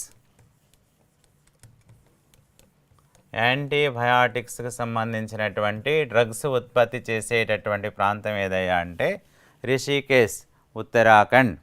2 గుర్గావ్. గుర్గావ్ ఏ స్టేట్లో ఉందయ్యా అంటే హర్యానా. హర్యానాలో ఉన్నటువంటి గుర్గావ్ నందు ఎలాంటి డ్రగ్స్ ఉత్పత్తి చేయబడతాయి అని చెప్పేసి అన్నప్పుడు జనరల్గా ఉండేటటువంటి డ్రగ్స్ అన్నీ కూడా గుర్గావ్ హర్యానా రాష్ట్రంలో ఉత్పత్తి చేయబడతాయి. 3 హైదరాబాద్. హైదరాబాద్ ఏ రాష్ట్రం అంటున్నాం? తెలంగాణ అని చెప్పేసి అంటున్నాం. ఈ హైదరాబాదులోని తెలంగాణలోని హైదరాబాదులోని తయారు చేసేటటువంటి డ్రగ్స్ ఏ రకానికి సంబంధించినవి అని చెప్పేసి అన్నప్పుడు సింథటిక్ టైప్కు సంబంధించినటువంటి డ్రగ్స్ అంటున్నాం. సింథటిక్ డ్రగ్స్ తయారు చేసేటటువంటి కర్మాగారం ఎక్కడుంది అని చెప్పేసి అన్నప్పుడు హైదరాబాద్ రాష్ట్రంలో తెలంగాణ రాష్ట్రంలోని హైదరాబాద్ నందు కలదు. నెక్స్ట్ ముజఫర్పూర్. ముజఫర్పూర్. ముజఫర్పూర్ ఏ స్టేట్లో ఉందయ్యా అంటే బీహార్లో ఉంది. బీహార్ రాష్ట్రంలోని ముజఫర్పూర్ నందు ఎలాంటి డ్రగ్స్ ఉత్పత్తి చేయబడతాయి అన్నప్పుడు ఇక్కడ కూడా కామన్ డ్రగ్స్ ఉత్పత్తి చేయబడుతున్నాయి అంటున్నాం. ముజఫర్పూర్ నందు ఎలాంటి డ్రగ్స్ ఉత్పత్తి చేయబడుతున్నాయి? కామన్ డ్రగ్స్ ఉత్పత్తి చేయబడుతున్నాయి. 5వది ఏమిటయ్యా అంటే చెన్నై. చెన్నై నందు ఎలాంటి డ్రగ్స్ ఉత్పత్తి చేయబడుతున్నాయి అంటే సర్జికల్ ఇన్స్ట్రుమెంట్స్. సర్జికల్ ఇన్స్ట్రుమెంట్స్ అంటే ఆపరేషన్కి కావలసినటువంటి మందులు పరికరాలన్నీ కూడా ఎక్కడ ఉత్పత్తి చేయబడుతున్నాయి అంటే చెన్నై. ఇప్పుడు ఐడిపిఎల్ అంటున్నాం. ఐడిపిఎల్ ఫుల్ ఫామ్ ఏమిటాయి అంటే Indian Drugs and Pharmaceuticals limited అంటున్నాం. దీనికి సంబంధించి మొత్తం ఎన్ని యూనిట్లు ఉన్నాయి అంటున్నాం? 5 యూనిట్లు ఉన్నాయి. 5 యూనిట్లు ఏమిటయ్యా అంటే ఒకటి రిషికేశ్ అంటే ఉత్తరాఖండ్ రాష్ట్రంలో ఉంది. ఇక్కడ ఉత్పత్తి చేయబడుతున్నటువంటి డ్రగ్స్ ఏ రకానికి సంబంధించినవి అన్నప్పుడు యాంటీబయాటిక్స్కి సంబంధించినటువంటి డ్రగ్స్ ఉత్పత్తి చేయబడుతున్నాయి. రెండోది గుర్గావ్ ఏ రాష్ట్రంలో ఉంది అన్నప్పుడు హర్యానా రాష్ట్రంలో ఉంది. ఇక్కడ తయారు చేయబడుతున్నటువంటి డ్రగ్స్ దేనికి సంబంధించినవి అంటే సాధారణ డ్రగ్స్గా చెప్పుకోవచ్చు. మూడోది హైదరాబాద్ ఏ రాష్ట్రంలో ఉంది అన్నప్పుడు తెలంగాణ రాష్ట్రంలో ఉంది. తెలంగాణ రాష్ట్రంలో ఉన్నటువంటి హైదరాబాద్ నందు ఎలాంటి డ్రగ్స్ ఉత్పత్తి చేయబడుతున్నాయి అన్నప్పుడు సింథటిక్ టైప్ ఆఫ్ డ్రగ్స్ అని చెప్పేసి అంటున్నాం. నాలుగోది ముజఫర్పూర్ అంటున్నాం. ముజఫర్పూర్ ఏ రాష్ట్రంలో ఉంది అన్నప్పుడు బీహార్ రాష్ట్రంలో ఉంది. బీహార్ రాష్ట్రంలో ఉన్న ముజఫర్పూర్ నందు ఎలాంటి డ్రగ్స్ ఉత్పత్తి చేయబడుతున్నాయి అన్నప్పుడు కామన్ డ్రగ్స్ ఉత్పత్తి చేయబడుతున్నాయి. ఐదవది ఏమిటాయి అంటే చెన్నైలో ఉన్నటువంటి ఐడిపిఎల్ నందు ఎలాంటి డ్రగ్స్ ఉత్పత్తి చేయబడుతున్నాయి అన్నప్పుడు సర్జికల్కి సంబంధించినటువంటి డ్రగ్స్ ఉత్పత్తి చేయబడుతున్నాయి. ఈ రకంగా భారతదేశంలో 5 ఐడిపిఎల్ యూనిట్లు ఉన్నాయి. ప్రాగా టూల్స్ లిమిటెడ్ అంటున్నాం. ప్రాగా టూల్స్ లిమిటెడ్ అంటే రక్షణకు సంబంధించినటువంటి పరికరాలను తయారు చేసేటటువంటి సంస్థ. ఈ ప్రాగా టూల్స్ లిమిటెడ్ అనేది ఎక్కడుందయ్యా అంటే సికింద్రాబాద్లో ఉన్నది. ప్రాగా టూల్స్ లిమిటెడ్ ఎక్కడుంది? Secunderabad. Next Hindustan air craft limited. Hindustan air crafts limited ఎక్కడుంది అని చెప్పేసి అన్నప్పుడు బెంగళూరు, కర్ణాటకలోని బెంగళూరు నందు హిందుస్థాన్ ఎయిర్ క్రాఫ్ట్స్ లిమిటెడ్ ఉంది. నెక్స్ట్ హిందుస్థాన్ యాంటీబయాటిక్ లిమిటెడ్ అంటున్నాం. హిందుస్థాన్ యాంటీబయాటిక్ లిమిటెడ్ అనేది ఎక్కడుంది అంటే పింప్రి, పూణే నందు కలదు. ఈ రకంగా మొత్తం మీద భారతదేశంలో వివిధ రకాలైనటువంటి పరిశ్రమలు వివిధ ప్రాంతాలలో ఉన్నాయి.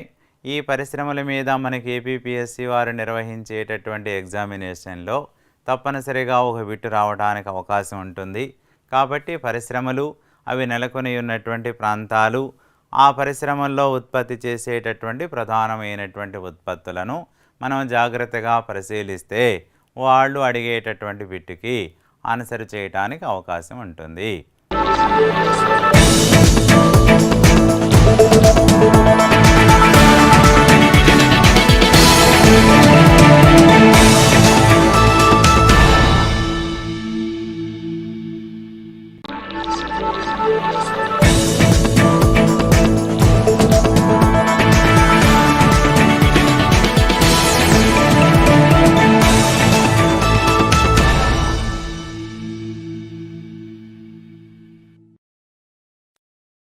ప్రధానంగాను శాతవాహనులు ఏ ప్రాంతాల్లో వీరు అవలంబించారు, ఆ యొక్క విధానాలు, శాతవాహనులు ఏ విధానాలను వీరు అవలంబించారన్నది మనము కొద్దిగాను తెలుసుకుంటే ఈ పదాలలోనూ శాతవాహనులు ఇంకా ఏ రాజ్యాలను ఆక్రమించారు, దక్షిణ భారతదేశాన్ని ఆక్రమించారా, ఉత్తర భారతదేశాన్ని ఆక్రమించారా? ఉత్తర భారతదేశంలో వీరు ఆక్రమిస్తున్నప్పుడు అక్కడ ఉన్నటువంటి వారు ఎవరున్నారు, ఆ ప్రాంతంలో ఉన్నటువంటి ప్రముఖమైనటువంటి వారు ఎవరు కనిపిస్తున్నారు అనేది మనం స్పష్టంగా చూద్దాం. సుమారుగా ఎంతమంది ఉన్నారు వీళ్ళు? 30 మంది రాజులు ఉన్నారు. ఎన్ని సంవత్సరాలు పరిపాలించారు? 450 సంవత్సరాలు పరిపాలించారు. అంటే 30 మంది రాజులు 450 సంవత్సరాలు. వంశస్థాపకుడు ఎవడు? శాతవాహనులు ఈ క్రింది ఏ రాజులకి సామంతులుగా ఉన్నారు అంటే ఏ రాజులకు సామంతులుగా ఉన్నారు? ఒక రాజు పరిపాలిస్తుండగా ఇతర దేశాల నుంచి కానీ ఇతర ప్రాంతాల నుంచి కానీ వచ్చినట్లయితే కనుక వారిని సమకాలీకులు అని పిలుస్తారు. సామంతులైతే ఓడిపోయినటువంటి వారు, వారి దగ్గర ఉన్నటువంటి వారిని సామంతులు అని పిలుస్తాము. ఇక్కడ సమకాలికులు మరియు సామంతులు, అంటే ఇక్కడ సమకాలికులు సామంతులు కనపడుతున్నాడు. అలాగే మనకు ఆధారాలు ఏమున్నాయంటే మరొక ప్రముఖమైనటువంటి ఆధారాలు శాసనాలు అని చెప్పాను. ఇది శాసనాలు ఉన్నాయి. ఇప్పుడు ఇక్కడ శాతవాహన కాలంలో ఉన్నటువంటి మనకి అత్యంత ప్రధానమైన శాసనాలు ఏమున్నాయి అంటే శాతవాహన కాలంలో శాసనాలు మొదటిగాను నానాఘాట్ శాసనం అంటాం. ఏ శాసనం అది? నానాఘాట్ శాసనం కనబడుతుంది. రెండవ శాసనాన్ని చూసినట్లయితే నాసిక్ శాసనం కనబడుతుంది. నాసిక్ శాసనం రెండవ శాసనం కనిపిస్తుంది. ఇక మూడవ శాసనాన్ని చూసినట్లయితే కనుక ఇక్కడ మూడవ శాసనము కార్లే, ఇది కార్లే కనపడుతుంది. ఇక నాలుగవ శాసనాన్ని చూసినట్లయితే కనుక కార్లే అన్న కన్హేరి అన్న ఒక్కటే. గుహాలయాలు అవి గుహ ఆలయాలు అని పిలుస్తాం. రెండోదిగా నాలుగవదిగా చూసినట్లయితే మేకాదౌని శాసనం అని పిలుస్తాము. నాలుగో శాసనం మేకాదౌని శాసనం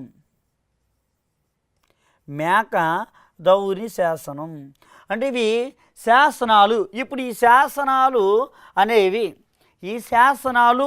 ఏ భాషలో ఉన్నాయి చూడండి. ఇక్కడ శాసనాలు ఏ భాషలో ఉన్నాయి అంటే భాష అయితే కనుక ప్రాకృతం అని చదవాలి. భాష ప్రాకృత భాషలో ఉన్నాయి. అంటే ఈ 4 శాసనాలు శాతవాహన కాలంలో మనకి లభ్యమవుతున్న శాసనాలు ఏ భాషలో ఉన్నాయి? ప్రాకృత భాషలో ఉన్నాయి. ఏ లిపితో రాశారు? ఏ లిపితో వ్రాయబడ్డాయి? లిపి అంటే కనుక ఇక్కడ బ్రాహ్మీ లిపి అని చదవాలి. బ్రాహ్మీ లిపి అని చదవాలన్నమాట. చూడండి, బ్రాహ్మీ లిపిలోనూ ఇవి వ్రాయబడ్డాయి. అలాగే ప్రాకృత భాష బ్రాహ్మీ లిపిలో ఉన్నాయి. అంటే శాసనాలు అన్నీ కూడా ప్రాకృతం బ్రాహ్మీ లిపి. కాబట్టి వీరికి ఏ భాష రాజభాష ఏది అంటే ఇప్పుడు మనకి ఏది రావాలి? ఇప్పుడు అంటే శాతవాహనులు రాజభాష, శాతవాహనుల యొక్క రాజభాష అనాలి. రాజభాషకు వచ్చేప్పటికి ఏది? ప్రాకృతము. శాతవాహనుల రాజభాష ప్రాకృతం. శాతవాహనుల యొక్క రాజలిపి బ్రాహ్మీ లిపి తెలుసు. కాబట్టి ఇది మనకి క్షుణ్ణంగా తెలుసుకోవాలి. అంటే శాసనాల ద్వారాగా తెలుస్తున్నాయి. మరొక ప్రముఖమైనటువంటి ఆధారాలు నాణాలు చూడాలి. ఇది నాణాలు, శాతవాహనుల యొక్క నాణాలు. ఏ నాణాలు ఉన్నాయంటే ఇక్కడ బంగారు నాణాలు ఉపయోగించారు, కానీ బంగారం అనే పదం ఉపయోగించలేదు. దానిని మనము వెండి నాణాలు ఉన్నాయి అంటే వెండి నాణాలని మనము కార్షపణాలు అన్నారు. ఏ అన్నారు?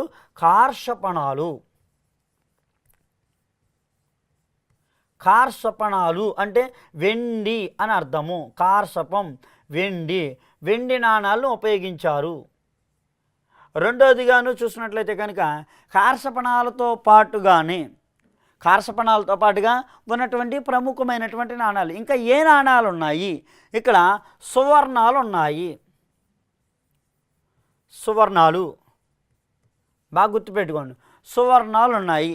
కార్షపణాలు వెండి. సువర్ణం అంటే ఏమిటి? మామూలు కామన్ సెన్స్గా మనం ఆలోచించగలిగినట్లయితే సువర్ణం అంటే బంగారం అని అర్థం. అంటే ఇక్కడ సువర్ణం అంటే బంగారు నాణాలు ఉన్నాయి.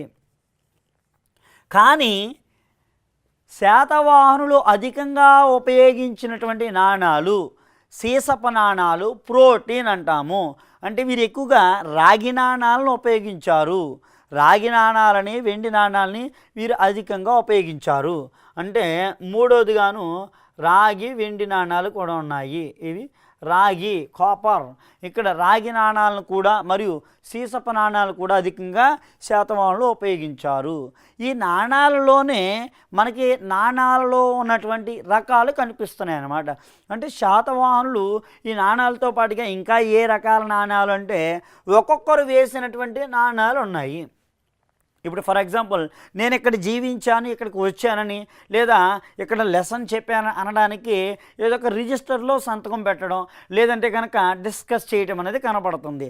అదే మాదిరిగా వీళ్ళు వ్యాపారం చేశారు అనడానికి కూడా ఒక నాణ్యం ఉంది. అది వాడ జడగుత్తు నాణాలని, వాడ తెరచాప నాణాలనేది కనపడుతుంది. అంటే వాడ తెరచాప అంటాము, వాడ తెరచాప అంటాము, వాడ తెరచాప నాణాలు కనపడుతున్నాయి. ఇప్పుడు ఇది ఆలోచించండి, ఇక్కడ వాడ తెరచాప నాణాలు, వాడ తెరచాప నాణాలు అంటే మన సముద్రంలో కానీ నదుల్లో కానీ కనిపిస్తూ ఉంటాయి. పడవ కనిపిస్తుంది, పడవకి అడ్డంగా ఒక కర్ర కట్టి ఏం చేస్తారు, క్లాత్ కడతారు. అంటే దాన్ని వాడ తెరచాప అంటారు. అంటే వాడ తెరచాప నాణాలు, వాడ జడగుత్తు నాణాలు అనేది మనకి లభించబడుతున్నాయి. అవి ఈ యొక్క శాతవాహనుల యొక్క నాణాల గురించి మనకి లభ్యమవుతున్నటువంటి అత్యంత ప్రధానమైనటువంటిది. ఇక మిగిలినది చూసినట్లయితే కనుక శాతవాహనం. ఇవన్నీ ఎందుకు చెప్తున్నామంటే కనుక శాసనాలు కావాలి, నాణాలు కావాలి, శాతవాహను యొక్క రాజధాని ప్రాంతాలు కావాలి, శాతవాహనుల గురించి మనకి సోర్స్ ఆధారాలు కావాలి. ఈ 5 4 ద్వారాగా ఖచ్చితంగాను ప్రశ్న లేనిదే అసలు పేపరే ఉండదు. ఎందుకంటే శాతవాహనుల గురించి ఖచ్చితమైనటువంటి ప్రశ్న అనేది వీటి నుంచి కన్ఫామ్గా ఎక్కడో చోటన అడుగుతూనే ఉంటారు. అంటే పోటీ పరీక్షలు ఎక్కడో చోటన వస్తూనే ఉంటాయి. కాబట్టి దీన్ని మనం నిర్లక్ష్యం చేయకుండా ఖచ్చితంగా చదవగలిగినట్లయితే మనకి మర్చిపోకుండా ఎక్కడైనా కానీ అడిగినా కానీ పెట్టగలుగుతూ ఉంటాము. ప్రతి ప్రశ్న కూడా మనము ఆన్సర్ చేయగలిగే విధంగా కనిపిస్తుంది. ఇది శాతవాహన కాలంలో. మరియు శాతవాహనుల యొక్క పరిపాలన విధానాన్ని గురించి కూడా మనము చూద్దాం. శాతవాహనంలో పరిపాలనా కాలము అంటే శాతవాహనుల పరిపాలనా కాలంలో వీరు ఎంతమంది రాజులు వచ్చారు, సీరియల్గాను అంటే మత్స్య పురాణాల ప్రకారంగా రాజులు ఎక్కడి నుంచి వచ్చారు, ఏ ఏ ప్రాంతాలని పరిపాలించారు, వీరు ఏ ఏ ప్రాంతాలని పరిపాలించుకుంటూ వచ్చారన్నది మనం చూస్తే మొట్టమొదటి రాజు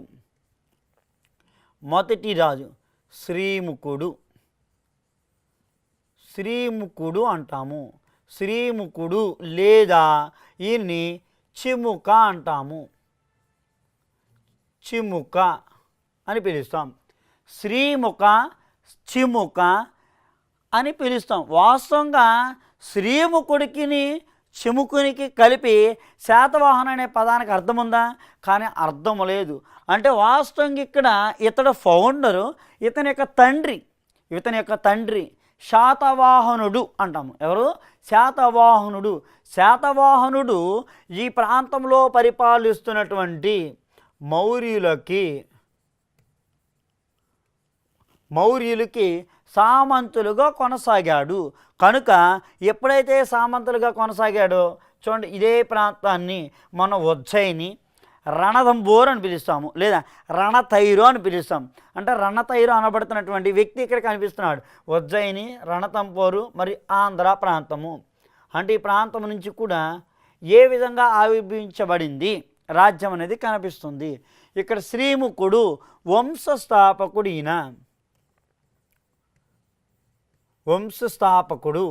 ఈయన వంశస్థాపకుడు అనడానికి ఆధారం ఏముంది? వంశస్థాపకుడు అనడానికి మనకి ఒక ఆధారం ఉంది. ఇతని నాణాలు మనకి కొండాపూర్ అంటాము. కరీంనగర్ జిల్లాలోని మనకి ఒక చోటన లభ్యమైనాయి. ఇతని కరీంనగర్ జిల్లాలో ఇతని నాణాలు అనేది మనకి లభ్యమవుతున్నాయి. కనుక ఆ నాణ్యం మీద ఏమని ముద్ర వేస్తుందంటే శ్రీముఖ చిముక శార్దవాహన అని ఉంది.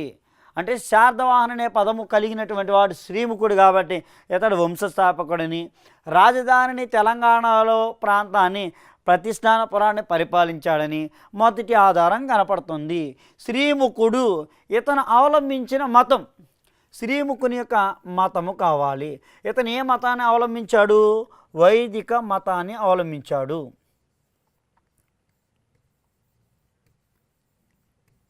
మనం అన్నీ కలిపి చదువుకుంటూ వెళ్ళాలన్నమాట. అంటే ఇక్కడ మతాలు చదవాలి, శాసనాలను చదవాలి, మరియు రచనలు కూడా కలిపి చదువుకుంటూ వెళ్ళాలి.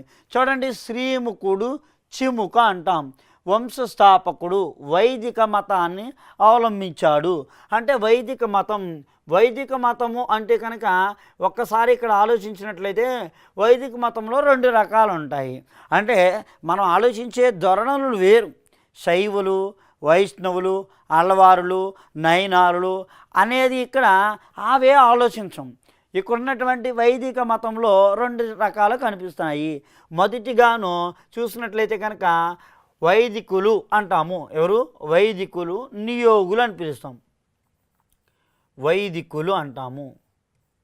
వైదికులు మరియు నియోగులు అంటాము. వైదికులు, నియోగులు. అసలు వైదికులు అంటే ఎవరు? వైదికులు అంటే యజ్ఞాలు, యాగాలు, క్రతువులు, కర్మకాండళ్ళు, పెళ్ళిళ్ళు ఇవి చేసేటువంటి వారు. అంటే యజ్ఞాలు, యాగాలు, క్రతువులు, కర్మకాండళ్ళు, పెళ్ళిళ్ళు వీటిని చేసేటువంటి వారిని వైదికులు అంటారు. ఇక నియోగులంటే ఇక్కడ వీరు ప్రత్యేకమైనటువంటి వారు. వీరు ఉద్యోగాలు చేసేటువంటి వారని అర్థము. ఉద్యోగాలు ఎవరైతే పటిష్టపరచబడుతున్నారో వారిని నియోగ శాఖలని పిలుస్తారు. అంటే వైదిక మతము, బ్రాహ్మణ మతము, వైదికులు, బ్రాహ్మణులు అత్యధికంగా అవలంబించబడినటువంటి వారు కనిపిస్తున్నారు. ఇక్కడ శ్రీముఖుడు వైదిక మతాన్ని ప్రారంభించినటువంటి వాడు. ఇక శ్రీముఖుని గురించి చూసినట్లయితే శ్రీముఖుడు పరిపాలన చేస్తుండగాను ఉత్తర భారతదేశమునికి వెళుతుండగా ఉత్తర భారతదేశంలో ఇది ఉజ్జయిని ప్రాంతం. ఏ ప్రాంతం ఇది? ఉజ్జయిని ప్రాంతం అంటాం. ఉజ్జయిని కలిగినటువంటిది. ఉజ్జయిని ఎక్కడ ఉంది? ఎంపీ అంటే మధ్యప్రదేశ్లో ఉంది. ఉజ్జయిని అనే ప్రాంతం ఎక్కడ ఉంది? మధ్యప్రదేశ్లో ఉంది.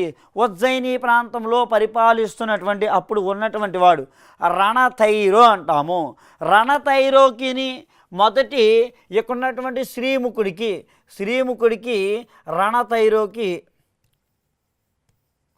రణతైరో అంటాం.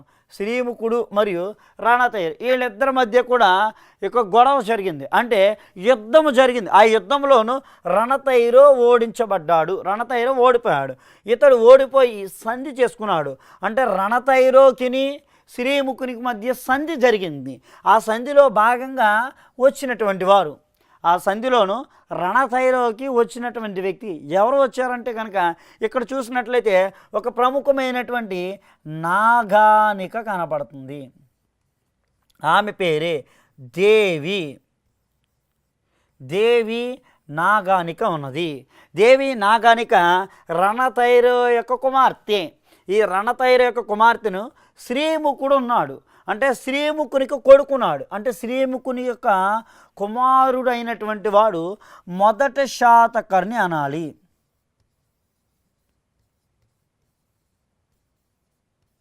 మొదటి శాతకర్ణి కనపడుతున్నాడు. ఈ మొదటి శాతకర్ణికిని దేవి నాగానికానికి మధ్య పెళ్లి జరిగింది. అంటే వీళ్ళిద్దరు భార్యాభర్తలు. అంటే వీళ్ళిద్దరు భార్యాభర్తలు అంటే శ్రీముఖుడు ఏమవుతాడు అంటే ఈయన తండ్రి, ఈమెకి మామగారు అవుతున్నాడు. రెండోదిగా శ్రీముఖుడు వంశకాలక్రమములో భాగంగా శ్రీముఖుని యొక్క తమ్ముడు ఒకడున్నాడు. శ్రీముఖుని తమ్ముడు, ఆయన రెండో రాజు. శ్రీముఖుని యొక్క తమ్ముడు కృష్ణ అంటాం. కృష్ణ లేదా కన్హేరి అని పిలుస్తాము. కన్హ అంటాం లేదా కన్హేరి అని పిలుస్తాం.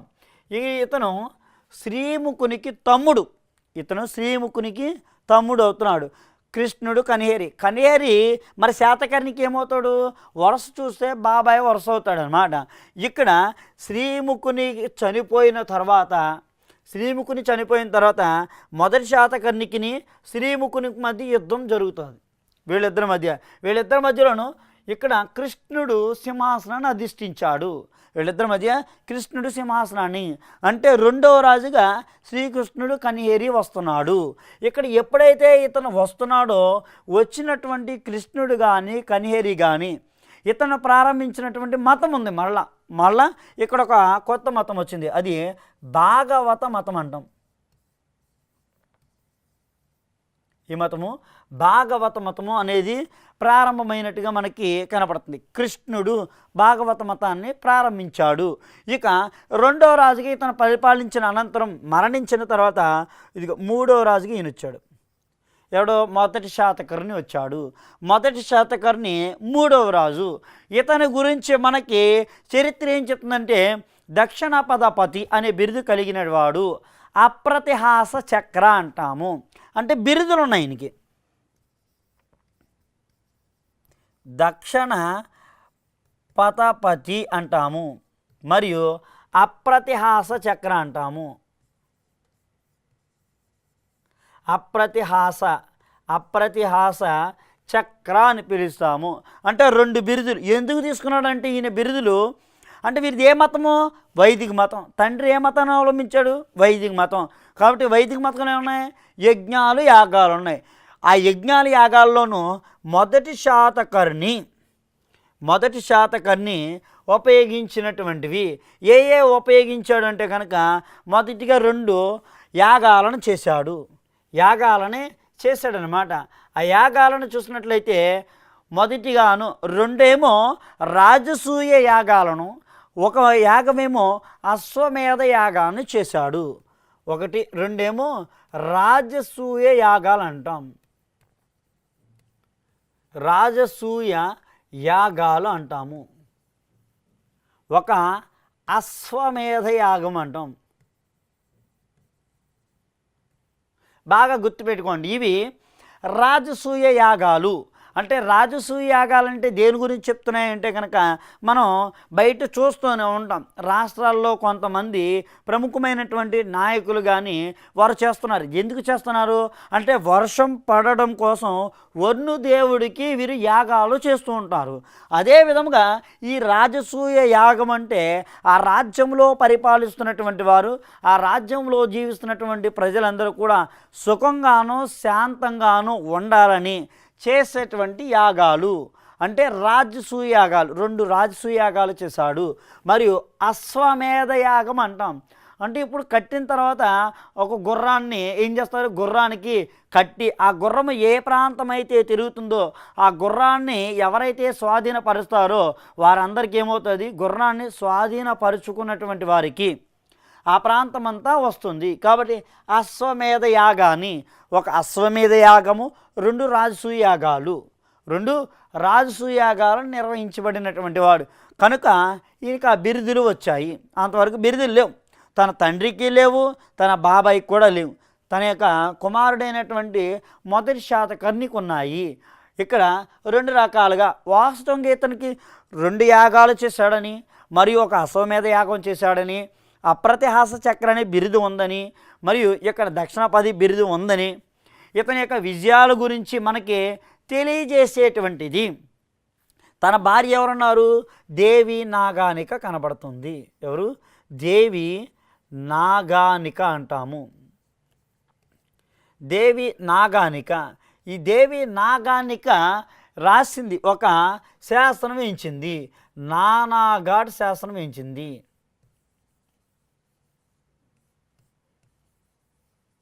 ఏ శాసనం అది? నానాఘాట్ శాసనం అంటాం. అంటే నానాఘాట్ శాసనం వేయించినటువంటి వారు దేవి నాగానిక కనిపిస్తుంది. దేవి నాగానిక నానాఘాట్ శాసనం వేయించింది.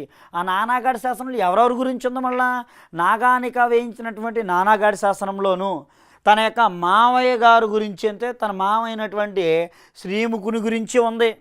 రెండోదిగాను ఇక్కడ నాగానిక వేయించినటువంటి నానాఘాట్ శాసనంలో తన యొక్క భర్త అయిన మొదటి శాతకర్ణి గుణగణాలు, విజయాలు, తన యొక్క రాజ్యాన్ని విస్తరించిన విధానాన్ని గురించి కానీ, తన రాజ్యంలో ఉన్నటువంటి ప్రజల గురించి కానీ, తన యొక్క రాజ్యం అంతటిని ఆర్థిక వ్యవస్థ గురించి కానీ నానాఘాట్ శాసనంలో నానగానిక వేయించింది.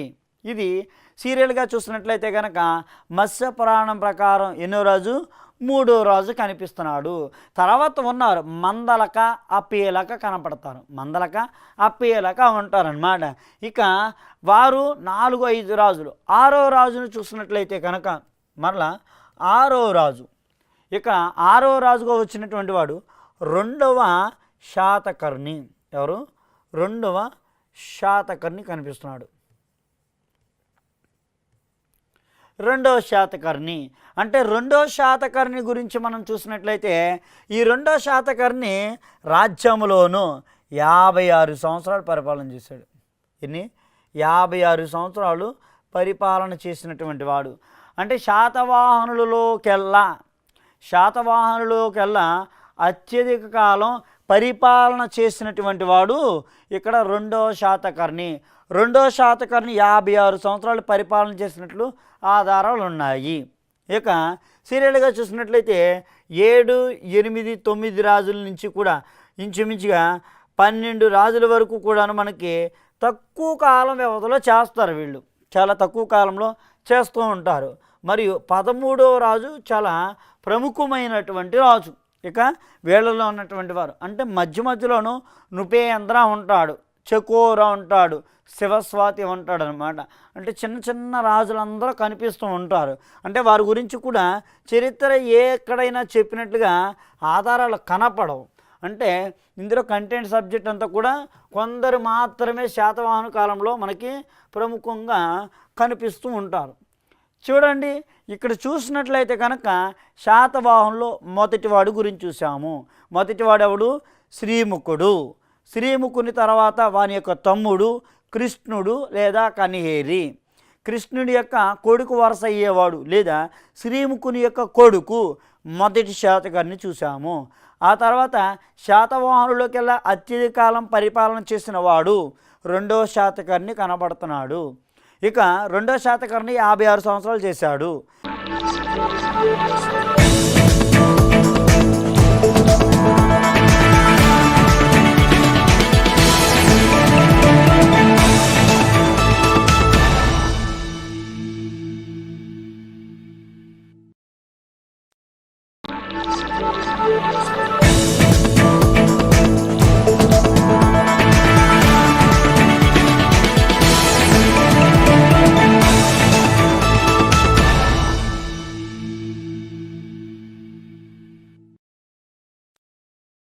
పదమూడవ రాజు కొంతల శాతకర్ణి. ఎవరు?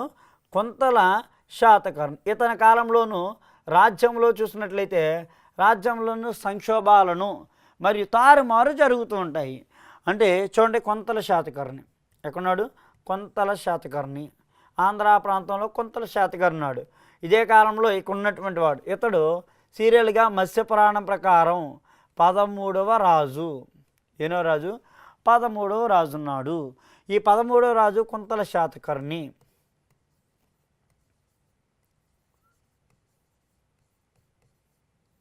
పదమూడవ రాజు కొంతల శాతకర్ణి కనిపిస్తున్నాడు. కొంతల శాతకర్ణి.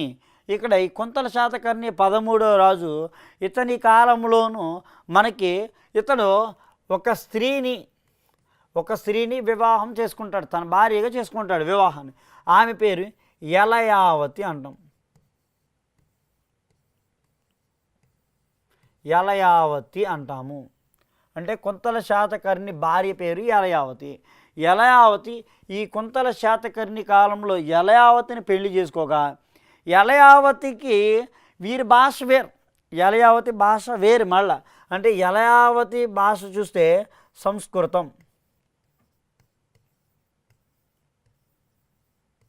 యలయావతి యొక్క భాష సంస్కృతం కనపడుతుంది. మరి యలయావతిని చూసినట్లయితే కనుక ఇక్కడ సంస్కృతంలో దిట్ట. వీళ్ళదే భాష, వీళ్ళది ప్రాకృత భాష. వీరిదే భాష ప్రాకృతం, వీరిది ప్రాకృత భాష కనపడుతుంది. వీరి ప్రాకృత భాష, యలయావతి సంస్కృత భాష. మరి ఇతని రాజ్యంలో సంస్కృత పండితులు ఉండాలా లేదా? ఎప్పుడైతే వీళ్ళిద్దరి మధ్య పెళ్లి జరిగిందో ఆ పెళ్లిలో ఒక భాగమే పెళ్లి జరిగిన అనంతరము తర్వాత వీళ్ళకి భాష ప్రాబ్లం వచ్చింది. ఆ భాషకి కొంతల శాతకర్ణి చెప్తున్నాడు. కొంతల శాతకర్ణి కాలంలోనూ తన రాజ్యంలోనూ సంస్కృత పండితులు ఇద్దరు ఉన్నారు. సంస్కృతంలో పండితులు ఇద్దరు. మొదటివాడు శర్వవర్మ. మొదటివాడు ఎవడు? శర్వవర్మ కనపడుతున్నాడు. మొదటి రాజు శర్వవర్మ. రెండో వాడిని చూసినట్లయితే కనుక ఇక్కడ రెండో వాడిని చూసినట్లయితే మనకు కనిపించేటువంటి ప్రముఖమైనటువంటి వాడు, రెండో వాడు గుణాద్యుడు. గుణాద్యుడు ఉన్నాడు. రెండోవాడు గుణాద్యుడు. మొదటివాడు శర్వవర్మ, రెండోవాడు గుణాద్యుడు కనపడుతున్నాడు. ఇక శర్వవర్మ గుణాద్యుడు వీళ్ళిద్దరికీ పిలిచి అడుగుతున్నాడు, నేను సంస్కృతం నేర్చుకోవాలనుకుంటున్నాను కనుక నాకు సంస్కృతం నేర్పండి అని శర్వవర్మని గుణాద్యుడిని కొంతల శాతకర్ణి రాజు అడిగాడు. ఇప్పుడు వీళ్ళిద్దరూ కూడా ఆలోచించుకొని శర్వవర్మ చెప్తున్నాడు, రాజా మీకు 30 రోజులు నేర్పుతా. ఎన్ని రోజుల్లో? 30 రోజుల్లో. చూడండి, మనకి మార్కెట్లో కొన్ని పుస్తకాలు వస్తుంటాయి. ఏం వస్తాయంటే ఏంటి, ఎక్కువగాను 30 రోజుల్లో తమిళం, 30 రోజుల్లో ఆంగ్లం, 30 రోజుల్లో మలయాళం, 30 రోజుల్లో మనకి హిందీ నేర్చుకోవచ్చని కొన్ని పుస్తకాలు వస్తూ ఉంటాయి. ఇక్కడ ఏ పుస్తకం వచ్చినా కానీ మనము దానిని ఎదుటి వ్యక్తి మాట్లాడుతుంటే కనుక ఖచ్చితంగా విని మనం నేర్చుకోవచ్చును. అది 30 రోజుల్లో వచ్చేటువంటిది సబ్జెక్ట్ కాదు. రెండోదిగా ఈ 30 రోజుల్లోనూ చూసినట్లయితే నేర్పుతామని శపథం చేశాడు. 30 రోజుల్లో నేర్పుతామని శపథం చేశాడు. అంటే రాజుగారు శపథం చేశాడు కాబట్టి వెళ్ళిపోయాడు. ఇంకా ఇక్కడ ఏమంటున్నాడంటే గుణాద్యుడు అంటున్నాడు, నువ్వు నేర్పుతానన్నావు, ఈయనేమో నేర్చుకోడు, ఒకవేళ నేర్చుకోకపోతే చాలా ఇబ్బంది జరుగుద్ది కదా అని చెప్పాడు. అంటే ఎప్పుడైతే ఇబ్బంది జరుగుద్దో గుణాద్య శర్వవర్మకి గుణాద్యుడికి మధ్య ఒక ఒప్పందం జరిగింది. శర్వవర్మకి గుణాద్యుడికి ఒకవేళ రాజుగారు నేర్చుకోకపోతే రాజ్యధర్మం ప్రకారం తల తీసి కోట గుమ్మానికి ఏలాడదీయాలి, అది ధర్మం. ఇక వీళ్ళిద్దరి మధ్య నేను నేర్పుతాను, నేను నేర్పితే అంటే శర్వవర్మ నేర్పినట్లయితే కనుక గుణాద్యుడు సంస్కృత భాషను వదిలేయాలి, నోటిలో నుండి సంస్కృత పదాలను రానివ్వకూడదు. రెండోదిగా శాతవాహన రాజ్యంలో ఉండకూడదు, ఈయన వెళ్ళిపోవాలి. ఇంకా అది రూలు. ఒకవేళ ఈయన నేర్పకపోతే అదే రూలు ఈయనకి వర్తించబడుతుంది. ఎప్పుడైతే వీళ్ళిద్దరి మధ్య ఒప్పందం జరిగిందో సరిగ్గా 30 రోజుల్లో రాజుగారికి ఎలాగోలాగా కొద్దో గొప్ప కొన్ని అక్షరాలైనా కానీ ఈయన నేర్పాడు, రాజుగారికి నేర్పాడు అనమాట శర్వవర్మ. అనుకున్న ప్రకారం నేర్పినందుకు రాజుగారేమో శర్వవర్మకి బహుమతులను ఇచ్చాడు. ఇక రెండోదిగా శర్వవర్మ ఈయన దగ్గరకు వచ్చి, గుణాద్య మన ఇద్దరు ఒప్పందం ప్రకారం నువ్వు వెళ్ళిపోవాలి కదా అని చెప్పాడు. ఎప్పుడైతే శర్వవర్మ చెప్పాడో శర్వవర్మ చెప్పిన మాదిరిగా గుణాద్యుడు ఏమవుతున్నాడు, వెళ్ళిపోతున్నాడు. గుణాద్యుడు వెళ్ళిపోతా చూడండి, ఇక్కడ ఈయన వెళ్ళిపోతా కూడా పైశాచి అంటాం. పైశాచి ప్యాక్రిట్ పైశాచి భాషలో, ఈ పైశాచి భాషలో వ్రాయబడింది బృహత్కథను రాశాడు. పైశాచి భాషలో వ్రాయబడినటువంటి గ్రంథమే బృహత్కథను రాశాడు. ఇక రెండోదిగా చూసినట్లయితే కనుక శర్వవర్మ ఏం రాశాడు, ఖాతంత్ర వ్యాకరణాన్ని రాశాడు. ఖాతంత్ర వ్యాకరణము అంటాము. ఖాతంత్ర వ్యాకరణం అనే గ్రంథాన్ని ఈయన రాసినట్టుగా మనకి లభ్యమవుతుంది. కనుక చూడండి ఒక్కసారి ఇక్కడ శర్వవర్మ రాసినటువంటిది ఖాతంత్ర వ్యాకరణం, మొట్టమొదటి సంస్కృత గ్రామర్ ఇది. రెండోదిగా గుణాద్యుడు రాసింది పైశాచి భాషలో బృహత్కథను రాశాడు. ఇక ఈ కొంతల శాతకర్ణి నేర్చుకున్న తర్వాత తన భార్యతోనూ వీళ్ళు గేమ్స్ ఆడుతుంటారు, ఎప్పుడు కూడా గేమ్లు ఆడతారు. ఆ గేమ్లో అనుకోని విధంగాను ఈ కొంతల శాతకర్ణి యలయావతి ఆడుతున్నటువంటి ఆ యొక్క ఆటలోనూ కరిరక్తిక అంటాము. కరిరక్తిక అనబడుతున్నటువంటి ఆ గేమ్లోనూ ఈమె మరణిస్తుంది. అదొక కామ క్రీడ అంటాం. ఇది ఒక కామ క్రీడ. ఆ కామ క్రీడ ద్వారాగా ఈమె మరణించింది. ఎప్పుడైతే మరణించిందో కొంతల శాతకర్ణి కాలం నుంచి మనకి లభ్యమయ్యేది, మనకి ఇతని కాలంలో సంస్కృతం వచ్చిందని, ఇతని కాలంలో వడ్డీ వచ్చింది. మరలా ఏమొచ్చింది, వడ్డీ అనేది అమలంలో. ఇంట్రెస్ట్ ఇక్కడ వడ్డీ అనేది ఇతని కాలం నుంచి ఆవిర్భించబడింది. వడ్డీ ఇంచుమించుగా 12% అంట. ఎంత? వడ్డీ 12% కొంతల శాతకర్ణి కాలం నుంచి వడ్డీ అవలంబనలో ఉందని మనకి స్పష్టంగా లభ్యమవుతుంది. ఇది 13వ రాజు అయినటువంటి కొంతల శాతకర్ణి కాలం కనపడుతుంది. కొంతల శాతకర్ణి కాలాన్ని మనము ఈ విధంగా గుర్తుపెట్టుకోవచ్చును. తర్వాత 15వ రాజు కనపడుతున్నాడు. ఎవరు?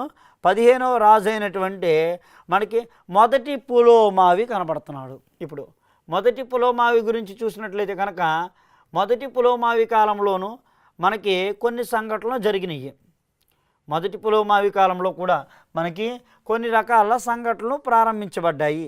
అది ఏ విధంగా సంఘటనలు వచ్చినాయి అంటే, శాతవాహనులు ఉన్నప్పుడు దక్షిణ భారతదేశంలో మరి ఉత్తర భారతదేశంలోనూ మొదటి పులోమావి కాలంలో ఎవరు పరిపాలనా కాలం ఉన్నది, మనకి ఎవరి పరిపాలనా కాలం అనేది కొనసాగించబడ్డది చూసినట్లయితే కనుక చూద్దాం. ఇక్కడ ఎవరున్నారన్నాము? ఇప్పుడు 15వ రాజు. ఇప్పుడు 15వ రాజు మొదటి పులోమావి. మొదటి పులోమావి అంటాము. మొదటి పులోమావి ఉన్నాడు. ఇప్పుడు మొదటి పులోమావి అక్కడ ఉన్నాడు. ఇక్కడ ఎవరున్నారు? కుషాణులు ఉన్నారు. ఎవరున్నారు? కుషాణులు ఉన్నారు. మరి ఇక్కడ ఎవరున్నారు? శకులు ఉన్నారు. శకులు ఉన్నారు. ఈ ప్రాంతంలో ఎవరున్నారు? ఇండో గ్రీకులు ఉన్నారు. ఇండో గ్రీకులు ఉన్నారు. ఇక మగధలో పరిపాలిస్తున్నటువంటి వారు ఆల్రెడీ ఒకరు శుంగులు అయిపోయారని చెప్పాను. శుంగులు అంటే వీళ్ళు మరణించారు. వీరి ప్లేస్లో ఎవరు వచ్చారు? రెండో వాళ్ళు ఎవరు వచ్చారు ఇదే ప్లేస్లోను? మనకి కాణ్వ వచ్చారని చెప్పాము. కాణవ వంశం ఉంది. కాణవ వంశం ఉండగా అక్కడ కాణవ వంశం ఉండగా ఇక్కడ ఉన్నటువంటి రాజు మొదటి పులోమావి ఉన్నాడు. మొదటి పులోమావి ఉన్నాడు. ఈ మొదటి పులోమావి చూడండి, ఈ మొదటి పులోమావి ఏం చేస్తున్నాడు? ఇక్కడి నుంచి ఇలా వెళ్ళి వీడిని అంటే కాణవ వంశంలో ఉన్నటువంటి సుశర్మ, వాసుదేవ కాణవ అనబడుతున్నటువంటి వాడు స్థాపించాడు. కాణవ వంశంలో శివరవాడైనటువంటి వాడు సుశర్మ అంటాము. నోడు సుశర్మ అంటాము. సుశర్మ ఈ మొదటి పులోమావి ఈ సుశర్మను చంపి అంటే మగధ రాజ్యాన్ని ఏం చేశాడంటే, మగధ రాజ్యాన్ని ఇదిగో మొదటి పులోమావి శాతవాహనులు కలిపేశాడు. కనుక మగధ రాజ్యం అనేది ఇప్పుడు ఎక్కడుంది? శాతవాహను కాలంలో ఉంది. మగధ రాజ్యాన్ని శాతవాహన రాజ్యంలో కలిపినటువంటి రాజవుడు మొదటి పులోమావి కనిపిస్తున్నాడు. మొదటి పులోమావి ఇక్కడ ఎప్పుడైతే కలిపేశాడో రాజ్యం అంతటినీ కూడా ఇంకా మగధ రాజ్యం లేదు. మగధ రాజ్యం అనేది ఇందులో కలవబడింది. కాబట్టి మొదటి పులోమావి కాలంలోనూ శాతవాహన రాజ్యంలో కలిసినటువంటి ప్రముఖమైన రాజ్యము మగధ రాజ్యం కనపడుతుంది. ఇక 17వ రాజు కనపడుతున్నాడు. ఎవరు? 17వ రాజు హాలుడు కనిపిస్తున్నాడు. హాల మహారాజు లేదా హలుడు అని పిలుస్తాము. ఇక హలుడు కాలంలో కొన్ని ప్రముఖమైనటువంటి సంఘటనలు అనేది మనకి చోటు చేసుకున్నాయి. ఇక్కడ 17వ రాజు కాలంలో కొన్ని సంఘటనలు అనేది మనకి చోటు చేసుకున్నట్లు లభ్యమవుతుంది. ఇది శ్రీలంక చిల్లోన్ అంటాం లేదా సిలోన్ అని పిలుస్తాము. 17వ రాజు అయినటువంటి హాల మహారాజు కనిపిస్తున్నాడు. హాల మహారాజు కాలంలోనూ మనకి కొన్ని స్పష్టమైనటువంటి అంశాలు అనేది బయలుపడుతుంటాయి. ఇతడు రాసినటువంటి గ్రంథం ఏ గ్రంథాన్ని రాశాడు? గాథ అన్నాం. ఏది? గాథ సప్తసతి. గాథ సప్తసతి అంటాం.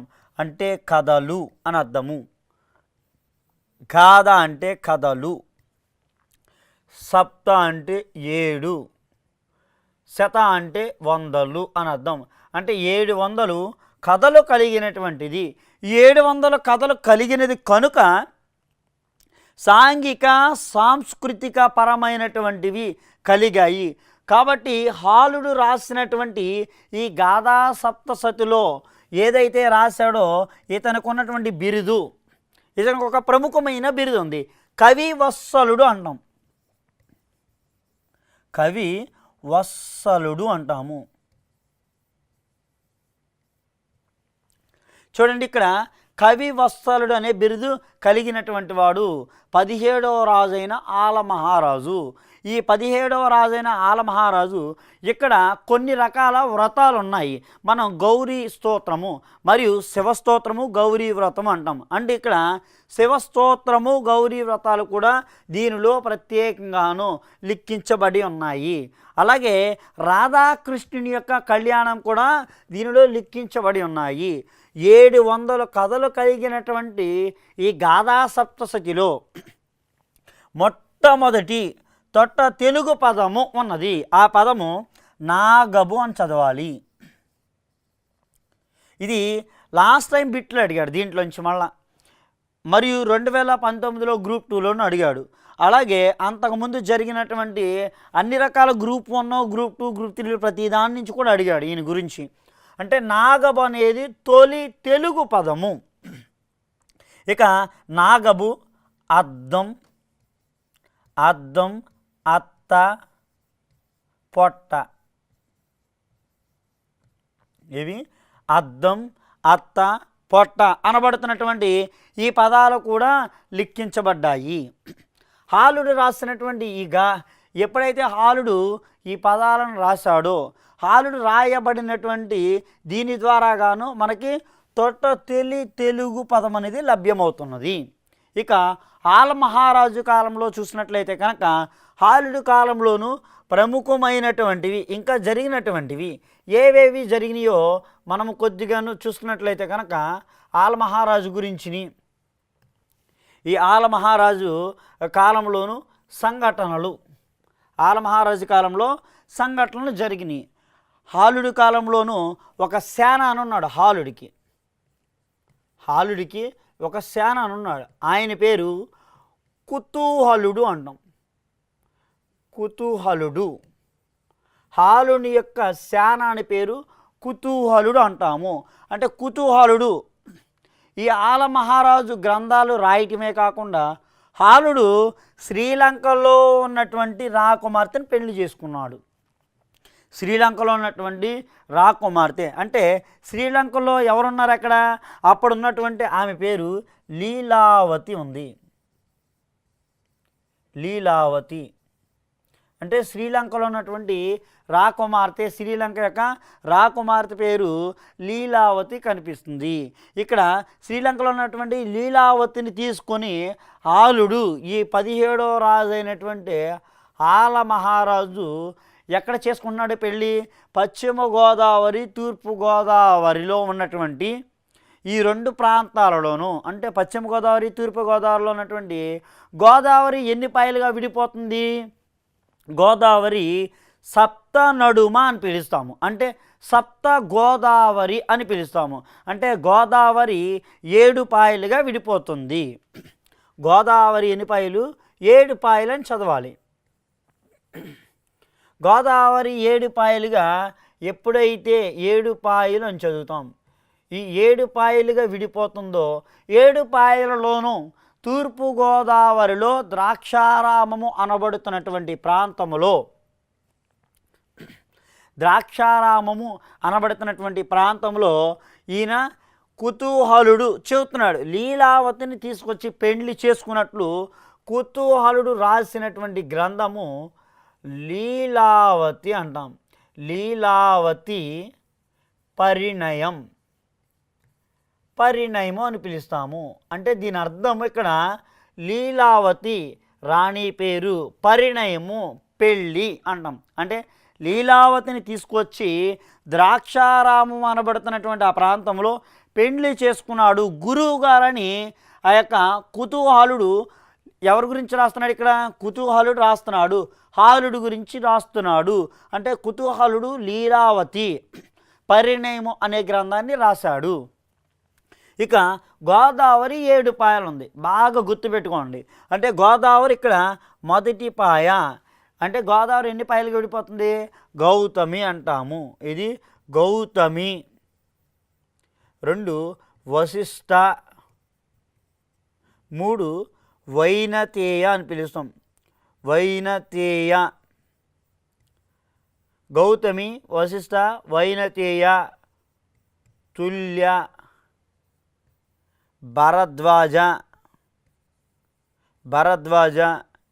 6 ఆత్రేయ. 7 కౌశిక. చూడండి, అంటే గోదావరి ఎన్ని పాయలుగా విడిపోతుంది?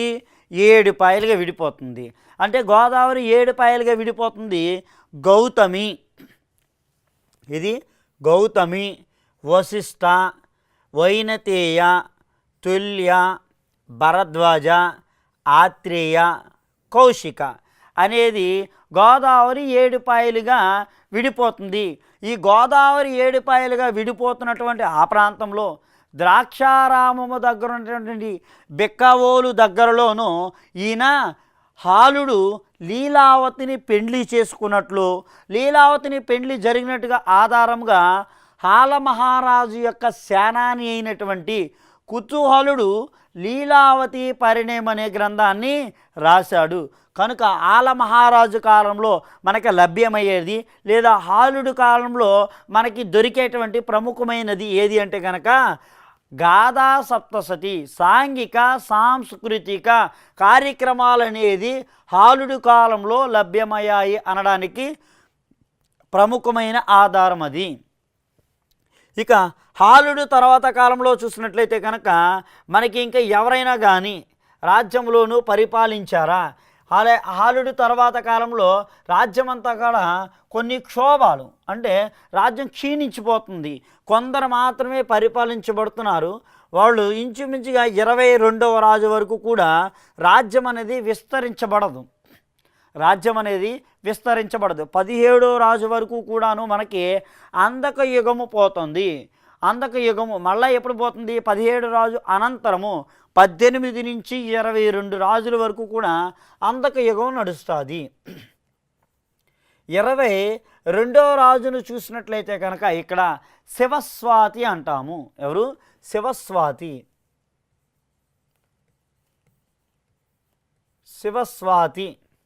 22వ రాజు. మరియు 23వ రాజును చూసినట్లయితే కనుక గౌతమి పుత్ర శాతకర్ణి, అంటే గౌతమి, షార్ట్కట్లో జీపీఎస్ అంటాం. గౌతమి పుత్ర శాతకర్ణి. గౌతమి పుత్ర శాతకర్ణి కనిపిస్తున్నాడు ఇక్కడ. జీపీఎస్ గౌతమి పుత్ర శాతకర్ణి 23వ రాజు. ఎంటైర్ శాతవాహనులోకెల్లా గొప్పవాడు ఎవడు అంటే కనుక గౌతమి పుత్ర శాతకర్ణి. రాజ్యాన్ని అనేక ప్రాంతాల్లోనికి విశదీకరించినటువంటి వాడు. చూడండి, ఇక్కడ శాతవాహనుల్లోనూ ఈయన అనేక ప్రాంతాల్లో విశదీకరించాడు. మరియు గౌతమి పుత్ర శాతకర్ణి పరిపాలిస్తుండగా ఇతని కాలంలో ఉన్నటువంటి రాజులు ఎవరన్నారు అంటే ఏ రాజ్యాలు పరిపాలించబడ్డాయి, ఆ రాజ్యాలు ఏ విధంగా విస్తరించబడ్డాయి అన్నది గౌతమి పుత్ర శాతకర్ణి కాలం నుంచి మనకి లభ్యమవుతుంది. ఆల్రెడీ మీకు ఇక్కడ చెప్పాను, ఎవరు? కుషాణులు ఉన్నారు. ఇది మీకు పూర్తిగా ఇంకా చెప్పలేదు. ఎందుకనంటే గౌతమి పుత్ర శాతకర్ణి ఇక్కడ ఉన్నాడు. ఇప్పుడు బాగా గుర్తుపెట్టుకోండి, మనకు ఆంధ్ర ప్రాంతంలో మన ప్రాంతంలో పరిపాలించేవారు ఎవరు? గౌతమి పుత్ర శాతకర్ణి కనపడుతున్నాడు, 23వ రాజు. ఇప్పుడు ఇక్కడ ఎవరున్నారు? కుషాణులు ఉన్నారు. ఇదే క్రమంలో ఎవరున్నారు? ఇక్కడ శకులు ఉన్నారని చెప్పాను.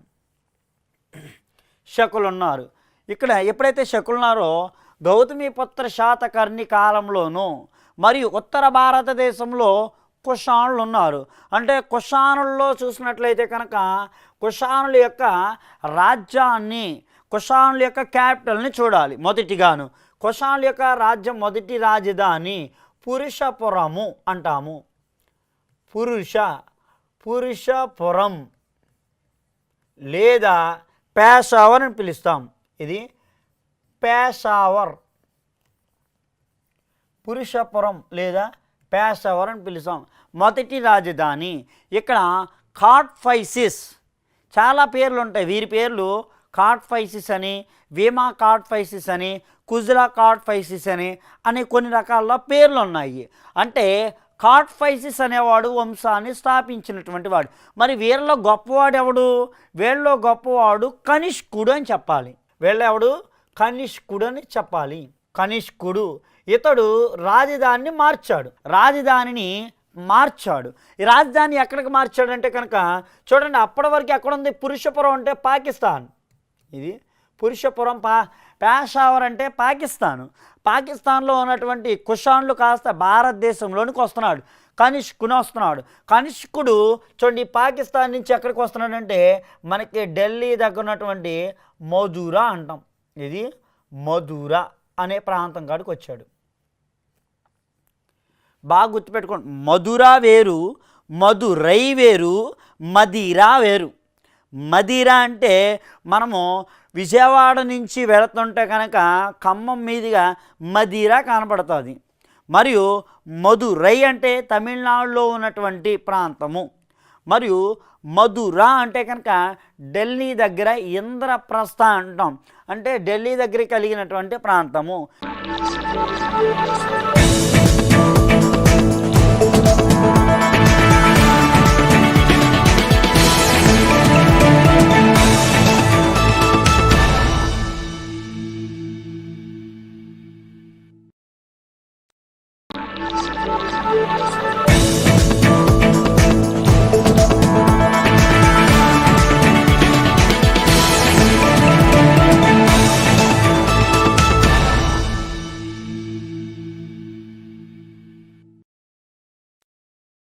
కుషానుల్లో ఉన్నటువంటి కనిష్కుడు ఎక్కడికి వస్తున్నాడు? కుషాన్లో ఉన్నటువంటి కనిష్కుడు కాస్త మధురకు వచ్చాడు. ఇప్పుడు చూడండి, ఇది కొద్దిగా ఆలోచించినట్లయితే కనుక భారతదేశంలో ఎవరైనా కానీ ఇంతవరకు రాజులలో ఏ రాజు అయినా కానీ ఢిల్లీని క్యాపిటల్గా చేసుకున్నాడా? లేదు. కానీ మొదటిసారిగా రాజధాని ఎక్కడికి మార్చారు? మధురా, ఢిల్లీకి మార్చారు. కాబట్టి ఇక్కడ ఎగ్జామినర్ భాషలో చూసినట్లయితే, ఎగ్జామినర్ భాషలోను భారతదేశంలో శాలివాక సంవత్సరం లేదా శక సంవత్సరం అని పిలుస్తాము. శాలివాక యుగం, శాలివాహక అంటాము. శాలివాక సంవత్సరం క్రీస్తు శకం 78. క్రీస్తు శకం 78. ఇది బాగా గుర్తుపెట్టుకోండి. క్రీస్తుకు శకం 78లో క్రీస్తుకు శకములోను క్రీస్తుకు శకం 78లో ఇప్పుడు మొదటిసారిగా వస్తున్నాడు. 78లో ఎవరు వస్తున్నారు ఇక్కడికి? కనిష్కుడు 78 ప్రాంతంలో రాజధానిని చేసుకున్నాడు. కాబట్టి దీనిని శాలివాక సంవత్సరం అంటారు. చాలామంది చదివేటప్పుడు ఏం చేస్తారంటే శక సంవత్సరం 78 కనిష్కుడు ప్రారంభించాడు అని చదువుతారు. అసలు ఎందుకు ప్రారంభించాడు, అది ఏ విధంగా ప్రారంభించవలసి వచ్చి ఉన్నది అంటే ఇక్కడ ప్రారంభించడానికి ప్రధానమైంది 78 అనబడుతున్నటువంటి అదే సంవత్సరంలోనూ ఈయన వస్తున్నాడు.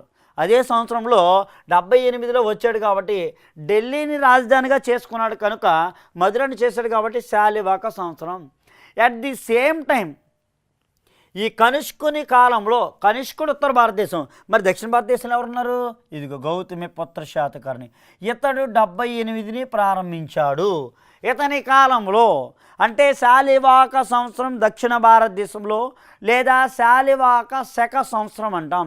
శక సంవత్సరం అనేది దక్షిణ భారతదేశంలో ఆంధ్ర ప్రాంతంలో ఏ శాతవాహన రాజు కాలంలో శక సంవత్సరం ప్రారంభించబడింది అంటే కనుక గౌతమి పుత్ర శాతకర్ణి కాలంలో ప్రారంభించబడింది. గౌతమి పుత్ర శాతకర్ణి కాలంలోనే శక సంవత్సరం మనకి లభ్యమవుతున్నట్టుగా ఆధారం ఉంది. అది ఏ ఆధారం అంటే ఇక్కడ ఒక ఆధారం కూడా ఉన్నది. అదే మనకి మత్స్య పురాణము, వాయు పురాణం ప్రకారం మనకి లభ్యమవుతున్నది. ఇక కనిష్కుడి కాలంలో చూసినట్లయితే కనుక కనిష్కుడి కాలంలో ఉన్నటువంటి ప్రముఖమైనటువంటి కవులు ఎవరున్నారు? కవులు చాలా ఇంపార్టెంట్, వారి రచనలు కూడా చాలా ప్రధానమైనటువంటివి. ఇక కనిష్కుని ఆస్థానంలో ఉన్నటువంటి మొదటివాడు ఎవడున్నాడు? చరకుడు. మనకు బాగా తెలుసు, చరకుడు అంటాం. చరకుడు చరకు సంహితను రాశాడు. ఎవరు? చరకుడు చరక సంహితను రాశాడు.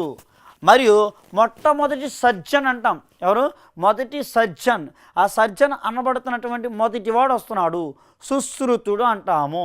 Is the first surgeon of in India, Sushruta అంటాం. సుశ్రుతుడు అనబడుతున్నటువంటి వాడు కనిష్కుని ఆస్థానంలోని వాడు. ఇక చరకుడు చరకు సంహిత రాశాడు. ఇంకెవరున్నారు ఇతని కాలంలో? వసుమిత్రుడు కనబడుతున్నాడు. రెండవడు ఎవడున్నాడు? వసుమిత్రుడు ఉన్నాడు.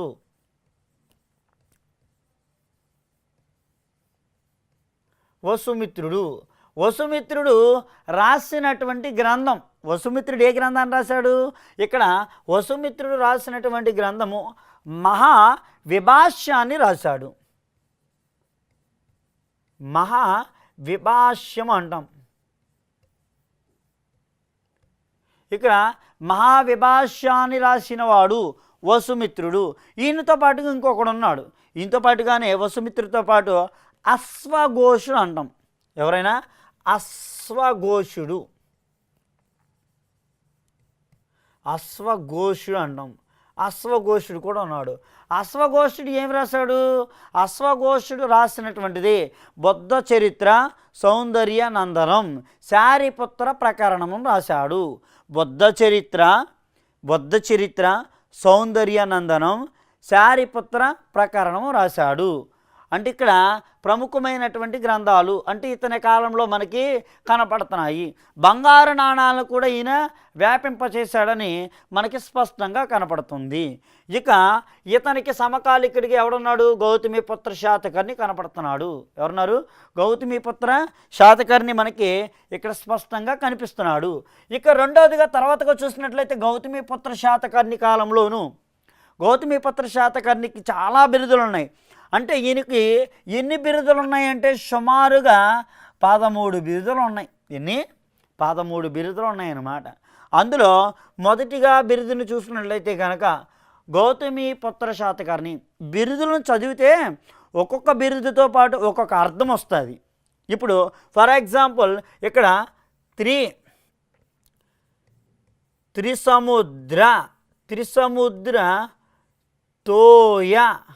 త్రిసముద్ర తోయ పీతవాహన అంటాం.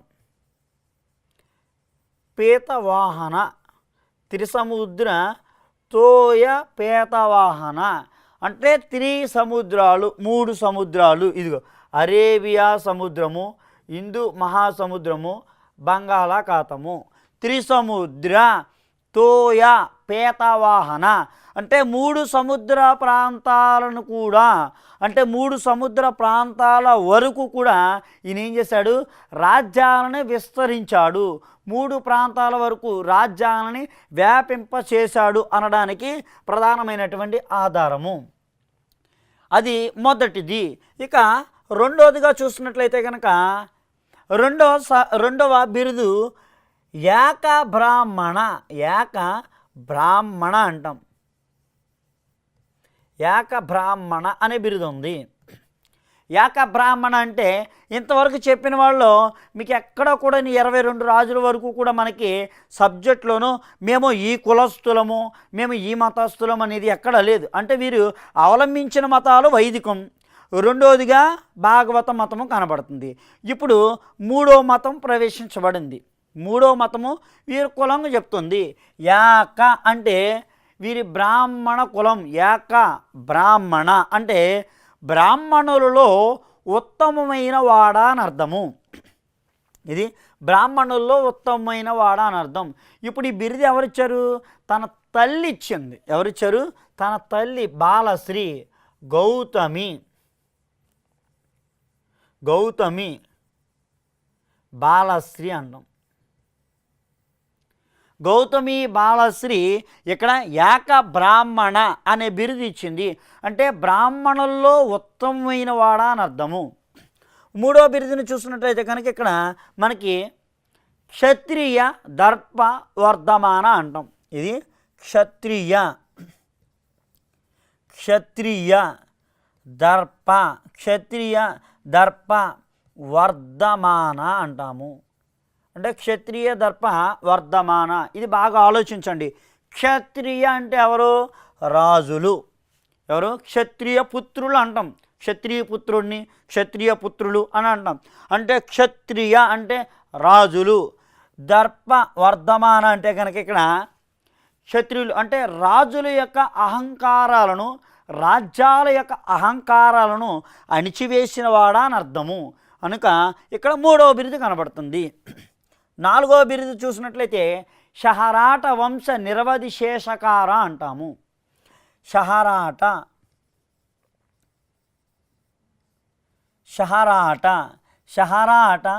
వంశ, షహరాట వంశ నిరవధి శేషకార అని పిలుస్తాము. బాగా గుర్తుపెట్టుకోండి, షహరాటులు. ఇప్పుడు గౌతమిపుత్ర శాతకర్ణి కాలంలో ఉన్నటువంటి వాళ్ళు ఎవరున్నారు? షహరాటులు అనబడుతున్నటువంటి వారు శకులు అంటారు, స్కిదియన్లు అని పిలుస్తారు. ఇక్కడ చూసినట్లయితే కనుక చూడండి, మనము శకులు అన్నా కానీ లేదా స్కిదియన్లు అన్నా కానీ ఒక్కటే పదం వస్తుంది. ఇక్కడ ఒకే పదంగా మనకి లభ్యమవుతుంది. షహరాటులు అన్నా స్కిదియన్లు అన్నా కానీ ఒకటే. అంటే చైనాలోనేమో చైనాలో భాషలో అయితే కనుక వీరిని పదాన్ని ఉపయోగిస్తాము. చైనాలో వీరిని స్కిదియన్లు అని పిలిచారు. చూడండి, ఇక్కడ నేను ఇది వేస్తున్నాను. వీరి కాలంలో ఉన్నటువంటి చైనాలో ఉన్నటువంటి అప్పుడు ఏ రాజు ఉన్నాడు? చైనాలో ఉన్నటువంటి రాజు ఒకడు ఉన్నాడు. ఆయన షియో వాంగ్ టీ అంటాం. ఆ రాజు పేరు షియో వాంగ్ టీ. చెంగు వంశానికి చెందినవాడు ఈయన. చెంగు వంశానికి చెందినటువంటి షియో వాంగ్ టీ ఇక్కడ ఉన్నటువంటి స్కిదియన్లు అంటాం. ఈ స్కిదియన్లు ఇక్కడికి వస్తున్నారు వెళుతున్నారు. ఇక షియో వాంగ్ టీని గొడవ లేదు, లాభం లేదని చైనా కుడ్యము, చైనా వాల్ అంటాము. అంటే చైనా గోడను నిర్మించినవాడు, చైనా కుడ్యాన్ని నిర్మించినటువంటి వాడు ఎవడు అంటే కనుక షియో వాంగ్ టీ. ఎందుకొరకు నిర్మించాడు? ఇక్కడ స్కిదియన్లు ఇదిగో వీళ్ళు ఇలాగ వచ్చారు భారతదేశానికి. వీరే ఆఖరికి ఏమయ్యారు? శకులయ్యారు. ఈ శకులు ఏమంటారు? షహరాటులు అని పిలుస్తారు. అంటే శకుల్లో ఉన్నటువంటి వంశస్థాపకుడు, ఫౌండర్ ఆఫ్ శక అంటే శకల యొక్క వంశస్థాపకుడు మావూజ్ అంటాము. ఎవరు? మావూజ్. శక యొక్క వంశస్థాపకుడు మావూజ్ కనిపిస్తున్నాడు. ఇతడు మావూజ్ ఎప్పుడైతే వంశాన్ని ప్రారంభించాడో, శకరాజు అయినటువంటి ఇతడు వంశాన్ని ప్రారంభించిన అనంతరము ఇతని కాలం నుంచి కూడా మనకు కొన్ని ప్రారంభించబడ్డాయి. ఇతడు ప్రారంభించాడు. శకుల్లో చెప్పుకోదగ్గర రాజు మొదటివాడు నహపానుడు అంటాము. నహపానుడు, ఇతన్ని బాగా గుర్తుపెట్టుకోండి. ఇప్పుడు ఇక్కడ ఎవరున్నారు? గౌతమిపుత్ర శాతకర్ణి ఉన్నాడు. ఇక్కడ ఉన్నాడు? నహపానుడు ఉన్నాడు. నహపానుడికి గౌతమిపుత్ర శాతకర్ణికి ఉజ్జయినిలో యుద్ధం జరిగింది. నహపానుడు వర్సెస్ గౌతమిపుత్ర శాతకర్ణికి జరిగింది. అంటే అతను ఏ వంశస్థుడు? షహరాట వంశస్థుడు. షహరాటులకి గౌతమిపుత్రకి జరిగింది. అందులో ఈ షహరాట వంశమైనటువంటి నహపానుడు వధించబడ్డాడు. ఎప్పుడైతే వధించబడ్డాడో ఇతని యొక్క నాణాలు సుమారుగా 11,234 నాణాలు దొరికినాయి. ఒకవైపున షహరాట వంశములో ఉన్నటువంటి నహపానుడి బొమ్మ, మరొక వైపునేమో గౌతమిపుత్ర బొమ్మ ఉంది. ఇప్పుడు ఎవరిని ఓడించాడు? గౌతమిపుత్ర శాతకర్ణి ఓడించాడు, నహపానుడు ఓడించాడు. కాబట్టి నహపానుడి ఓడిపోయాడు. వాడి నాణాలు గౌతమిపుత్ర శాతకర్ణి తీసుకొచ్చి వీడి వైపున బొమ్మ వేసుకుని వీడి చలామణి చేశాడు. కనుక ఇతను ఉజ్జయినిలో మరణించినట్లు మనకి ఆధారాలు లభ్యమయ్యాయి. ఇక శకుల యొక్క మొదటి రాజధాని, ఇక నేను వేస్తున్నాను, శకుల యొక్క మొదటి రాజధాని జునాగఢ్ అంటాము. ఇది జునాగఢ్. మనకి బాగా బలుపు ఎలగాలంటే జునాగఢ్ అనగానే మైండ్లో వచ్చేయాలి బిట్టు. ఎందుకంటే భారతదేశంలో 562 సంస్థానాలు ఉన్నాయని, భారతదేశానికి స్వతంత్రం వచ్చేటప్పటికి కలవలేనివి 3 ఉన్నాయని, అందులో జునాగఢ్ సంస్థానం ఉందని చెప్పాలి. జునాగఢ్ అన్నా గిర్నార్ అన్నా ఒక్కటే. జునాగఢ్ సంస్థానం రెండోదిగా ఇక్కడ ఉన్నటువంటి మనకి ఇక్కడ జమ్మూ కాశ్మీర్ సంస్థానం ఒకటి, మూడో సంస్థానం హైదరాబాదు సంస్థానము. అంటే స్వాతంత్రం వచ్చే సమయానికి కలవలేనటువంటి సంస్థానాలు. ఇక్కడ జునాగఢ్ సంస్థానం ఉంది. జునాగఢ్ అనేది వీరి యొక్క రాజధాని, మొదటి రాజధాని. రెండవ రాజధానిని చూసినట్లయితే కనుక ఉజ్జయిని, ఇది ఉజ్జయిని ఉంది, గుర్తుపెట్టుకోండి. ఇప్పుడు ఇక్కడ ఉజ్జయిని రాజధానిలో చచ్చిపోయాడా లేదా? ఉజ్జయిని రాజధానిలో నహపానుడు చనిపోయాడు. ఎవరి చేతిలో చనిపోయాడు? గౌతమిపుత్ర శాతకర్ణి చేతిలో చనిపోయాడు. గౌతమిపుత్ర శాతకర్ణి చేతిలో చనిపోయాడు అనడానికి మనకు ఆధారం ఏముంది? అతని యొక్క నాణాలను వీడు తీసుకుని వచ్చాడు గౌతమిపుత్ర శాతకర్ణి. ఇక ఎప్పుడైతే చనిపోతున్నాడో ఇదే ప్రాంతంలో మనం చూసినట్లయితే కనుక నహపానుడి తర్వాత ఉజ్జయినిలో రాజు ఎవడున్నాడంటే మూడోవాడున్నాడు. వాడు రుద్రదామనుడు అంటాము. రుద్రదామనుడు ఇతడు మొట్టమొదటి సంస్కృత శిలాశాసనాన్ని వేయించాడు. మొట్టమొదటి శిలాశాసనం అంటాం. అంటే ఇక్కడ శిలలు అంటే ఒక రేఖ మీద రాసినటువంటి శిలాశాసనం ఉన్నది. చూడండి, అది ఏ శిలాశాసనం ఉన్నది? జునాగఢ్ అంటాం. రుద్రదామనుడు వేయించిన మొట్టమొదటి సంస్కృత శిలాశాసనం. ఏ శాసనం ఉంది? జునాగఢ్ ఉంది.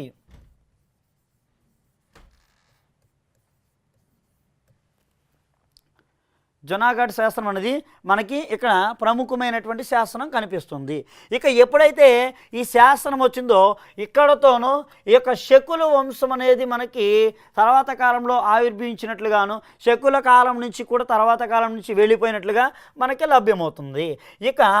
ఇక్కడ చూసినట్లయితే గౌతమిపుత్ర శాతకర్ణి అంటే ఇక్కడ మీకు ఎందుకు చెప్తానంటే నహపానుడు అనబడుతున్నటువంటి వాడు ఏ వంశము? షహరాట వంశ నిరవధి శేషకార అన్నాడు. అంటే షహరాటులు, శకులు అనర్థము. ఇక్కడ శకులో ఉన్నటువంటి నహపానుని వధించాడు. షహరాట వంశ నిరవధి శేషకార, అవి 4 బిరుదులు. ఇక బిరుదులు ఉన్నాయి. ఆగమ నిలయ అంటాము. ఆగమ నిలయ అనే బిరుదు ఉంది. బెనాటక స్వామి, ధనాటక స్వామి, ఏక ధనుద్ధర మరియు రాజాది రాజా, రాజా రణో అనే బిరుదులు ఉన్నాయి. అంటే ఎన్ని బిరుదులు ఉన్నాయి సుమారుగాను? ఇక్కడ గౌతమిపుత్ర శాతకర్ణికి 13 రకాల బిరుదులు కనిపిస్తున్నాయి. అంటే గౌతమిపుత్ర శాతకర్ణి కాలంలో రాజ్యం విస్తరించబడింది. గౌతమిపుత్ర శాతకర్ణి కాలం నుంచి కూడా మరి తల్లి పేర్లు ఏం చేస్తున్నారు? తల్లి పేర్లను తనకు ముందు పెట్టుకుంటున్నారు. అంటే మాతృ సంధ్యలను ధరించిన రాజు గౌతమిపుత్ర శాతకర్ణి.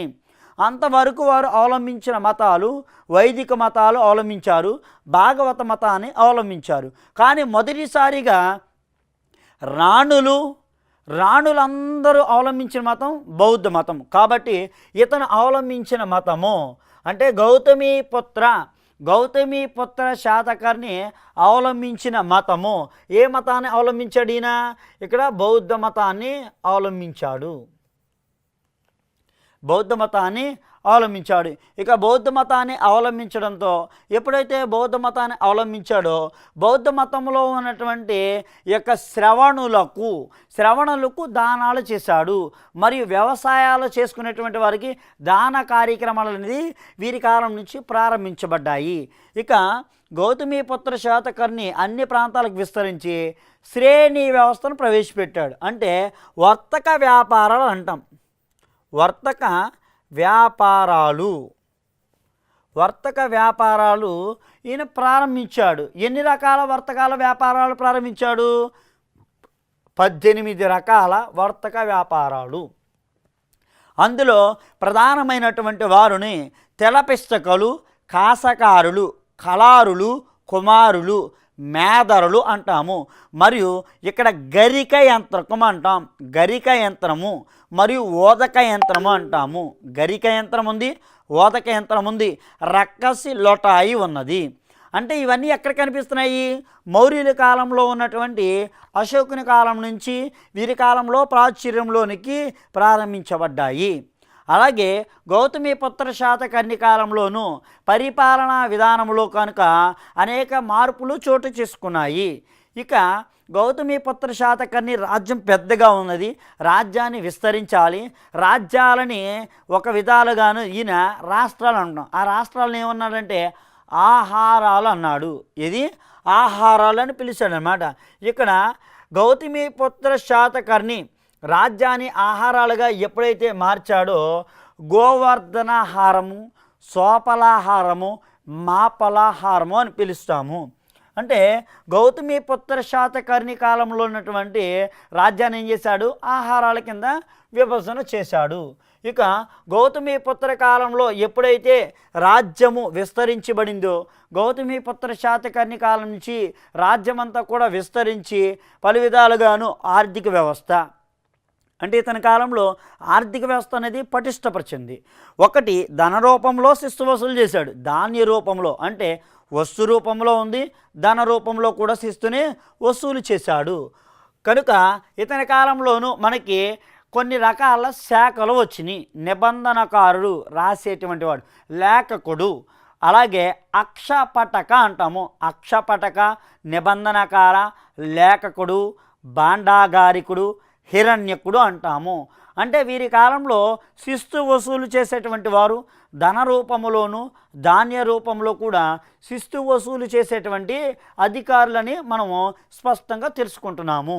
అలాగే గౌతమిపుత్ర శాతకర్ణి కాలంలో చూస్తే కనుక వీరి కాలంలోనూ గ్రామ వ్యవస్థ అంటాం, గ్రామ పంచాయతీలు, గ్రామ పంచాయతీలు అంటాము ఇతని కాలంలో. అంటే గౌతమిపుత్ర శాతకర్ణి కాలంలో గ్రామ పంచాయతీ వ్యవస్థ ఏ విధంగా ఆవిర్భవించబడింది అంటే ఇక్కడ గ్రామిణి అంటాము. ఇవి బాగా గుర్తుపెట్టుకోవాలి. గ్రామిణి అంటాము, గ్రామిక అని పిలుస్తాము, గ్రామిణి, గ్రామిక, గుల్మిక అంటాము. అంటే వ్యవస్థలు, గ్రామ పంచాయతీలు మరియు పట్టణాలు. ఇక పట్టణాలు చూసినట్లయితే కనుక పట్టణాలలోనూ ఉన్నటువంటి వారు, పట్టణాలలో నిగమ సభలు ఏముంటాయి, ఇక్కడ నిగమ సభలు ఉన్నాయి.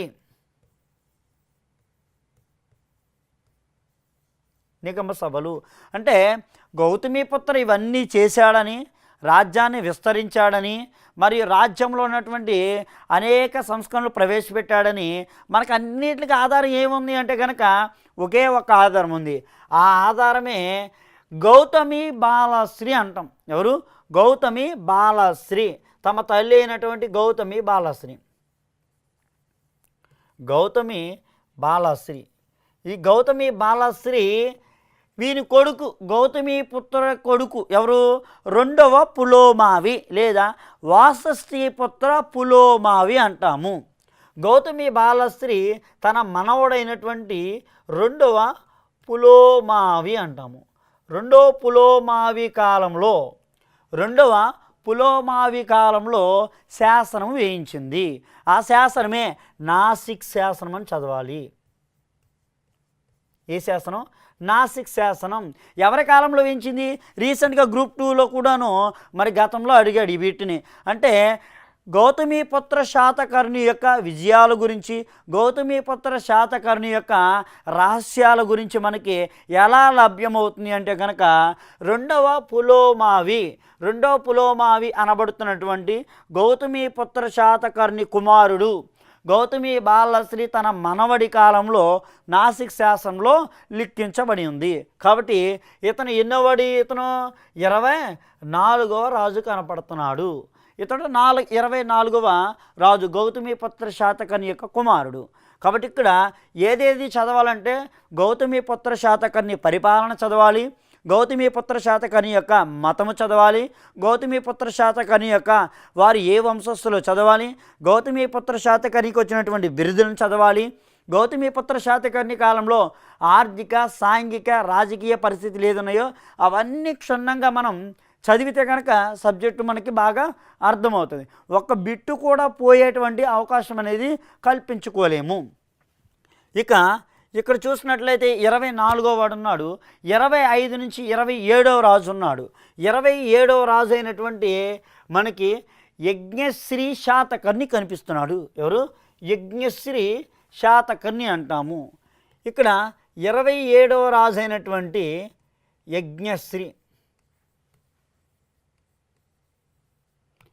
యజ్ఞశ్రీ శాతకర్ణి అంటాం. యజ్ఞశ్రీ శాతకర్ణి ఇతడు చాలా ప్రధానమైనటువంటి వాడు. ఇప్పుడు ఇక్కడ యజ్ఞశ్రీ శాతకర్ణిని చూసినట్లయితే కనుక యజ్ఞశ్రీ శాతకర్ణి కాలంలో ఉన్నటువంటి రాజు లేదా యజ్ఞశ్రీకి సమకాలికుడుగా ఉన్నటువంటి రాజు, యజ్ఞశ్రీకి సమకాలికుడు ఒకరున్నారు. ఆయన పేరే ఆచార్య నాగార్జునుడు అంటాం. మనకిక్కడ గుంటూరు దగ్గర ఉన్నటువంటి ఆచార్య నాగార్జున విశ్వవిద్యాలయం ఉంది. అంటే ఆచార్య నాగార్జున విశ్వవిద్యాలయం అనేది ఇతని కాలములో అంటే ఆచార్య నాగార్జునుడు జీవించినటువంటి ప్రాంతం. అది ఆచార్య నాగార్జునుడు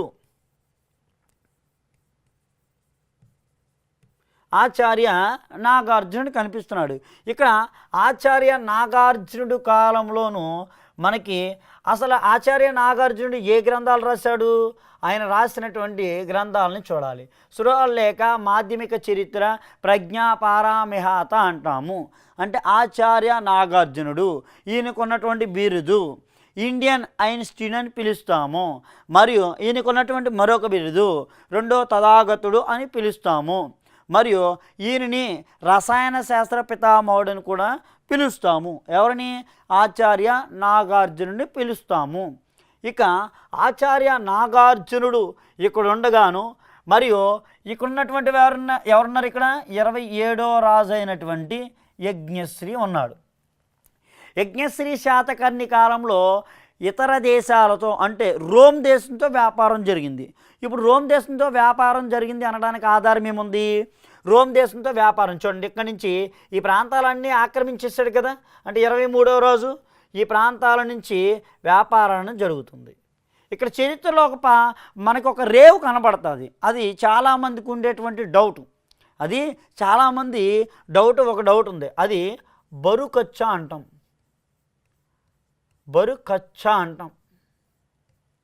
బరుకచ్చా అన్నాం. ఇప్పుడు ఇది ఆలోచించండి. బరుకచ్చా అంటే బరు అంటే మనకు తెలియదు, కచ్ అంటే తెలుసు. అంటే కచ్ అంటే ఏంటి? రాణా ఆఫ్ కచ్ తీరం అంటాం. గుజరాత్లో కచ్ తీరం ఉంది కాబట్టి బరుకచ్చా అంటే గుజరాత్ అంటాము. ఇక్కడ బరుకచ్చ నుంచి కూడా ఏం చేశారు? రోము దేశానికి వ్యాపారం జరిగేది. ఏం జరిగేది? వస్త్రాలు జరిగాయి. ఇవి వస్త్రాలు, పళ్ళుచని వస్త్రాలు రోము దేశానికి వ్యాపారం జరిగాయి. మరియు రోమ్లో ఉన్నటువంటి బంగారం మనకు వచ్చేది. మనకేమొచ్చేది? బంగారము. రోము దేశానికేమో వస్త్రాలను పంపిస్తే అక్కడి నుంచి మనకి బంగారం వచ్చేది. కాబట్టి బంగారం వచ్చిందని మనకి ఏది ఆధారం ఉందంటే, ఒకటి షిప్పులు, రెండు నాణాలు. అంటే యజ్ఞశ్రీ శాతకర్ణి కాలంలోనూ ఇతర దేశాలతో రోమ్ దేశంతో వ్యాపారం జరిగింది అనడానికి ప్రధానమైన ఆధారం ఉన్నది. ఇక మూడవదిగా చూసినట్లయితే ఇతని కాలంలోనే ఇతనికి ఉన్నటువంటి బిరుదులు కానీ మరియు యజ్ఞశ్రీ శాతకర్ణికి ఉన్నటువంటి కొడుకు ఒకడున్నాడు. 28వ రాజు అయినటువంటి యజ్ఞశ్రీ శాతకర్ణి యొక్క కొడుకు విజయశ్రీ శాతకర్ణి.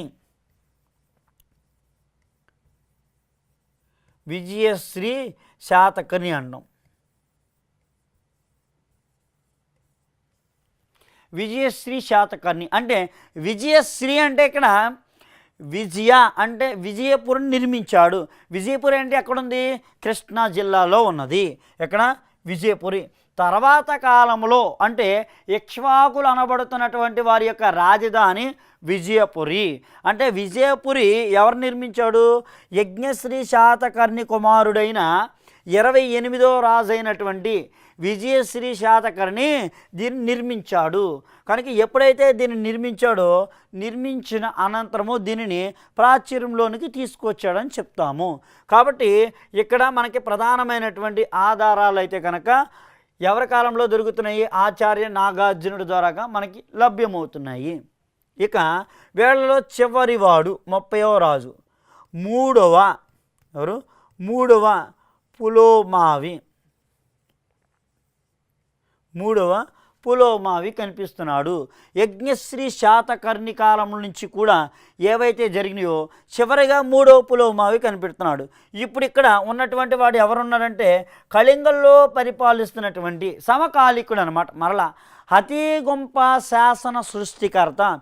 హతీగొంప అంటాం. హతీగొంప, హతీగొంప అంటాం. అంటే హతీగొంప శాసనాన్ని వేయించినవాడు. హతీగొంప శాసనాన్ని ఎవడు వేయించాడు? ఇక్కడ హతీగొంప శాసనాన్ని కళింగాధిపతి అంటాము. అంటే కాళింగులు, త్రికళింగ దేశాధిపతి అయిన, కాళింగ దేశ అధిపతి అయిన ఇక్కడ కళింగాధిపతి ఖారవేల అంటాము. ఎవరు? ఖారవేలుడు. ఒత్తు ఖారవేలుడు అనబడుతున్నటువంటి వాడు. ఖారవేల ప్రభు ఇక్కడ దీన్ని వేయించాడు. పైగా మూడో పులోమావి కాలంలో పెటపోలియా, మైసోలియా, మచిలీపట్నం, బందర అంటారు. అంటే దీనిని పితుండ నగరం అంటాం. మచిలీపట్నం పితుండ నగరం గార్ధాబంబుల చేత త్రొక్కించబడినటువంటి పట్టణం అది. కనుక ఇతన్ని మూడవ పులోమావిని చంపినటువంటి వాడు శ్రీశాంతమూలుడు. శ్రీశాంతమూలుడు అంటాం. అంటే శ్రీశాంతమూలుడు ఇక్ష్వాక వంశ స్థాపకుడు. ఇతడి దగ్గర సైన్యంలో చేరి వీడిని చంపుతున్నాడు. కనుక మూడవ పులోమావి చివరివాడు అనడానికి ఆధారము ఇతడి ద్వారాగా వచ్చినటువంటి శాసనము మేకదౌని శాసనము. ఇది మేకదౌని శాసనం. మేకదౌని శాసనాన్ని వేయించినటువంటి వాడు మూడో పులోమావి చివరివాడు అనడానికి మేకదౌని శాసనం. మూడో పులోమావి దగ్గర సైనికుడిగా చేరాడు అనడానికి ఆధారం మేకదౌని శాసనం. మూడో పులోమావి దగ్గర సైనికుడిగా చేరినవాడు శ్రీశాంతమూలుడు తర్వాత కాలంలో ఇక్ష్వాక వంశాన్ని స్థాపించినటువంటి వాడు. కాబట్టి ఇది హిస్టారికల్ బ్యాక్గ్రౌండ్లో మనకి శాతవాహనుల కాలంలోనూ పరిపాలన విధానం కనపడుతుంది, ఆర్థిక పరిస్థితులు కనపడుతున్నాయి, మరియు ఇతర వ్యవసాయాన్ని పండించారు. ఇతను చనిపోవడంతో శాతవాహన వంశం ఏమైంది? అంతమైపోయింది. శాతవాహన వంశం అనేది అంతమవుతుంది. ఎప్పుడైతే శాతవాహన వంశం అనేది అంతమైందో శాతవాహన వంశం అనంతరము ఇక్ష్వాక వంశం అనేది మనకి ప్రాచుర్యంలోనికి వచ్చింది. అంటే శాతవాహన కాలంలో మనం చదవలసినటువంటి విభాగము అంటే శాతవాహన కాలంలోనూ మొదటిగాను పరిపాలన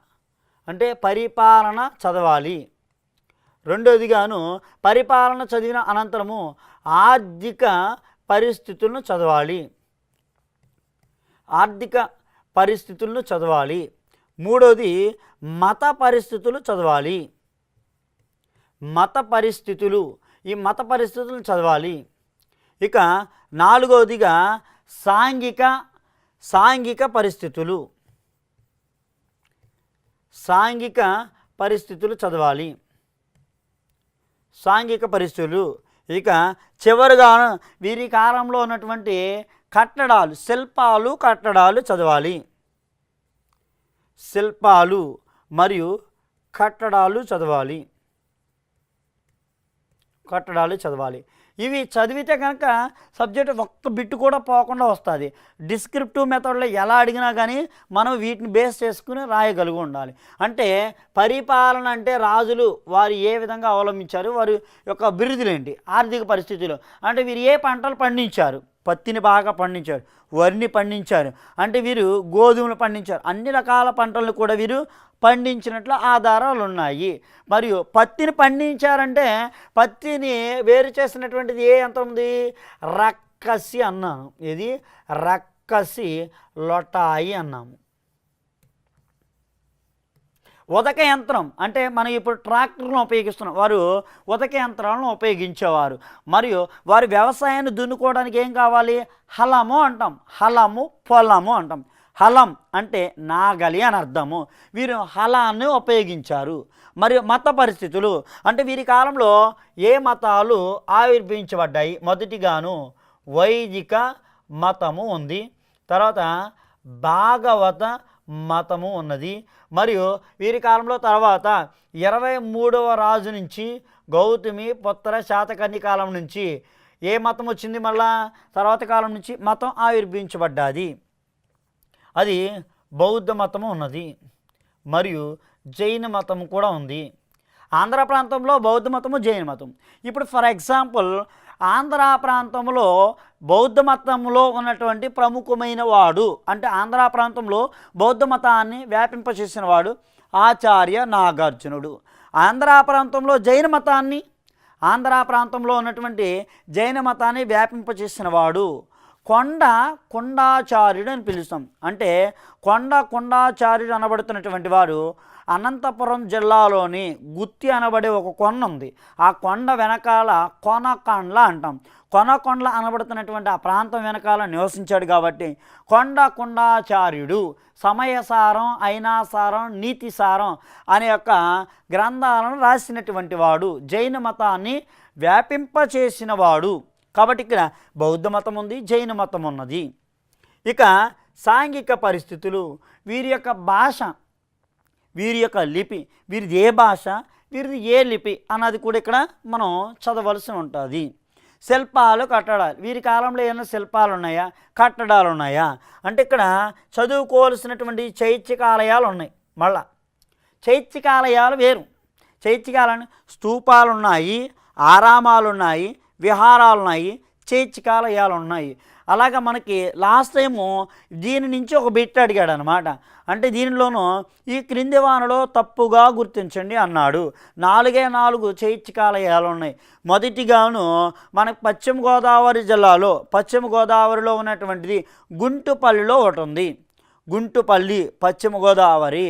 కృష్ణా జిల్లాలో ఉన్నటువంటి, కృష్ణా జిల్లాలో కూడా ఒకటి ఉంది, దాన్ని సిద్ధార్థిక అంటాం, గుడివాడ సిద్ధార్థిక. ఇక జగ్గయ్యపేటలోను మరియు ఇక్కడ ఉన్నటువంటి అమరావతిలో కూడా ఒకటి ఉంది, పూర్వశైలి అపర శైలి అంటాం. అంటే 4 రకాలుగా చూసినట్లయితే కనుక చైత్యకాలయాలంటే బుద్ధుని యొక్క శిష్యులు ఆరాధించబడినటువంటివి. బుద్ధుని తర్వాత శిష్యులు వచ్చి చూడండి, చైత్యకాలయంలో ఒక శివలింగం ఉంటుంది, శివాలయాలను పూజించినటువంటి వారు చైత్యక ఆలయాలను పిలుస్తూ ఉంటాము. కాబట్టి ఇక్కడ వీరి కాలాల్లోనూ ఏవైనా కట్టడాలు కట్టబడ్డాయా మరియు స్తూపాలు కట్టబడ్డాయా?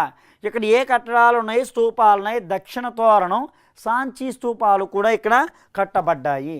అది ఈ వీరి యొక్క కాలంలోనూ మనకు తెలుసుకున్నట్లయితే కనుక క్షుణ్ణంగాను సబ్జెక్ట్ అనేది బాగా అర్థమవుతుంది. ఇక శాతవాహనులు అనంతరము, శాతవాహనులు తర్వాత వచ్చినటువంటి వారు, శాతవాహనుల తర్వాత ఎవరు వస్తున్నారంటే భారతదేశంలోను శాతవాహనుల అనంతరీకులు అంటాం.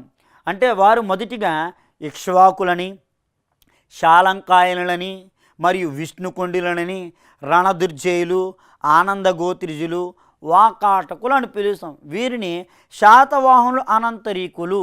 మరి ఉత్తర భారతదేశంలో ఎవరున్నారు? మౌర్యులు అనంతరీకులు ఉన్నారు. ఇది కాంటెంపరీ. మొదటిగా ఉత్తర భారతదేశం చదవాలి, దక్షిణ భారతదేశం చదవాలి. అంటే ఉత్తర భారతదేశంలో ఈ రాజు పరిపాలిస్తుండగా దక్షిణ భారతదేశంలో ఎవరున్నారు అంటే ఫర్ ఎగ్జాంపుల్, అందుకని మనం ఇప్పటి వరకు డిస్కస్ చేసిన దానిలోనూ గౌతమిపుత్ర శాతకర్ణి ఉన్నాడు. మరి ఉత్తర భారతదేశంలో శాలివాహక సంవత్సరం కనిష్కుడు ఉన్నాడు.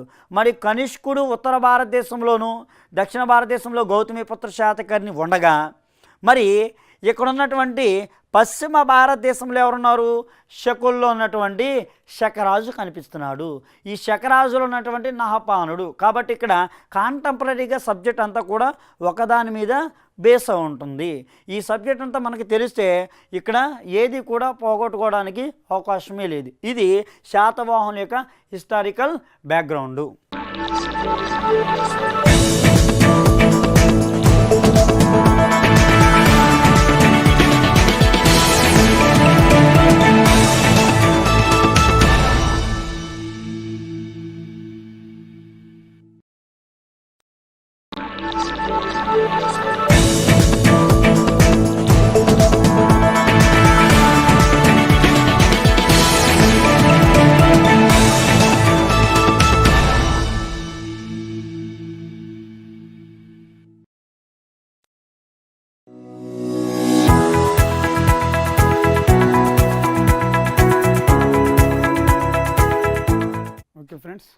లాస్ట్ క్లాస్లో మనము శాతవాహనుల గురించి మనము వారి యొక్క పరిపాలన, ఆర్థిక వ్యవస్థ, మత వ్యవస్థ గురించి మనము క్షుణ్ణంగా తెలుసుకున్నాము. అలాగే శాతవాహనుల యొక్క ఎంటైడ్ వారి కాలాలలో జరిగినటువంటి శాతవాహన కాలంలో ఉన్నటువంటి ఆర్థిక పరిస్థితులు, ఈ ఆర్థిక పరిస్థితుల్లోనూ వారు ఏ విధమైనటువంటి వ్యాపారాలు చేశారు, వారు ఏ వ్యవసాయాలను పండించారు, అంటే పంటలను ఏ పంటలు పండించారు, పండించినటువంటి పంటలను కాస్త వీరు ధన రూపంలోనూ వసూలు చేశారా లేదా వస్తు రూపంలోనూ వీరు పన్ను వసూలు చేశారా అన్నది ఇక్కడ మనకి స్పష్టంగా తెలియబడుతుంది. అంటే 18 రకాల శ్రేణి వ్యవస్థ అంటాం. 18 శ్రేణి అంటాం. శ్రేణులు 18 రకాలు ఉన్నారు ఇక్కడ. అంటే శ్రేణులు అనగానే రావలసినది ఏమిటంటే 18 శ్రేణులు అనగా శ్రేణులు శ్రేష్ఠి, శెట్టి, శెట్టిగారు అంటాం. అంటే ఇది కామన్ వర్డ్లోను శ్రేణులు అంటే వర్తక వ్యాపారాలు అంటాం. ఈ వర్తక వ్యాపారాలు చేసేటువంటి వారు ఎక్కడ ఉన్నారు అంటే ఆంధ్ర ప్రాంతంలో. అంటే శాతవాహన కాలంలో 18 రకాల శ్రేణి వ్యవస్థ. ఈ 18 రకాల శ్రేణి వ్యవస్థలో ఆంధ్ర ప్రాంతంలో ఎక్కడ మొదటిసారిగా ప్రారంభించారు అంటే కనుక మనకి పెనుగొండ అంటాం. పెనుగొండ, ఈ పెనుగొండ అనబడుతున్నటువంటి ప్రాంతము, పెనుగొండ అనేది ఎక్కడ ఉంది అంటే మనకి మార్టేరు అనబడుతున్నటువంటి పశ్చిమ గోదావరి జిల్లాలో మార్టేరు నుంచి వెళ్ళినట్లయితే కనుక పెనుగొండ కనిపిస్తుంది. ఈ పెనుగొండలో ఉండేటువంటి వారు, పెనుగొండలో వర్తక వ్యాపారాలు చేసేటువంటి వారు అధికంగా కనిపిస్తారు. అంటే ఇక్కడ ఈ వర్తక వ్యాపారాలు చేసేటువంటి వారు ఇప్పుడు మనం ప్రస్తుతం చూసినట్లయితే కనుక ఆంధ్ర ప్రాంతంలో కానీ లేదా చుట్టుపక్కల ప్రాంతాలలో కానీ అత్యధికంగాను హాస్టల్లో ఉండేటువంటి వారికి ట్రంక్ బాక్సులు ఉంటాయి. అంటే ఐరన్ పెట్టెలు కనిపిస్తూ ఉంటాయి అన్నమాట. ఈ ఐరన్ పెట్టెలు ఎక్కడ తయారవుతున్నాయి మరియు ఐరన్తో సంబంధించినటువంటివి ఎక్కడ తయారవుతున్నాయి అంటే కనుక పెనుగొండ. ఈ పెనుగొండలో ఉండేటువంటి వారు మనకి అత్యధికంగా కనిపించేటువంటి వారు ఎక్కువగా కనిపించేటువంటి ప్రజలు ఎవరు కనిపిస్తున్నారంటే ఇక్కడ వైశ్యులు కనిపిస్తున్నారు.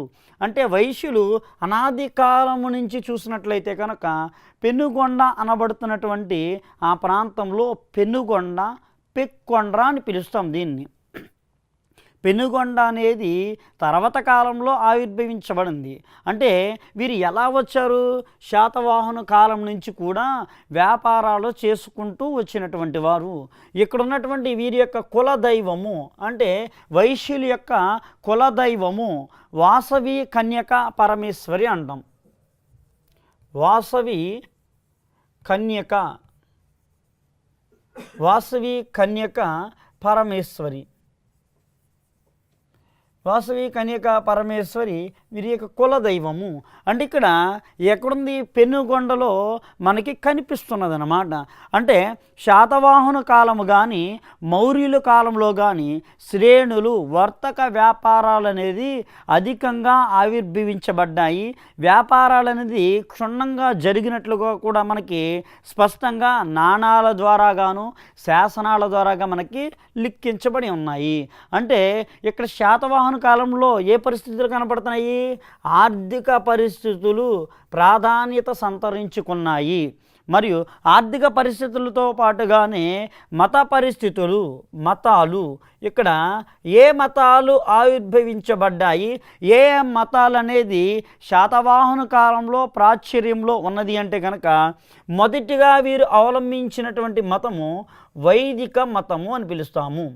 ఇక్కడ శాతవాహన కాలంలోనూ వీరు మొదటిగా అవలంబించినటువంటి మతము వైదిక మతాన్ని వీరు అవలంబించారు. అంటే శాతవాహన యొక్క వంశస్థాపకుడైనటువంటి మొదటివాడు. రెండో వాడు చూసినట్లయితే కనుక ఇక్కడ రెండవ మతము భాగవత మతము కనిపిస్తుంది. ఈ మతం అది భాగవత మతం అంటాం. ఈ భాగవత మతము ఇక్కడ ప్రారంభించబడింది, రెండవ మతం. అనంతరము మూడవ మతముగా పేర్గాయించబడినటువంటి మతము గౌతమీపుత్ర శాతకర్ణి కాలము నుంచి కూడా ప్రాచుర్యంలోనికి వచ్చింది. మూడవదిగా చూసినట్లయితే ఇక్కడ మనకి బౌద్ధ మతం అనేది కనిపిస్తుంది. బౌద్ధ మతం అనేది బౌద్ధ మతం ఉన్నది మరియు జైన మతం కూడా కనిపిస్తుంది. అంటే జైన మతం కూడా ఆంధ్ర ప్రాంతంలోను, నాలుగవదిగా జైన మతం కూడా ఆంధ్ర ప్రాంతంలో ప్రాచుర్యంలో ఉన్నది. అది ఎవరి కాలంలో ఉన్నది? శాతవాహన కాలంలో ఉన్నది. బౌద్ధ మతాన్ని ఆంధ్ర ప్రాంతంలో శాతవాహన కాలంలో ప్రాచుర్యము చేసినటువంటి రాజు అంటే కనుక గౌతమీపుత్ర శాతకర్ణి అని చదవాలి. ఆంధ్ర ప్రాంతంలో బౌద్ధ మతం అనేది ప్రారంభించడానికి, ప్రాచుర్యంలో తీసుకురావడానికి కృషి చేసినటువంటి వాడు గౌతమీపుత్ర శాతకర్ణి. అలాగే ఈ బౌద్ధ మతాన్ని ఆంధ్ర ప్రాంతంలో వ్యాపింప చేసినటువంటి వాడు అంటే కనుక ఆచార్య నాగార్జునుడు కనిపిస్తున్నాడు. ఆచార్య నాగార్జునుడు బౌద్ధ మతాన్ని వ్యాపింపచేసినవాడు. మరి జైన మతాన్ని ఆంధ్ర ప్రాంతంలో అనంతపురం జిల్లాలోని కొనకండ్ల అంటాము. ఆ గ్రామం పేరు కొనకండ్ల. ఈ కొనకండ్ల అనబడుతున్నటువంటి గ్రామంలో నివసించినటువంటి వాడు జైన మత ఆచార్యుడైనటువంటి కొండాచార్యుడు అని పిలవాలి. ఆయన పేరు కొండాచార్యుడు. ఈ కొండాచార్యుడు చూసినట్లయితే అనంతపురంలో ఉన్నటువంటి కొండ వెనక భాగంలో నివసించాడు కనుక కొండాచార్యుడు అని పిలుస్తాం అన్నమాట. అంటే ఆంధ్ర ప్రాంతంలో జైన మతాన్ని వ్యాపింపచేసినటువంటి వారైతే కొండాచార్యుడని, ఆంధ్ర ప్రాంతంలోనూ బౌద్ధ మతాన్ని వ్యాపింపచేసినటువంటి వారైతే కనుక ఆచార్య నాగార్జునుడని పిలుస్తాము. అంటే ఇది ఎవరి కాలంలో ప్రారంభించబడింది అంటే కనుక మనకి శాతవాహన కాలం అని చెప్పాలి. ఈ శాతవాహనులు ఎవరికి సామంతులుగా కొనసాగారు అంటే కనుక మౌర్యులకి సామంతులుగా కొనసాగారు. అంటే ఇక్కడ మౌర్యులు చదువుతుండగాను మరియు మౌర్యులు అంతమయ్యే సమయానికి, మౌర్యులు అంతమయ్యిన అనంతరము వచ్చినటువంటి చిన్న రాజ్యాలతో పాటుగానే మనం ఎవరిని చదవాలి? ఇక్కడ శాతవాహనులు అనబడుతున్నటువంటి వారిని మనము చదవాలి. ఈ శాతవాహనుల్ని మొత్తం ఎంటైర్ హిస్టరీలో ఉన్నటువంటి వీళ్ళ గురించి అంతా చదవాలి. మీకు ఇక్కడ బాగా అర్థం అవ్వాలంటే శాతవాహన కాలం నుంచి కూడా మనకి 73, 74 రాజ్యాంగ సవరణ అని పిలుస్తాము. అంటే 73వ రాజ్యాంగ సవరణ అంటే శాతవాహన కాలంలో దీనిని గ్రామ పంచాయతీలు అని పిలుస్తాము. అంటే 73వ రాజ్యాంగ సవరణ ప్రస్తుతం ఉన్నది, దీనిని గ్రామ పంచాయతీలు అని పిలవచ్చును. అంటే గ్రామ పంచాయతీలు అనేది శాతవాహన కాలంలో ఆవిర్భవించబడ్డాయి, విస్తరించబడ్డాయి. మరియు 74వ రాజ్యాంగ సవరణ అని కూడా పిలవచ్చు. దీనిని మనము మున్సిపాలిటీలు లేదా పురపాలక నగరపాలక సంస్థలని పిలుస్తాము. అంటే పురపాలక సంస్థలు, నగరపాలక సంస్థలు కూడా వీరి కాలంలో ఉన్నాయి. వాటిని మనము పట్టణ సభలు అని పిలుస్తాము. అంటే పట్టణ సభలు వాటిని ఇక్కడ శాతవాహన కాలంలో పట్టణాలని ఏమని సంబోధించెదరు లేదా ఏమని పిలిచెదరు అంటే కనుక పట్టణాలని నిగమ సభలు అని పిలుస్తారు. ఇక్కడ వీటిని నిగమ సభలు, ఈ నిగమ సభలని శాతవాహనుల కాలంలో పిలుస్తారు. మరియు ఈ శాతవాహన కాలంలో ఉన్నటువంటి నాణాల గురించి, అంటే ఇదంతా ఎంటైడ్ మనకి దేని గురించి కనబడుతుందంటే కనుక ఆర్థిక వ్యవస్థ గురించి కానీ, మరియు మత పరిస్థితులు కానీ, సాంఘిక పరిస్థితులు కానీ వీరి కాలంలో ఆవిర్భవించబడ్డాయి. అంటే 450 సంవత్సరాలు శాతవాహనులు 450 సంవత్సరాలు 450 సంవత్సరాలు వీరు పరిపాలించారని, 450 సంవత్సరాలు కూడా 30 మంది రాజులు పరిపాలించినట్లు ఆంధ్ర ప్రాంతంలో లేదా దక్షిణ భారతదేశంలో మొట్టమొదటి రాజవంశం అని శాతవాహనులు చెప్తాము. కాబట్టి శాతవాహనుల యొక్క వంశముని మనం ఎంత బాగా చదివినట్లయితే కనుక అంత సబ్జెక్టు వస్తుంది. రెండవదిగా దీని నుంచి ప్రత్యేకంగాను పోటీ పరీక్షల్లో గ్రూప్ 1 కానీ, గ్రూప్ 2 కానీ, గ్రూప్ 3 కానీ, గ్రూప్ 4 కానీ, మరియు ఇక్కడ ఎస్ఐ కానిస్టేబుల్స్లో ఎలాంటి ప్రశ్నలైనా సరే శాతవాహనుల గురించి లేనిదే అసలు క్వశ్చనే ఉండదు. ఎందుకనంటే ఆంధ్రాని పరిపాలించినటువంటి మొదటి వంశము కాబట్టి వీళ్ళని చెప్తాము. అలాగే వీరు అనంతరము శాతవాహనుల యొక్క అనంతరము పరిపాలించినటువంటి రాజవంశాలు ఏ విధంగా పరిపాలన చేశాయి, శాతవాహనుల తర్వాత పరిపాలించినటువంటి వంశాలు చూడండి. శాతవాహనుల అనంతరము ఇక్ష్వాకులు అని చదవాలి. ఇక్ష్వాకులు, శాతవాహనులు అనంతరీకులు అంటారు వీళ్ళని. రెండోదిగా ఇక్ష్వాకులు తర్వాత అంటే ఇక్ష్వాకులు ఉన్నారు, వీరితో పాటుగా చూడవలసినటువంటి వారు శాలంకాయనులు, శాలంకాయనులు అని పిలవాలి. శాలంకాయనులు. మూడవదిగాను బృహత్పలాయనులు అని పిలవాలి. బృహత్పలాయనులు, బృహత్పలాయనులు అనబడుతున్నటువంటి వారు. ఇక నాలుగవదిగా ఇక్ష్వాకులు, శాలంకాయనులు, బృహత్పలాయనులు మరియు విష్ణుకుండినులు వీళ్ళ ప్రధానమైనటువంటి వారు. విష్ణుకుండినులు మరియు ఐదవ వారుగాను చూసినట్లయితే ఆనంద గోత్రిజులు అని పిలుస్తాము. ఆనంద గోత్రిజులు, ఆనంద గోత్రిజులు వీరు ఐదవ వారు. మరియు ఆరో వారినిగా చూసినట్లయితే కనుక రణదుర్జయులు అని పిలుస్తాము.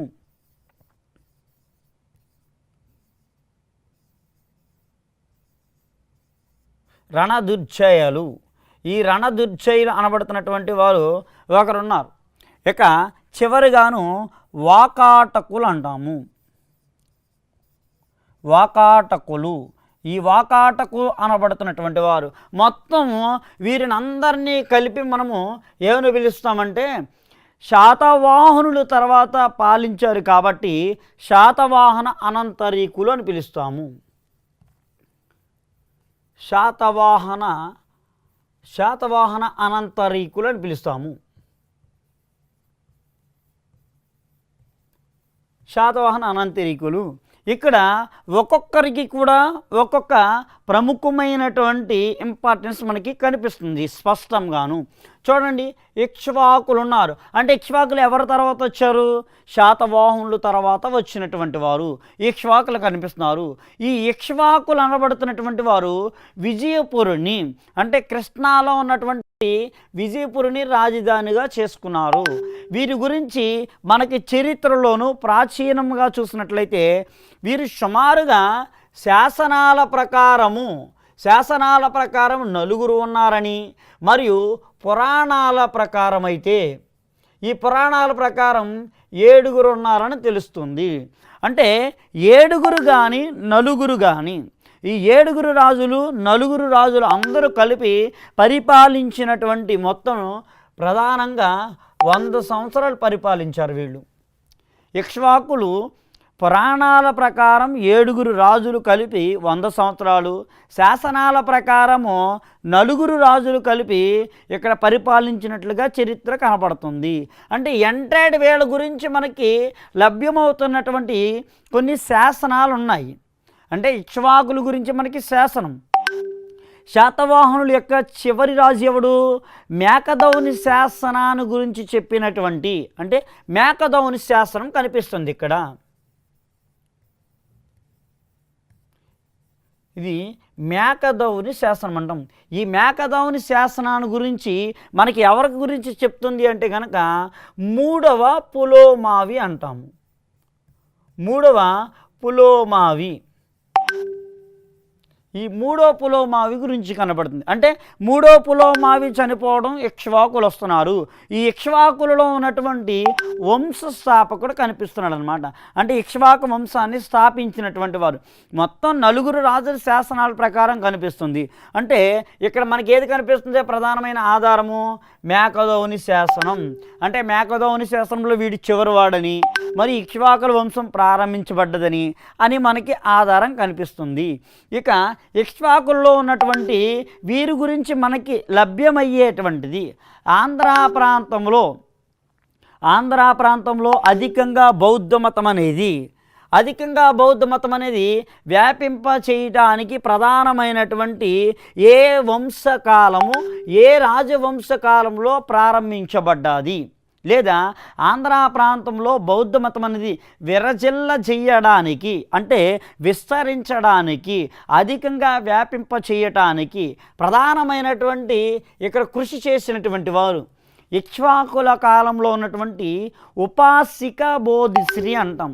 అంటే ఉపాసిక బోధిశ్రీ అనబడుతున్నటువంటి శాస్త్రము ద్వారాగాను వీరి కాలంలో ఇక్ష్వాకుల కాలంలో బౌద్ధ మతం అనేది అధికంగా వ్యాపింప చేయబడింది. రెండవదిగా ఈ ఇక్ష్వాకుల కాలంలోనే మనకి ప్రధానమైనటువంటి దేవాలయాలు వచ్చాయి. ఇక్ష్వాకుల కాలంలోని దేవాలయాలు హిందూ దేవాలయాలు అనేది ప్రారంభించబడ్డాయి. మరియు ఈ ఇక్ష్వాకుల కాలంలోనే శ్రీశాంతమూలుడు అంటే వంశస్థాపకుడైనటువంటి శ్రీశాంతమూలుడు అంటాము. లేకపోతే శ్రీశాంతమూలుని యొక్క ఇతనికి సోదరీలు ఉన్నారు మరియు ఇక్కడ కొడుకు కూడా ఉన్నాడు. అంటే సోదరీలను చూసినట్లయితే కనుక ఇక్కడ శాంతిశ్రీ కనిపిస్తోంది. శాంతిశ్రీ, హర్మశ్రీ అంటాం. అంటే వారికి ఉన్నటువంటి కుమార్తెలు కనిపిస్తున్నారు. శ్రీశాంతమూలుని యొక్క కొడుకు వీరపురుషదత్తుడు కనిపిస్తున్నాడు. ఇతడు వీరపురుషదత్తుడు శ్రీశాంతమూలుని యొక్క సోదరుల యొక్క కుమార్తెలను ఇతను పెళ్లి చేసుకుంటున్నాడు. ఎవరు? వీరపురుషదత్తుడు. అంటే ఇప్పుడు వీరపురుషదత్తుడు ఎప్పుడైతే పెళ్లి చేసుకుంటున్నాడో దీన్ని బట్టి మనకి లభ్యమయ్యేటువంటి ప్రధానమైనటువంటి ఇక్కడ చూసినట్లయితే మొదటిసారిగా ఆంధ్ర ప్రాంతంలో మేనరిక వివాహాలు ప్రారంభమయ్యాయి. అంటే ఇక్కడ మేనత్త కుమార్తెలను ఇక్కడ పెళ్లి చేసుకున్నట్లుగా మనకి ఆధారం కనిపిస్తుంది వీరపురుషదత్తుడు. మరియు ఈ వీరపురుషదత్తుని కాలం నుంచి ఇక్కడ కొన్ని శాసనాలు మనకే లభ్యమవుతున్నాయి. అది రెంటాల అంటాం. రెంటాల దాచేపల్లి కేసనాపల్లి. అంటే ఇక్కడ శాసనాలు మనకి లభ్యమవుతున్నాయి అన్నమాట. అంటే ఇక్ష్వాకుల కాలంలో ఉన్నటువంటి శాసనాలు వీరి యొక్క చరిత్ర గురించి, వీరి కాలాలలో ఉన్నటువంటి దేవాలయాల గురించి, వీరి కాలంలోనూ బౌద్ధ మతం అనేది విరజిల్ల చేయడానికి ప్రధానమైనటువంటి శాసనాలు లభ్యమవుతున్నాయి. మరియు వీరపురుషదత్తుని కాలంలోనే ఇక్కడ వీరపురుషదత్తుడు రాణులందరూ కూడా ఏం చేస్తున్నారు? బౌద్ధ మతాన్ని వ్యాపింపచేస్తున్నారు. కనుక రాణుల కాలంలో అంటే వీరపురుషదత్తుడు మాత్రమే ఇక్కడ బౌద్ధ మతాన్ని స్వీకరించినట్లుగా చరిత్ర కనిపిస్తున్నది. మరియు వీరి కాలంలో ఇక్ష్వాకుల కాలంలో వీరగాళ్ల వ్యవస్థ అంటాం. ఇది చాలా ప్రధానమైనటువంటిది. వీరగాళ్ళు అంటాం లేదా వీరగళ్ళు అంటాం. ఇక్కడ విడదీద్దాం, సబ్జెక్ట్ని విడదీస్తే వీర అంటాం. వీరగళ్ళు అంటే వీరులు. వీర అంటే వీరులు. ఎవరు వీరులు? ఒక రాజుని కాపాడడానికి సైన్యం ఏం చేస్తుందంటే రాజుగారి కోసము చనిపోయినటువంటి వారు, అంటే రాజుగారి కోసము వారి యొక్క ప్రాణాలను సైతం కూడా పణంగా పెట్టినటువంటి వారిని ఏమంటాము? వీరులు అని పిలుస్తాం. అంటే ఈ వీరగళ్ళ వ్యవస్థ ఎవరి కాలంలో ప్రారంభమైంది? ఇక్ష్వాకుల కాలంలో ప్రారంభమైనది. ప్రతి సంవత్సరం కూడా వీరగాళ్ళని దృష్టిలో పెట్టుకొని ఒక్కొక్క రోజున వీరికి జాతర అనేది నిర్వహించబడుతుంది. ఇది లాస్ట్ టైము గ్రూప్ 1లోను మరియు గ్రూప్ 2లో ఈ ప్రశ్న అడిగాడు అనమాట. కాబట్టి మనం ఇక్కడ ఒక్కొక్క దాన్ని కూడా క్షుణ్ణంగా తెలుసుకున్నట్లయితే కనుక సబ్జెక్ట్ అనేది ఒక మార్కు కూడా పోయేటువంటి అవకాశం కనిపించదు. చూడండి, ఇక్కడ శాతవాహను కాలంలో ఏ విధంగా అయితే ఆవిర్భవించబడ్డాయో అలాగే శాతవాహన అలంతరీకుల కాలంలోనూ మరియు ఉత్తర భారతదేశంలో కూడా చూసినట్లయితే కనుక ఉత్తర భారతదేశంలోనూ మౌర్యులు అనంతరీకులు అన్నాము. ఎవరిని? మౌర్యులు అనంతరీకులు అన్నాము. ఇక్కడ చూసినట్లయితే కనుక మౌర్యులు అనంతరీకులు. భారతదేశంలో మౌర్యులు అనంతరీకులు అనబడుతున్నటువంటి వారు ఏ ఏ ప్రాంతాలని వీరి పరిపాలన చేశారు? దక్షిణ భారతదేశంలో ఒకరు పరిపాలన చేస్తే ఉత్తర భారతదేశంలో కూడా కొందరు పరిపాలన చేశారు. వీరిని అధికంగా కుషాణులు అని పిలవాలి. ఎవరు? కుషాణులు కనిపిస్తున్నారు. రెండవదిగా ఇక్కడ శకులు ఉన్నారు. ఇక్కడ కాణ్వ వంశము అని పిలుస్తాము. వాసుదేవ కాణ్వ మరియు శుంగులు. ఎవరు? శుంగులు కనిపిస్తున్నారు. ఇండో గ్రీకులు అంటాం. ఇండో గ్రీకులు కొందరున్నారు. మరి ఇక్కడ మహామేఘులు అని పిలవాలి. మహామేఘులు. ఈ మహామేఘ వంశం ఉన్నది. మరియు ఈ ప్రాంతంలో కేరళ ప్రాంతంలో ఉన్నటువంటి వారు చారలు. కేరళలోనేమో చారలు ఉన్నారు. మరియు తమిళనాడు ప్రాంతంలో తాంజావూరుని చోళులు ఉన్నారు. మరియు ఇదే ప్రాంతంలో ఉన్నటువంటి వారిని మనము ఏమని పిలుస్తాం? పాండ్యులు అని పిలవాలి. పాండ్యులు మదురై, వీరు పాండ్యులు. వీళ్ళు చూసినట్లయితే చోళులు ఉన్నారు. ఇక్కడ చూస్తే కనుక చారలు అనబడుతున్నటువంటి వారు ఉన్నారు. ఇది ఇక్కడ మౌర్యులు తర్వాత పాలించినటువంటి వారు మౌర్యులు అనంతరీకులు.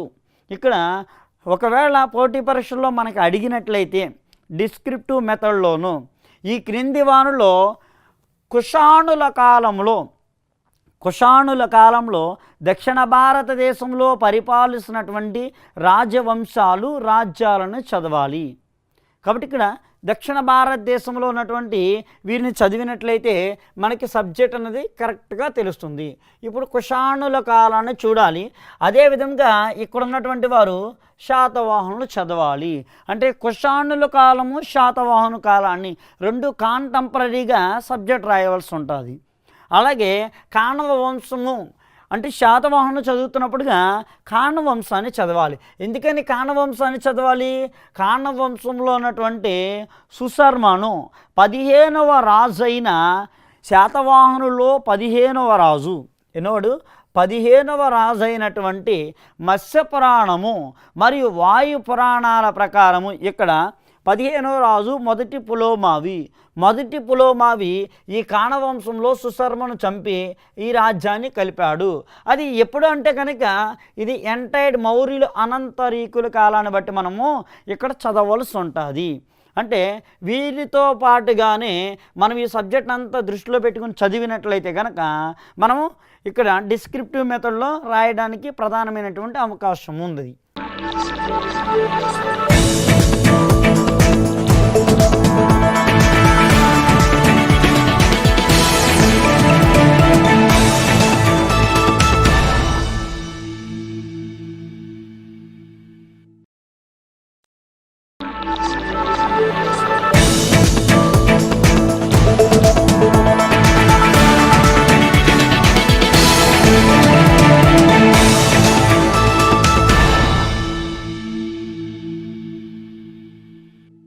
ఫైనాన్స్ కమిషన్ అనేటువంటిది ఎలా ఉంది?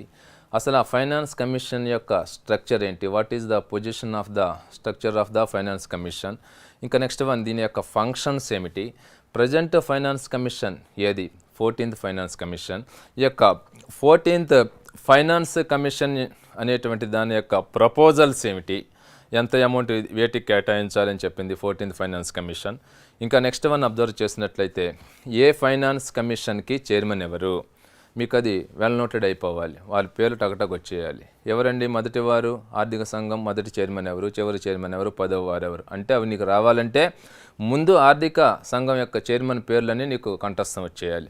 ఏమిటండి అవి? నియోగి, సంతానం, చందా, రాజమన్నార్, త్యాగి, బ్రహ్మానందరెడ్డి, శరత్, చవాన్, సాల్వే, పంత్, కుష్రో, రంగరాజన్, విజయ్ కేల్కర్, వైవి రెడ్డి. అదిగో 14 వచ్చేసాయి కదా. 14 అంటే 14ది పనిచేస్తూ ఉంది. అట్లా మీకు అందులో నుంచి 8వ ఆర్థిక, గతంలో ఏదండి గ్రూప్స్లో అడిగి ఉన్నారండి 8వ ఆర్థిక సంఘం చైర్మన్ ఎవరు అని.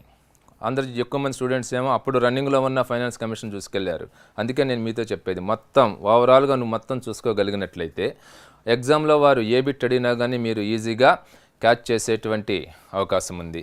ఇట్లా ఇక నెక్స్ట్ ఈ యొక్క పన్నుల రాబడి ఏదండి డేటా ఎట్లా ఉంది ఈ యొక్క ఆర్థిక సంఘం ద్వారా అనేటువంటి అంశాలన్నీ కూడా మనకి ఇప్పుడు ఫైనాన్స్ కమిషన్లో కవర్ అయ్యాయి. అందులో మరొక ముఖ్యమైనటువంటి అంశం 13వ ఆర్థిక సంఘమేమో కేంద్రం నుంచి రాష్ట్రాలకు నిధుల బదిలీని కనుక పరిశీలిస్తే 32% ఇచ్చేది గతంలో. ఈ యొక్క 14వ ఆర్థిక సంఘం అనేటువంటిది కేంద్రం నుంచి రాష్ట్రాలకు నిధుల బదిలీ అనేటువంటిది 42% పెంచింది. ఎంత శాతం పెంచింది? 10% పెంచింది. 32% నుంచి 42%కి 10% పెంచడం జరిగింది. This is the very important for the examination point of view. ఇదండి ఫైనాన్స్ కమిషన్, ఆర్థిక సంఘం.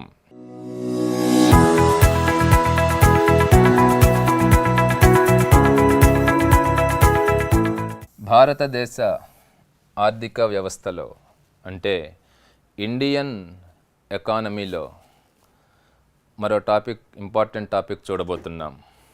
ఆ టాపిక్ పేరు ఇండస్ట్రియల్ రిజల్యూషన్స్, పారిశ్రామిక తీర్మానాలు. This is the very important.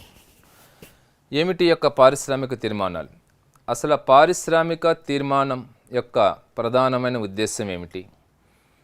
ప్రధాన పారిశ్రామిక తీర్మానాలు ఎన్ని ఉన్నాయి? ఏ పారిశ్రామిక తీర్మానంలో ఏ అంశాలు పేర్కొనబడి ఉన్నాయి అనేటువంటిది ఇప్పుడు చూద్దాం. అసలు ఈ యొక్క పారిశ్రామిక తీర్మానం అనేటువంటి దానిని కేంద్ర ప్రభుత్వం వారు అనౌన్స్మెంట్ చేయటం జరుగుతూ ఉంది. పారిశ్రామిక తీర్మానాన్ని ప్రకటించేవారు కేంద్ర ప్రభుత్వం వారు. అసలు ఈ యొక్క పారిశ్రామిక తీర్మానం అంటే ఏమిటి? ఈ ఇండస్ట్రియల్ తీర్మానంలో దీనికి ఇంపార్టెన్స్ ఇచ్చాము, ఇలా చేయండి అని చెప్పటం, అదే పారిశ్రామిక తీర్మానం. ఈ యొక్క పారిశ్రామిక తీర్మానం యొక్క ప్రధాన ఉద్దేశం ఏమిటి? దీని యొక్క ప్రధాన ఉద్దేశం అది బిట్టే మీకు రేపు ఎగ్జామ్లో. పారిశ్రామిక తీర్మానం యొక్క ప్రధాన ఉద్దేశం ఏమిటి? ABCD అంటాడు. 1 పరిశ్రమల స్థాపన, టు ఎస్టాబ్లిష్ ఇండస్ట్రీస్, పరిశ్రమల స్థాపన, to establish industries. Second one అంటే ఏమిటో చెప్తానండి. 2 సెకండ్ వన్ అబ్జర్వ్ చేసినట్లయితే పరిశ్రమల అభివృద్ధి, పరిశ్రమల అభివృద్ధి, టు డెవలప్ ద ఇండస్ట్రీస్. ఇవ్వండి పరిశ్రమల స్థాపన, పరిశ్రమలు ఏర్పాటు చేయాలి. ఒక పరిశ్రమ ఏర్పాటు చేస్తే 100 మందికి, 1000 మందికి, 1,00,000 మందికి ఎంప్లాయ్మెంట్ ఆపర్చునిటీ కల్పించేటువంటి అవకాశం ఉంది. కాబట్టి ఏమన్నారు? పరిశ్రమలను స్థాపించాలి. ఒకవైపు పరిశ్రమ ఏర్పాటు చేస్తే ఎంప్లాయ్మెంట్ ఆపర్చునిటీ కలుగుద్ది. ఇంకా నెక్స్ట్ ఆ పరిశ్రమ ద్వారా ఉత్పత్తి అయ్యేటువంటి ఆ వస్తువు ఆ సరౌండింగ్ పీపుల్కు తక్కువ రేటుకి, ఈ యొక్క కంపెనీ అవుట్లెట్ ద్వారా తక్కువ రేటుకి లభ్యమయ్యే అవకాశం ఉంది. 3 ఆ ఇండస్ట్రీ అనేటువంటిది ఏర్పాటు చేయటం వల్ల, మనం అబ్జర్వ్ చేసినట్లయితే ఇండస్ట్రీ అనేది ఏర్పాటు చేయటం వల్ల అక్కడ ప్రభుత్వానికి ట్యాక్స్ రూపంలో కొంత ఆదాయం సమకూరే అవకాశం ఉంది. చూసారా, ఇలా ఎన్నో మల్టీ బెనిఫిట్స్ అనేటువంటివి ఇండస్ట్రీ ఏర్పాటు చేయటం వల్ల ఇక్కడ కనిపించేటువంటి పరిస్థితి. కాబట్టి పారిశ్రామిక తీర్మానం యొక్క ప్రధాన ఉద్దేశాలు ఎన్నున్నాయి? 2. అవి 1 పరిశ్రమల స్థాపన, టు ఎస్టాబ్లిష్ ఇండస్ట్రీస్. 2 పరిశ్రమల అభివృద్ధి, to develop the industries. Okay, ఇంతవరకు బాగానే ఉంది. అసలు ఈ యొక్క పారిశ్రామిక తీర్మానాలు ఏమిటి? అందులో మొదటి తీర్మానం ఏమిటి? అందులో ఏ అంశాలు ఉన్నాయి? అవన్నీ ఇప్పుడు మనం చూడబోతున్నాం. 1 1948 పారిశ్రామిక తీర్మానం.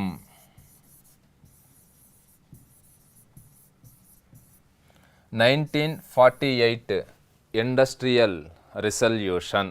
1948 ఇండస్ట్రియల్ రిసల్యూషన్.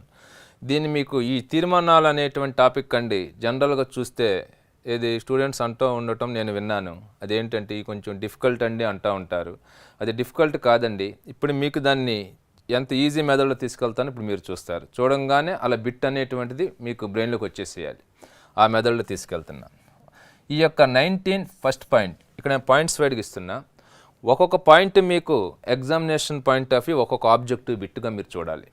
ఫస్ట్ పాయింట్ ఏమిటండి, ఈ యొక్క 1948 ఇండస్ట్రియల్ రిసల్యూషన్ అనేటువంటిది ఇది మన దేశంలో స్వాతంత్రం వచ్చిన తర్వాత మొట్టమొదటి పారిశ్రామిక తీర్మానం. రేపు అదే అడుగుతాడు, మొట్టమొదటి పారిశ్రామిక తీర్మానం ఏది ఇండియాలో? మొట్టమొదటి పారిశ్రామిక తీర్మానం ఇదొక బిట్. ఏది 1948 industrial resolution was the first industrial resolution in India after India got independence. Next second one, ఈ మొదటి పారిశ్రామిక తీర్మానాన్ని ఎప్పుడు అనౌన్స్మెంట్ చేయటం జరిగింది? మొదటి పారిశ్రామిక తీర్మానాన్ని ఎప్పుడండి? 1948 ఏప్రిల్ 6వ తారీఖు. డేట్ ఇంపార్టెంట్ అండి, మీకు ఎగ్జామ్లో అదే అడుగుతున్నాడు. First industrial resolution announcement date అంటాడు. ఏప్రిల్ 2, ఏప్రిల్ 1, ఏప్రిల్ 6, ఏప్రిల్ 8 అలా అడుగుతున్నాడు. ఆల్రెడీ ఒకనొక టైంలో అడిగి ఉన్నాడు. 1948 ఏప్రిల్ 6న అనౌన్స్మెంట్ చేశారు. ఇక నెక్స్ట్ వన్ అబ్జర్వ్ చేసినట్లయితే ఈ యొక్క మొదటి పారిశ్రామిక తీర్మానం ఇక్కడండి. ప్రతి ఒక్క పారిశ్రామిక తీర్మానము కూడా ఏదో ఒక అంశానికి లేదా కొన్ని అంశాలకు ఇంపార్టెన్స్ ఇస్తుంది. ఆ విధంగా చూస్తే 1948 ఇండస్ట్రియల్ రిసల్యూషన్ దేనికి ఇంపార్టెన్స్ ఇచ్చింది అంటాడు. దేనికి ఇంపార్టెన్స్ ఇచ్చింది? Mixed economy. మిక్స్డ్ ఎకానమీకి ఇంపార్టెన్స్ ఇచ్చింది. మిక్స్డ్ ఎకానమీ అంటే మిశ్రమ ఆర్థిక వ్యవస్థకు ఇంపార్టెన్స్. మరి ఇక్కడ మిశ్రమ ఆర్థిక వ్యవస్థ అంటే ఏంటి మీకు తెలుసు ఆల్రెడీ. ఏమిటండి? Government sector plus private sector, ఈ రెండు కలపండి ఈక్వల్ టు మిక్స్డ్ ఎకానమీ. ఈ రెండు కలిసి ఉన్నది మిక్స్డ్ ఎకానమీ. మీకు తెలుసు India is the best example for mixed economy. ఎలాగండి? ఇప్పుడు రైల్వేస్ ఉన్నాయి గవర్నమెంట్, ఆర్బీఐ ఉంది government, next Tata, Birla, Laila industries private sector. అంటే అటు గవర్నమెంట్ సెక్టారు ఉంది, ఇటు ప్రైవేట్ సెక్టారు ఉంది. ఈ రెండు కలిసి ఉంది కాబట్టి mixed economy. India is the best example for mixed economy. అంటే 1948 ఇండస్ట్రియల్ రిసల్యూషన్ ఇంపార్టెన్స్ ఇచ్చినటువంటి అంశం మిశ్రమ ఆర్థిక వ్యవస్థకు ఇంపార్టెన్స్ ఇచ్చింది. ఓకే, అంతవరకు ఓకే. ఇక నెక్స్ట్ వన్ అబ్జర్వ్ చేసినట్లయితే మొదటి పారిశ్రామిక తీర్మానం ప్రకారం పరిశ్రమలు ఎన్ని రకాలు? Classification of industries according to the 1948 industrial resolution. ఎన్ని రకాల పరిశ్రమలు ఉన్నాయి 1948 పారిశ్రామిక తీర్మానం ప్రకారం? ఎన్ని రకాలండి? 4 రకాల పరిశ్రమలు ఉన్నాయి. అవేంటో చూద్దాం. 4 రకాల పరిశ్రమలు, 4 రకాలు అవేంటో చూద్దామండి. ఒకటి ప్రభుత్వ రంగ పరిశ్రమలు. ప్రభుత్వ రంగ పరిశ్రమలు, గవర్నమెంట్ సెక్టార్ ఇండస్ట్రీస్.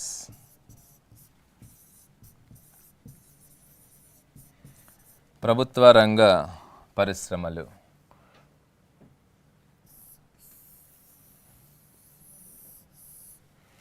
ప్రభుత్వ రంగ పరిశ్రమలు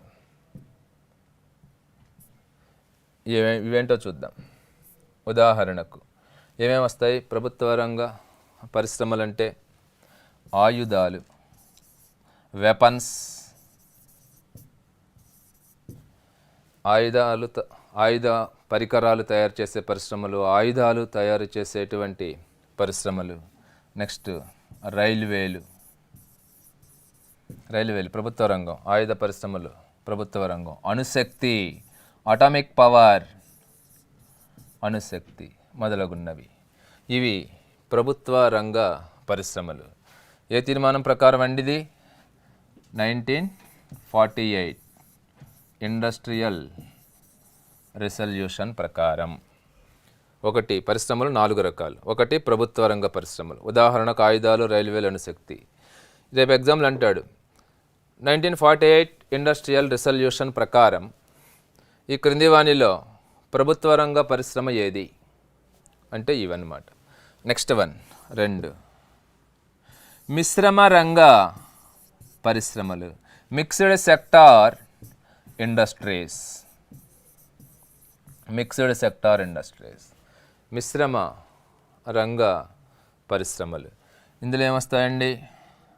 కమ్యూనికేషన్స్, అవేంటో చెప్తా ఇప్పుడే. నెక్స్ట్ బొగ్గు, బొగ్గు అండి, ముగ్గు కాదు, బొగ్గు. ఇనుము, ఉక్కు, ఇనుము, ఉక్కు. కమ్యూనికేషన్స్ ఫస్ట్ చూద్దాం. కమ్యూనికేషన్ సెక్టార్ చూడండి, ఇండియాలో ట్రాయ్ ఆధ్వర్యంలో పనిచేస్తూ ఉంటుంది కమ్యూనికేషన్ సిస్టమ్ ఇండియాలో. ఇక్కడ BSNL government sector, Airtel, Vodafone private sector. అంటే ఇక మిశ్రమ రంగం కనపడింది కదండి. బిఎస్ఎన్ఎల్ ఏమో గవర్నమెంట్, ఎయిర్టెల్, వడాఫోన్ ఎక్సెట్రా ఇలాంటివి ప్రైవేట్ రంగం. ఆ రెండు కలిసి ఉంది, అదిగో మిశ్రమ రంగ పరిశ్రమలు కమ్యూనికేషన్. బొగ్గు కూడా అంతే, గవర్నమెంట్ సెక్టార్లోనూ ఉంది, కొంత ప్రైవేట్ సెక్టార్లో ఉంది. ఇనుము ఉక్కు కర్మాగారం గవర్నమెంట్ సెక్టార్లోనే ఉంది. మనం గతంలో చూసాం 1923లో విశ్వేశ్వరయ్య ఇనుము ఉక్కు కర్మాగారం అనేటువంటిది గవర్నమెంట్ సెక్టార్లో చూసాం. అర్థమైందండి. అదేవిధంగా Tata iron and steel industry, దాన్ని టిస్కో అంటారు, 1907లో స్థాపించారు. అది ఏదండి? Private sector. ఇట్లా ఇనుము ఉక్కు ప్రభుత్వ రంగం, ఇంకొకటి ఏమిటండి? ప్రైవేటు రంగం, రెండు కలిసి ఉంది. దానిని మిశ్రమ రంగ పరిశ్రమలుగా రెండవ రకం పరిశ్రమలు. 1948 ఇండస్ట్రియల్ రిజల్యూషన్ ప్రకారం మొదటి రకపు పరిశ్రమలు ఏవి? ప్రభుత్వ రంగ పరిశ్రమలు.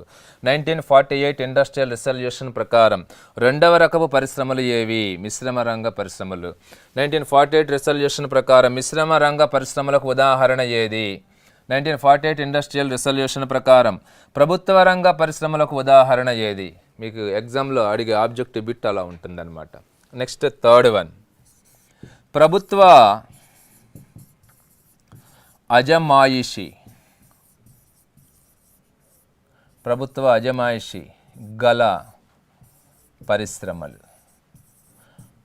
Under the control of government industries. ఉదాహరణకు పంచదార పరిశ్రమ తీసుకోవచ్చు. పంచదార పరిశ్రమ ఇది ఒక ఇండివిజువల్, ఒక అతను వచ్చి బిజినెస్ మ్యాన్ స్టార్ట్ చేశాడు. నా ఇండస్ట్రీ నా ఇష్టం వచ్చినట్టు నేను రన్ చేసుకుంటాను అంటే కుదరదు. ఇది నేను 10 crores స్టార్ట్ చేస్తే నా ఇష్టం అంటే కుదరదు. It must be under the control of government. ప్రభుత్వం యొక్క నియమ నిబంధనలకు లోబడి నువ్వు రన్ చేయవలసి ఉంటుంది. కాబట్టి దీనినే ప్రభుత్వ అజమాయిషి గల పరిశ్రమలు. ఉదాహరణకు పంచదార పరిశ్రమ, సిమెంట్ పరిశ్రమ ఇట్లాంటివి చెప్పుకోవచ్చండి. నెక్స్ట్ ఫోర్త్, మిగిలినవి ప్రైవేటు రంగ పరిశ్రమలు. ఇక చిన్న చితక పరిశ్రమలు ఏవైతే ఉంటాయో అవన్నీ కూడా ప్రైవేటు రంగ పరిశ్రమలు.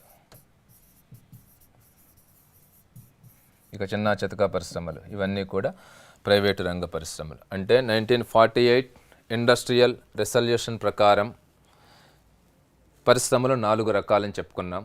ఈ 4 రకాలలో 1948 ఇండస్ట్రియల్ రిజల్యూషన్ ప్రకారం 3వ రకపు పరిశ్రమలు ఏవి? ఇక్కడ మనం ఆ రిజల్యూషన్ పేర్కొన్న ఆర్డర్ అండి మనం చెప్పుకోవాల్సింది. ఇక్కడ మన ఆర్డర్తో పని లేదు. ఆ రిజల్యూషన్లో ఏమని పేర్కొన్నారు ఆర్డర్, ఆ ఆర్డర్ ప్రకారం మనం చూస్తున్నాం. ప్రభుత్వ అజమాయిషీ గల పరిశ్రమలు. ఈ యొక్క 48 రిజల్యూషన్ ప్రకారం ప్రైవేటు రంగ పరిశ్రమలు ఎన్నవ కేటగిరీకి చెందినవి? ఎన్నవ కేటగిరీ? 1, 2, 3, 4, 4th category. అర్థమైందండి. ఇదండి ఇండస్ట్రియల్ 1948 ఇండస్ట్రియల్ రిజల్యూషన్ ప్రకారం ఇలా పరిశ్రమలు మొత్తం 4 రకాలు. ఏ పరిశ్రమకు ఏది ఉదాహరణ కూడా మనం ఇప్పుడు చూడటం జరిగింది. 1948 ఇండస్ట్రియల్ రిజల్యూషన్ ఏ అంశానికి ప్రాధాన్యత ఇచ్చింది? మిక్స్డ్ ఎకానమీ అనేటువంటిది కూడా మనం చూసాం. నెక్స్ట్ ఈ యొక్క ఇండస్ట్రియల్ రిజల్యూషన్స్ అనేటువంటి వాటి యొక్క ప్రధానమైన ఎయిమ్ ఏమిటి? ఎయిమ్స్ ఇక్కడ 2 ఉన్నాయి. ఒకటి పరిశ్రమల స్థాపన, 2 పరిశ్రమల అభివృద్ధి. To establish industries and to developed the industries. ఇది మొదటి పారిశ్రామిక తీర్మానం. నెక్స్ట్ వన్ మనం చూడబోతున్నాం మరో పారిశ్రామిక తీర్మానం. 56 పారిశ్రామిక తీర్మానం 1956 ఇండస్ట్రియల్ రిజల్యూషన్.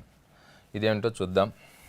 ఈ యొక్క 56 పారిశ్రామిక తీర్మానం గనక అబ్జర్వ్ చేసినట్లయితే దీనిని ఎప్పుడు అనౌన్స్మెంట్ చేశారు? అక్కడ ఇయర్ ఒకటి చూస్తే కాదండి, డేటు, మంత్, ఇయర్ 3 మీరు చూసుకోవాలి. 56 పారిశ్రామిక తీర్మానం 1956 ఏప్రిల్ 30th, ఏప్రిల్ 30న అనౌన్స్మెంట్ చేశారు. ఇక నెక్స్ట్ 1956 పారిశ్రామిక తీర్మానం కూడా ఇందాక చెప్పిన తీర్మానం లాగానే ఏదో ఒక అంశానికి లేదా కొన్ని అంశాలకు ఇంపార్టెన్స్ ఇస్తుంది ప్రతి ఒక్క పారిశ్రామిక తీర్మానం అని చెప్పుకున్నాం. ఆ విధంగా అబ్జర్వ్ చేసినట్లయితే 1956 ఇండస్ట్రియల్ రిజల్యూషన్ ఏ అంశానికి లేదా ఏ అంశాలకు ప్రాధాన్యత ఇవ్వటం అనేటువంటిది జరిగింది. ఏ అంశం అండి? భారీ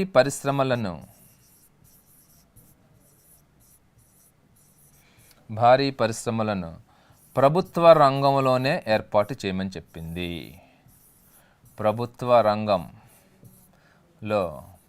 రంగంలో ఏర్పాటు చేయాలి అని చెప్పింది. అని చెప్పిన పారిశ్రామిక తీర్మానం ఏదండి? 1956 పారిశ్రామిక తీర్మానం.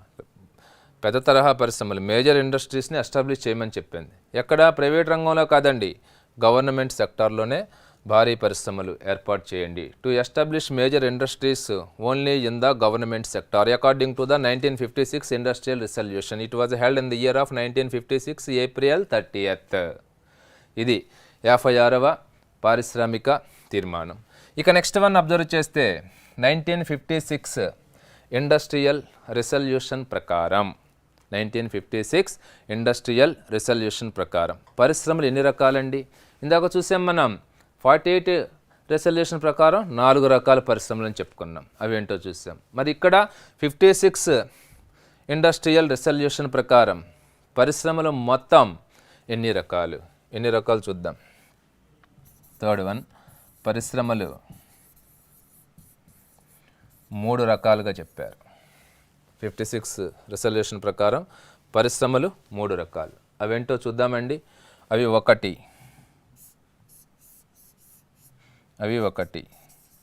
2 3. 1 షెడ్యూల్డ్ ఏ పరిశ్రమలు. ఆ రిజల్యూషన్లో పేర్కొన్నవే మనం ఇక్కడ నోట్ చేయాలి. షెడ్యూల్డ్ ఏ పరిశ్రమలు. షెడ్యూల్డ్ ఏ పరిశ్రమలు అంటే ఏమిటి? ప్రభుత్వ రంగ పరిశ్రమలు. ప్రభుత్వ రంగ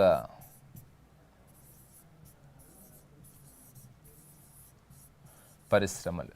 షెడ్యూల్ ఏ పరిశ్రమలు అంటే ప్రభుత్వ రంగ పరిశ్రమలు అని అర్థం. దేని ప్రకారం? 56 పారిశ్రామిక తీర్మానం ప్రకారం. ఈ విధంగా అబ్జర్వ్ చేస్తే ఏదండి, షెడ్యూల్డ్ ఏ పరిశ్రమలు మొత్తం ఎన్ని రకాలుగా ఉన్నాయని 56 పారిశ్రామిక తీర్మానం పేర్కొంది. షెడ్యూల్ ఏ పరిశ్రమలు మొత్తం 17 ఉన్నట్లుగా పేర్కొనుట జరిగింది. That is the very important for the examination point of view. Scheduled A పరిశ్రమలు ప్రభుత్వ రంగ పరిశ్రమలు అవి ఎన్ని? 17 అని చెప్పింది ఈ తీర్మానం. 2 షెడ్యూల్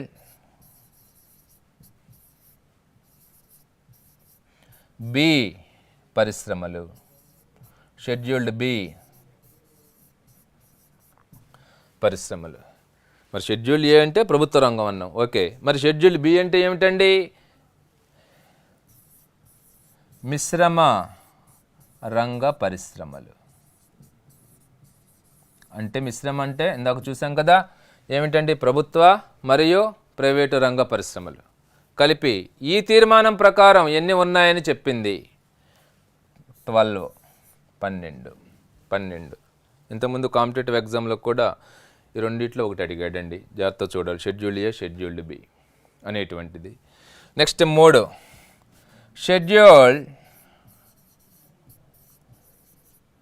షెడ్యూల్డ్ సి పరిశ్రమలు. షెడ్యూల్డ్ సి పరిశ్రమలు ఇవేమిటండి? ప్రైవేటు రంగ పరిశ్రమలు. ప్రైవేటు రంగ పరిశ్రమలు. అంటే ఇందులో మిస్ అయినటువంటి పరిశ్రమలు ఏది? 48 పారిశ్రామిక తీర్మానంలో పరిశ్రమల గురించి చెప్పారు. 56 పారిశ్రామిక తీర్మానంలో కూడా పరిశ్రమల గురించి చెప్పారు. మరి 48, 56 పారిశ్రామిక తీర్మానాన్ని అబ్జర్వ్ చేసినట్లయితే రేపు అడిగే బిట్ చూడండి ఎలా అంటున్నాడు. 48, 56 పారిశ్రామిక తీర్మానాలు రెండింటిని కంపేర్ చేస్తే 56 పారిశ్రామిక తీర్మానంలో మిస్ అయిన పరిశ్రమలు ఏవి? అది మీకు ఎలా తెలుస్తుందండి? మీరు ఇందాక నుంచి కూడా ఆ తీర్మానం ఏం చెప్పింది, ఈ తీర్మానం ఏం చెప్పిందని మీరు ఎవరీ లైన్ కూడా మీరు కూలంకుషంగా పరిశీలిస్తేనే దానికి ఆన్సర్ మీరు చేయగలరు. ఇక్కడ మిస్ అయినటువంటి పరిశ్రమ ఏంటి? ఇందాక చెప్పిన దానిలో చూడండి ఆ 4 పరిశ్రమలు, ఇక్కడ చెప్పిన 3 చూడండి. ఆ మిస్ అయింది అంటే మీకు కనపడుతూ ఉంటుంది. ప్రభుత్వ అజమాయిషీ గల పరిశ్రమలు అనేటువంటిది ఇక్కడ మిస్ అయింది. అది పోను మిగతావి 3 అనమాట. షెడ్యూల్ ఏ, షెడ్యూల్ బి, షెడ్యూల్ సి. ఇక్కడ మీకు ఇంకో డౌట్ రావచ్చు. ఏది షెడ్యూల్ ఏ పరిశ్రమలు 17 అన్నారు, ఓకే బాగానే ఉంది. షెడ్యూల్ బి పరిశ్రమలు 12 అన్నారు, బాగానే ఉంది. మరి షెడ్యూల్ సి పరిశ్రమలు ఎన్నో చెప్పలేదండి అంటున్నారు. ఇక్కడ షెడ్యూల్ సి పరిశ్రమలు ఇన్నని తీర్మానంలో పేర్కొనబడలేదు. అలా ప్రైవేట్ రంగ పరిశ్రమలను డాష్ పెట్టి వదిలేయటం జరిగిందండి. కాబట్టి అక్కడ మనం కూడా అలానే చేయాలి. అంటే ఈ 2 గుర్తుపెట్టుకోండి. ఇక నెక్స్ట్ వన్ అబ్జర్వ్ చేసినట్లయితే మరో పారిశ్రామిక తీర్మానంకు మనం బయలుదేరుతున్నాం ఇప్పుడే. మరో పారిశ్రామిక తీర్మానం, థర్డ్ వన్. మరో పారిశ్రామిక తీర్మానం 1977 పారిశ్రామిక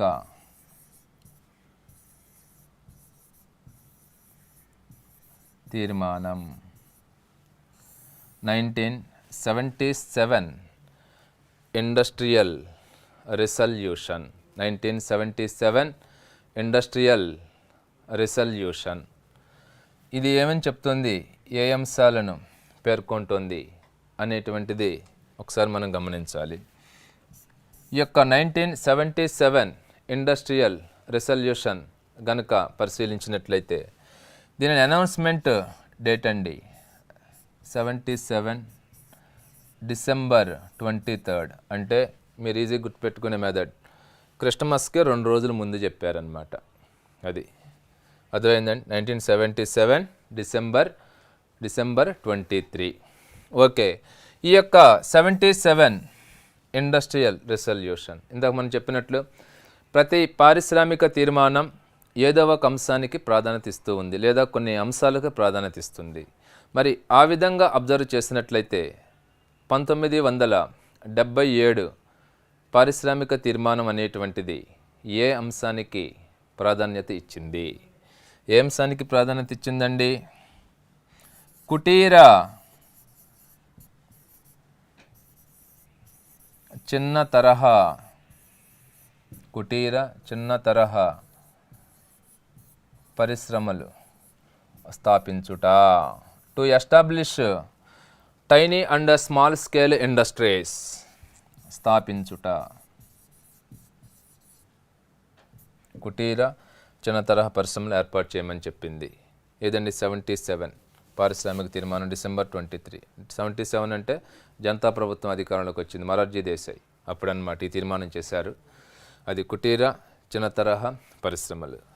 ఏదండి ఫ్యామిలీ మెంబర్స్తో ఒక పరిశ్రమలాగా ఏదో ఇంట్లోనే ఒక ఇండస్ట్రీలాగా ఏర్పాటు చేసుకుంటాం. ఉదాహరణకు ఫ్యామిలీ మెంబర్స్తో కలిసి మ్యాచ్ బాక్సులు తయారు చేయటం, అప్పడాలు జంతికలు తయారు చేసి బయట షాపుల్లో అమ్మించటం, పికిల్స్ పచ్చళ్ళు తయారు చేయటం, ఇట్లా ఫ్యామిలీ మెంబర్స్ చేత ఏదండి ఇక్కడ పరిశ్రమలాగా మెల్లిమెల్లిగా ముందుకు పోవటం. కుటీర చిన్న తరహా పరిశ్రమలను అలాంటి వాటిని స్థాపించండి.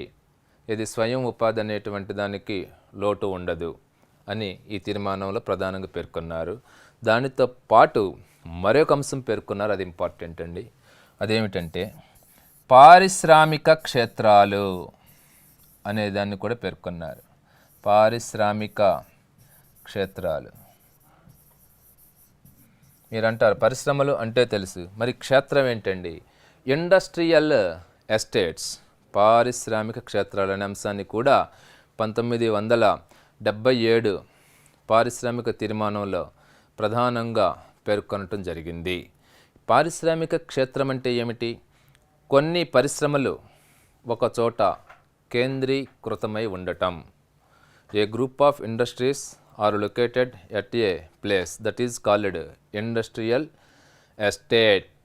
కొన్ని పరిశ్రమలు ఒక చోట ప్రధానంగా కేంద్రీకృతమై ఉండటాన్ని పారిశ్రామిక క్షేత్రం. ఎలాగండి? ఉదాహరణ చూడు, ఇది పరిశ్రమ అన్నారు, ఇది చూడు, ఇది పరిశ్రమ, ఇది పరిశ్రమ, ఇది పరిశ్రమ. ఇట్లా కొన్ని పరిశ్రమలు ఒక చోట కేంద్రీకృతమై ఉన్నాయి. అప్పుడు అక్కడ బోర్డు అనమాట, ఏమని? ఇండస్ట్రియల్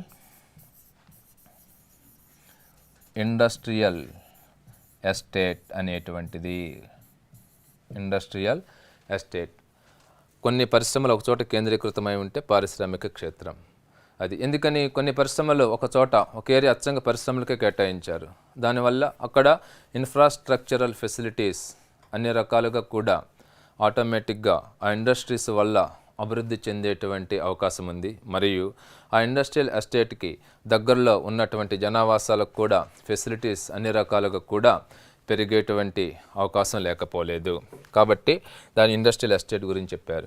ఇక నెక్స్ట్ అబ్జర్వ్ చేస్తే మన దేశం భారతదేశంలో అబ్జర్వ్ చేసినట్లయితే 1979 మే 1న ఏదైనా ఇండస్ట్రియల్ ఎస్టేట్ స్థాపన అనేటువంటిది స్టార్ట్ కావటం జరిగినట్లుగా కూడా పేర్కొనటం జరిగింది. భారతదేశంలో పారిశ్రామిక క్షేత్రాల స్థాపన ఎప్పటి నుంచి ప్రారంభించారండి? 1979 మే 1. మే 1 అంటే మేడే రోజు నుంచి ప్రారంభించారు. అలా గుర్తుపెట్టుకోండి, మేడే రోజు నుంచి. ఇక నెక్స్ట్ వన్ అబ్జర్వ్ చేసినట్లయితే ఏదంటే భారత ప్రభుత్వ అంచనాల ప్రకారం అప్పటికి భారత ప్రభుత్వ అంచనాల ప్రకారం కనుక అబ్జర్వ్ చేసినట్లయితే మొత్తం పారిశ్రామిక క్షేత్రాలు 422 ఉన్నట్లుగా పేర్కొనటం జరిగింది. దేశంలో పారిశ్రామిక క్షేత్రాలు ఎన్ని ఉన్నాయండి? 422 పారిశ్రామిక క్షేత్రాలు ఉన్నట్లుగా పేర్కొనటం జరిగింది. ఇదే 1977 పారిశ్రామిక తీర్మానం, 1977 industrial resolution. Announcement date of the 1977 Industrial Resolution, 77 December 23rd. Important elements of the 1977 Industrial Resolution: to establish small scale and tiny industries, and to give much more importance for industrial estates. What is the meaning of industrial estate? A group of industries are located at a location or a place that is called industrial location.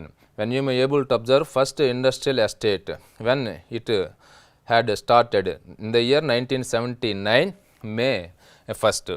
How many industrial estates are there in India?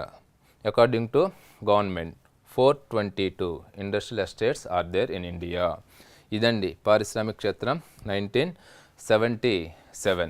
కాబట్టి ఈ industrial estates ఈ యొక్క పారిశ్రామిక తీర్మానాలు అనేటువంటిది ఈ యొక్క ప్రధానంగా మనం ప్రధానంగా అబ్జర్వ్ చేస్తే గ్రూప్స్ స్టూడెంట్స్కి అనేటువంటి వాళ్ళకు వెరీ ఇంపార్టెంట్ టాపిక్గా పేర్కొనటం జరుగుతూ ఉన్నటువంటి ప్రధాన పరిణామం. All of us do not have equal talents, but all of us have an equal opportunity to develop your talents. There is no doubt at all.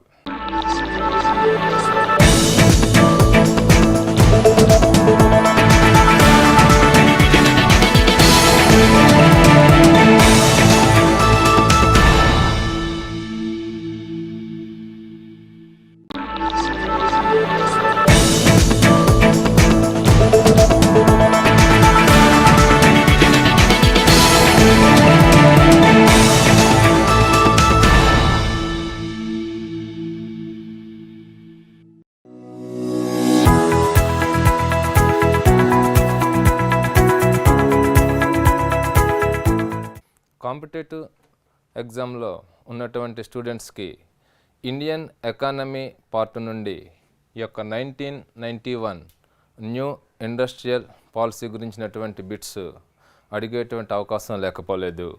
మనం ఇంతకుముందు క్లాసులో వేరియస్ ఇండస్ట్రియల్ పాలసీస్ ఎట్లా ఉన్నాయో చూసాం. 1948 ఇండస్ట్రియల్ రిజల్యూషన్ ఎలా ఉంది, అందులో ఉన్నటువంటి అంశాలు ఏంటి చూసాం. అదేవిధంగా 1956 ఇండస్ట్రియల్ రిజల్యూషన్ ఎలా ఉంది, దానిలో ఉన్నటువంటి అంశాలు ఏంటి, ఆయా పాలసీలను ఎప్పుడు అనౌన్స్మెంట్ చేశారు, ఆ యొక్క పాలసీల యొక్క ప్రధానమైనటువంటి ఉద్దేశం అనేటువంటిది ఏమిటి, అదేవిధంగా 1977 ఇండస్ట్రియల్ రిజల్యూషన్ అనేటువంటిది ఎలా ఉంది, అందులో మేజర్గా ఏ అంశానికి ఎక్కువగా ఇంపార్టెన్స్ ఇవ్వటం అనేటువంటి జరిగింది, ఆయా పాలసీలను ఏ డేట్లో అనౌన్స్మెంట్ చేయటం జరిగింది అనేటువంటి చూసాం.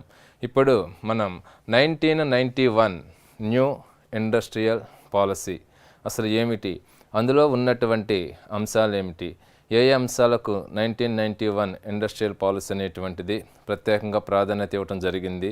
ఇక్కడ మనం అబ్జర్వ్ చేసినట్లయితే ఇక్కడ ఉన్నటువంటి ఇండియాలో ఉన్నటువంటి ఇండస్ట్రియల్ పాలసీలలో ఈ యొక్క 1991 ఇండస్ట్రియల్ పాలసీ అనేటువంటిది విశేషమైనటువంటి ప్రాముఖ్యత కలిగి ఉంది. అసలు ఎందువల్ల ఏమిటి, అవేంటి, ఆ అంశాలు ఏమిటి ఒకసారి చూద్దామండి. ఈ యొక్క 1991 న్యూ ఇండస్ట్రియల్ పాలసీ అనేటువంటి దానిని అనౌన్స్మెంట్ చేసినటువంటి డేటు ఎప్పుడండి, 1991 జూలై 24న ఈ యొక్క పాలసీని అనౌన్స్మెంట్ చేయటం అనేటువంటి జరిగింది. అప్పుడు భారత ప్రధాని పివి నరసింహారావు గారు ఈ యొక్క పాలసీని అనౌన్స్మెంట్ చేశారు. అప్పటి ఏదండి కేంద్ర ఆర్థిక మంత్రి మన్మోహన్ సింగ్ గారు ఉండటం అనేటువంటిది ఇక్కడ గమనించవలసిన ప్రధాన పరిణామం. ఈ యొక్క పాలసీని కనుక అబ్జర్వ్ చేసినట్లయితే 1991 న్యూ ఇండస్ట్రియల్ పాలసీని కనుక అబ్జర్వ్ చేస్తే దీనిలో మనకు ప్రధానంగా 3 అంశాలు కనపడతాయి. It has 3 major aspects. ఏమిటండి అవి? ఒకటి అంతర్జాతీయకరణ,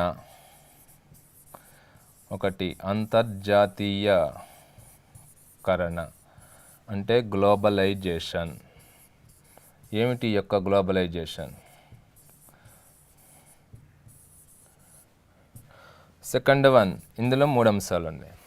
సెకండ్ వన్ సరళీకరణ,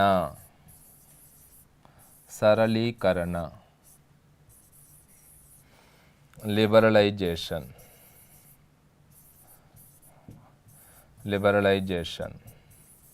థర్డ్ వన్ ప్రైవేటీకరణ.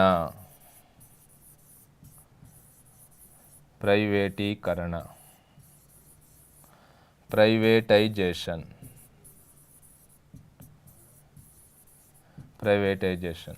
అనేటువంటి ఈ 3 అంశాలకు అత్యంత ప్రాధాన్యత కల్పించినటువంటి పాలసీనే 1991 న్యూ ఇండస్ట్రియల్ పాలసీ అనేటువంటిది.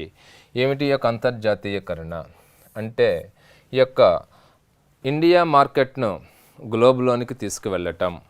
అంటే ఒక మాటలో చెప్పుకోవాలంటే ఇండియాలో తయారు చేసినటువంటి వస్తువును దేన్నైనా కానీ ఏదండి ప్రపంచంలో ఎక్కడికైనా తీసుకెళ్ళి అమ్ముకునేటువంటి పరిస్థితి, లేదా ఇతర దేశాలలో ఉన్నటువంటి ఏది తయారైనటువంటి గూడ్స్ను ఇండియా తీసుకొచ్చి ఇండియాలో మార్కెట్ కల్పించేటువంటి పరిస్థితి, దీనినే గ్లోబలైజేషన్ అంటున్నారు.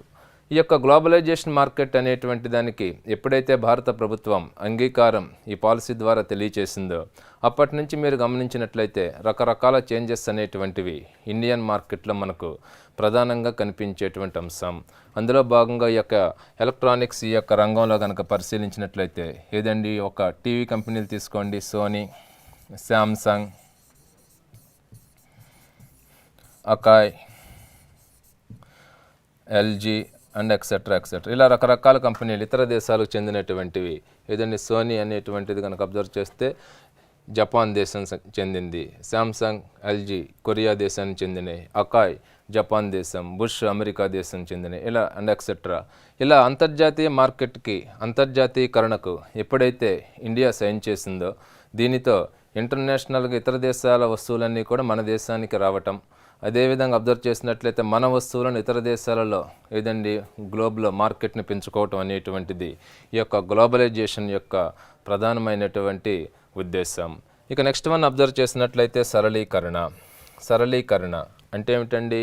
ఈ యొక్క ఇండస్ట్రీని రన్ చేస్తున్నారు, లేదా క్రొత్తగా ఒక ఇండస్ట్రీని పెడదామనుకున్నారు. అప్పుడు అబ్జర్వ్ చేసినట్లయితే రకరకాల నియమ నిబంధనలు అనేటువంటివి ఇండియాలో ఉన్నటువంటి పరిస్థితి. ఈ యొక్క అప్పటి వరకు ఉన్నటువంటి నియమ నిబంధనలను కొంతవరకు తగ్గించుట అంటే కొంతవరకు సడలించటం, దానినే సరళీకరణ విధానం అంటారు. ఉదాహరణకు ఒక చిన్న ఎగ్జాంపుల్ అండి. ఒక ఇండస్ట్రీని పెడదామనుకున్నారు ఒక ఎక్స్ అనేవారు. ఇప్పుడు ఆయనతో అన్నారు గవర్నమెంట్ వాళ్ళు, ఏమని, నువ్వు ఒక ఇండస్ట్రీ పెడతావా, అయితే ఒక 100 ఎన్ఓసీలు తీసుకురా అన్నారు అనుకోండి. 100 ఎన్ఓసీలు, నో అబ్జెక్షన్ సర్టిఫికేట్.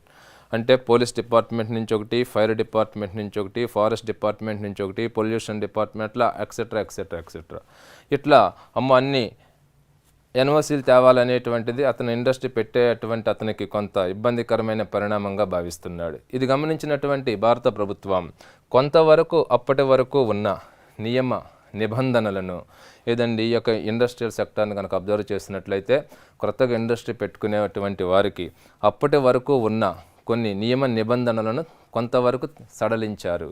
దీనినే సరళీకరణ విధానం అనేటువంటిది పేర్కొనటం జరుగుతూ ఉంది. ఇక నెక్స్ట్ వన్ ప్రైవేటీకరణ. అంటే ఇక్కడ ఉన్నటువంటి గవర్నమెంట్ సెక్టార్ని ఏం చేయమన్నారండి, ప్రైవేట్ వ్యక్తులకు అప్పగించమన్నారు. ఇక్కడ మనం చూస్తున్నాం ఏది అంబానీ, టాటా, బిర్లా అండ్ ఎక్సెట్రా ఇలాంటి ఏదండి ప్రైవేటు వ్యక్తులకు ఈ యొక్క గవర్నమెంట్ సెక్టార్ని కంప్లీట్గా అప్పగించేటువంటి ప్రక్రియను ప్రైవేటీకరణ అంటే గవర్నమెంట్ సెక్టార్కి ప్రాధాన్యత తగ్గించి ప్రైవేట్ సెక్టార్కి ప్రాధాన్యత పెంచండి అని చెప్పడం జరిగింది.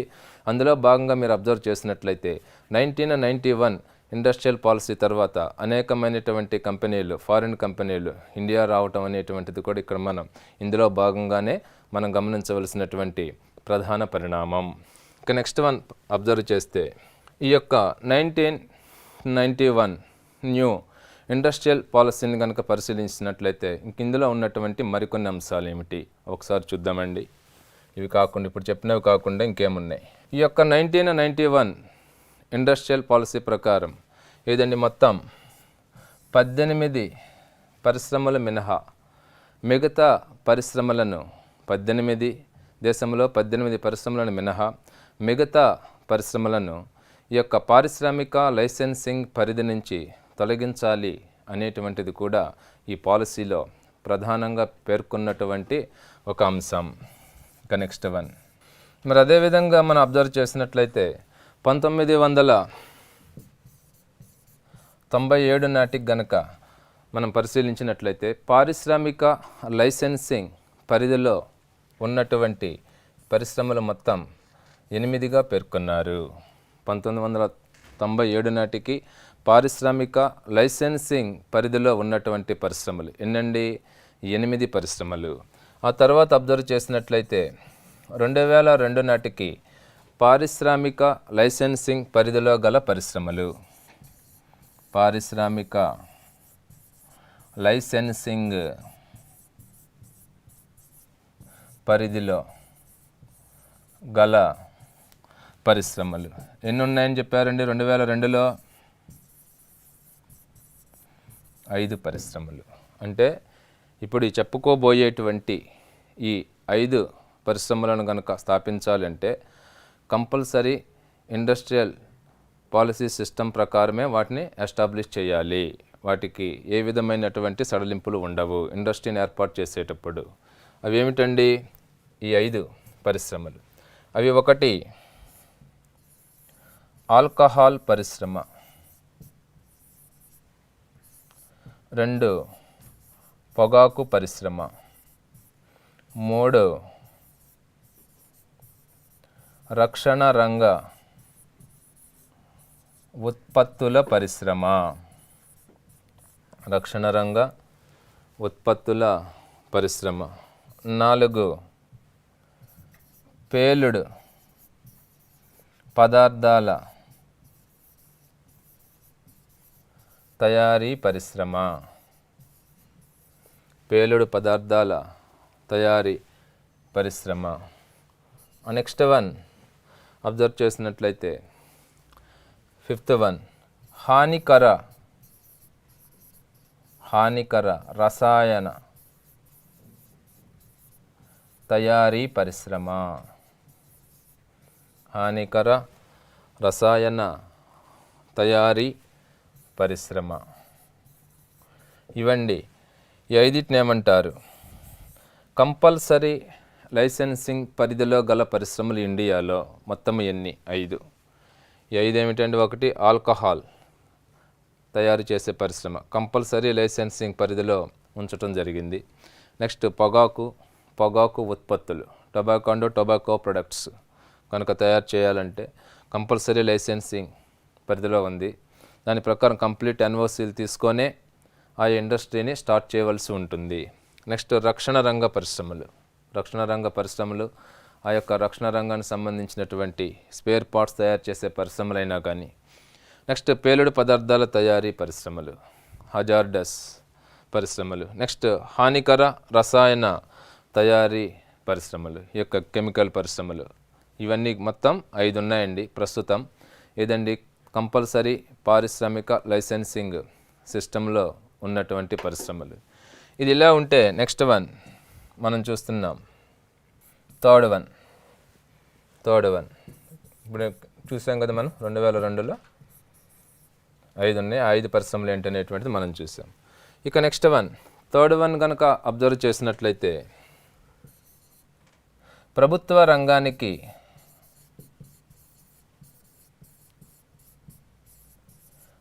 రంగంకు ప్రాధాన్యతను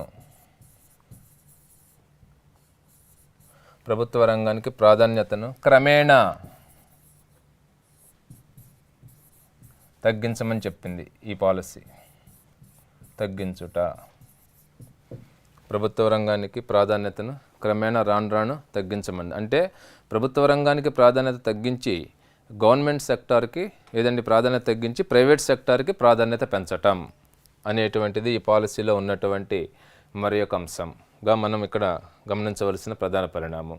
అందులో భాగంగా మనం చూస్తూ ఉన్నాం నెంబర్ ఆఫ్ ఈ యొక్క ప్రైవేట్ సెక్టార్ ఇండస్ట్రీస్ అనేటువంటివి ఇండియాలో రావటం ఇందుకు ప్రధాన ఉదాహరణగా కూడా మనం చెప్పుకోవటానికి అవకాశం లేకపోలేదు. ఇక నెక్స్ట్ వన్ కనుక పరిశీలించినట్లయితే ఈ యొక్క ప్రభుత్వ రంగ పరిశ్రమలు కనుక పరిశీలిస్తే ఇండియాలో ప్రధానంగా ఏదండి 3 రకాలుగా పేర్కొనటం జరుగుతుంది. అవి ఒకటి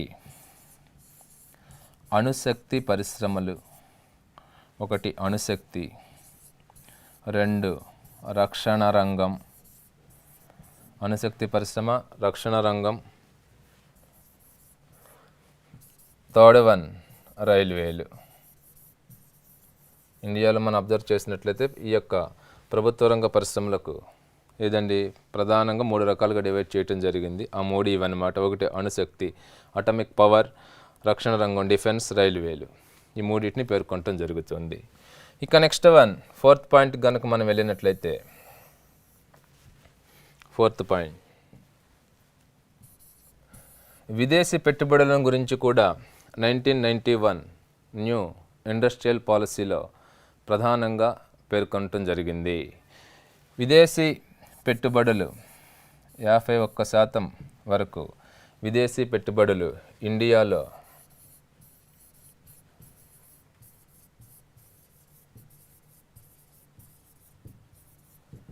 51% విదేశీ పెట్టుబడులు ఇండియాలో అనుమతికి ఈ పారిశ్రామిక తీర్మానం అనేటువంటిది అంగీకరించడం జరిగింది. ఇది ఇట్లా ఉంటే నెక్స్ట్ పాయింట్ దేశంలో మొత్తం 34 పరిశ్రమలలో విదేశీ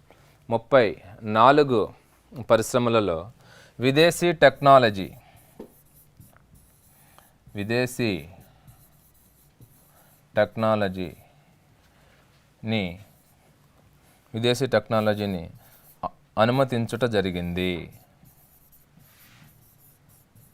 అనుమతించుట జరిగింది.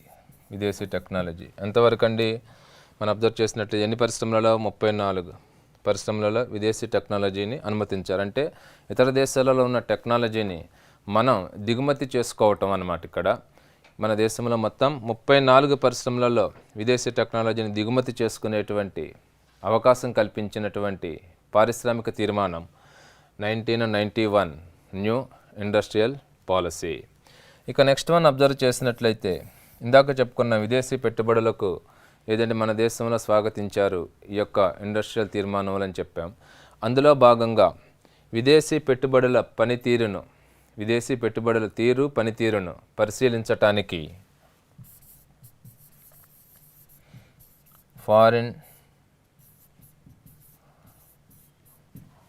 ఫారిన్ డైరెక్ట్ ప్రమోషన్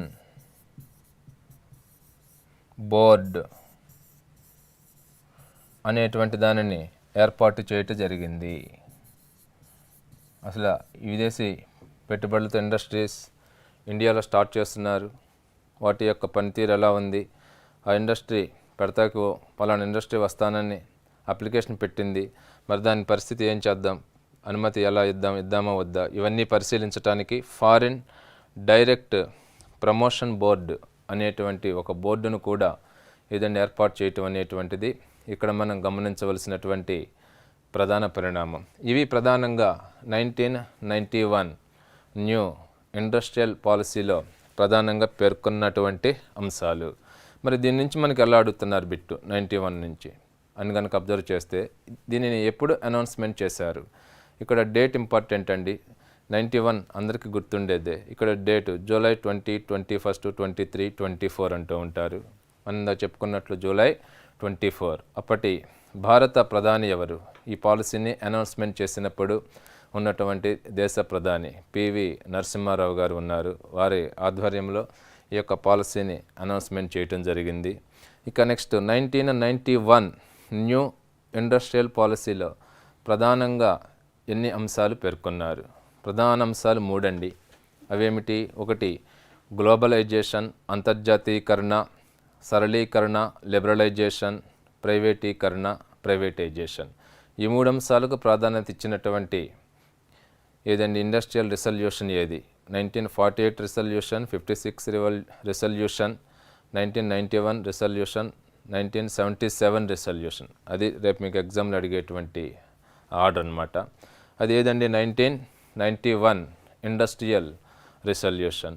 ఈ యొక్క 1991 ఇండస్ట్రియల్ రిజల్యూషన్ ప్రకారం కనుక అబ్జర్వ్ చేసినట్లయితే ప్రస్తుతం కంపల్సరీ లైసెన్సింగ్ పరిధిలో ఉన్న పరిశ్రమలు ఎన్ని పరిశ్రమలను ఇందాక మనం చూసాం? 5 పరిశ్రమలు. ఆ 5 ఏంటో మీకు తెలిస్తే రేపు ఎగ్జామ్లో ఏమంటాడంటే ఈ క్రింది వాణిలో కంపల్సరీ లైసెన్సింగ్ పరిధిలో లేని పరిశ్రమ ఏది అంటాడు. ఏమి లేదో మనకు తెలియాలంటే అక్కడ ఆ 5 పరిశ్రమలు ఏమి ఉన్నాయి అనేటువంటిది మీకు తెలియాలి. అవి ఇప్పుడే చూసాం. ఒకటి ఆల్కహాలిక్ ఇండస్ట్రీస్, నెక్స్ట్ వన్ కనుక అబ్జర్వ్ చేస్తే టొబాకో ఇండస్ట్రీస్, నెక్స్ట్ రక్షణ రంగ సంబంధించినటువంటి పరిశ్రమలు, పేలుడు పదార్థాలను తయారు చేసే పరిశ్రమలు, హానికర రసాయనాలు తయారు చేసే పరిశ్రమలు. మొత్తం ఎన్నండి? 5 రకాలన్నమాట. కాబట్టి ఏది లేదనేటువంటిదంటే మనకి 5 తెలిస్తే ఏది కాదో మనం ఈజీగా పేపర్లో రికగ్నైజ్ చేయడానికి అవకాశం ఉన్నటువంటి పరిస్థితి. ఇక నెక్స్ట్ ఈ క్రింది పారిశ్రామిక తీర్మానాలలో కనుక అబ్జర్వ్ చేసినట్లయితే ఏ పారిశ్రామిక తీర్మానం ప్రభుత్వ రంగానికి ప్రాధాన్యత తగ్గించి ప్రైవేటు రంగానికి ఎక్కువ ప్రాధాన్యతను కల్పించమని పేర్కొన్నది అంటారు? ఏదండి? 1991 రెజల్యూషన్. గవర్నమెంట్ సెక్టార్కి ఇంపార్టెన్స్ని తగ్గించి ప్రైవేట్ సెక్టార్కి ఇంపార్టెన్స్ అనేటువంటిది కల్పించమని పేర్కొన్నటువంటి ఇండస్ట్రియల్ రెజల్యూషన్. ఇది ఇట్లా ఉంటే మనం చూస్తూ ఉన్నాం ఫారిన్ టెక్నాలజీని మన ఇండియాలో ఎన్ని పరిశ్రమలకు దిగుమతి చేసుకోవటానికి ఈ పారిశ్రామిక తీర్మానం అనుమతి ఇచ్చింది? ఎన్ని పరిశ్రమలు అండి? 24 పరిశ్రమలు, 34 పరిశ్రమలు, 44, 64. ఎన్నండి? 34 పరిశ్రమలలో విదేశీ టెక్నాలజీని అనుమతించటం అనేటువంటిది మనం చూస్తూ ఉన్నాం. ఇది ఇట్లా ఉంటే ఏదంటే ఎంతవరకు కూడా ఈ యొక్క పాలసీని కనుక అబ్జర్వ్ చేసినట్లయితే మనం ఫారిన్ ఇన్వెస్ట్మెంట్కి ఇంపార్టెన్స్ ఇచ్చింది. ఎందుకనండి ఫారిన్ ఇన్వెస్ట్మెంట్కి ఇంపార్టెన్స్ ఇచ్చింది? ఎక్కువ ఏదండి ఫారినర్స్ వచ్చి ఇక్కడ ఇన్వెస్ట్మెంట్ పెట్టగలిగినట్లయితే ఒక ఇండస్ట్రీని కనుక ఎస్టాబ్లిష్ చేయగలిగితే దానివల్ల 100 మందికి, 1000 మందికి, 1,00,000 మందికి, 1,00,00,000 మందికి ఉపాధి అవకాశాలు అనేటువంటిది ఒకేసారి కల్పించేటువంటి అవకాశం ఎక్కువగా మన దేశంలో జరుగుతుంది. కాబట్టి అన్ఎంప్లాయ్మెంట్ ప్రాబ్లం అనేటువంటిది కొంతవరకు తగ్గే అవకాశం ఉంది. అదొక పాయింట్. రెండవది ఏంటంటే విదేశస్తులు వచ్చి ఇక్కడ ఇండస్ట్రీ పెట్టడం వల్ల ఆ ఉత్పత్తికి మన దేశంలో ఏదైనా ట్రాన్స్పోర్ట్ కాస్ట్ ఉండదు. కాబట్టి ఇప్పుడు మనకు తక్కువ రేటుకి ఆ వస్తువు అవైలబుల్గా ఉండేటువంటి అవకాశం ఉంటుంది. నెక్స్ట్ వన్ అబ్జర్వ్ చేసినట్లయితే గవర్నమెంట్కి ట్యాక్సెస్ వల్ల గవర్నమెంట్కి ఆదాయం అనేటువంటిది పెరిగే అవకాశం ఉంది. నెక్స్ట్ వన్ అబ్జర్వ్ చేసినట్లయితే మనం చూస్తూ ఉన్నాం ఆ ఇండస్ట్రీ అనేటువంటిది అక్కడ ఎస్టాబ్లిష్ అనేటువంటిది కావటం వల్ల ఆ ఏరియాలో ఇన్ఫ్రాస్ట్రక్చరల్ ఫెసిలిటీస్ అంటే అవస్థాపన సౌకర్యాలు అనేటువంటివి ఆటోమేటిక్గా అభివృద్ధి చెందేటువంటి అవకాశం ఉంది. ఎప్పుడైతే ఒక ఏరియాలో ఇన్ఫ్రాస్ట్రక్చరల్ ఫెసిలిటీస్ డెవలప్మెంట్ జరుగుతాయో దానివల్ల ఆ ఏరియా మొత్తం కూడా ఇంచుమించు డెవలప్మెంట్ జరిగేటువంటి అవకాశం లేకపోలేదు. కాబట్టి ఒక ఇండస్ట్రీ అనేటువంటిది ఇండియా రావటం వల్ల ఇన్ని రకాల ఉపయోగాలు ఉండటం మనం ఇక్కడ గమనించవలసినటువంటి ప్రధానమైన అంశం. ఇట్లా ఆయా అంశాలకు ఏదండి 1991 ఇండస్ట్రియల్ పాలసీ అనేటువంటిది ఏదండి ప్రధానంగా రూపకల్పన చేయటం చూసాం.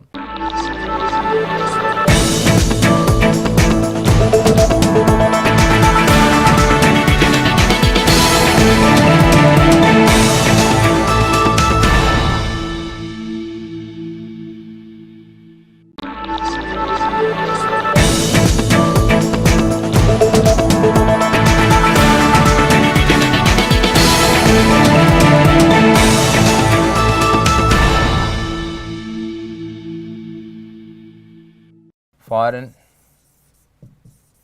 Investment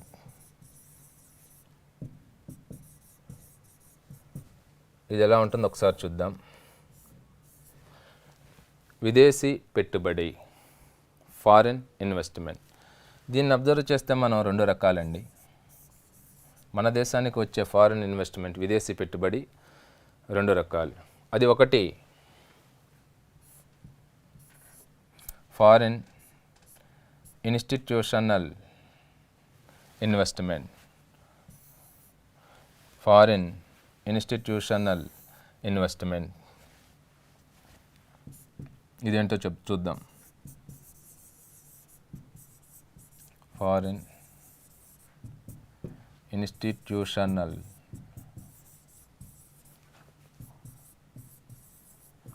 investment. Second one foreign direct investment.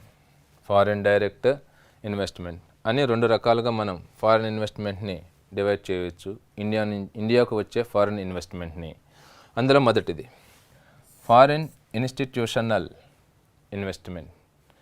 ఇది ఎలాగంటే షేర్ మార్కెట్లలో వాటాలు కొనుగోలు ద్వారా మనకు ఆదాయం రావటం, ఇక నెక్స్ట్ డిబెంచర్లు కొనుగోలు ద్వారా మన దేశానికి ఆదాయం రావటం, అలాంటి దానిని ఫారిన్ ఇన్స్టిట్యూషనల్ ఇన్వెస్ట్మెంట్గా చెప్తూ ఉంటారు. అంటే ఈ యొక్క స్టాక్ మార్కెట్ ద్వారా వచ్చేటువంటి ఆదాయం కావచ్చండి, స్టాక్ మార్కెట్లో వాటాలు కొనటం వల్ల వచ్చే ఆదాయం కానీ, నెక్స్ట్ డిబెంచర్లు కొనటం ద్వారా వచ్చేటువంటి ఆదాయం, దాన్ని ఫారిన్ ఇన్స్టిట్యూషనల్ ఇన్వెస్ట్మెంట్ అంటాం.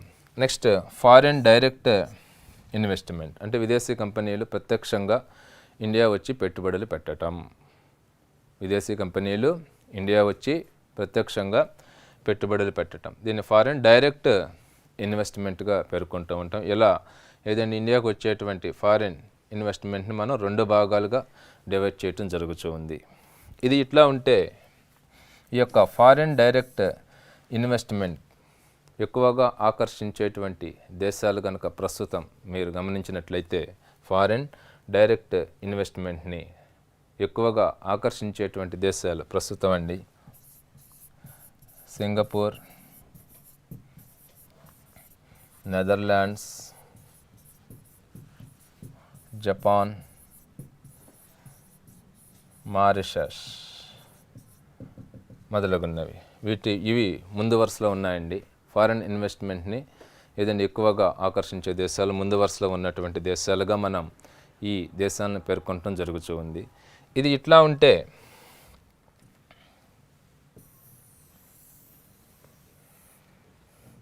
ఇక్కడ మనం మరొక విషయాన్ని గమనించాలి.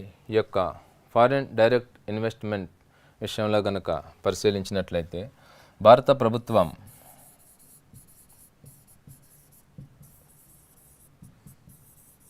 కమ్యూనికేషన్స్ రంగంలో 74% వరకు ఫారెన్ ఇన్వెస్ట్మెంట్కు డైరెక్ట్గా ప్రభుత్వం అనుమతి ఇవ్వటం జరిగింది. ఫారెన్ డైరెక్ట్ ఇన్వెస్ట్మెంట్ విషయంలో కమ్యూనికేషన్స్ రంగంలో ఇండియాలో ఎంతవరకు ప్రభుత్వం అనుమతి ఇచ్చింది? ఎంతవరకు అండి? 74% వరకు అనుమతి. అంటే ఇప్పుడు ఇది ఎలా ఉంది, మళ్ళీ తర్వాత ఏమైనా మార్చే అవకాశాలు లేకపోలేదండి ఈ డేటా. ఇప్పుడు ఈరోజు ఉన్న డేటా మనం చూస్తున్నాం. ఇంకా ఆ తర్వాత ఏంటంటే ఇక్కడ వచ్చినటువంటి ఈ ఉన్న ప్రభుత్వాలు కానివ్వండి, మారిన ప్రభుత్వాలు కానివ్వండి, దీనిలో మార్పులు చేర్పులు చేస్తూ ఉంటే వాటికి అనుగుణంగా అప్ టు డేట్తో మీరు ఫాలో కావాల్సి ఉంటుంది. ఆ విధంగా ఇప్పుడు కమ్యూనికేషన్స్ రంగంలో భారత ప్రభుత్వం 74% అనేటువంటిది ఫారిన్ ఇన్వెస్ట్మెంట్కి అనుమతి ఇవ్వటం మనం చూస్తూనే ఉన్నాం. అదేవిధంగా ఇన్సూరెన్స్ రంగంలో 49% అనుమతి ఇవ్వటం జరిగింది. భారతదేశంలో ఇన్సూరెన్స్ రంగంలో ఫారిన్ ఇన్వెస్ట్మెంట్కి ప్రభుత్వం వారు ఎంత శాతంకు అనుమతి ఇచ్చారు? 49% అనేటువంటిది అనుమతి ఇవ్వటం ఇక్కడ మనం చూస్తూ ఉన్నాం. అదేవిధంగా అబ్జర్వ్ చేసినట్లయితే సింగిల్ రిటైల్ రంగంలో 100% వరకు అనుమతి ఇచ్చారు. మల్టీ రిటైల్ సెక్టార్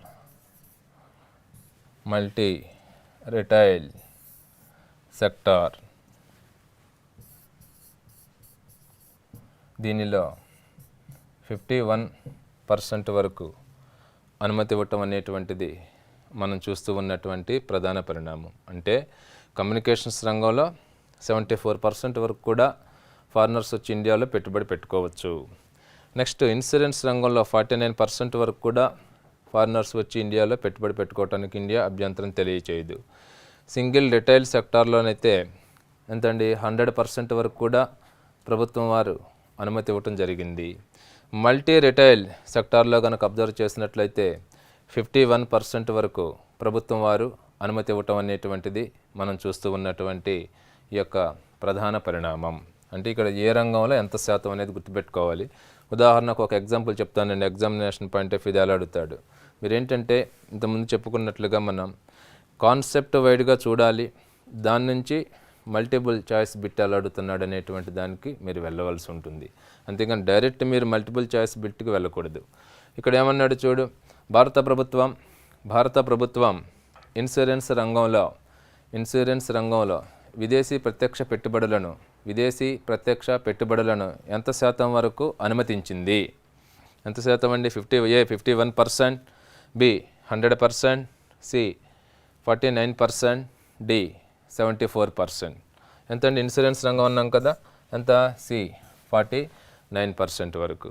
అదేవిధంగా సింగిల్ రిటైల్ రంగంలో భారత ప్రభుత్వం విదేశీ ప్రత్యక్ష పెట్టుబడులను ఇండియాలో ఎంతవరకు అనుమతిచ్చింది? ఎంతవరకు అనుమతిచ్చిందండి? 100%, A B 49%, C 81%, D 52%. ఎంతండి? సింగిల్ రిటైల్ రంగంలో కనుక అబ్జర్వ్ చేస్తే 100% వరకు అనుమతి ఇవ్వటం అనేటువంటిది మనం చూస్తూ ఉన్నాం.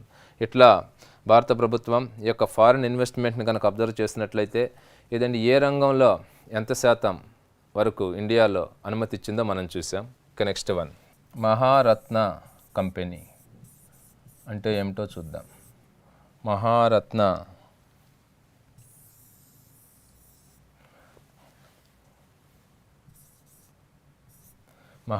కంపెనీ.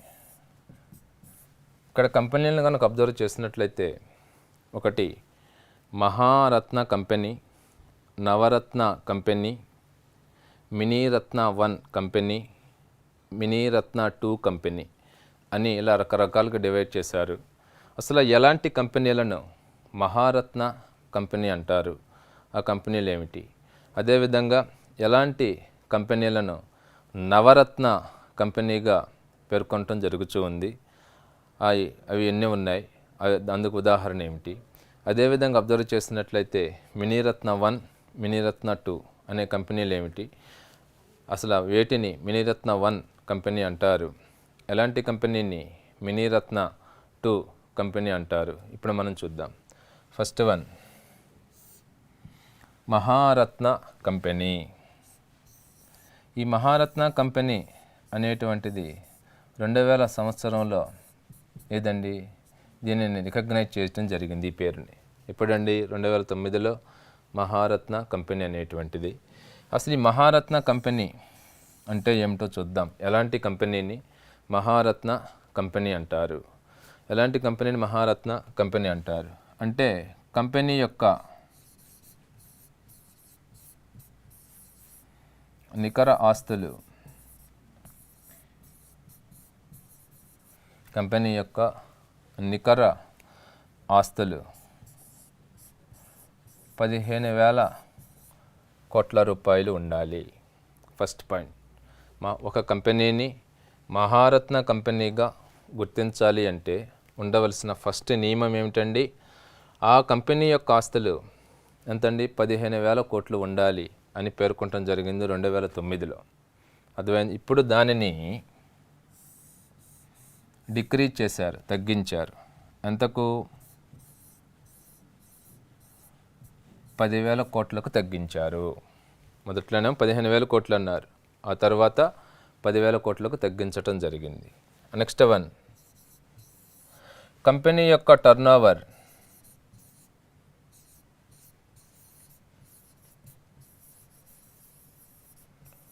కంపెనీ యొక్క ఏదండి ఈ యొక్క వార్షిక టర్నోవర్ను కనుక అబ్జర్వ్ చేసినట్లయితే ఎంత ఉండాలని చెప్పారండి? 25,000 కోట్ల రూపాయలు ఉండాలని చెప్పారు. 25,000 కోట్ల రూపాయలు ఉండాలి అని చెప్పారు 2009లో. కానీ దీనిని తగ్గించారు. ఎంతకు తగ్గించారు? 15,000 కోట్ల రూపాయలకు దాని యొక్క వార్షిక టర్నోవర్ను తగ్గించడం అనేటువంటిది ఇప్పుడు మనం చూస్తూ ఉన్నాం. అంటే ముందెంత అని చెప్పారు, ఇప్పుడు ఎంత ఉంది, అవి మీకు బిట్స్ అన్నమాట. నెక్స్ట్ వన్, అదేవిధంగా అబ్జర్వ్ చేసినట్లయితే వరుసగా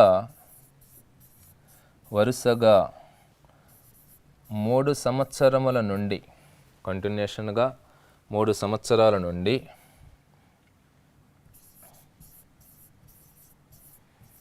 లాభాలు ఆర్జించాలి. కంటిన్యూషన్గా 3 సంవత్సరాలు, ఏ ఒక్క సంవత్సరము కూడా నష్టం రాకూడదు. 3 సంవత్సరాల నుంచి లాభాలు ఆర్జించాలి. ఇంకేం చేయాలట? 3 సంవత్సరాలు లాభాలు ఆర్జించి 1 సంవత్సరం, ఆ 3 సంవత్సరాలలో ఏదో ఒక సంవత్సరం 5,000 కోట్ల రూపాయలు లాభం వచ్చి ఉండాలి.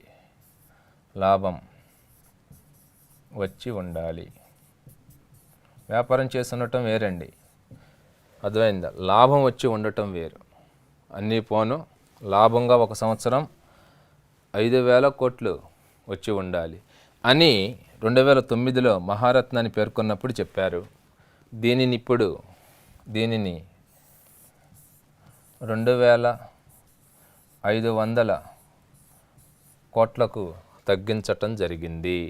ఇందాక ఇక్కడ అంతే చూడండి, 25,000, దీన్ని 15,000 చేశారు. ఇక్కడ 15,000ని 10,000 చేశారు. అట్లాగే 1 సంవత్సరంలో 3 సంవత్సరాలలో ఏదో ఒక సంవత్సరం 5,000 కోట్ల లాభం వచ్చి ఉండాలని చెప్పారు. దానిని ఇప్పుడు 2,500 కోట్లకు తగ్గించడం అనేటువంటిది ఇక్కడ మనం గమనించవలసినటువంటి ఏదండి ప్రధాన పరిణామం. ఇక నెక్స్ట్ వన్ అబ్జర్వ్ చేసినట్లయితే మనం చూస్తూనే ఉన్నాం.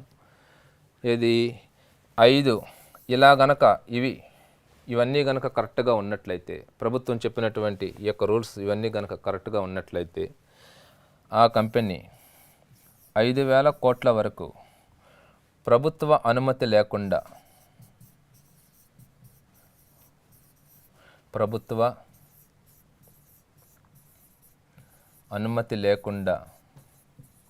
5,000 కోట్ల వరకు పెట్టుబడులు పెట్టుకోవచ్చు. పెట్టుబడులకు ప్రభుత్వ అనుమతి లేకుండా పెట్టుబడులకు అనుమతి అనుమతి ఉంటుంది, అనుమతి కలదు. ఇవన్నీ గనక ఏ కంపెనీ అయితే ఫుల్ఫిల్ చేస్తుందో వీటిని, అలాంటి కంపెనీని భారత ప్రభుత్వం వారు మహారత్న కంపెనీగా పేర్కొనటం జరుగుతూ ఉంది.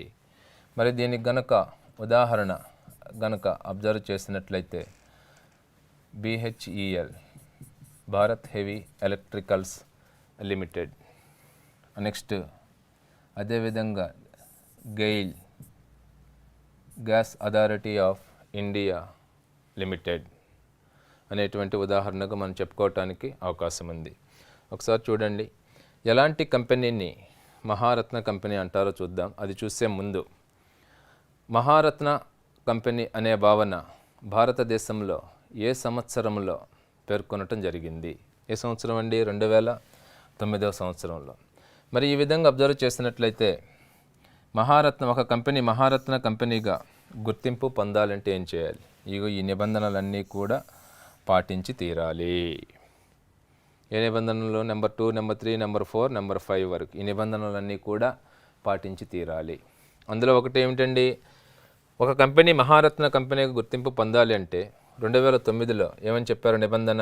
కంపెనీ యొక్క నికర ఆస్తుల విలువ ఎంత ఉండాలండి? 15,000 కోట్లు ఉండాలని చెప్పారు. ఆ తర్వాత ఆ ఆస్తుల విలువను తగ్గించడం జరిగింది 10,000 కోట్లకు. నెక్స్ట్ వన్, కంపెనీ యొక్క వార్షిక టర్నోవర్ అనేటువంటిది 25,000 కోట్లు ఉండాలి అని 2009లో పేర్కొన్నారు. ఆ తర్వాత దీనిని తగ్గించడం జరిగింది 15,000 కోట్ల రూపాయలకు. నెక్స్ట్, ఆ కంపెనీ వరుసగా గత 3 సంవత్సరముల నుండి లాభాలు ఆర్జిస్తూ ఉండాలి. అంతేకాదండి, లాభాలు ఆర్జిస్తూ ఆ 3 సంవత్సరాలలో ఏదో ఒక సంవత్సరంలో 5,000 కోట్లు లాభం వచ్చి ఉండాలి. ఒక్క సంవత్సరంలోనే, ఆ 3 సంవత్సరాల్లో ఒక సంవత్సరంలో తప్పనిసరిగా 5,000 కోట్లు లాభం వచ్చి ఉండాలి. దీనిని ఏదని చెప్పింది 2009లో. ఆ తరువాత అబ్జర్వ్ చేసినట్లయితే ఆ లాభాన్ని, ఒక సంవత్సరంలో 5,000 కోట్లు అనే లాభాన్ని 2,500 కోట్లకు తగ్గించటం జరిగింది. ఇవి కనుక ఫుల్ఫిల్ చేసుకోగలిగినట్లయితే ఆ కంపెనీ ఏదండి 5,000 కోట్ల వరకు ఒక సంవత్సరంలో 5,000 కోట్ల వరకు ప్రభుత్వ అనుమతి లేకుండా పెట్టుబడులకు అనుమతి కల్పించటం జరుగుతూ ఉంది. ఇది ఇట్లా ఉంటే మరొక పాయింట్ అండి, ఆ యొక్క కంపెనీ అనేటువంటిది తీసుకున్నటువంటి రుణాన్ని సకాలంలో ఏ రిమార్కు లేక ఏ యొక్క రిమార్కు కూడా లేకుండా చెల్లించేటువంటి పరిస్థితుల్లో ఉండాలి. అది కూడా మరొక పాయింట్గా పేర్కొనటం జరిగింది. లోన్ తీసుకున్నారు, సకాలంలో ఏ రిమార్కు లేకుండా ఆ బ్యాంకు నుంచి తీసుకున్న లోన్ని సకాలంలో చెల్లించినటువంటి ట్రాక్ రికార్డు ఉండాలి, అది కూడా ఉండాలి. ఇవన్నమాట మహారత్న కంపెనీ. దీనికి ఉదాహరణకు BHEL, Bharat Heavy Electricals Limited. Next GAIL, next SAIL, SAIL, steel authority of India limited. ఇలాంటివి మొత్తం 7 కంపెనీలను మహారత్న కంపెనీలుగా భారత ప్రభుత్వం గుర్తించటం జరిగింది. ఇది మహారత్న కంపెనీ యొక్క స్ట్రక్చర్ మనం చూసాం. ఇక నెక్స్ట్ వన్, సెకండ్ వన్, నవరత్న కంపెనీ.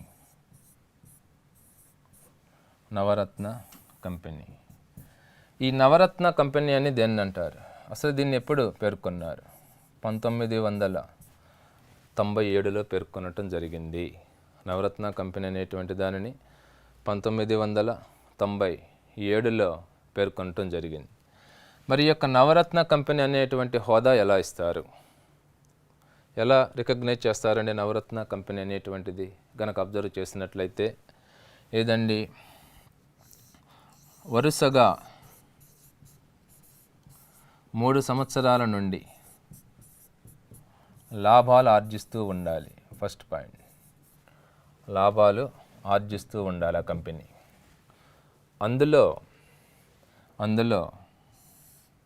ఒక సంవత్సరం 1,000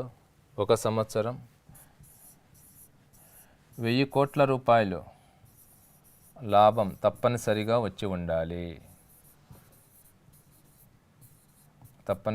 లాభం వచ్చి ఉండాలి. 3 సంవత్సరాల నుంచి లాభాలు ఆర్జిస్తూ ఉండాలి.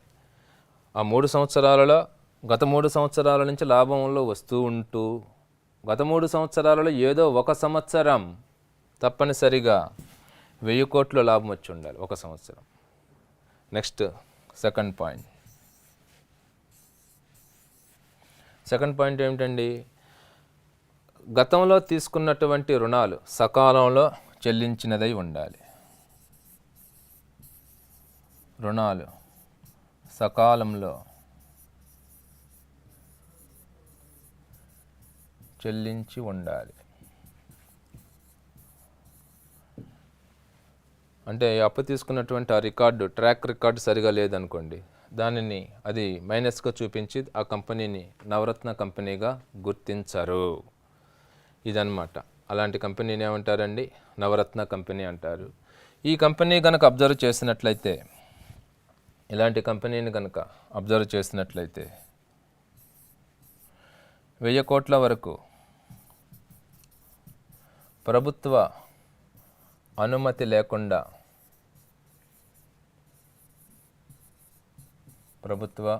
లేకుండా పెట్టుబడులకు అవకాశం ఉంది.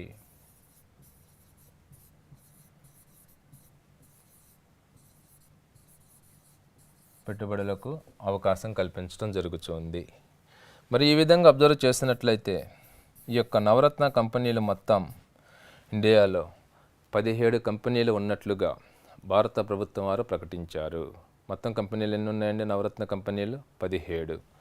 అందుకు ఉదాహరణ కనుక ఒక ఎగ్జాంపుల్ తీసుకుందాం. Oil India limited, next BEL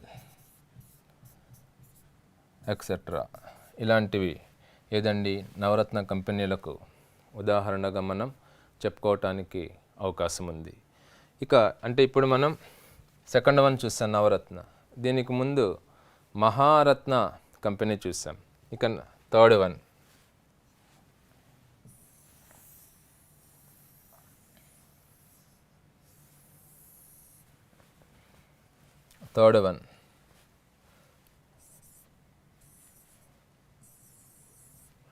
Miniratna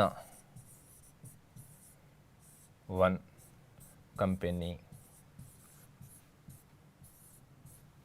Miniratna 1 company. ఈ మినీరత్న అనే పదాన్ని కూడా 1997లోనే సృష్టించటం జరిగింది. మినీరత్న కంపెనీ అనేటువంటిది 1997లో పేర్కొనటం జరిగింది. మినీరత్న కంపెనీ అంటే ఏమిటో ఒకసారి చూద్దామండి. మినీరత్న 1 కంపెనీ అంటే